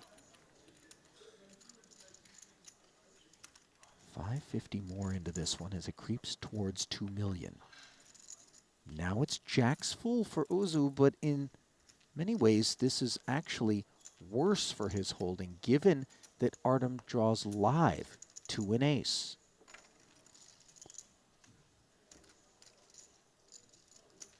So Uzu here is obviously trying to figure out what kind of range the small blind is flatting. He's going to go small once again.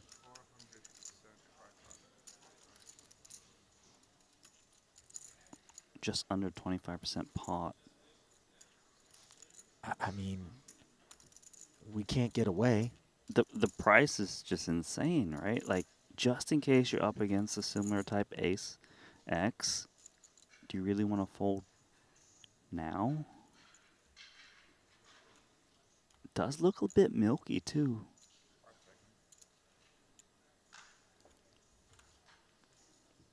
Time card coming. This would be world-class fold here. I don't know how he can do it though. 25% pot on this board texture. Does he feel like he's getting milked by like ace, queen, ace, king a lot? Possibly. It's so awkward, isn't it? Because calls to play. You just know it's not lost on Uzu that these are the top 3 stacks now that got involved pre Vezhenkov, third in chips, Bad cannot card. hit. Bad card because now he's playing aces and 4s with the king kicker? Yeah, because what if he was up against ace queen? He might think like, oh, we're chopping the pot up now. Sure.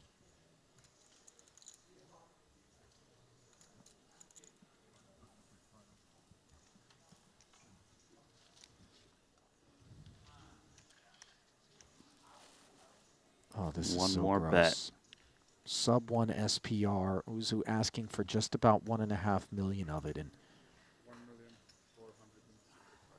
you just hate this spot, Randy. It's a milky size too. I like the sizing here. Just trying to get that crying call from that ace X. He probably thinks his opponent would hero fold an ace had he jammed. Veshenkov here is probably just trying to figure out, would my opponent still bet with just a naked ace right now? A really tough and hard spot. I mean, the impact, palpable. Hood down, shades off. Adjusting in his chair, stretching. He hates every bit of this spot he's been put in.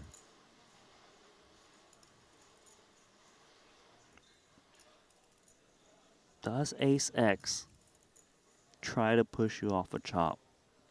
That's the big question right now for Veshenkov. Pass. World class. I'm paying attention. I'm just a bit speechless. And I know it feels when you're looking at the hands like, oh, of course, fold.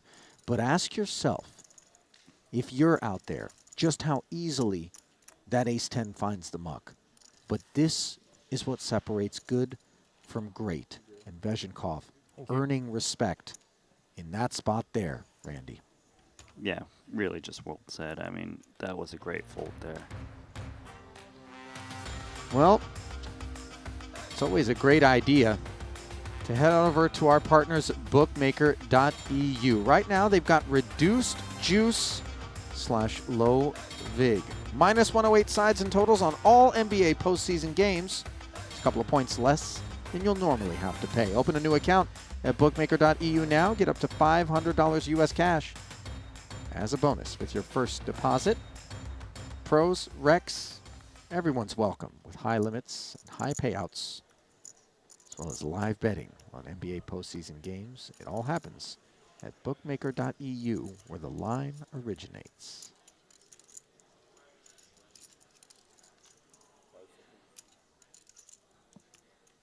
$450. So after Uzu narrowed the gap between himself and Bonomo, Dvoris, fourth in chips with 14 bigs, decides to open, and Veshenkov instantly rewarded with pocket aces as the poker gods smile upon his discipline from the last pot. So he's playing a 13 big blind stack, and it just feels like if you flat call, it's way too suspicious. You probably don't have a flat calling much of a range at this stack depth against this opener. You probably just have to put in a re-raise for all your chips, or most of it. Look at that cluster between 4th, 5th, and 6th. Just two big blinds separate them. I know, it's a tight one. Dvoris in 4th, Veshenkov in 5th, Suvarna in 6th. 14, 13, and 12 bigs, respectively. And this is salesmanship by Veshenkov,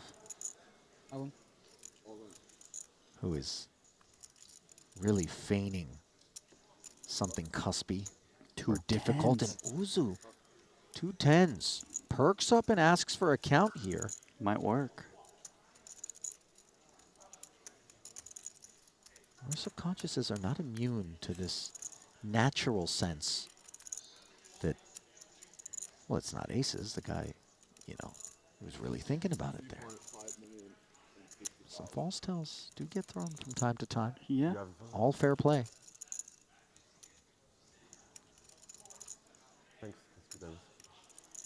Like, if you didn't have any tells, this would be a mandatory all-in right now. And he is going to go for it. I don't blame him. Nor do I, as Dvoris quickly finds the muck, and Uzu finds himself deceived, perhaps. Might not have mattered. Might have not have mattered.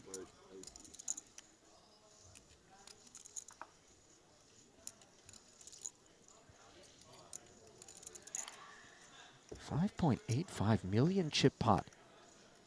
So meaningful. 10 in the window. And so nasty. As those poker gods that I thought were smiling upon Veshenkov have shown their wrath instead on this King 9-10 board. 5 of spades on the turn, and the light flickers for the Russian. Can he hit the 2-outer on the end? Is there justice? No. Bezhenkov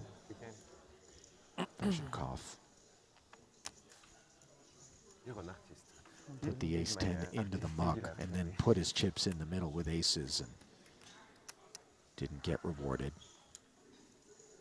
Feel his pain, Randy. I feel it, man. I just don't really have too much to add. It just hurts me to see someone who made a world-class fold.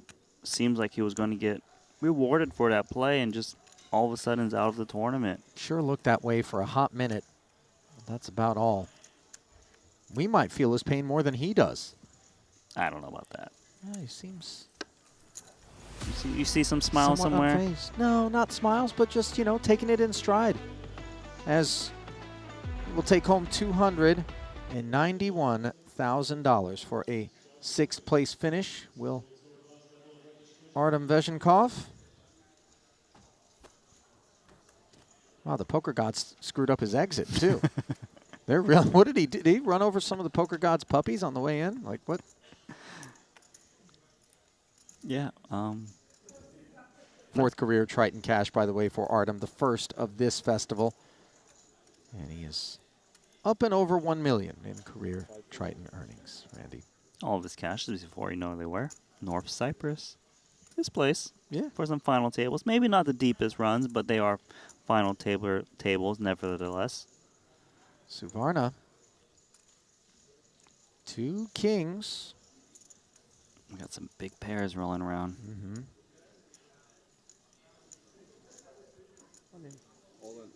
It's going to come in all in. Roughly level with Dvoris, who wakes up to 2 9s.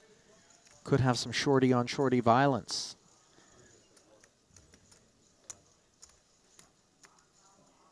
Oh, man. It's the two players who should be the most desperate, right? The ones looking for a spot. 2 9s fares pretty good against this jamming range, generally speaking, for 11 blinds. We're on 3. Daniel Dvoris looking to other stacks. 3rd place has 3.3 million, so quite a gap. Pushing it in there. Understandable. Nice. But disappointing for Dvoris, who is run into 2 kings. As we'll play for 5.1. Suvarna has Dvoris covered by just 50K. But it's relevant, as Daniel cannot bust Santosh, but Who has more chips? He does. the opposite I have is far 2.3. from true.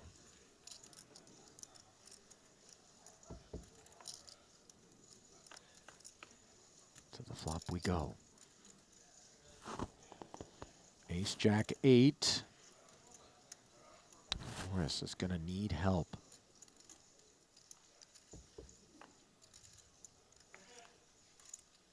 Turn card, not going to deliver it, and we've got a 1-outer as Suvarna holds the King of Hearts.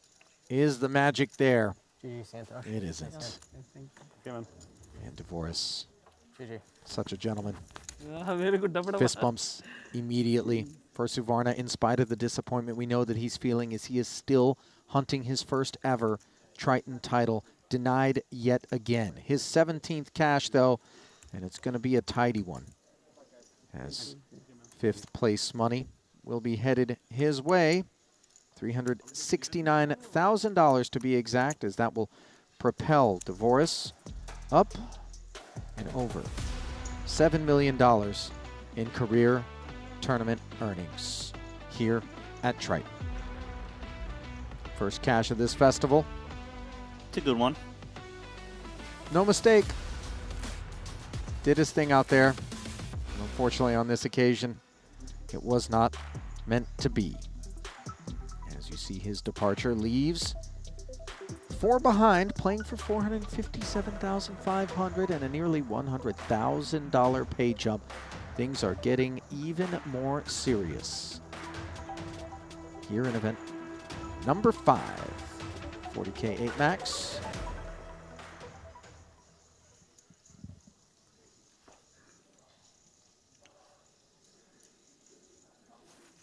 We actually have a different chip leader. I'm not sure if you've noticed, Ali. It's Uzo.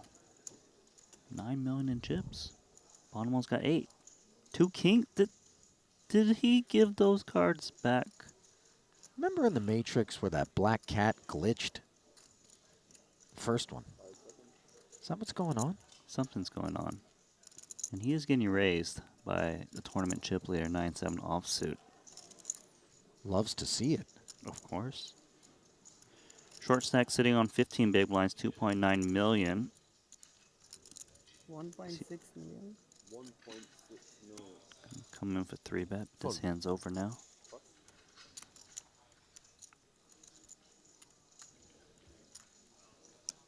$5.7. Can Suvarna ever get cute with a flat there? I think so. It's possible. I mean, I guess the main question would be, how short is the other guy? 15 blinds. I think he could. I don't know. You tend to do with aces more, though, because it's not vulnerable to overcards. Right. You don't have to worry on ace-high flops. Yeah. Back-to-back kings for Suvarna, who is surging here. Up to 28 bigs. Aces in the big blind. But the dirty underwear? What is happening? I know. Is it like premiums every hand? Kings, kings, aces, queens, queens, ace, kings. But almost like no break in between. If Scramble. If there's one, yeah, we need the scramble to wash. New deck? I don't know. Cut it one more time. Is that allowed? Yeah, just an extra riffle here. Just one more. So, all right. I saw it. If there's another big pair here, I'm out. I got it up there. Surely. It's not possible, right? I mean, it is, but not probable. Ace 10? Not a Shortest pair, stack. but a big hand. Yeah. I'll stick around for this. If he had dust, were you going to just leave the booth? You only want to commentate on Queens Plus? What's gotten into you, Randy?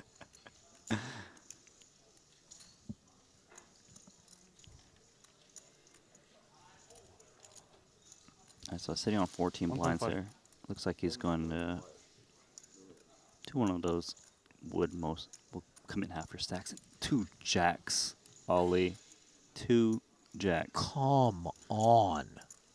Santosh has gotten kings, kings, and then jacks. White hot. This deck. Deceit.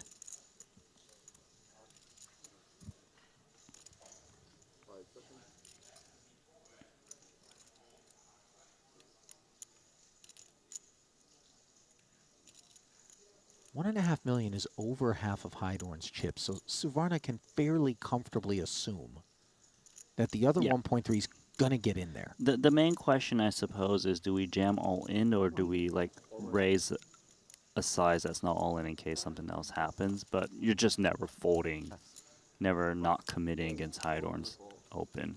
Could feel like we're splitting hairs here, but obviously the jam is a bit risky insofar as both Uzu and Bonomo had him covered, could have woken up with something behind, but obviously every now and again you got to just take that risk as Suvarna does not want to invite others to get involved as jacks are vulnerable but are well ahead with 71% equity here heading to the flop in a 6.1 million chip pot. Hydorn hunts a jack on the king-queen-6 board.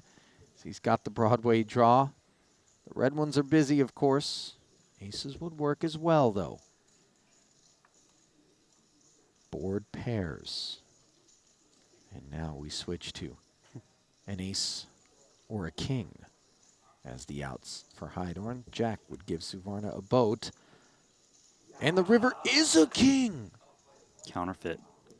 Unbelievable. Yo. Lucky river. Suvarna left to just shake his head. Easy. Not the way you expect to lose with 2 jacks. Sure isn't. Very hard to get counterfeit with that hand.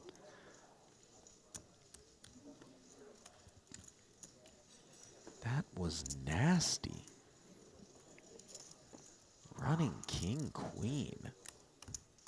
Sehr gehört. Oof.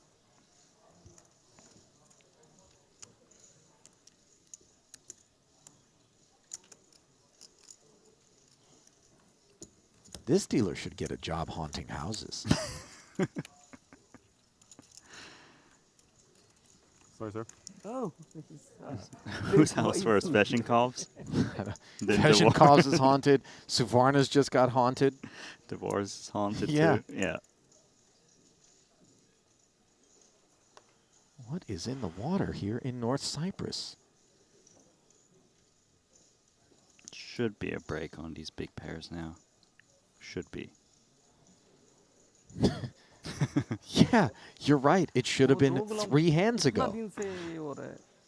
Stop it. Ace king. It's the one hand that isn't a big pair that still qualifies as like what's going on. 5-6 suited though. Big hand incoming though, because 6-5 suited, definitely a hand that can take one in position. A lot of stack to play for. It is a large size, 700,000. 3.5x.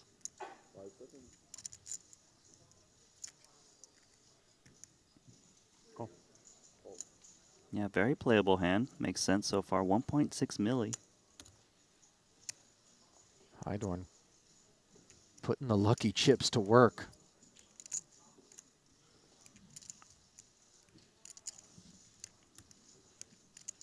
See how he comes out in position against Uzu's Open. 1.6 million in the middle, 6 in the window, and a 5 along with it. Coordinated 2-club board, bottom 2 pair. Uzu's got the 2 overs and the ace of clubs working.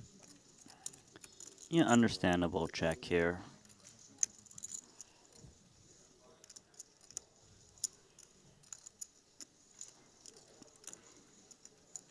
Six five has to bet here. I mean, it's got 2 pairs on a very connected board.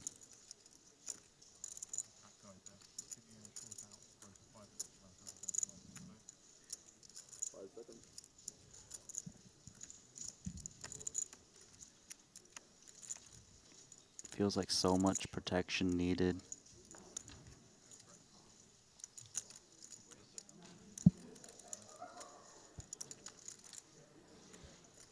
$1.1. 1.1.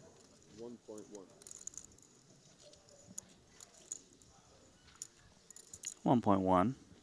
Oh, wait. No, did we get a graphic? Yeah, that's not Uzu's 1.1. Yeah, I thought he checked already. Our apologies. Can I move 1 box over? So Uzu's going to call. Wow. The 1.1. You surprised to see it on that I texture? am definitely very surprised because this 1.1 million chips is not a small bet by any means. It's 5.5 blinds. Without the ace of clubs, perhaps it doesn't happen. I agree. But there's a lot of hard turns to play, and fortunately for him, though, should get to see a river card a lot. I don't know if Hydorn's going to want to bet 2 pair on a 4-liner, especially with these stack sizes. He could bet and get jammed on and miss the chance to hit a full house. A lot of checks for Hydorn in this spot.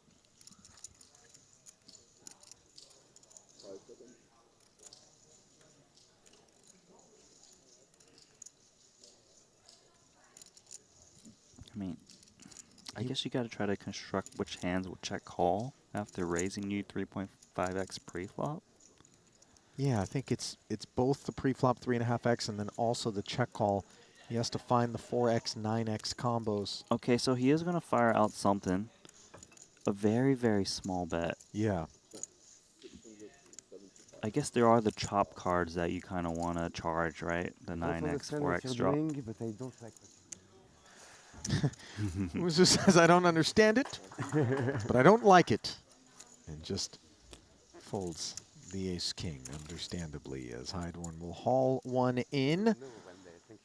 As he continues his ascent, trying to work his way up into the upper crust, which is where Uzu and Bonomo find themselves. And he's done it. 40 big blinds level with Bonomo after that one. So updated chip counts there, brought to you by GG Poker, as four-handed action carries on back to the desk. Ali Najad and Randy Liu. Funny comment, by the way, in the chat that I read, as we saw this absurd back-to-back-to-back-to-back, like premiums. Multiple comments said, did we switch to short deck? Basically, it sure seemed that way, didn't it? Indeed, it is long deck, and it is a long evening potentially in store if this pace thus far is any indication. Randy, we're going to step aside a scheduled break. When we return, potentially crowning a champ. Who knows? It all can happen rather quickly, as we've seen. Don't go anywhere. Continuing coverage here of Event 5, the 40K 8 Max, comes your way after these messages. Following quiz is brought to you by GTO Wizard. Hero on the button, c-bets the flop, and faces a check raise from the big blind. The turn completes the flush draws, and the big blind barrels. Which of these hands has the most equity against the made flush? Do you know the right answer? Take your chance to win a 1-month premium GTO Wizard subscription. Scan the QR code or go to gtowizard.com/Triton. We give away 5 subscriptions every day. Master poker and learn how to crush the competition with GTO Wizard, the #1 app for poker players.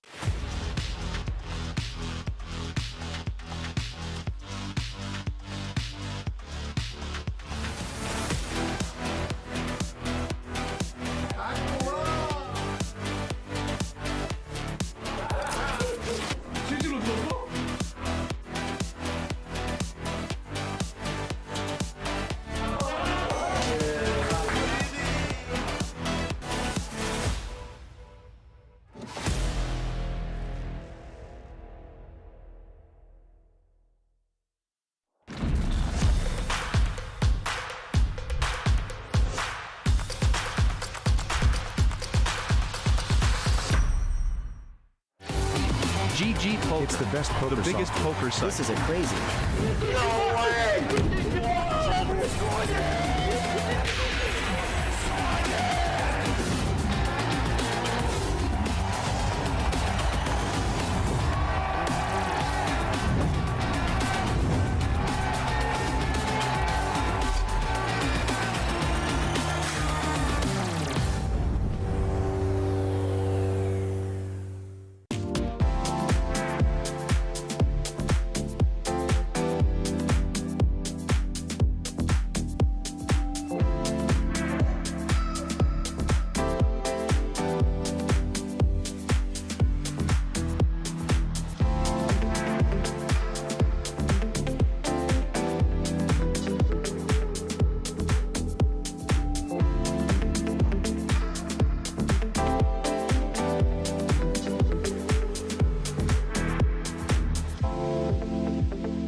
Well, very warm welcome back to the broadcast booth here at the Merit Royal Diamond Hotel, Spa and Casino in Northern Cyprus. We are down to the final 4 players in the Triton Super High Roller Series. Event number 5 is the 40K 8max. And Randy, looking at the chip counts, the only difference that I'm really seeing that's standing out is no Tom Dwan, but Justin Bonomo still out in pole position, but only by a fraction of a big blind. Fill me in on some of the antics, some of the wildness in terms of hand v hand that has been going on so far at this final table. I mean, it's been big hand versus big hand over and over again. We had Artem get in pocket aces, right?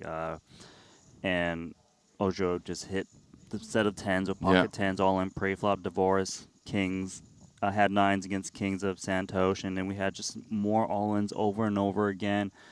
And it was back to back to back to back to back hands. No break in between. No, it was not short deck law. Okay, it was definitely still no limit hold'em. Final table, event number 5. Are you sure? Because Tom Dwan was saying at one point, "Hey guys, should we just turn this into a PLO tournament?" So he you wanted sure? to. Okay, all right. So Justin Bonomo out in front, as I mentioned, only by a fraction of a big blind. With the presence of Savannah now, Randy, 11 big blinds. The Frenchman, the newcomer, Gregory, kind of handcuffed a little bit. Going to have to wait out Santosh until either he doubles up or is eliminated, I assume. In theory, yes, but the top 3 players are so close in chips that I think they are kind of a little bit handcuffing each other a bit. I know right? what you mean, yeah. So it's kind of like who opens first. Maybe you get out of the way. No clear chip leader in this spot, but it is hopefully Santosh looking for that double or eventually bust out. Well, these final 4 players all guaranteed 457,500 for Nervous and Randy. I mean, this is obviously the biggest prize pool of this series so far. Understandable that these are now the biggest pay jumps, almost 100,000 difference between 3rd and 4th. Obviously, all eyes on the top prize of 1.26 million.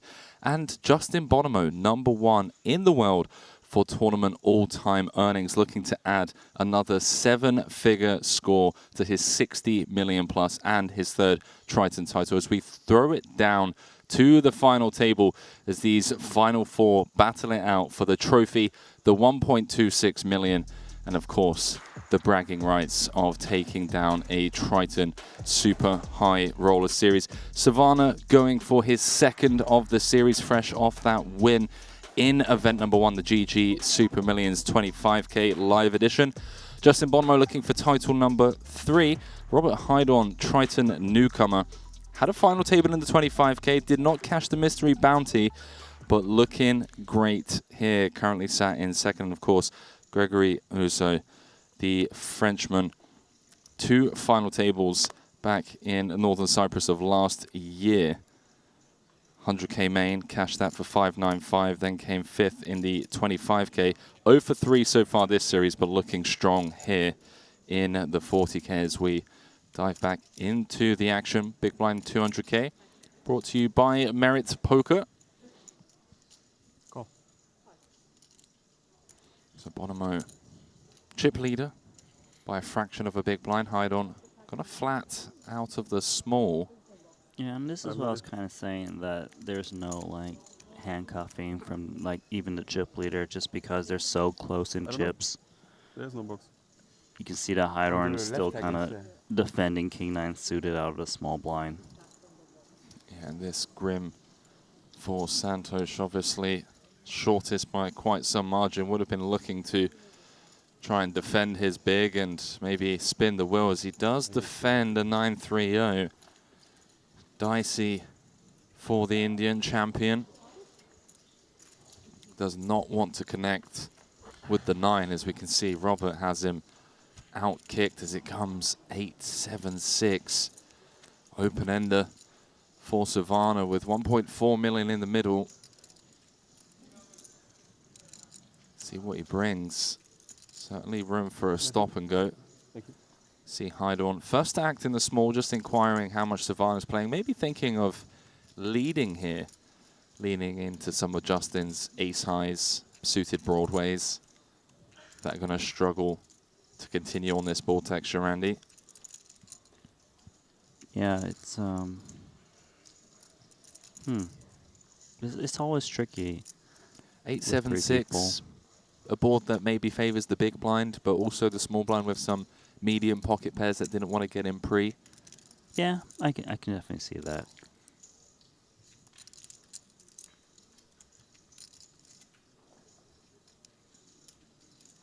Looks like Heidorn's the one that's going to start with a lead. Yeah, I like this from Heidorn.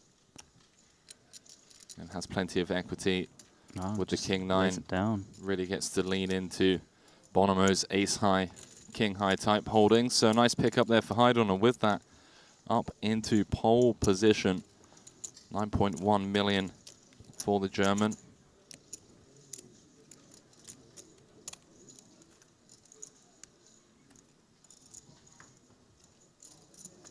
Robert Heidorn with 3.37 million in career live earnings. Best live cash of 800,000. A merit regular. A win here today. Take him up to over 4.5 million. Be his first 7-figure score.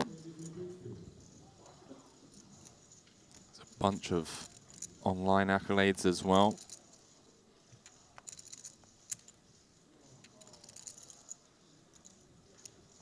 $625. First live cash coming back way back in 2011 for the Germans. So you talk of experience on the live felt.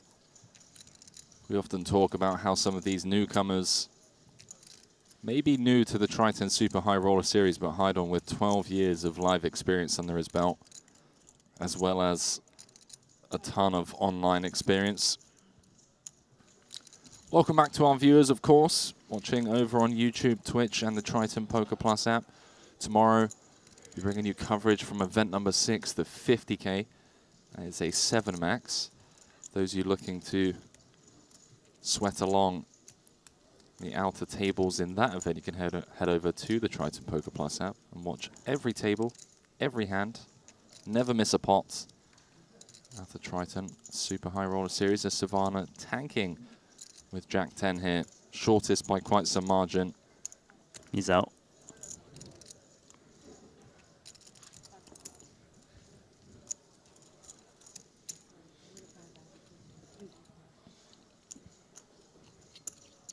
Do we get more at some point or no? So Heidorn has created a nice little buffer. You have to best and register the 50K for more time banks. Between himself and Bonomo. You guys don't all have 14 time banks saved up? Actually, I have 12. I'm close. 12's a lot of time.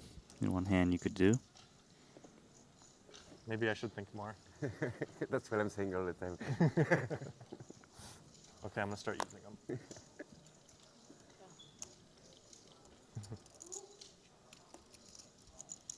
Savannah, suited Jack on the button in the muck. I believe the blinds have gone up to 125,000, 250,000.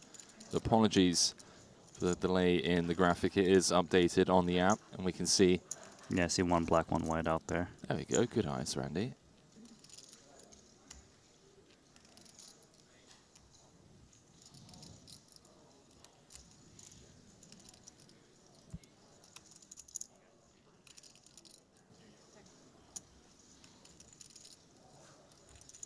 So going to check his big blind option. Tough to be dominated with 9 deuce, but he is. Both players whiffing on the Queen 8-6 action. Bonomo. Really just no connection here.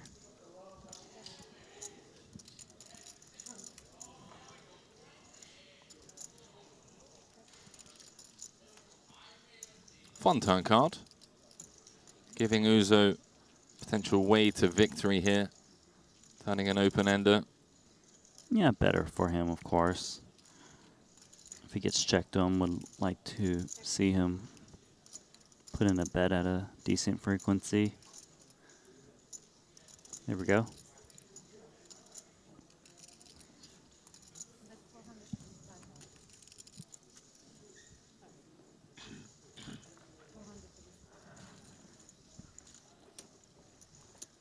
you guys an idea of how tight it is there in the middle of the pack. With that pot, Justin Bonomo down to third in chips. Not what we expected to hear anytime soon. Hydon with a very comfortable 3 million chip safety butter. Butter? Butter. Come on, Henry. Okay. Been a long day, but... Buttery stuff. There we go.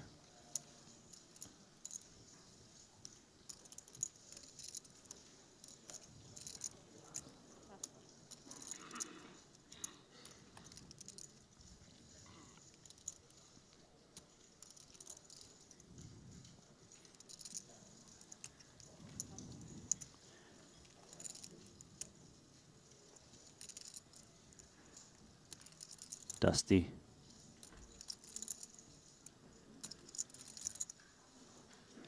Don't speak about Ali like that. Come on. Just because he's not here. Well, I mean, coming along here, I get it. Reduce. Trying to see a cheap flop. Here's the Frenchman. With the nut low, Hydon. Couple of sixes. Just jam with Savannah. He on might just 8 bigs. jam. 7. Just gonna open raise though. Snap Or- fold. Yeah. Hydon extends. Just 17 likes away from hitting our start of the day target of 1,000 likes over on the Triton Poker YouTube channel. Would love those of you that haven't already taken a couple of seconds to click that like button, to drop us a like, hit the subscribe if you haven't. 2 more weeks of high stakes poker here. The stakes are getting bigger, 50k, 100k, the 200k Luxon Pay Invitational.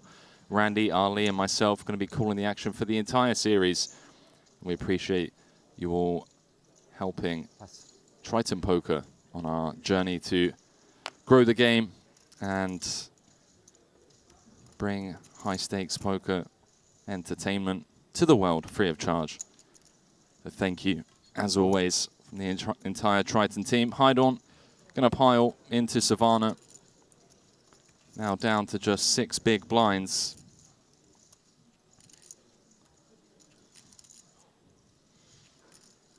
Queen 6, blind versus blind. Is this the spot where Santosh wants to take a stand? It's still pretty weak holding in this spot. I can't imagine Queen 6 ever being a call.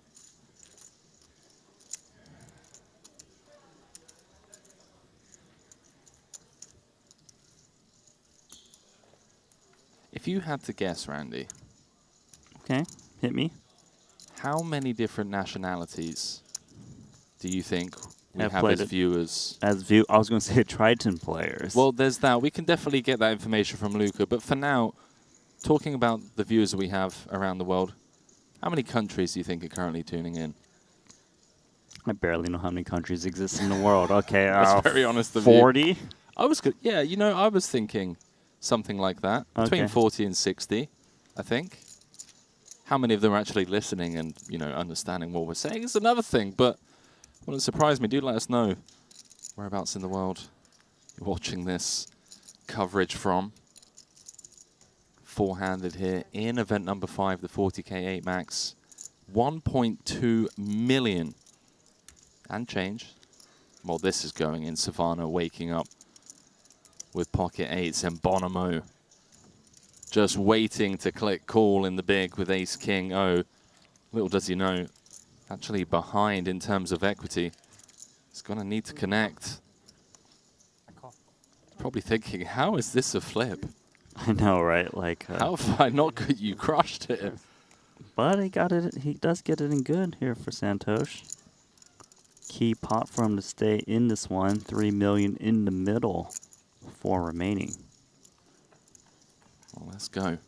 Spin the wheel, Santosh. King in the window. The jack and a 6. Couple of clubs. Neither player with a club in hand. And Savannah reduced to just 2 outs twice. No backdoors available for the Indian champion. As it was close. 9 of hearts on the turn.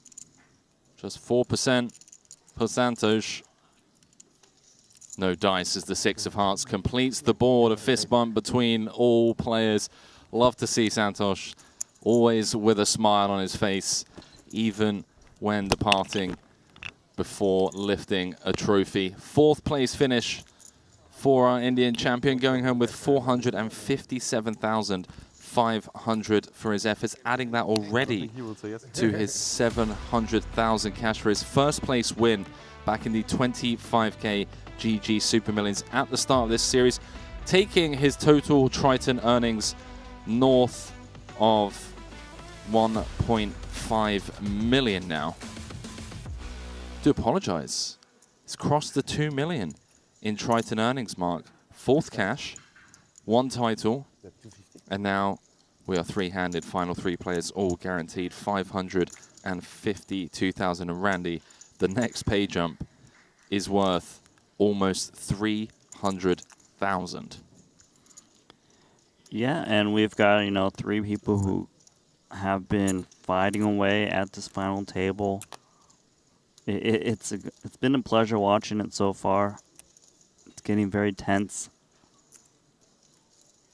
Queen 7 suited now. GG's in the chat for Santosh. Now these 3 players hide on with the lead. 42 bigs. Justin Bonomo second with 32. So a bit of a safety buffer for Hydon, but you know, a single raise pot. A 3-bet pot doesn't go your way. Stacks change. And then the Frenchman, Grégoire Uzo with 26 bigs. So really is anyone's tournament, Randy. May the best man win. Agree. One of the most active players I've seen at this final table so far. Taking a flop here out of position, King 9 offsuit.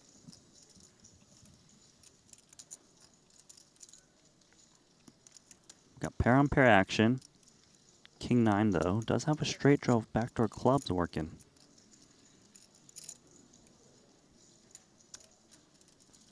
Could be trouble for Uzo. 1.4 in the middle. It's going to check through. Bit of pot control from Hydon. Nice to be able to protect your checking range with top pairs, of course. Allows him to have trips when a queen rolls off. Also allows him to defend against a probe. Had Uzo decided to lead into Hydon. 1.4 out there. See if Robert comes for a delayed c-bet. 750? Yeah, about half the pot.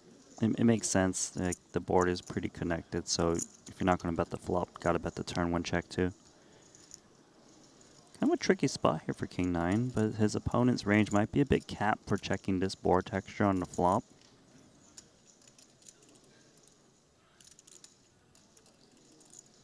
Pretty uncomfortable, right? Yeah. Oh my word. Raise.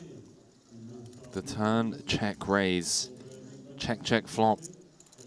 Uzo checked over to the pre-flop aggressor on the turn, who fired out a bet just north of 50%.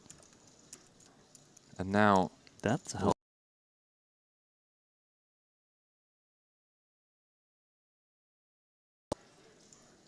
He must feel that top pair would bet the flop at a high frequency, or so it's usually like a middling pair.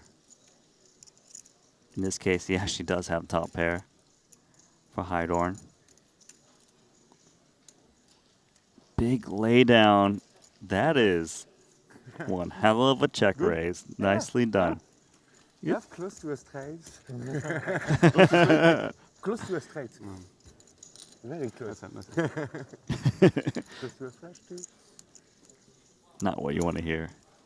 Close to a straight, close to a flush. I mean, you know. You want, is it a straight? Is this guy got just like a massive combo draw, you know? But the power poker on the turn from Gregory. Taking down a nice one, and with that now practically tied with Justin Bonomo.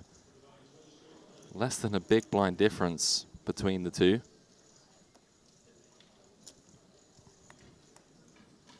Spicy little check raise, that. Big fan. I like it. I mean, I think a lot of people kind of gear away from it, just, you know, it's risky, right? Final 3 in 40K, but It's the people who are willing to do those plays that really give themselves the chance to separate themselves in the pack.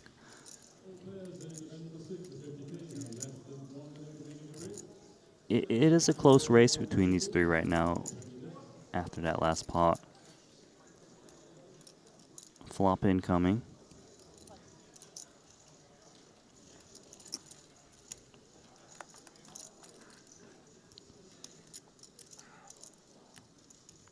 Top pair connection for Bonomo.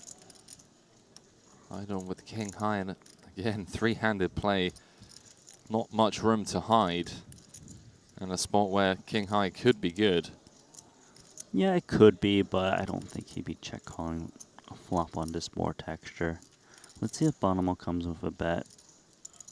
Yeah, if you do need to check some top pairs, and if you're going to do so, it'll be the weaker kickers.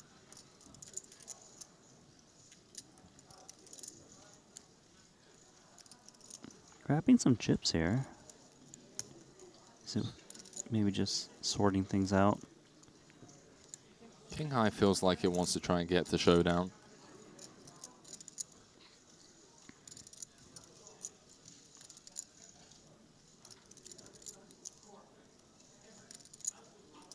Justin Bonomo in the hunt for his third Triton title.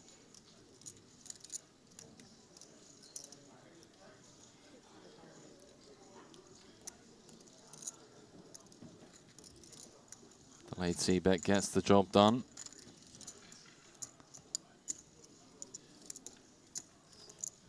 Originally from Vancouver. Do apologize, residing in Vancouver. I was gonna say, I Originally thought he from was the an United American. States. Number one on the all-time money list, best live cash of a round figure of 10 million USD. 60 million. $522,952 in total live earnings. Ozo here. Suited connector, 8-7 clubs. We got an ace-8 offsuit here in a small blind. Man, they are neck to neck. 8.4, 8.4, and 7.2 million in chips.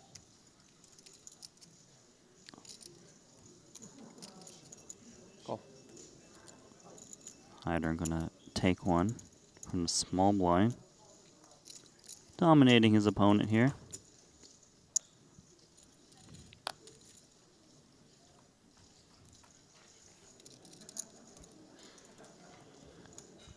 Pair of eights. Disastrous flop for Uzo, connecting with that dominated 8. As Randy mentioned, hide on nut kicker. Does check through as the 5 of hearts, another undercard on the turn. Given that Uzo unblocks diamonds, queen jacks, ace highs, I feel like he has the best hand here. Yeah, he definitely has got the best hand at a very high frequency. Going to start with value bet. Kicker, of course, playing.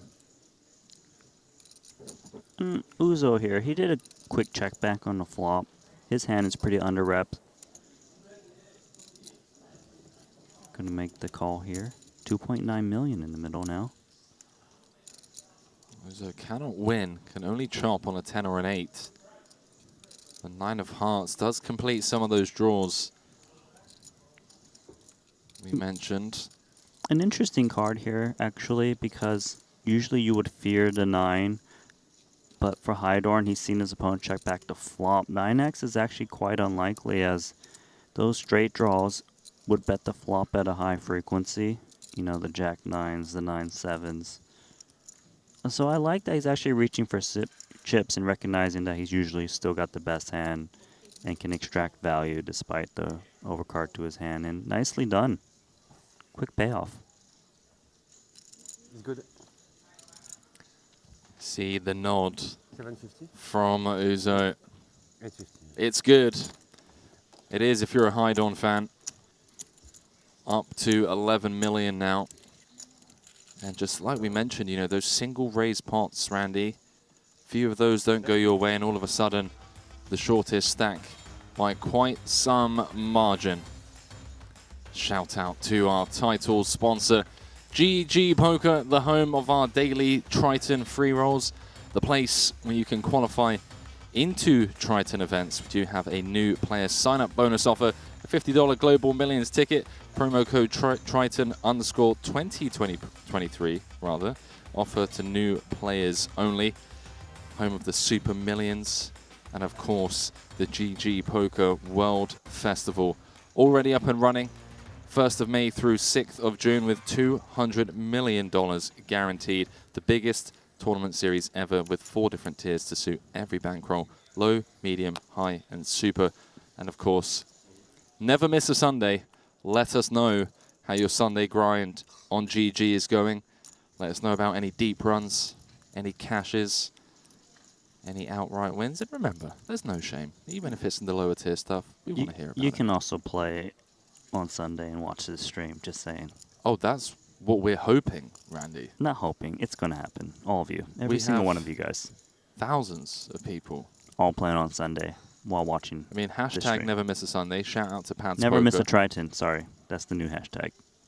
Never miss a Triton on a Sunday specifically. It's a bit of a long hashtag. It works. Let's go on to this hand real quick. A limp from Justin Bonomo, King 10 offsuit in the small blind. Uzo here, he's got the shortest stack, Ace-6. Gonna bump it up. Often the best hand, Ace-X. Gonna make it a 3.5 raise. But King 10 is a very playable hand. And it really is. Asking for a count of his stack. Usually you'll see a limp call with a hand like King 10. Probably a little bit of a mix of limp jam, but King 10 plays pretty well post-flop.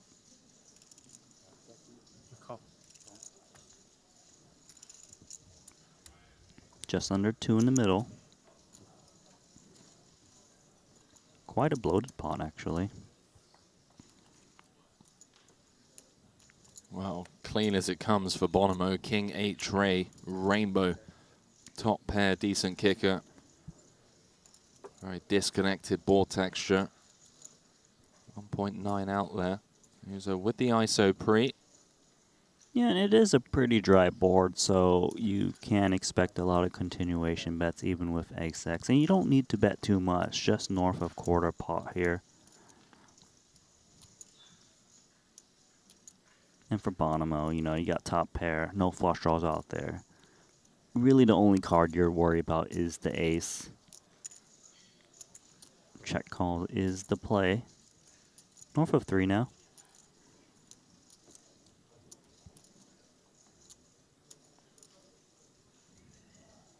Queen of spades on the turn.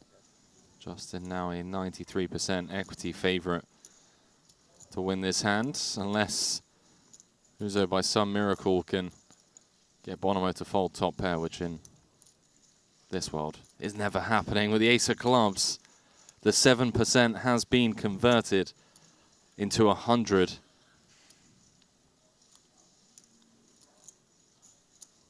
Turn went check, check. Bonomo knuckling it on over to Uzo.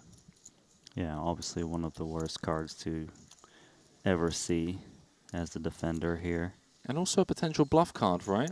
Bonomo happy to check call at Grigore. Small sizing incoming here.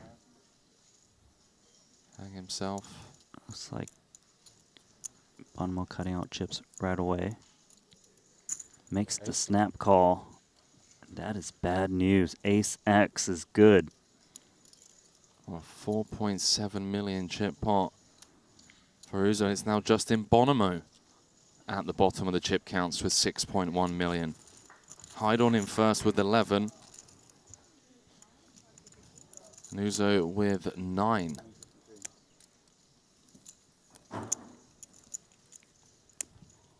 Switching stacks there a bit.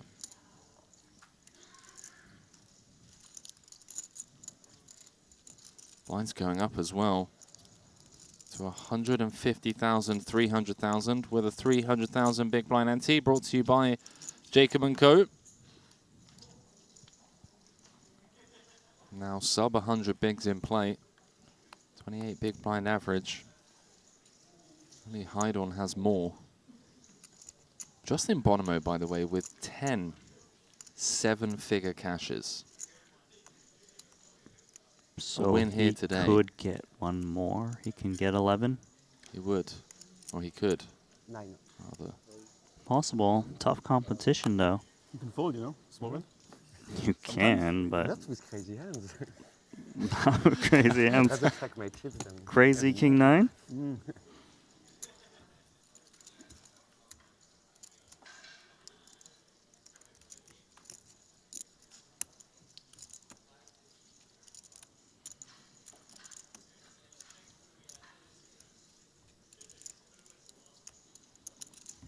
To recap final table so far, it was Germany's Samuel Ju out in 9th, and it was Florencio Campomanes the 4th out in 8th, followed by Tom Dwan in 7th, Artem Vizhenkov bowing out in 6th, Daniel Dvoris in 5th, and Santosh Savana out in 4th.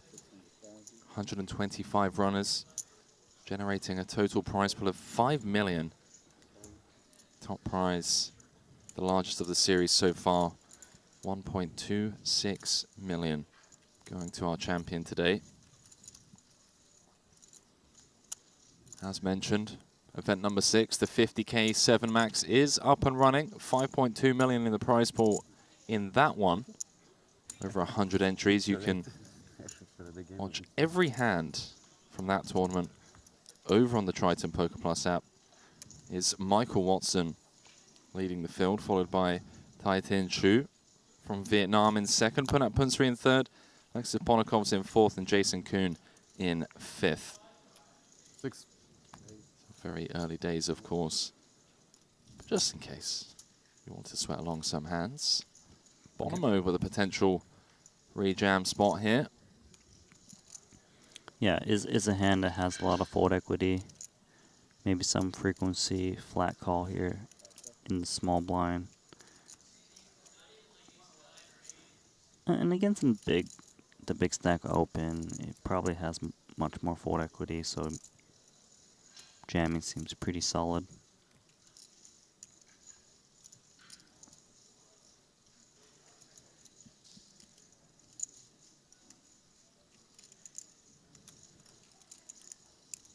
All in?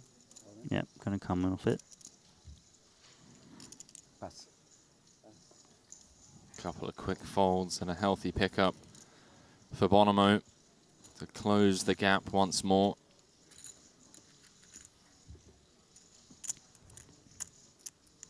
Got so much love for Bonomo. What he's accomplished. Such a nice guy. Truly a beast. Both live and online.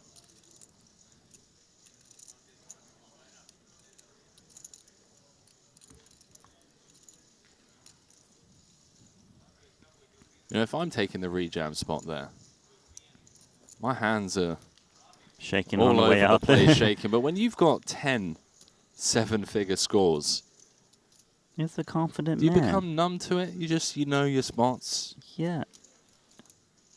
You have to. King, queen. You shaking out there too, bringing these chips out? Wow, he almost cut out a call by mistake.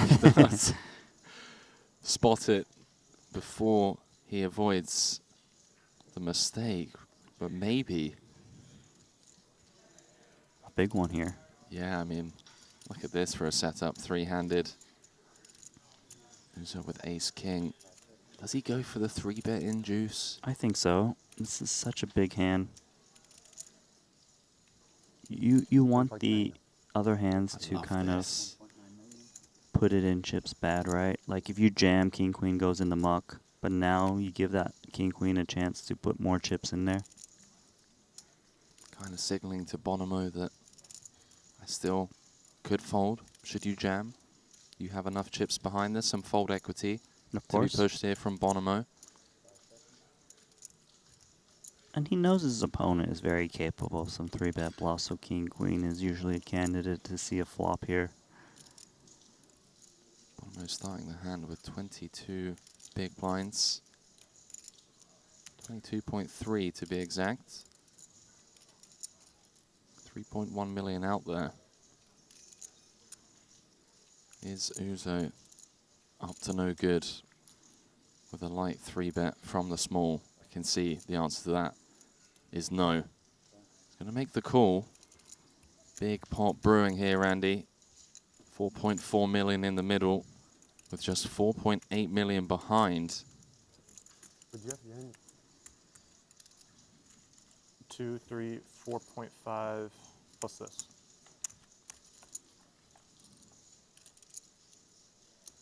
Look at that stare down from Bonomo. Both players connecting on the ace-queen 4. Nut middle pair for Justin. King of hearts for backup.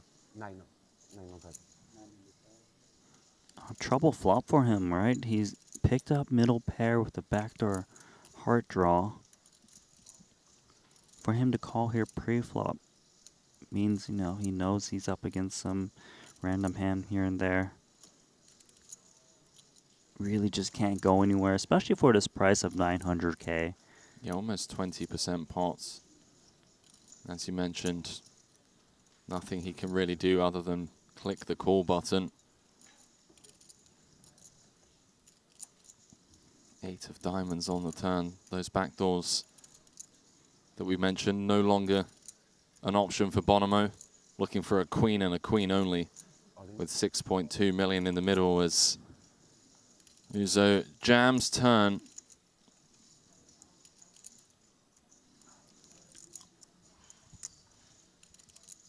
See if Bonomo can get away from this. I don't really see how he can call here. I mean, his opponent is very ace-X heavy. 3-bet you, bet flop, and still bet turn. Holding king of hearts not good in case you are up against, you know, like a king jack of hearts, right? You're blocking those hands.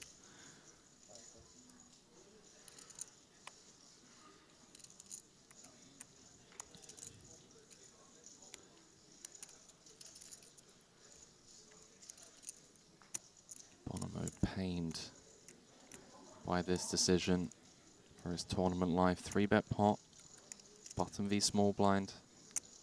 Uzo continued for 20% on the ace queen 4, 2 hearts, 8 of diamonds on the turn, and a snap jam. Yeah, Ace and king. it's not just ace king plus, you know, it could be ace jack, ace 10 that took a stance against you pre-flop. You know, just not that much behind, right? 3.9 million into about 6.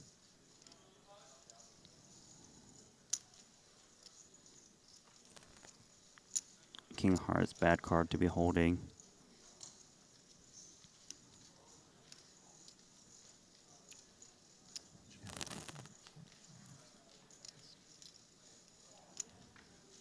You see he's trying to talk it out.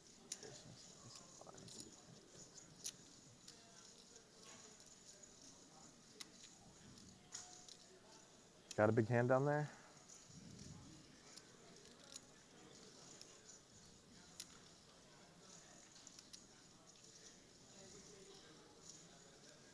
Uzo giving nothing away. Justin Bonomo trying his best to get his opponent talking. If he can pick up on something. How many do I have so far? Say again? Plenty of time left. Plenty of time. Not often you see #1 in the world, all-time earnings, pained by a spot.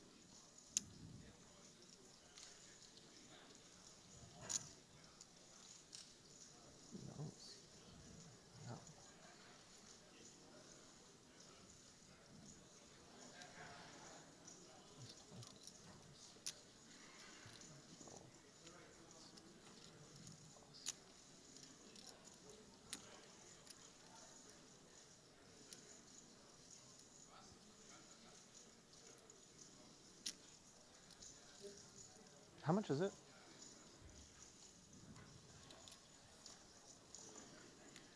Bonomo asking for a count. Obviously knows that he's covered, but does want to know how much Uzo would be left with. If he called and was correct. Some future game EV to be calculated, of course.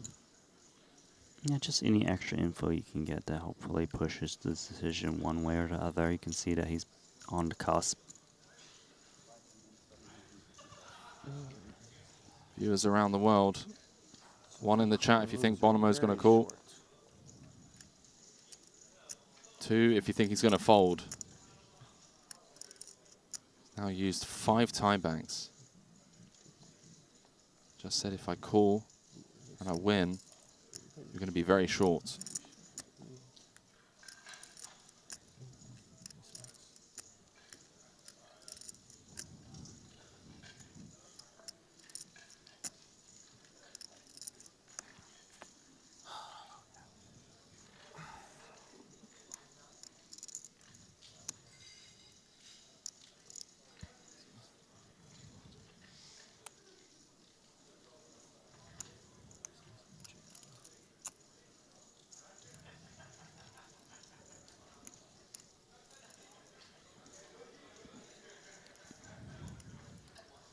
I'm as pained as Bonomo is, and I can see the cards.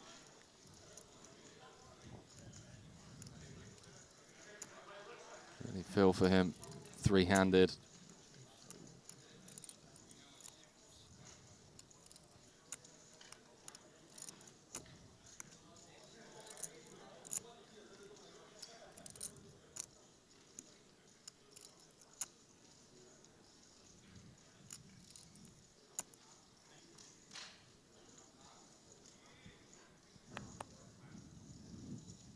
A lot of Tom cards in. Nice hand either way. I had it. The I had it. Well, just one, if right? you had better than me, you would have called. That's for sure. No bluff. 8? Whew. 8 time banks. You got 8 time banks out. Wow. 4 left. 8 time banks. I should bet smaller then. Fantastic fold from Bonomo. Taking his A lot time, of but thoughts ultimately going through my head there. A lot of thoughts. coming to the right decision to stay alive. And we saw that yesterday. Ding Biao, 7 left. And that's why I save the time banks. You never know when you're going to need them for a lot of money. Oh, wow. Big fold. Yeah. Probably, it would have been a big call if I called. Also Yeah, kind of a easy big fold, fold. big call. It's kind of a both. It's kind of both.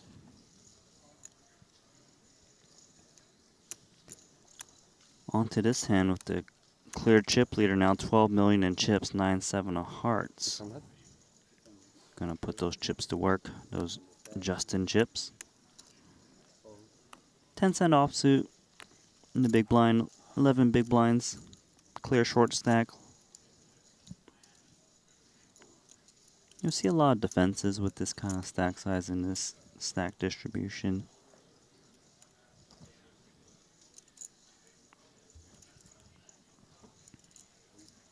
Comes in with a call. 1.6 million in the middle. That's a lot of chips compared to Justin's stack. Oh, what do you know? Dominated pre. Top pair. Post. Bonomo with an open-ender. On the 9-8 deuce. And if Uzo couldn't get all of his chips last time, the money may find its way in the middle now. 400,000 continuation bet. Yeah, quick 25% C bet. Justin Bonomo here. Open-ended straight draw. Against a small bet, which is perceived to have a lot of fold equity. He's going to jam it in.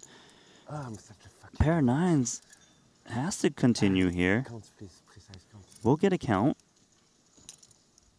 Just under 9 big blinds more to him with top pair.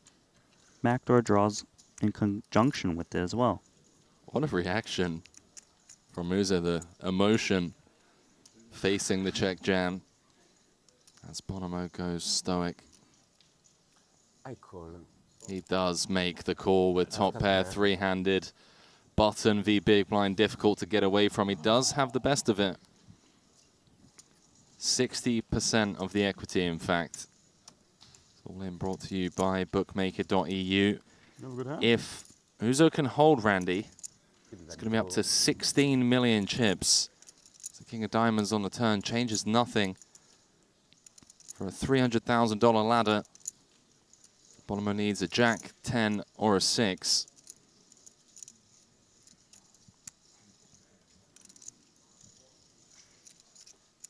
No dice as the board pairs the 8 of clubs, completes the run out.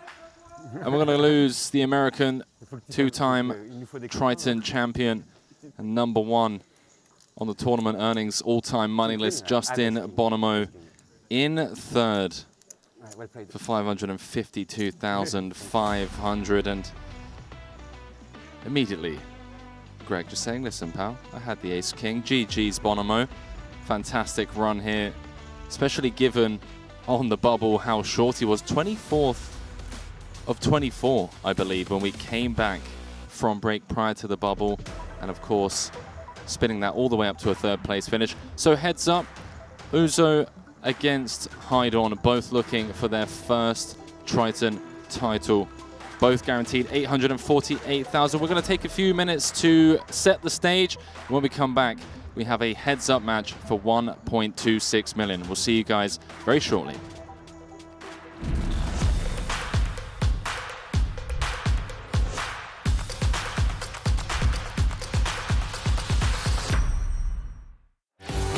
GG Poker. It's the best poker The biggest poker site. This is a crazy.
Take your game to the next level with GTO Wizard.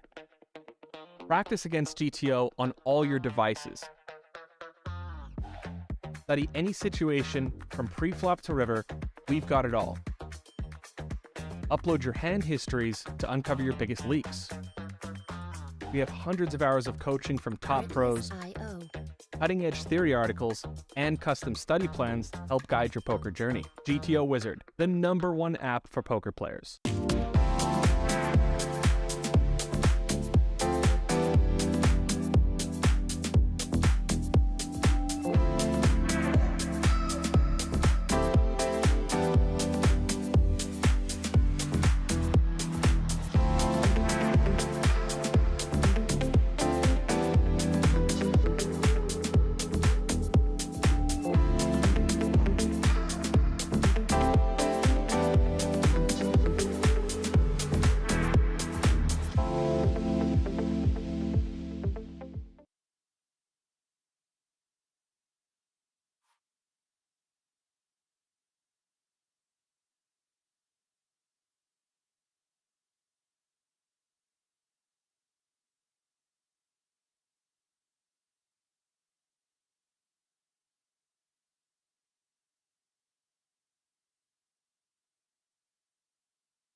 Warm welcome back to the Merit Royal Diamond Hotel, Spa and Casino in Northern Cyprus. We find ourselves heads up in event number 5, the 40K 8 Max. Frenchman Gregory Uzo with the chip lead over Germany's Robert Heidorn, both of them playing for a career best score. In fact, both of them guaranteed a career best score. Heidorn's previous best cash prior to being guaranteed 848,000 here was 800,000. And for Gregory Uzo, his previous best cash was 595K back in 2022 of last year at the Triton Super High Roller Series in the main event. A win for Gregory would more than double his total live earnings to date. As we dive back into this heads-up match, Uzo flopping trips, Heidorn with a gut shot. Randy, welcome back. 54 bigs, plays 30, so a pretty significant lead for the Frenchman, but Heidorn not down and out just yet. Obviously, 30 big blinds, plenty of room for a player as experienced as him. You know, we discussed over 12 years of live poker experience, as well as, you know, just as many results online as one could possibly earn. Yeah, and definitely going to have a good match between these two guys. A lot of connection for both of them. Inside straight draw. Trip 6 is going to go for a check raise to start things off. First hand of heads up. Gregory Uzo. Things just went his way three-handed. The ace-6 v king-10 of Bonomo. The ace-king v king-queen. With the straight draw on these kind of stacks, seems like a good spot for a call. Got backdoor diamonds working too. Yeah, floating in position as well with equity. Uzo may have some check raises that just give up check fold turn. 2.5 million in the middle. We know he's not going to be giving up this one. 3 6s. And lots of value to be had, especially against 4x. Flush draws. Straight draws out there like 8-7. One more bet, 1.6 million.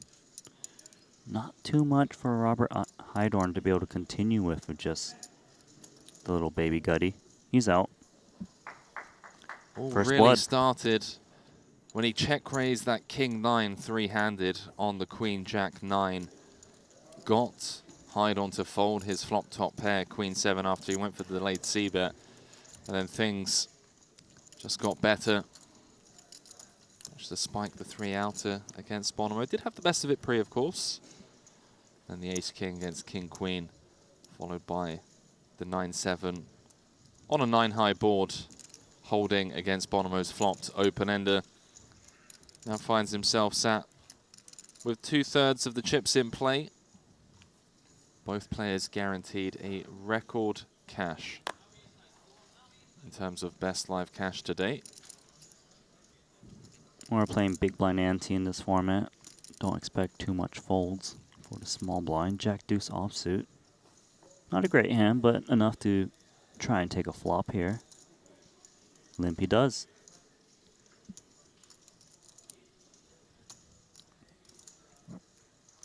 .24 bigs effective. Probably some mix of ace-6 of raising and just checking too if you want to keep some weaker aces in your range. 1.3. Looks like he is going to bump it up. Ace-6 also kind of a tough hand to play if you don't hit an ace out of position with big stacks. One apiece. We keep in tally. We keep in tally. We don't have to. The Triton Poker Plus app does. The important one is who's going to get the big pot, right? You can win all the small ones. It's the key one. That's important. The final all-in, Randy. That's the one that matters. True. So heads up. Event number 5. 4th title of the series.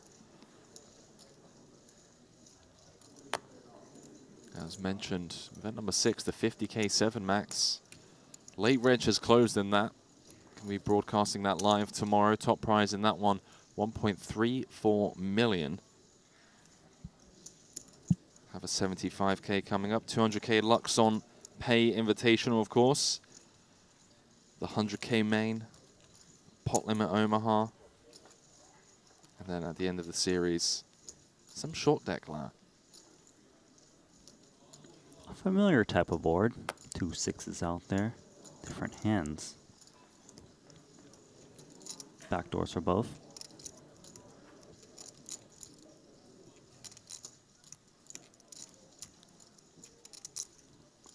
Is limp pop pre-flop. 3 BBs. Check around.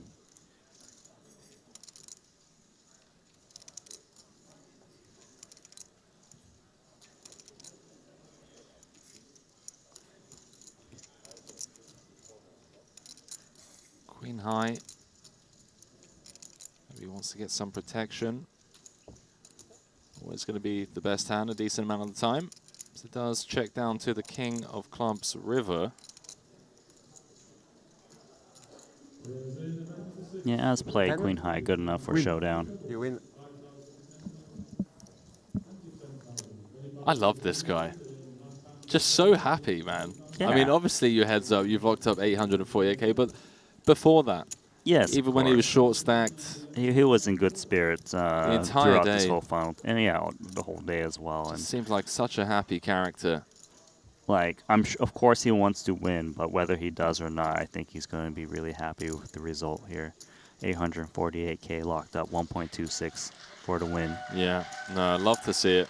Love to see people in high spirits. The Frenchman, the German, Heidorn does call Cyprus home.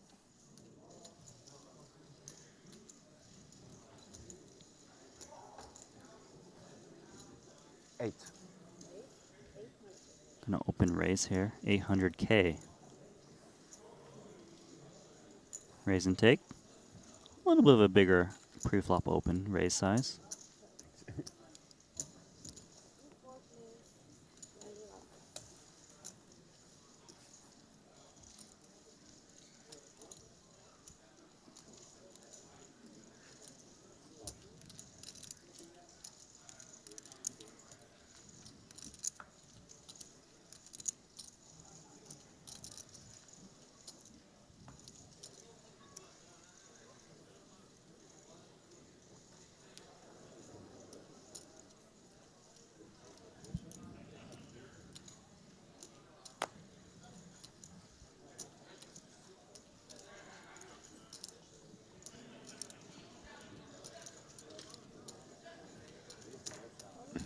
So Heidorn with an ace.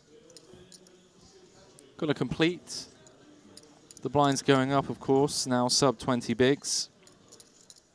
Yeah, definitely a concept to be limping ace X's, 20 big blind stacks.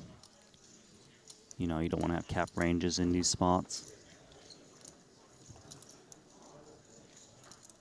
Little gutty. Gut shot v ace high. Now Heidorn wants to proceed in this limped pot. I'll knuckle it down. This has been a pretty passive heads-up match so far. Obviously, only a few hands in, so in terms of sample size, obviously not significant whatsoever. Yeah, I was going to say as played, though, I don't expect the 10-9 to be passive here. Pot size bet. Heidorn picks up a little straight draw. Problem is the size is quite large for him.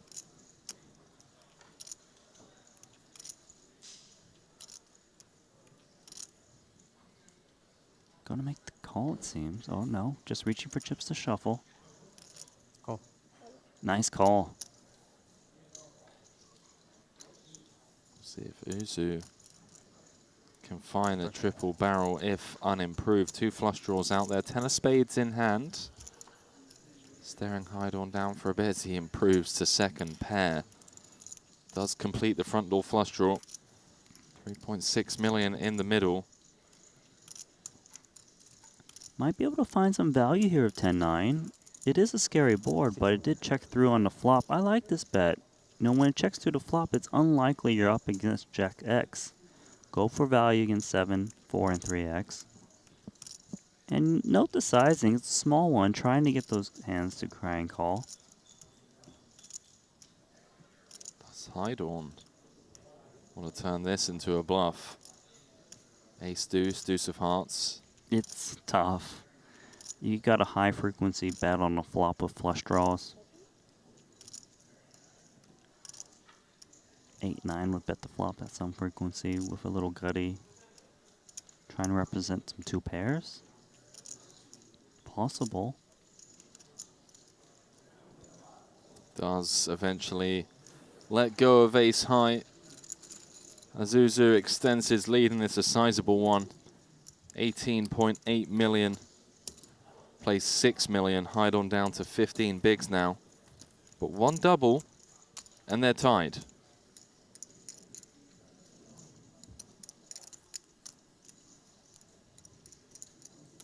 We know heads up, it doesn't take much for 15 bigs. Find their way into the middle, even when there is $412,000 on the line. The difference between first and second.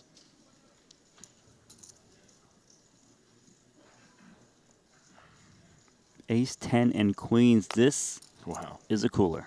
This is as cold as the deck gets, heads up. What a sick setup. 1.1. Uzu. Going to be looking for some hearts, diamonds, or an ace. Heidorn looking to hold with the ladies. A couple of black queens.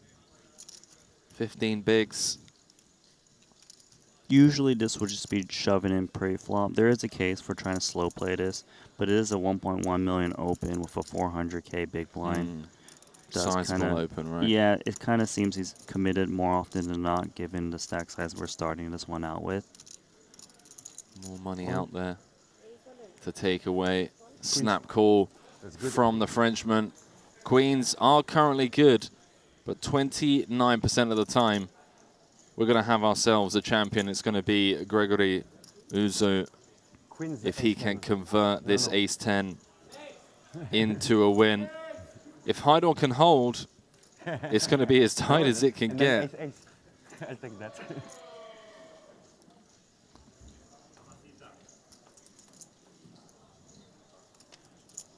Big 5 cards to come. Jack, 8, 8.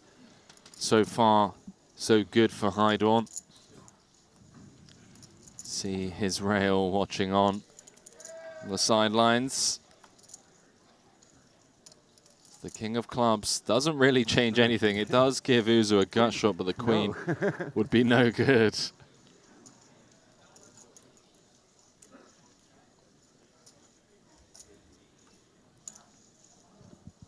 Seven of diamonds completes the board, and Heidorn with maybe the biggest double up of his career.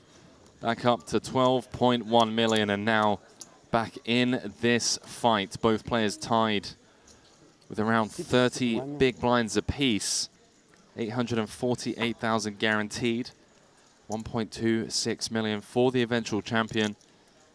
Both of these players already with a career best cash here in event number 5, the 40K 8 max. Just going to get official confirmation from the dealers, from the dealer rather, on the chip counts as these two gentlemen continue to battle it out for title number 5.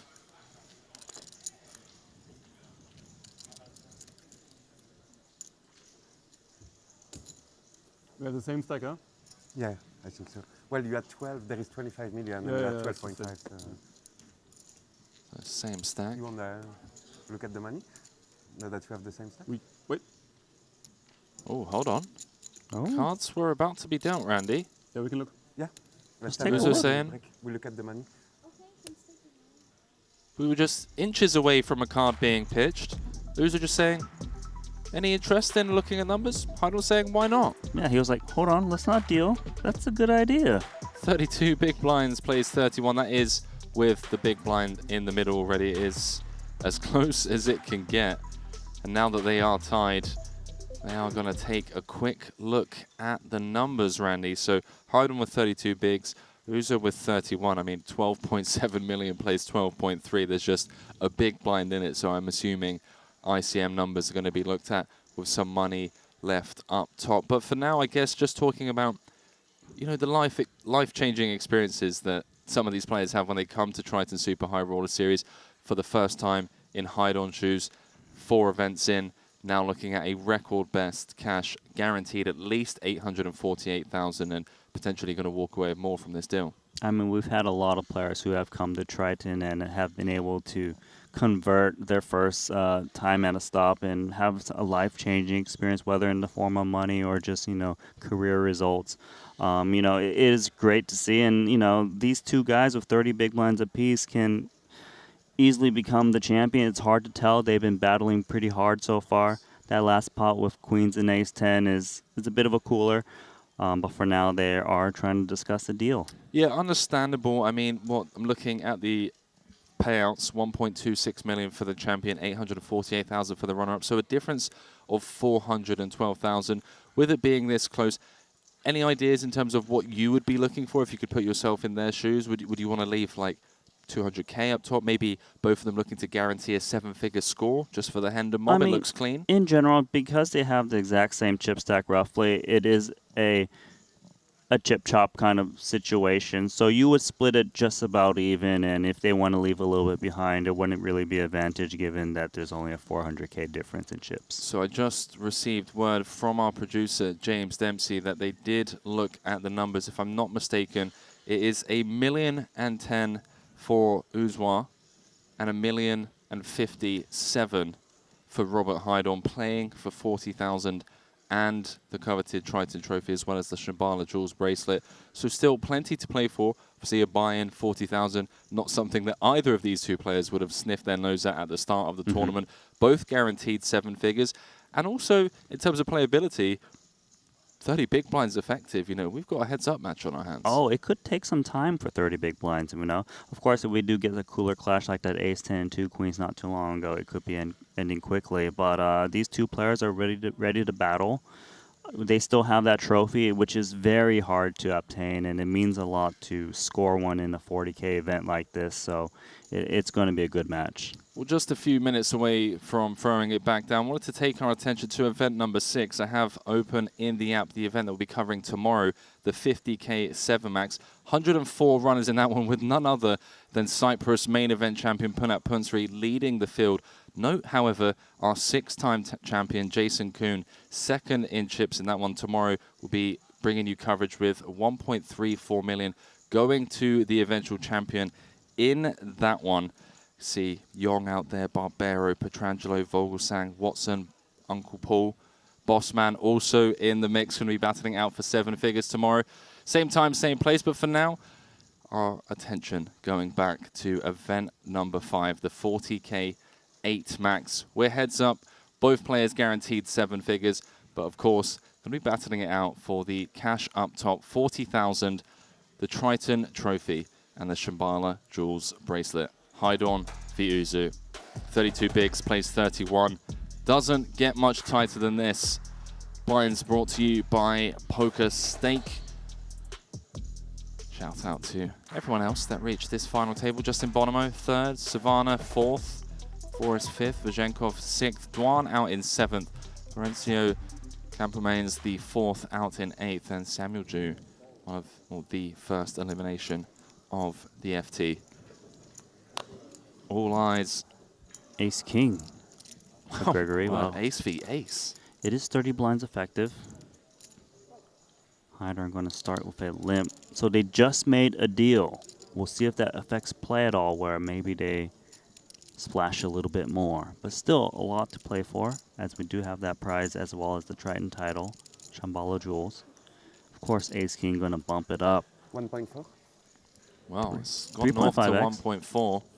Is Hydon looking to pounce it? Ace 4. It seems coincidental, right? Like the player has opted to raise your limp on the first hand right after a deal has been made. Maybe feeling a little bit looser as they guaranteed that million score, and it's an all in and a call incoming first hand right after the deal. Unless Hydon can spike the 3 outer or some form of a chop. No deal. No deal. We cannot. Hold on, aces. Ace 4? You thought it was aces? Yeah, I thought it was aces. No way. I would have gave you your chips back. Hydon obviously joking with Gregory that he thought it was aces. So Robert does cover by 2 bigs. If he can spike the 3 outer, it's going to be champion. So far, so good for Gregory with the ace-king. Does need to avoid running spades. There are some turn sweats available. That not one of them, although it does now opportunity. Bring 4 outs for a chop. 24.2 million in the middle. Hydon looking for a 4 and a 4 only. No dice as the Jack of Hearts pairs the board. No. And no chop. No chop here or no chop deal? Because we still got a deal, Gregory. We do still have a deal. 24 million in chips against 800K. 1 big blind. 2 blinds, I think. And Hydon in the big blind next hand has to post his big blind and big blind ante. So he can't even double up. Hydor's not even going to sit down playing this next hand, is he? Well, he should, because that's a secret labs chair. And unless you haven't been paying attention, Randy, those chairs are magic. And this? No, that's the ante. Okay. Yeah, okay. So first hand after making a deal, as previously mentioned, Hydon guaranteed $1,057,000 for his efforts. Grigore Uzo guaranteed $1,010,000.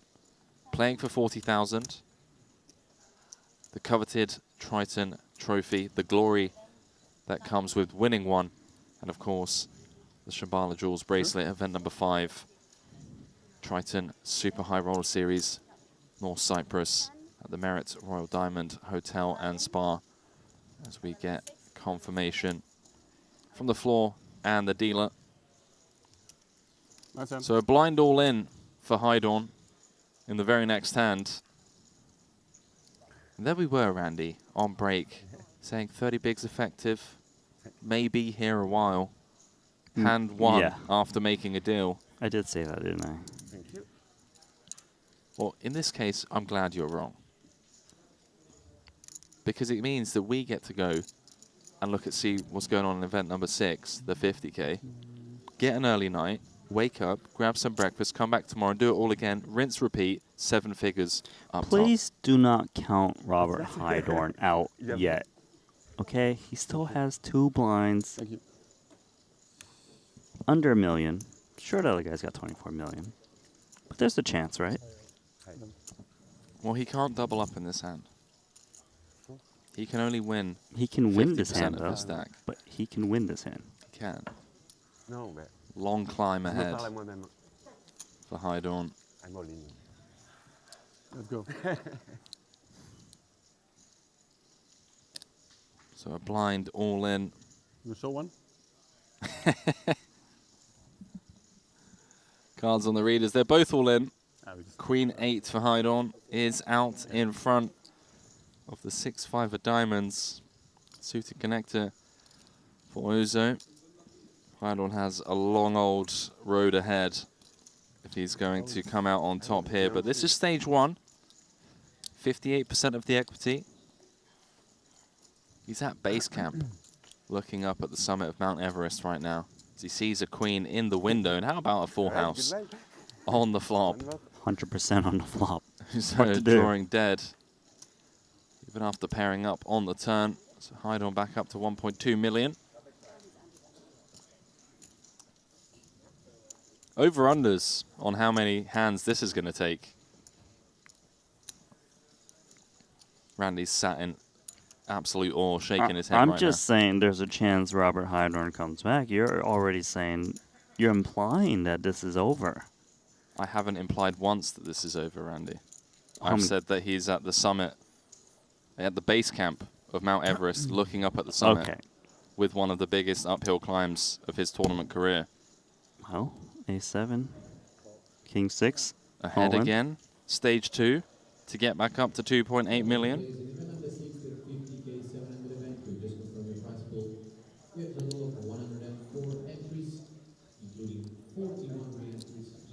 I've seen people come back from a 10th of an ante before with 13 left to go on and win tournaments. You're telling me Hydon with 3 bigs can't turn this ship around? I'm not saying he can't. I'm saying he can. There Ace we high go. board. Here we go. Running cards needed for Uzo. Hydon spinning the wheel. 4 diamonds on the turn does give the Frenchman 9 outs in the form of a diamond. 1 card to come as the Queen of Hearts, red, but not the red that he needed. So all of a sudden, Hydon can do some damage with a couple more doubles.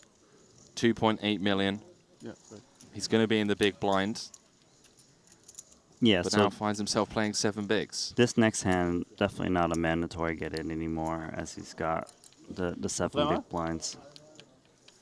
Some decisions to be had. Könnt ihr mein Bier bereit halten? Na, 3 Mal.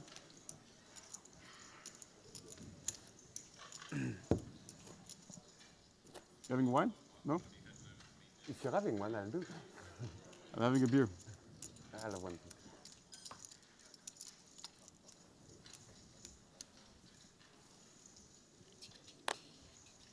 All in? Uzo suited jack on the button. Hydon with queen 6 in the big. Makes the call and again finds himself ahead. As Israel will say, easy double. And now, if Hydon can hold Randy, he's going to be playing 13 big blinds and he's right back in this. He really would be in contention. 60-40 favorite. Oh, deuce in the window. King 4 deuce, couple of diamonds. 2 overcards to Uzo's pair, of course, for Hydon. 7 of spades on the turn, meaning that Hydon is drawing to 6 outs once. Uzo can hold.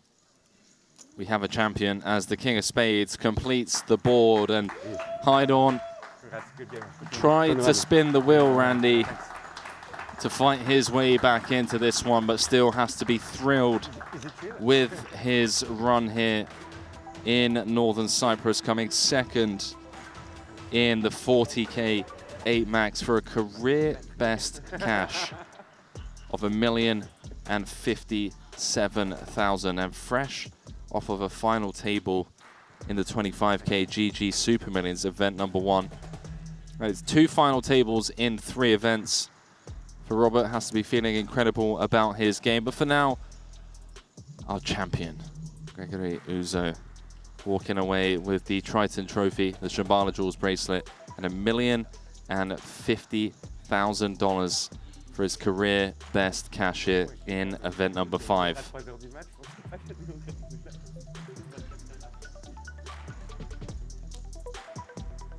There we have it after the deal. Hydon walking away with the most money by just $7,000, but Uzo ultimately walking away with something that is worth more than $7,000, Randy. The Triton trophy, the Shambhala Jewels bracelet, that Triton champion banner, and of course the $1,050,000 that comes with it. As we welcome you back to the break desk, Randy Liu alongside myself, Henry Kilbane. Randy, I mean, I would love to say that we had a lot to dissect there in terms of heads-up play, but the limp jam from Hydon with the ace-4 running into the ace-king, 30 big blinds after making a deal, kind of felt like it was always going to find its way into the middle pre. Yeah, you know, he decided to make a stance there with the ace-4. They made the deal. You know, you're comfy when you got that 7-figure score, and you see your opponent raise the very first time right after, you know, you made that deal, and you made a stance of ace-4. You were wrong, but you did have blockers, 2 hands that can call you down. Did run it. Didn't happen to get 2 double-ups after, but lost the last one. Yeah, couldn't quite spin the wheel. Would have managed to get back up to around 13 bigs if he'd managed to hold there, but as things stand, Gregory Uzo coming out on top. Now, just before we throw it down to Ali to have a word with our champion from event number 5, as mentioned earlier on, the 50K is up and running, event number 6, so don't go too far. Post-champion interview with Ali Najad and our winner, Uzo. Randy and I, rather, not Ali. Randy and I are going to be jumping in to that 7 max. So 50k coverage coming up. But for now, let's have a word with our champion, Grigore Uzo and Ali Nejad.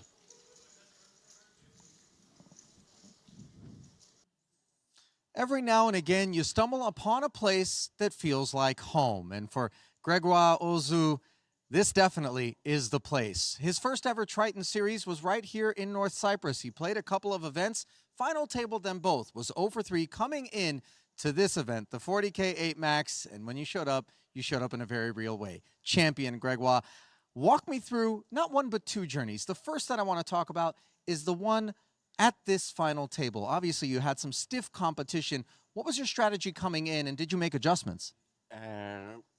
My strategy was easy. I was such a short stack when we started, so I had 7 blinds, so I just play my cards, then quadruple up in like 4 hands, and then just trying to tighten up and pass the ladder and try to go to the end. So it was actually pretty smooth journey. Got lucky when I needed, got some good cards. I run like crazy, so thanks to the cards mostly, it was a really, really good run.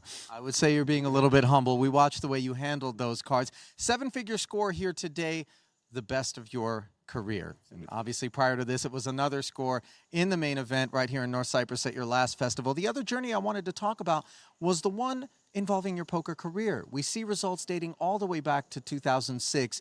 When you first started, did you ever imagine that you would be competing for these sorts of stakes? You've been at it a while. I think when I started, those stakes didn't even exist. So no, absolutely not. Really happy to be able to play those tournaments right now. How much does it mean to you to win a Triton title?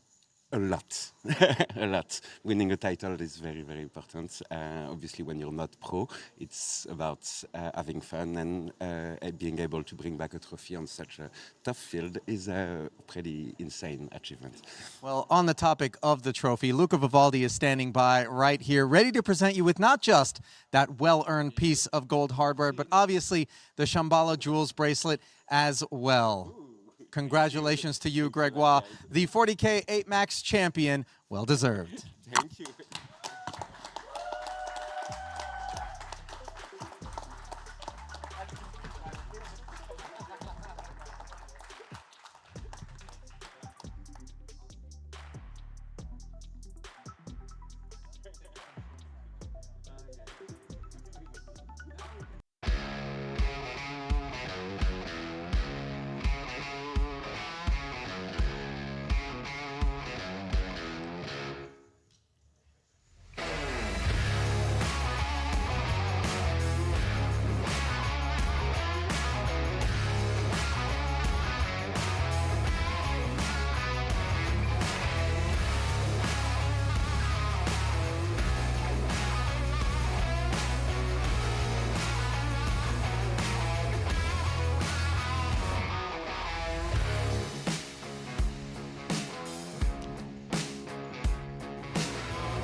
Great to see so much emotion there from our champion, Gregoire. I mean, look, humble when he was asked a few questions about his poker career. Clearly he plays poker for fun, and to walk away with a title, you can just see how much it means to him, Randy. Yeah, you know, he was so excited about that. It's always good to see. And, you know, it's the second time he's been to a Triton stop, was both in Northern Cyprus. A great achievement. Always love seeing someone who's celebrating when he's winning and just having a good time. Well, I mean, he's been playing poker since 2006, I believe Ali mentioned, dating back to, you know, the earliest of live tournaments rather, and never even imagined playing stakes this high. I believe he said that stakes didn't even run this high back when he started. So love to see him 17 years later winning a Triton Super High Roller Series. We're not finished, Randy. No. Event number 6, the 50K. We're going to be jumping into that, into the red feature table. So without further ado, let's throw it back down to the main stage for more Super High Roller Series coverage here in Northern Cyprus, the 50K 7 Max. It is Young, Vogelsang, Watson, Pua, Petrangelo, Barbero, all in the mix and all battling it out for the top prize of another 7-figure score in this one. Tomorrow Everything we'll obviously be on playing GG. through to the money. See, he's never gonna change That was it. happening already. Paul? It doesn't change, man. He's running very well in Triton, he told me. Paul. 45 players remain. You don't want your bottom, who cares? Rashid Ben Sharif out in You have front, to call Jason me Kuhn in extra tight second. if I go all in, Okay. Only 3 hands for you. Okay.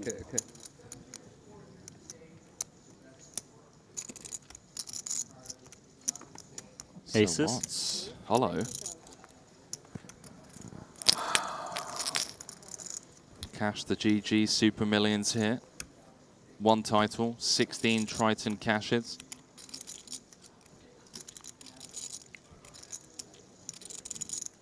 Hello, Nikki P. One of the best in the game. 8-6 offsuit coming in. You know what was the technique, Christoph? I went to, before all the tournaments, I went to Dan Coleman's house. And because he's not playing all poker anymore, I took all his luck. And I say to him, I'm going to have your year. Okay. And I called it at the beginning of the year. I'm gonna have a Dan Coleman year. Like, here I am, buddy. Here I am. Yeah. What's he doing? Nothing. That was a very sheepish reply from Barbero. What is Dan Coleman doing? What is Coleman up to? Nothing. Is he selling lemonade? Not He's trying even, to do just something with nothing. boards. I don't know what. Working on something. Okay. Sports betting by the sounds of it, according to Barbero. Snowboarding on the whole season. Okay. Yeah. He bought a house there in Wyoming.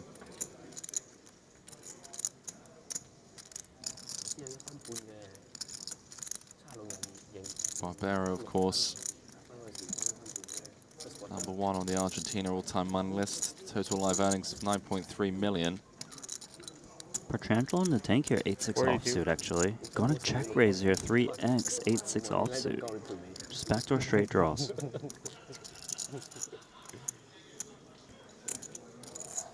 Watson now, pocket aces, over pair.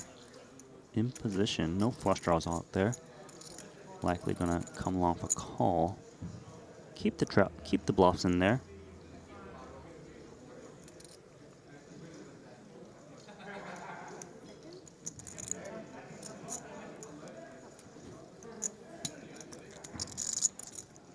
Nicky P opting to check raise. The 8-6 can pick up a decent amount of equity on certain turns as the 7 of spades on cue rolls off, giving Petrangelo an open-ender.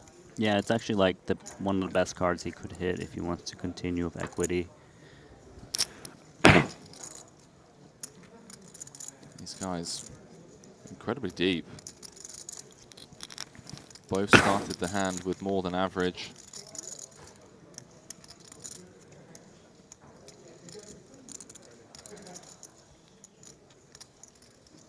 .42 bigs effective going to the turn. Yeah, and Petrangelo with check raise and a flop is trying to represent a set, but you know, also 6-4 got there as well.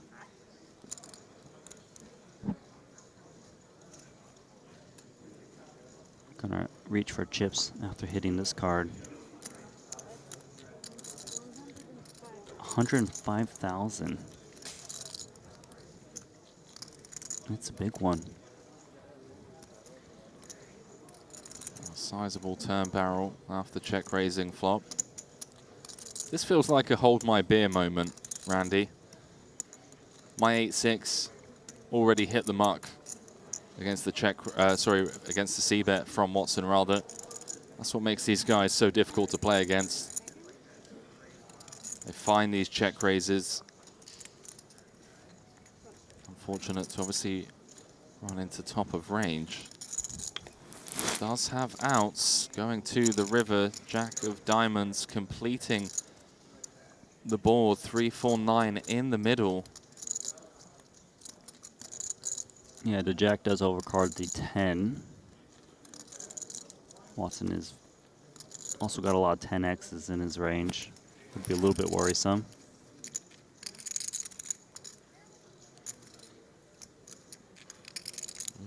P follow through? I mean, it feels like he has the hand to do it with. Yeah, if he's going to bet, it likely will be all the chips if he really wants to represent a set or 4-6. Some 2 pairs, of course. Yeah, a little bit of 8-9 occasionally. If you're check raising 8-6, you probably can have 8-9.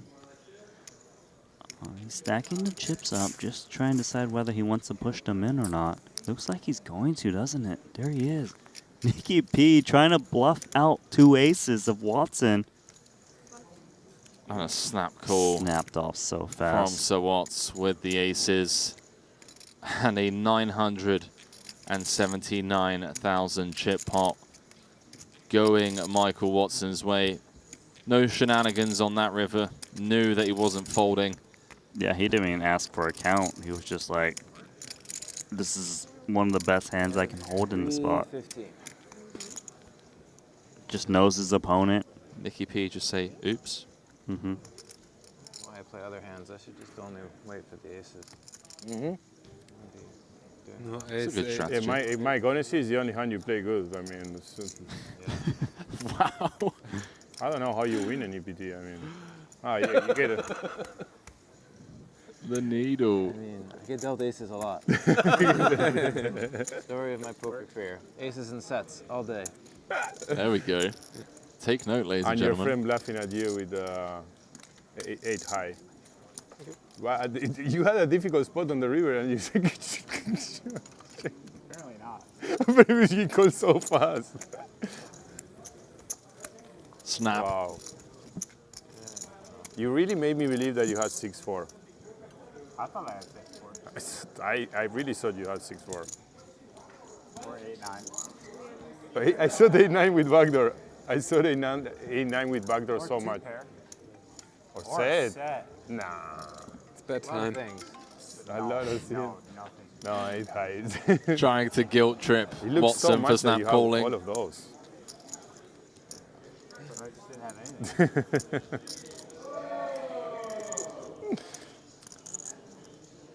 Nicky P. These Absolute super gangster. pros, huh? These super pros. Don't learn this thing, okay? No, you just keep playing your game. This thing, no bueno. See what happens? You shouldn't do this. You shouldn't do this shit. It doesn't work. They call you so fast with 1 pair that you're like, wow. If they call me with 1 pair so fast. Let's try the lid. Hey, mom, yeah, hope you're proud. I'm on TV. What did I say the other day? Here I want with the Barbaro You wanted EPT Barbaro. winner. on all of our streams. Main event winner. You made it, Nacho. You made it. 2-time. 2-time EPT. 2-time EPT Wow. winner? Wow. So how many are there? You, Victoria, anyone else? Nikolai Pobal, I think is his name. What's his name? Nikolai How much? Pobal, or Somehow I don't know him. I don't know. He won Barcelona apparently and Prague. Barcelona is strong. Yeah, definitely better than mine. For sure. You are the one that's PCA, right? Yeah. Barbaro apparently spoke with Coleman back end of last year. Came in with the mindset to 2023 that he was going to have a Dan Coleman run. Has already cracked cash for 3.9 million this year. And we're only in May. We're only in May, not even halfway through. Currently number 2 on the Global Poker Index ranking. Number 1 on Argentina's all-time money list as defends from the big. But look at Wyken Yong c-betting pocket 5s, ace, king, 10, 3 spades. No spade in hand. Trying to just represent that strong range from first position on this board. Jack is good. Is indeed. Ace high straight for Barbaro. Does Wyken Yong want to pull a Nicky P? I mean, not quite the same board texture, but I know what you're trying to imply. A hard bet to make with 2 5s.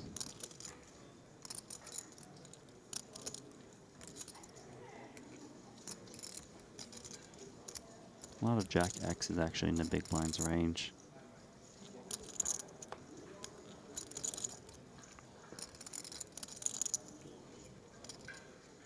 Not straight with trips, Randy? Yeah, got a straight with trips, of course. Although boats do get there, so your jack might not be best. Although the good news is you do have the king, which blocking some of those boats, like ace, For king, sure. king, queens. You see him checking. It's probably harder for him to get value by betting. Better chance for him to induce some bets as bluffs.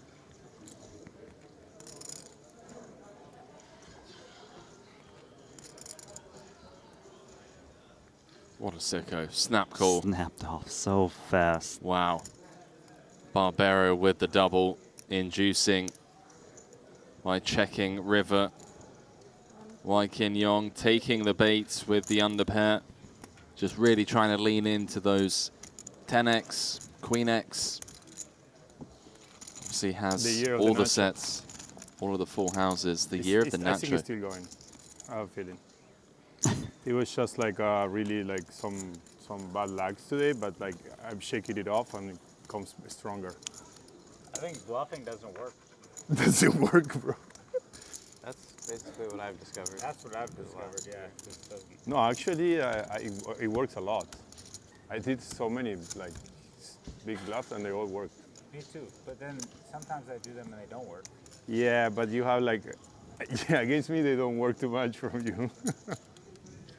The other day on Triton, he 3-barreled me left when I had a straight, and I was like, okay, Nicky, call. Ned dog had ace, you know, if he had like ace queen suited, I think he would have. Yeah, ace queen suited. I'm not cool enough to find the ace high calls. You found I'm an not ace. cool enough to find the ace high calls, and that's why. You found the aces call there. That's pretty impressive. Yeah, I don't know how impressive. Should we just go home, Randy? That's Yeah, Nacho's got it. I just thought I had aces. I didn't think about it that hard, honestly. First degree, I love it. That's how he makes all the money, you know. That's how you make all the money. It might have been a very shittily played hand where I was like, I have 8 high, and he was like, How much I is have it? aces. Yeah, weird. No one really needed Spot to here think for past both that blinds. level on that. How much you did know, you you had have? 8 high, you had no choice. I had pocket aces, I had no choice. Like,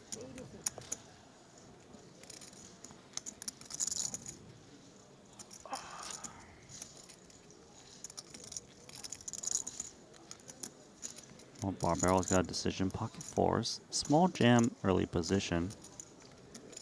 Well, it is under the gun versus small blind, so it's tough to play 2 fours in this spot.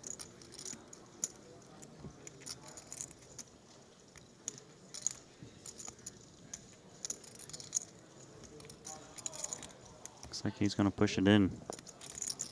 It'd be fun to have aces, sir. Yeah. Would indeed. Exactly. A 3-time champion. Look down at 2 sevens. If he can find his call, he'd be in great shape.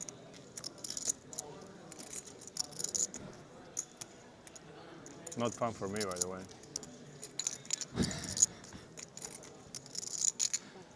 Wouldn't be fun for Barbero. The sevens hit the mark and Vogelsang gets shown the 4s. For the better pair. Yeah, 5s. 196,000 in the middle. The year of Nacho announced. Can he hold against Christoph Vogelsang?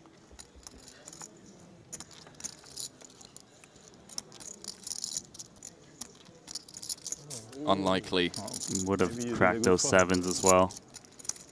10-8-4. The year of Nacho continues. Hold your horses. never Open ender for Nothing Vogelsang. easy in life. Nothing. Yeah. Could have Ace been or a 10 9 on the needed for Christoph. Finds it. It's Runner all day straight. like this. After Barbero flops a set. The year of Vogelsang, maybe. Is the year of the Nacho over now? It's a hard one to lose. That is a hard one to lose. Still in the mix. Would have much rather in playing with a Some days it's better to 200k. stay at home. But I have no home, so I don't know where to stay. So I stay here at the hotel. Thank you. Also, I knew, bro. I knew what's gonna happen today when I get it in with kings to tens. Okay, Nacho. You've cashed for 3.6 million so far this year. Come on, dude. That's how things stand. So what's way out in front with 82 big blinds, courtesy of that Nick Petrangelo check raise triple barrel bluff, snapping him off on the river with the aces, way out in front with 82 bigs. Bossman Paul Poir currently sat in second with 31 bigs. Wai Kin Yong, our three-time champion on 26 big blinds. Barbero, champion in Vietnam and runner-up here in the 30k mystery bounty, all at our feature table. Chip cans brought to you by Bookmaker.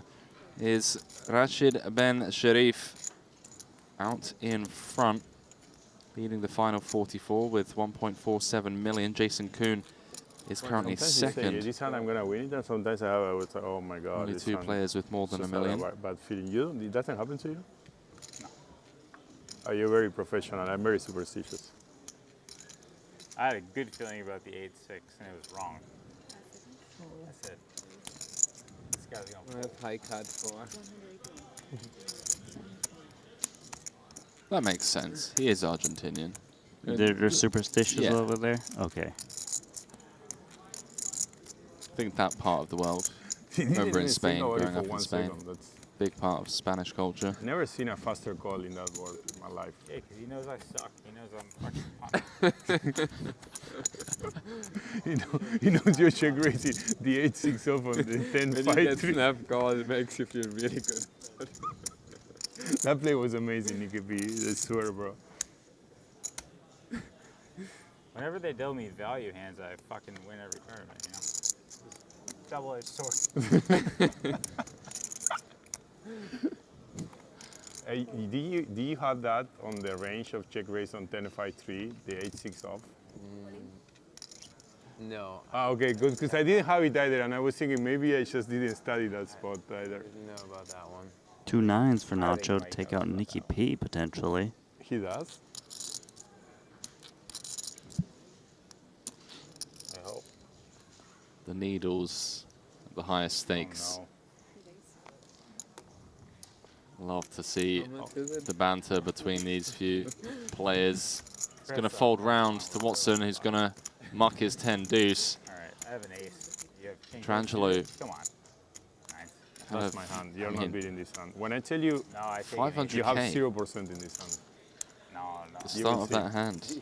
I tell you, I know Between Sir Watts. things. This is hand I never lose with nines. But I knew today I was going to lose with kings to aces. What are we, To 40? kings to tens. We're I knew it. 43 left and 15 cash. You can win this one. I mean, take You're it. drawing very, very slim. You have like, the equity is not steady, it's like 13% you have. You still can have hit the 13%. Okay. 9s in good Put shape. a sweat there. Put a sweat there. Put the 6 of hearts. How is the There 6 is. of hearts a request? Barbero behave. I know things. I know this Ace one. and an ace zero, only you have needed 0%. for Petrangelo. Sorry. Take my mic off. So you see 3 hearts completes the board. And Nicky P, Good game, bro. from a very playable You play 550k great. running that triple barrel bluff against Sir For Mike Watts. Stack. For Mike Stack. Didn't work and So now is- eliminated. It's cheap dumping? That was cheap dumping? Barbero. Gosh, Nacho. I mean, there's a time when we can you know stop, he's right? running hotter than you, that's why you dumped to him? Yeah, 85%. Wow, this is some weird. Hey, Paul, we gotta review that hand. That's a weird hand right there. What happened? I love needling people when they lose. I just love it. But I can take it too. I take it. Sure? Bro, it's the only thing we do on the cashing we play. We just needle the other when he's losing. Hey, how much you winning? The guy is buried, super buried. I love it. When the guy is super buried, it's just. I'm gonna send a hi to my good friend JRB that I love to needle him when he's.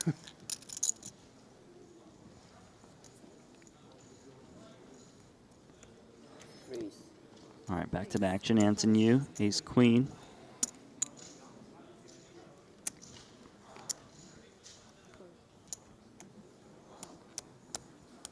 What do you fold it? Sixes? Sevens. Sevens? Yeah. You have to. How much? Good fold. Doesn't play well against two all-ins.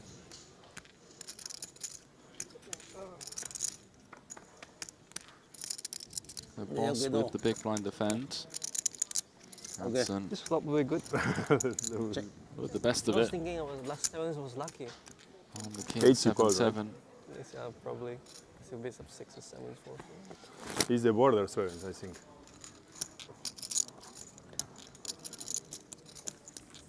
Wow, I saved you chips. Yeah. Save you 80K.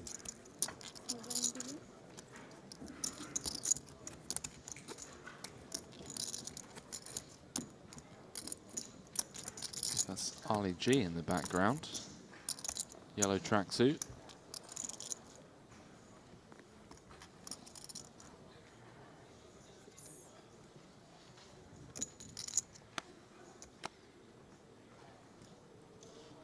Raise. Suited ace up front for Nacho.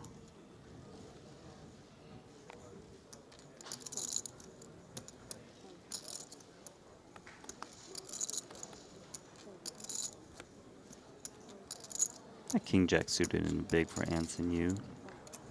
It's a good looking one. Here we go.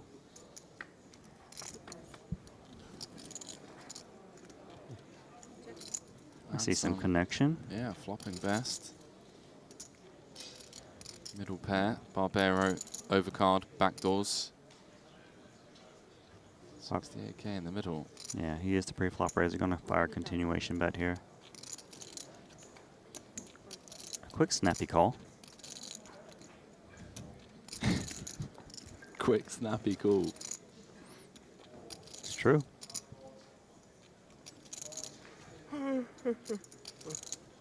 Pair to 4.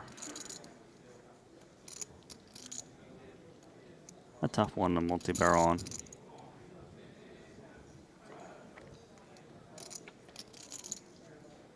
We got a round of checks here. Anson Yu now. Jackson 4s. King kicker does play.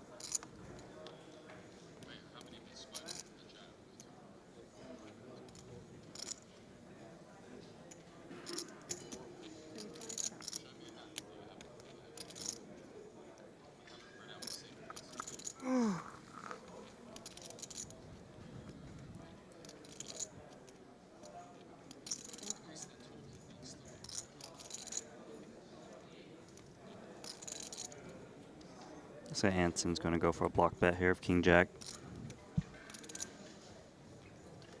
Yeah, it makes sense given that spades brick can get some Gets value. paid off. Nice. From ace high. It's like ace king. Or even ace 7. Nice hand. 158K pot going Anson Yu's way. Nice little pickup. 25 big blinds. Rich man coming. Who's the rich man coming? Wow, it looks like a lot of chips. That's what it looks like. Oh, that is the tournament chip leader. Those are 2 towers of white chips. That is 1,475,000 chip stack. And it is the tournament chip leader. Hello. No. See if things go quiet out there now. Rashid Ben Sharif.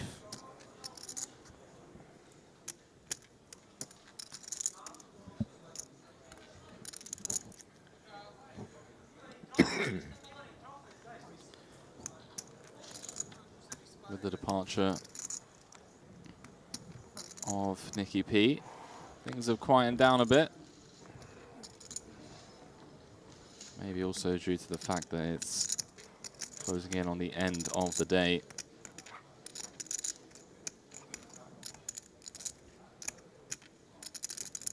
Hood back on.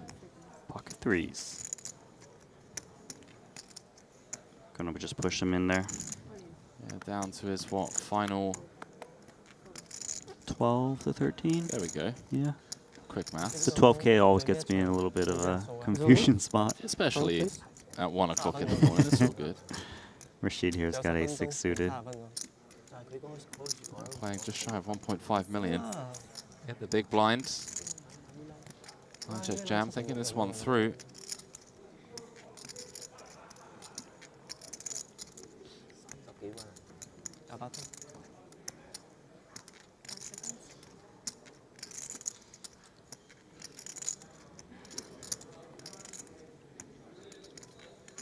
This one's close. Yeah, you can see him mulling over, right? Hijack open. Hijack definitely jamming paint. Of course, the better aces as well. Looks like he's going to find a call here. Well, he does eventually decide to click the call button, and they are flipping. He's going to be happy to see the threes. And not a stronger ace-X.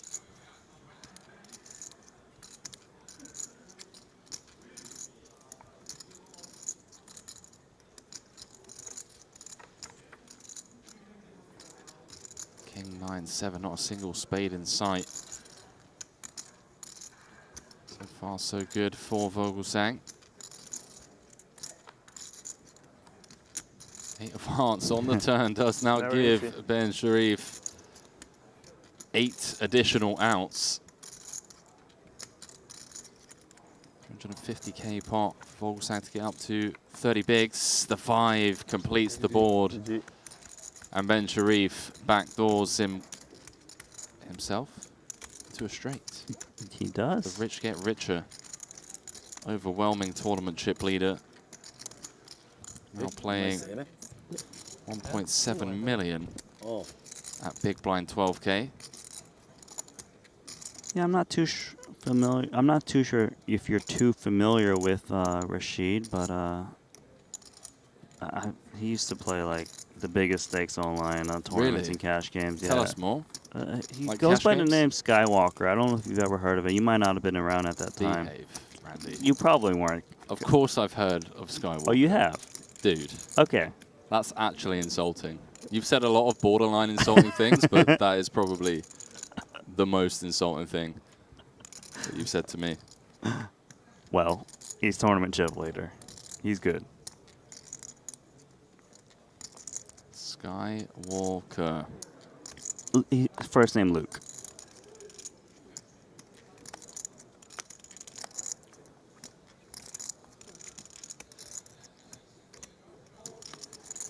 There's so many like old YouTube videos. Yeah, I from, know. like, way back. He's been playing a long time, hasn't he? Jack 10 deuces. Barbaro's got more than 20 blinds here. You do see people jam these ducks a lot, right? Even with more than 20 blinds BVB.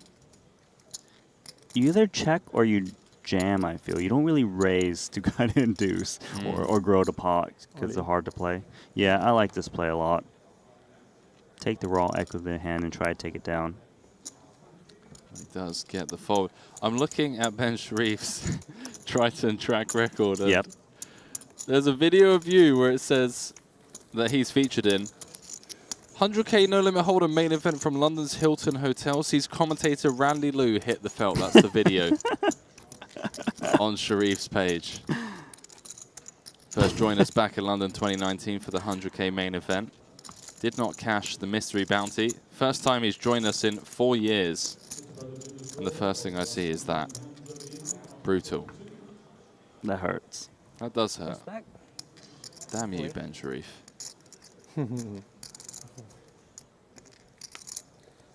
So you played with him? No, it just was the way that's archived. I believe is just maybe he was playing that main. It doesn't necessarily mean that we were at the same table at all. Okay. So Maybe it was it's featured in the VOD, I the assume. same episode or Right, whatever it is. I mean, I played with him before in my time, but definitely not at those stakes. It was much smaller back then. He's king.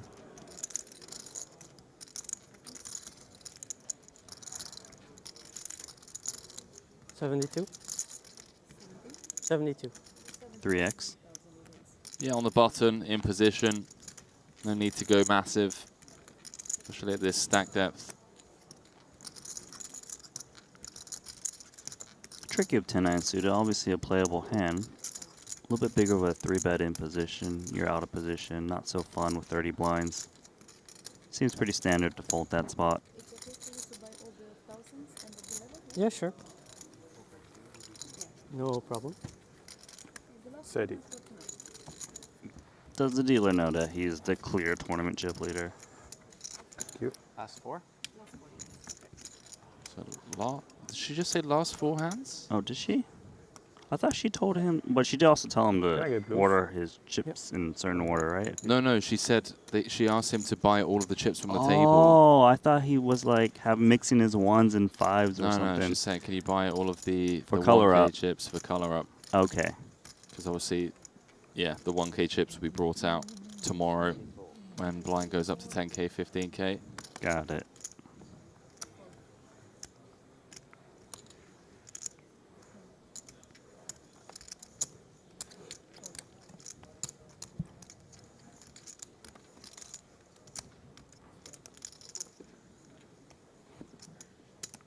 So what's going to defend the 7-6? So I believe they said 4 more hands, but it feels a bit preemptive.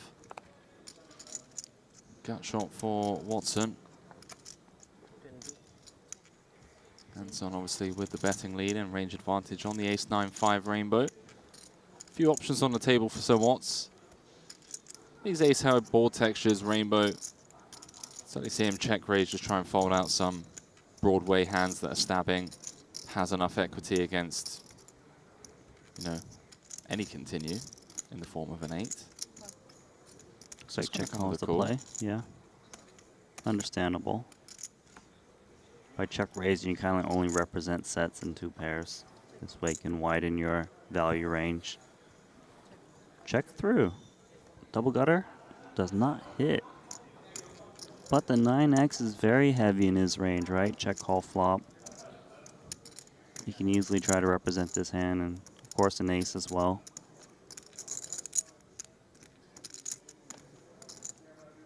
Oh, with just 7 high. You either bet sizable to try to represent both the ace-x and 9x, or you just push like a lot of chips representing 9x exclusively. Yeah, he's going to try to represent 9x. So Watts with the overbet on the river. And Anson really thinking this one through here. I don't think this is posturing. So Watts basically saying he has a 9 or nothing, has all of the gut shots, 8-7, 7-6, 8-6, some backdoor floats as well. No way, he's using a time card of king, queen high? Absolutely sick if he calls with just king high. This would be one of the hero calls of the series so far. Yeah, it does hit the mark, but he took his time. It was just king, queen high in the end. But, geez, if he'd made that one. Kudos for thinking about it. Watts up to almost a milli now. Up to 3rd in chips overall.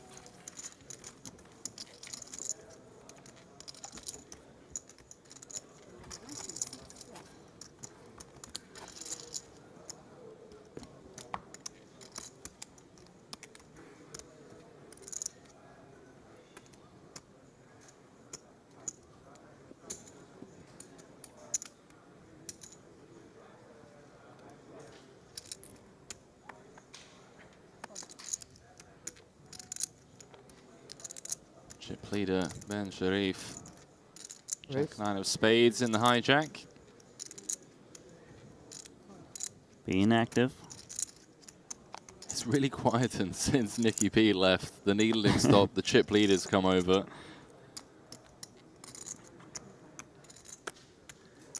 Nacho's still at the table, right? He is indeed. Late into day 1 of event number 6, the 50K 7 max. Another 7-figure payout in this one, 1.34 million. as boss man Paul flops an open-ender on the King 7-6.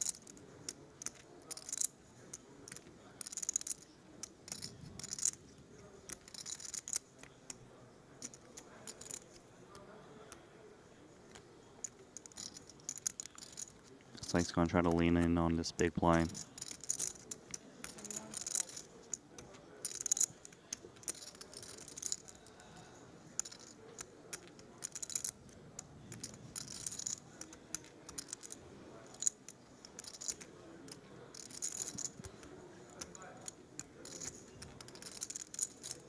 Open-ended, check call.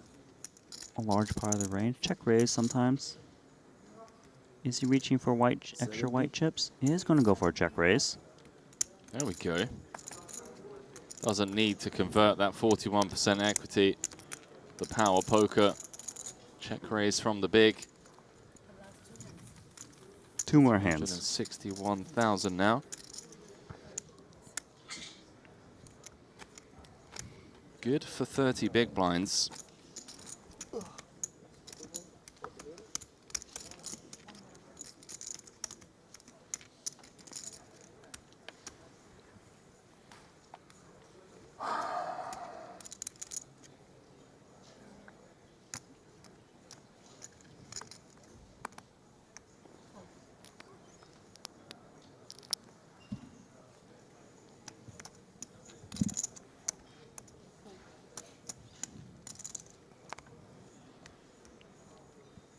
So 2 more hands announced. Event number 6 of the series. Be back tomorrow, 2 p.m. local time. Play down to our champion. Champion will be going home with 1.34 million. Some big names still in the mix. Makita Ziakowski, Jason Kuhn, Panat Punsri, Dan Smith. Just to name a few as we dive back into this top and bottom. For Bossman Paul, middle pair for Anson, blind v blind. Pretty cold deck. The 4 of spades on the turn changes nothing. Yeah, holding top and bottom. Most likely your opponent's holding jack just from a block. Why, Joe viral game? Hey. Is that Nacho again? Yeah, he's piped up as a cash game. He wants in. Okay, we'll half pot come in. Good choice in sizing. Should still get the Jack X hooked on.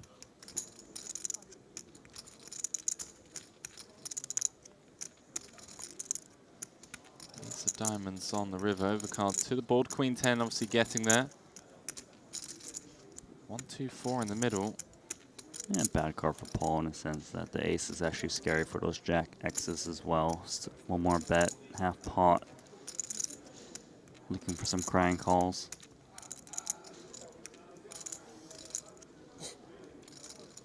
Nice lay down. Showed the king. 做咩今日喺度打嘅？今日 cash up 喺度打咩？Yo viral 噶嘛。 Sounds like a yo viral cash game. They go back. Elton's in the mix, of course he is. He's in every cash game. 嗰個唔關我哋事。 Non, mais en fait, si tu t'élèves, ça sort pas, tu connais pas. C'est counter shinks. 嗰個特登嚟組局㗎。啊？佢特登嚟組局㗎。邊個？哦 ，Yo viral。就係頭個22萬打咗，跟住就冇打啦。 Only English at the table, please, guys. 咁你有俾 Rick， 有 Rick。 No, I'm joking. Okay, last hand, right? I made a 2. Wow, guys, congratulations. Congratulations. I think Wykin Young's about He's one done more with Nacho. outburst away. You see that little glare he gave him there, that side eye. Bossman Paul on the button. Pop things up to 25k. That's the chip leader in the big blind with ace 10 of diamonds. You know how much you have approximately? Counting. 400 behind. 403.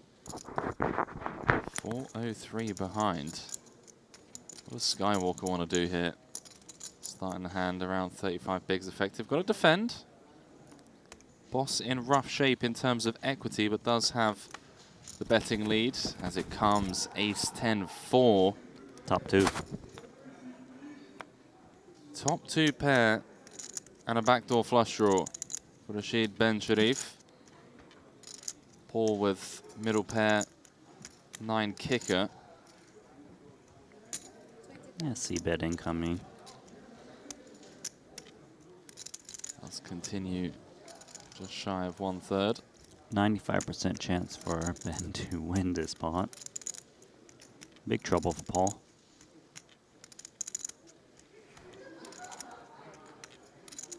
I just smashed the sports. Figured just check call, right? Sick call. Ooh. 4 of hearts on the turn, 108 in the middle. Paul with 21% equity now. After picking up flush draw on the turn. Does not want to see a 10. I mean, or a heart.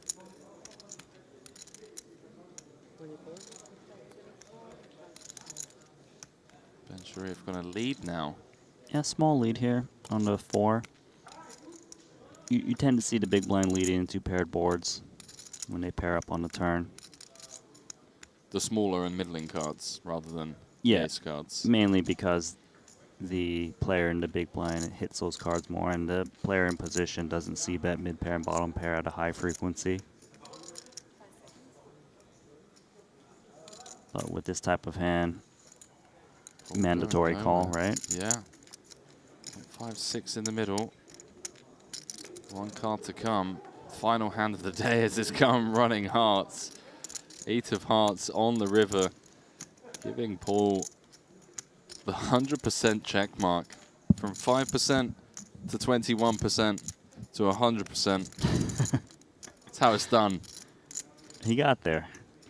He got Indeed. there. There's obviously still a world where Rashid wins the hand. He has checked it on over, and now all Paul needs to do. Is there value in betting the 9 of hearts on a 4 flush here?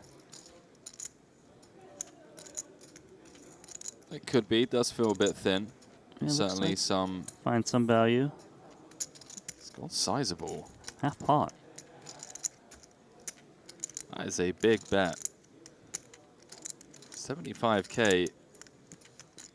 The 4th nut flush, paired board.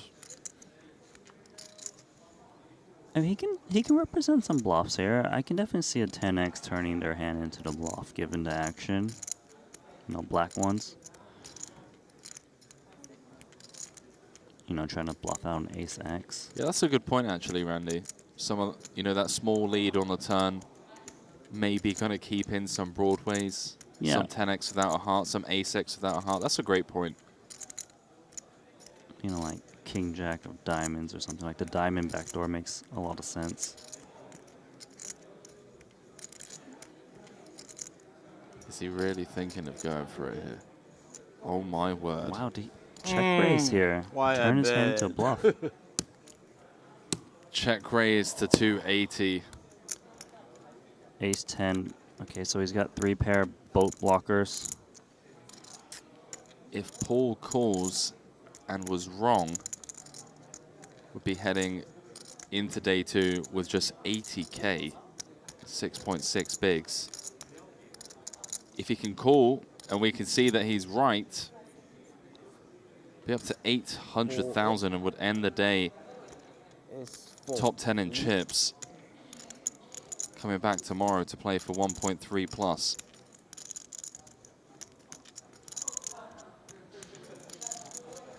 Maybe just a 4, no flush, turn into a bluff. There we go. Oh man, he is 280? figuring out the creativity he plays out there. Maybe just the 4, no flush. Turning into a bluff. I 4 owe 8. 1, right? This is the first one, right? It is 3 pairs turn into a bluff. Not the 3 pair or the trips that he's thinking of, but the line being sniffed out potentially by Paul. His read immediately. Is it just trips? Turning into a bluff. He's cut out the calling, Gibbs. Really stupid bet. That's the most Malaysian thing I've heard all day. That's brilliant.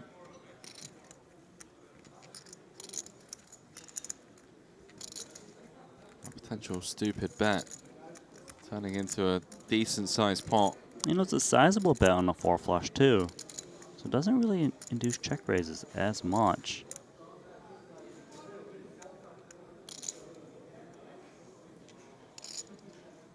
Would be one for the highlight reel. He can find the hero. Wow, boss. As he calls it off with the 10-9, 9 of hearts. Yeah, only lose to 4-8.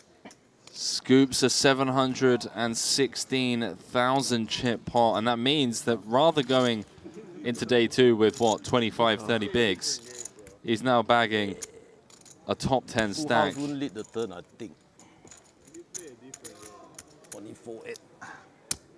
Wow. Sick. Chip leader getting snapped off by the Triton boss there at the end. Paul bagging 66 big blinds. Ben Rachid Sharif losing the chip lead on the last hand of the day to David Yan. One of the outer tables, 38 players remain out of the starting field of 104, Randy. All ponying up the 50,000 buy-in. Means that tomorrow, coming back to play for 1.3 million plus the lion's share of the 5.2 million prize pool.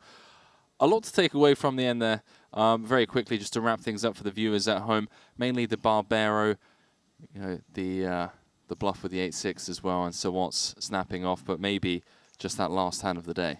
Yeah, I mean, like, of course, we saw Nicky P blast off with 8-6 once and snap calling 2 aces, because the 2 aces, he says, in Barbero, just needling everyone. Great banter. But, you know, just to finish things off was that Paul, great.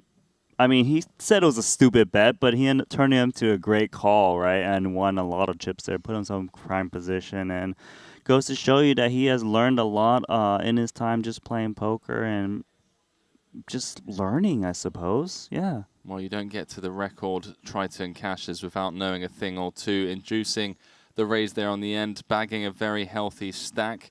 Tomorrow, same time, same place, 2 p.m. local time. I'm going to be going live here at the Marriott Royal Diamond Hotel and Spa for day 2 coverage of event number 6, the 50K 7 Max with over 1.3 million for first. From Randy and myself here in the booth, I'm going to wish you good night for now, and we'll see you tomorrow for day 2.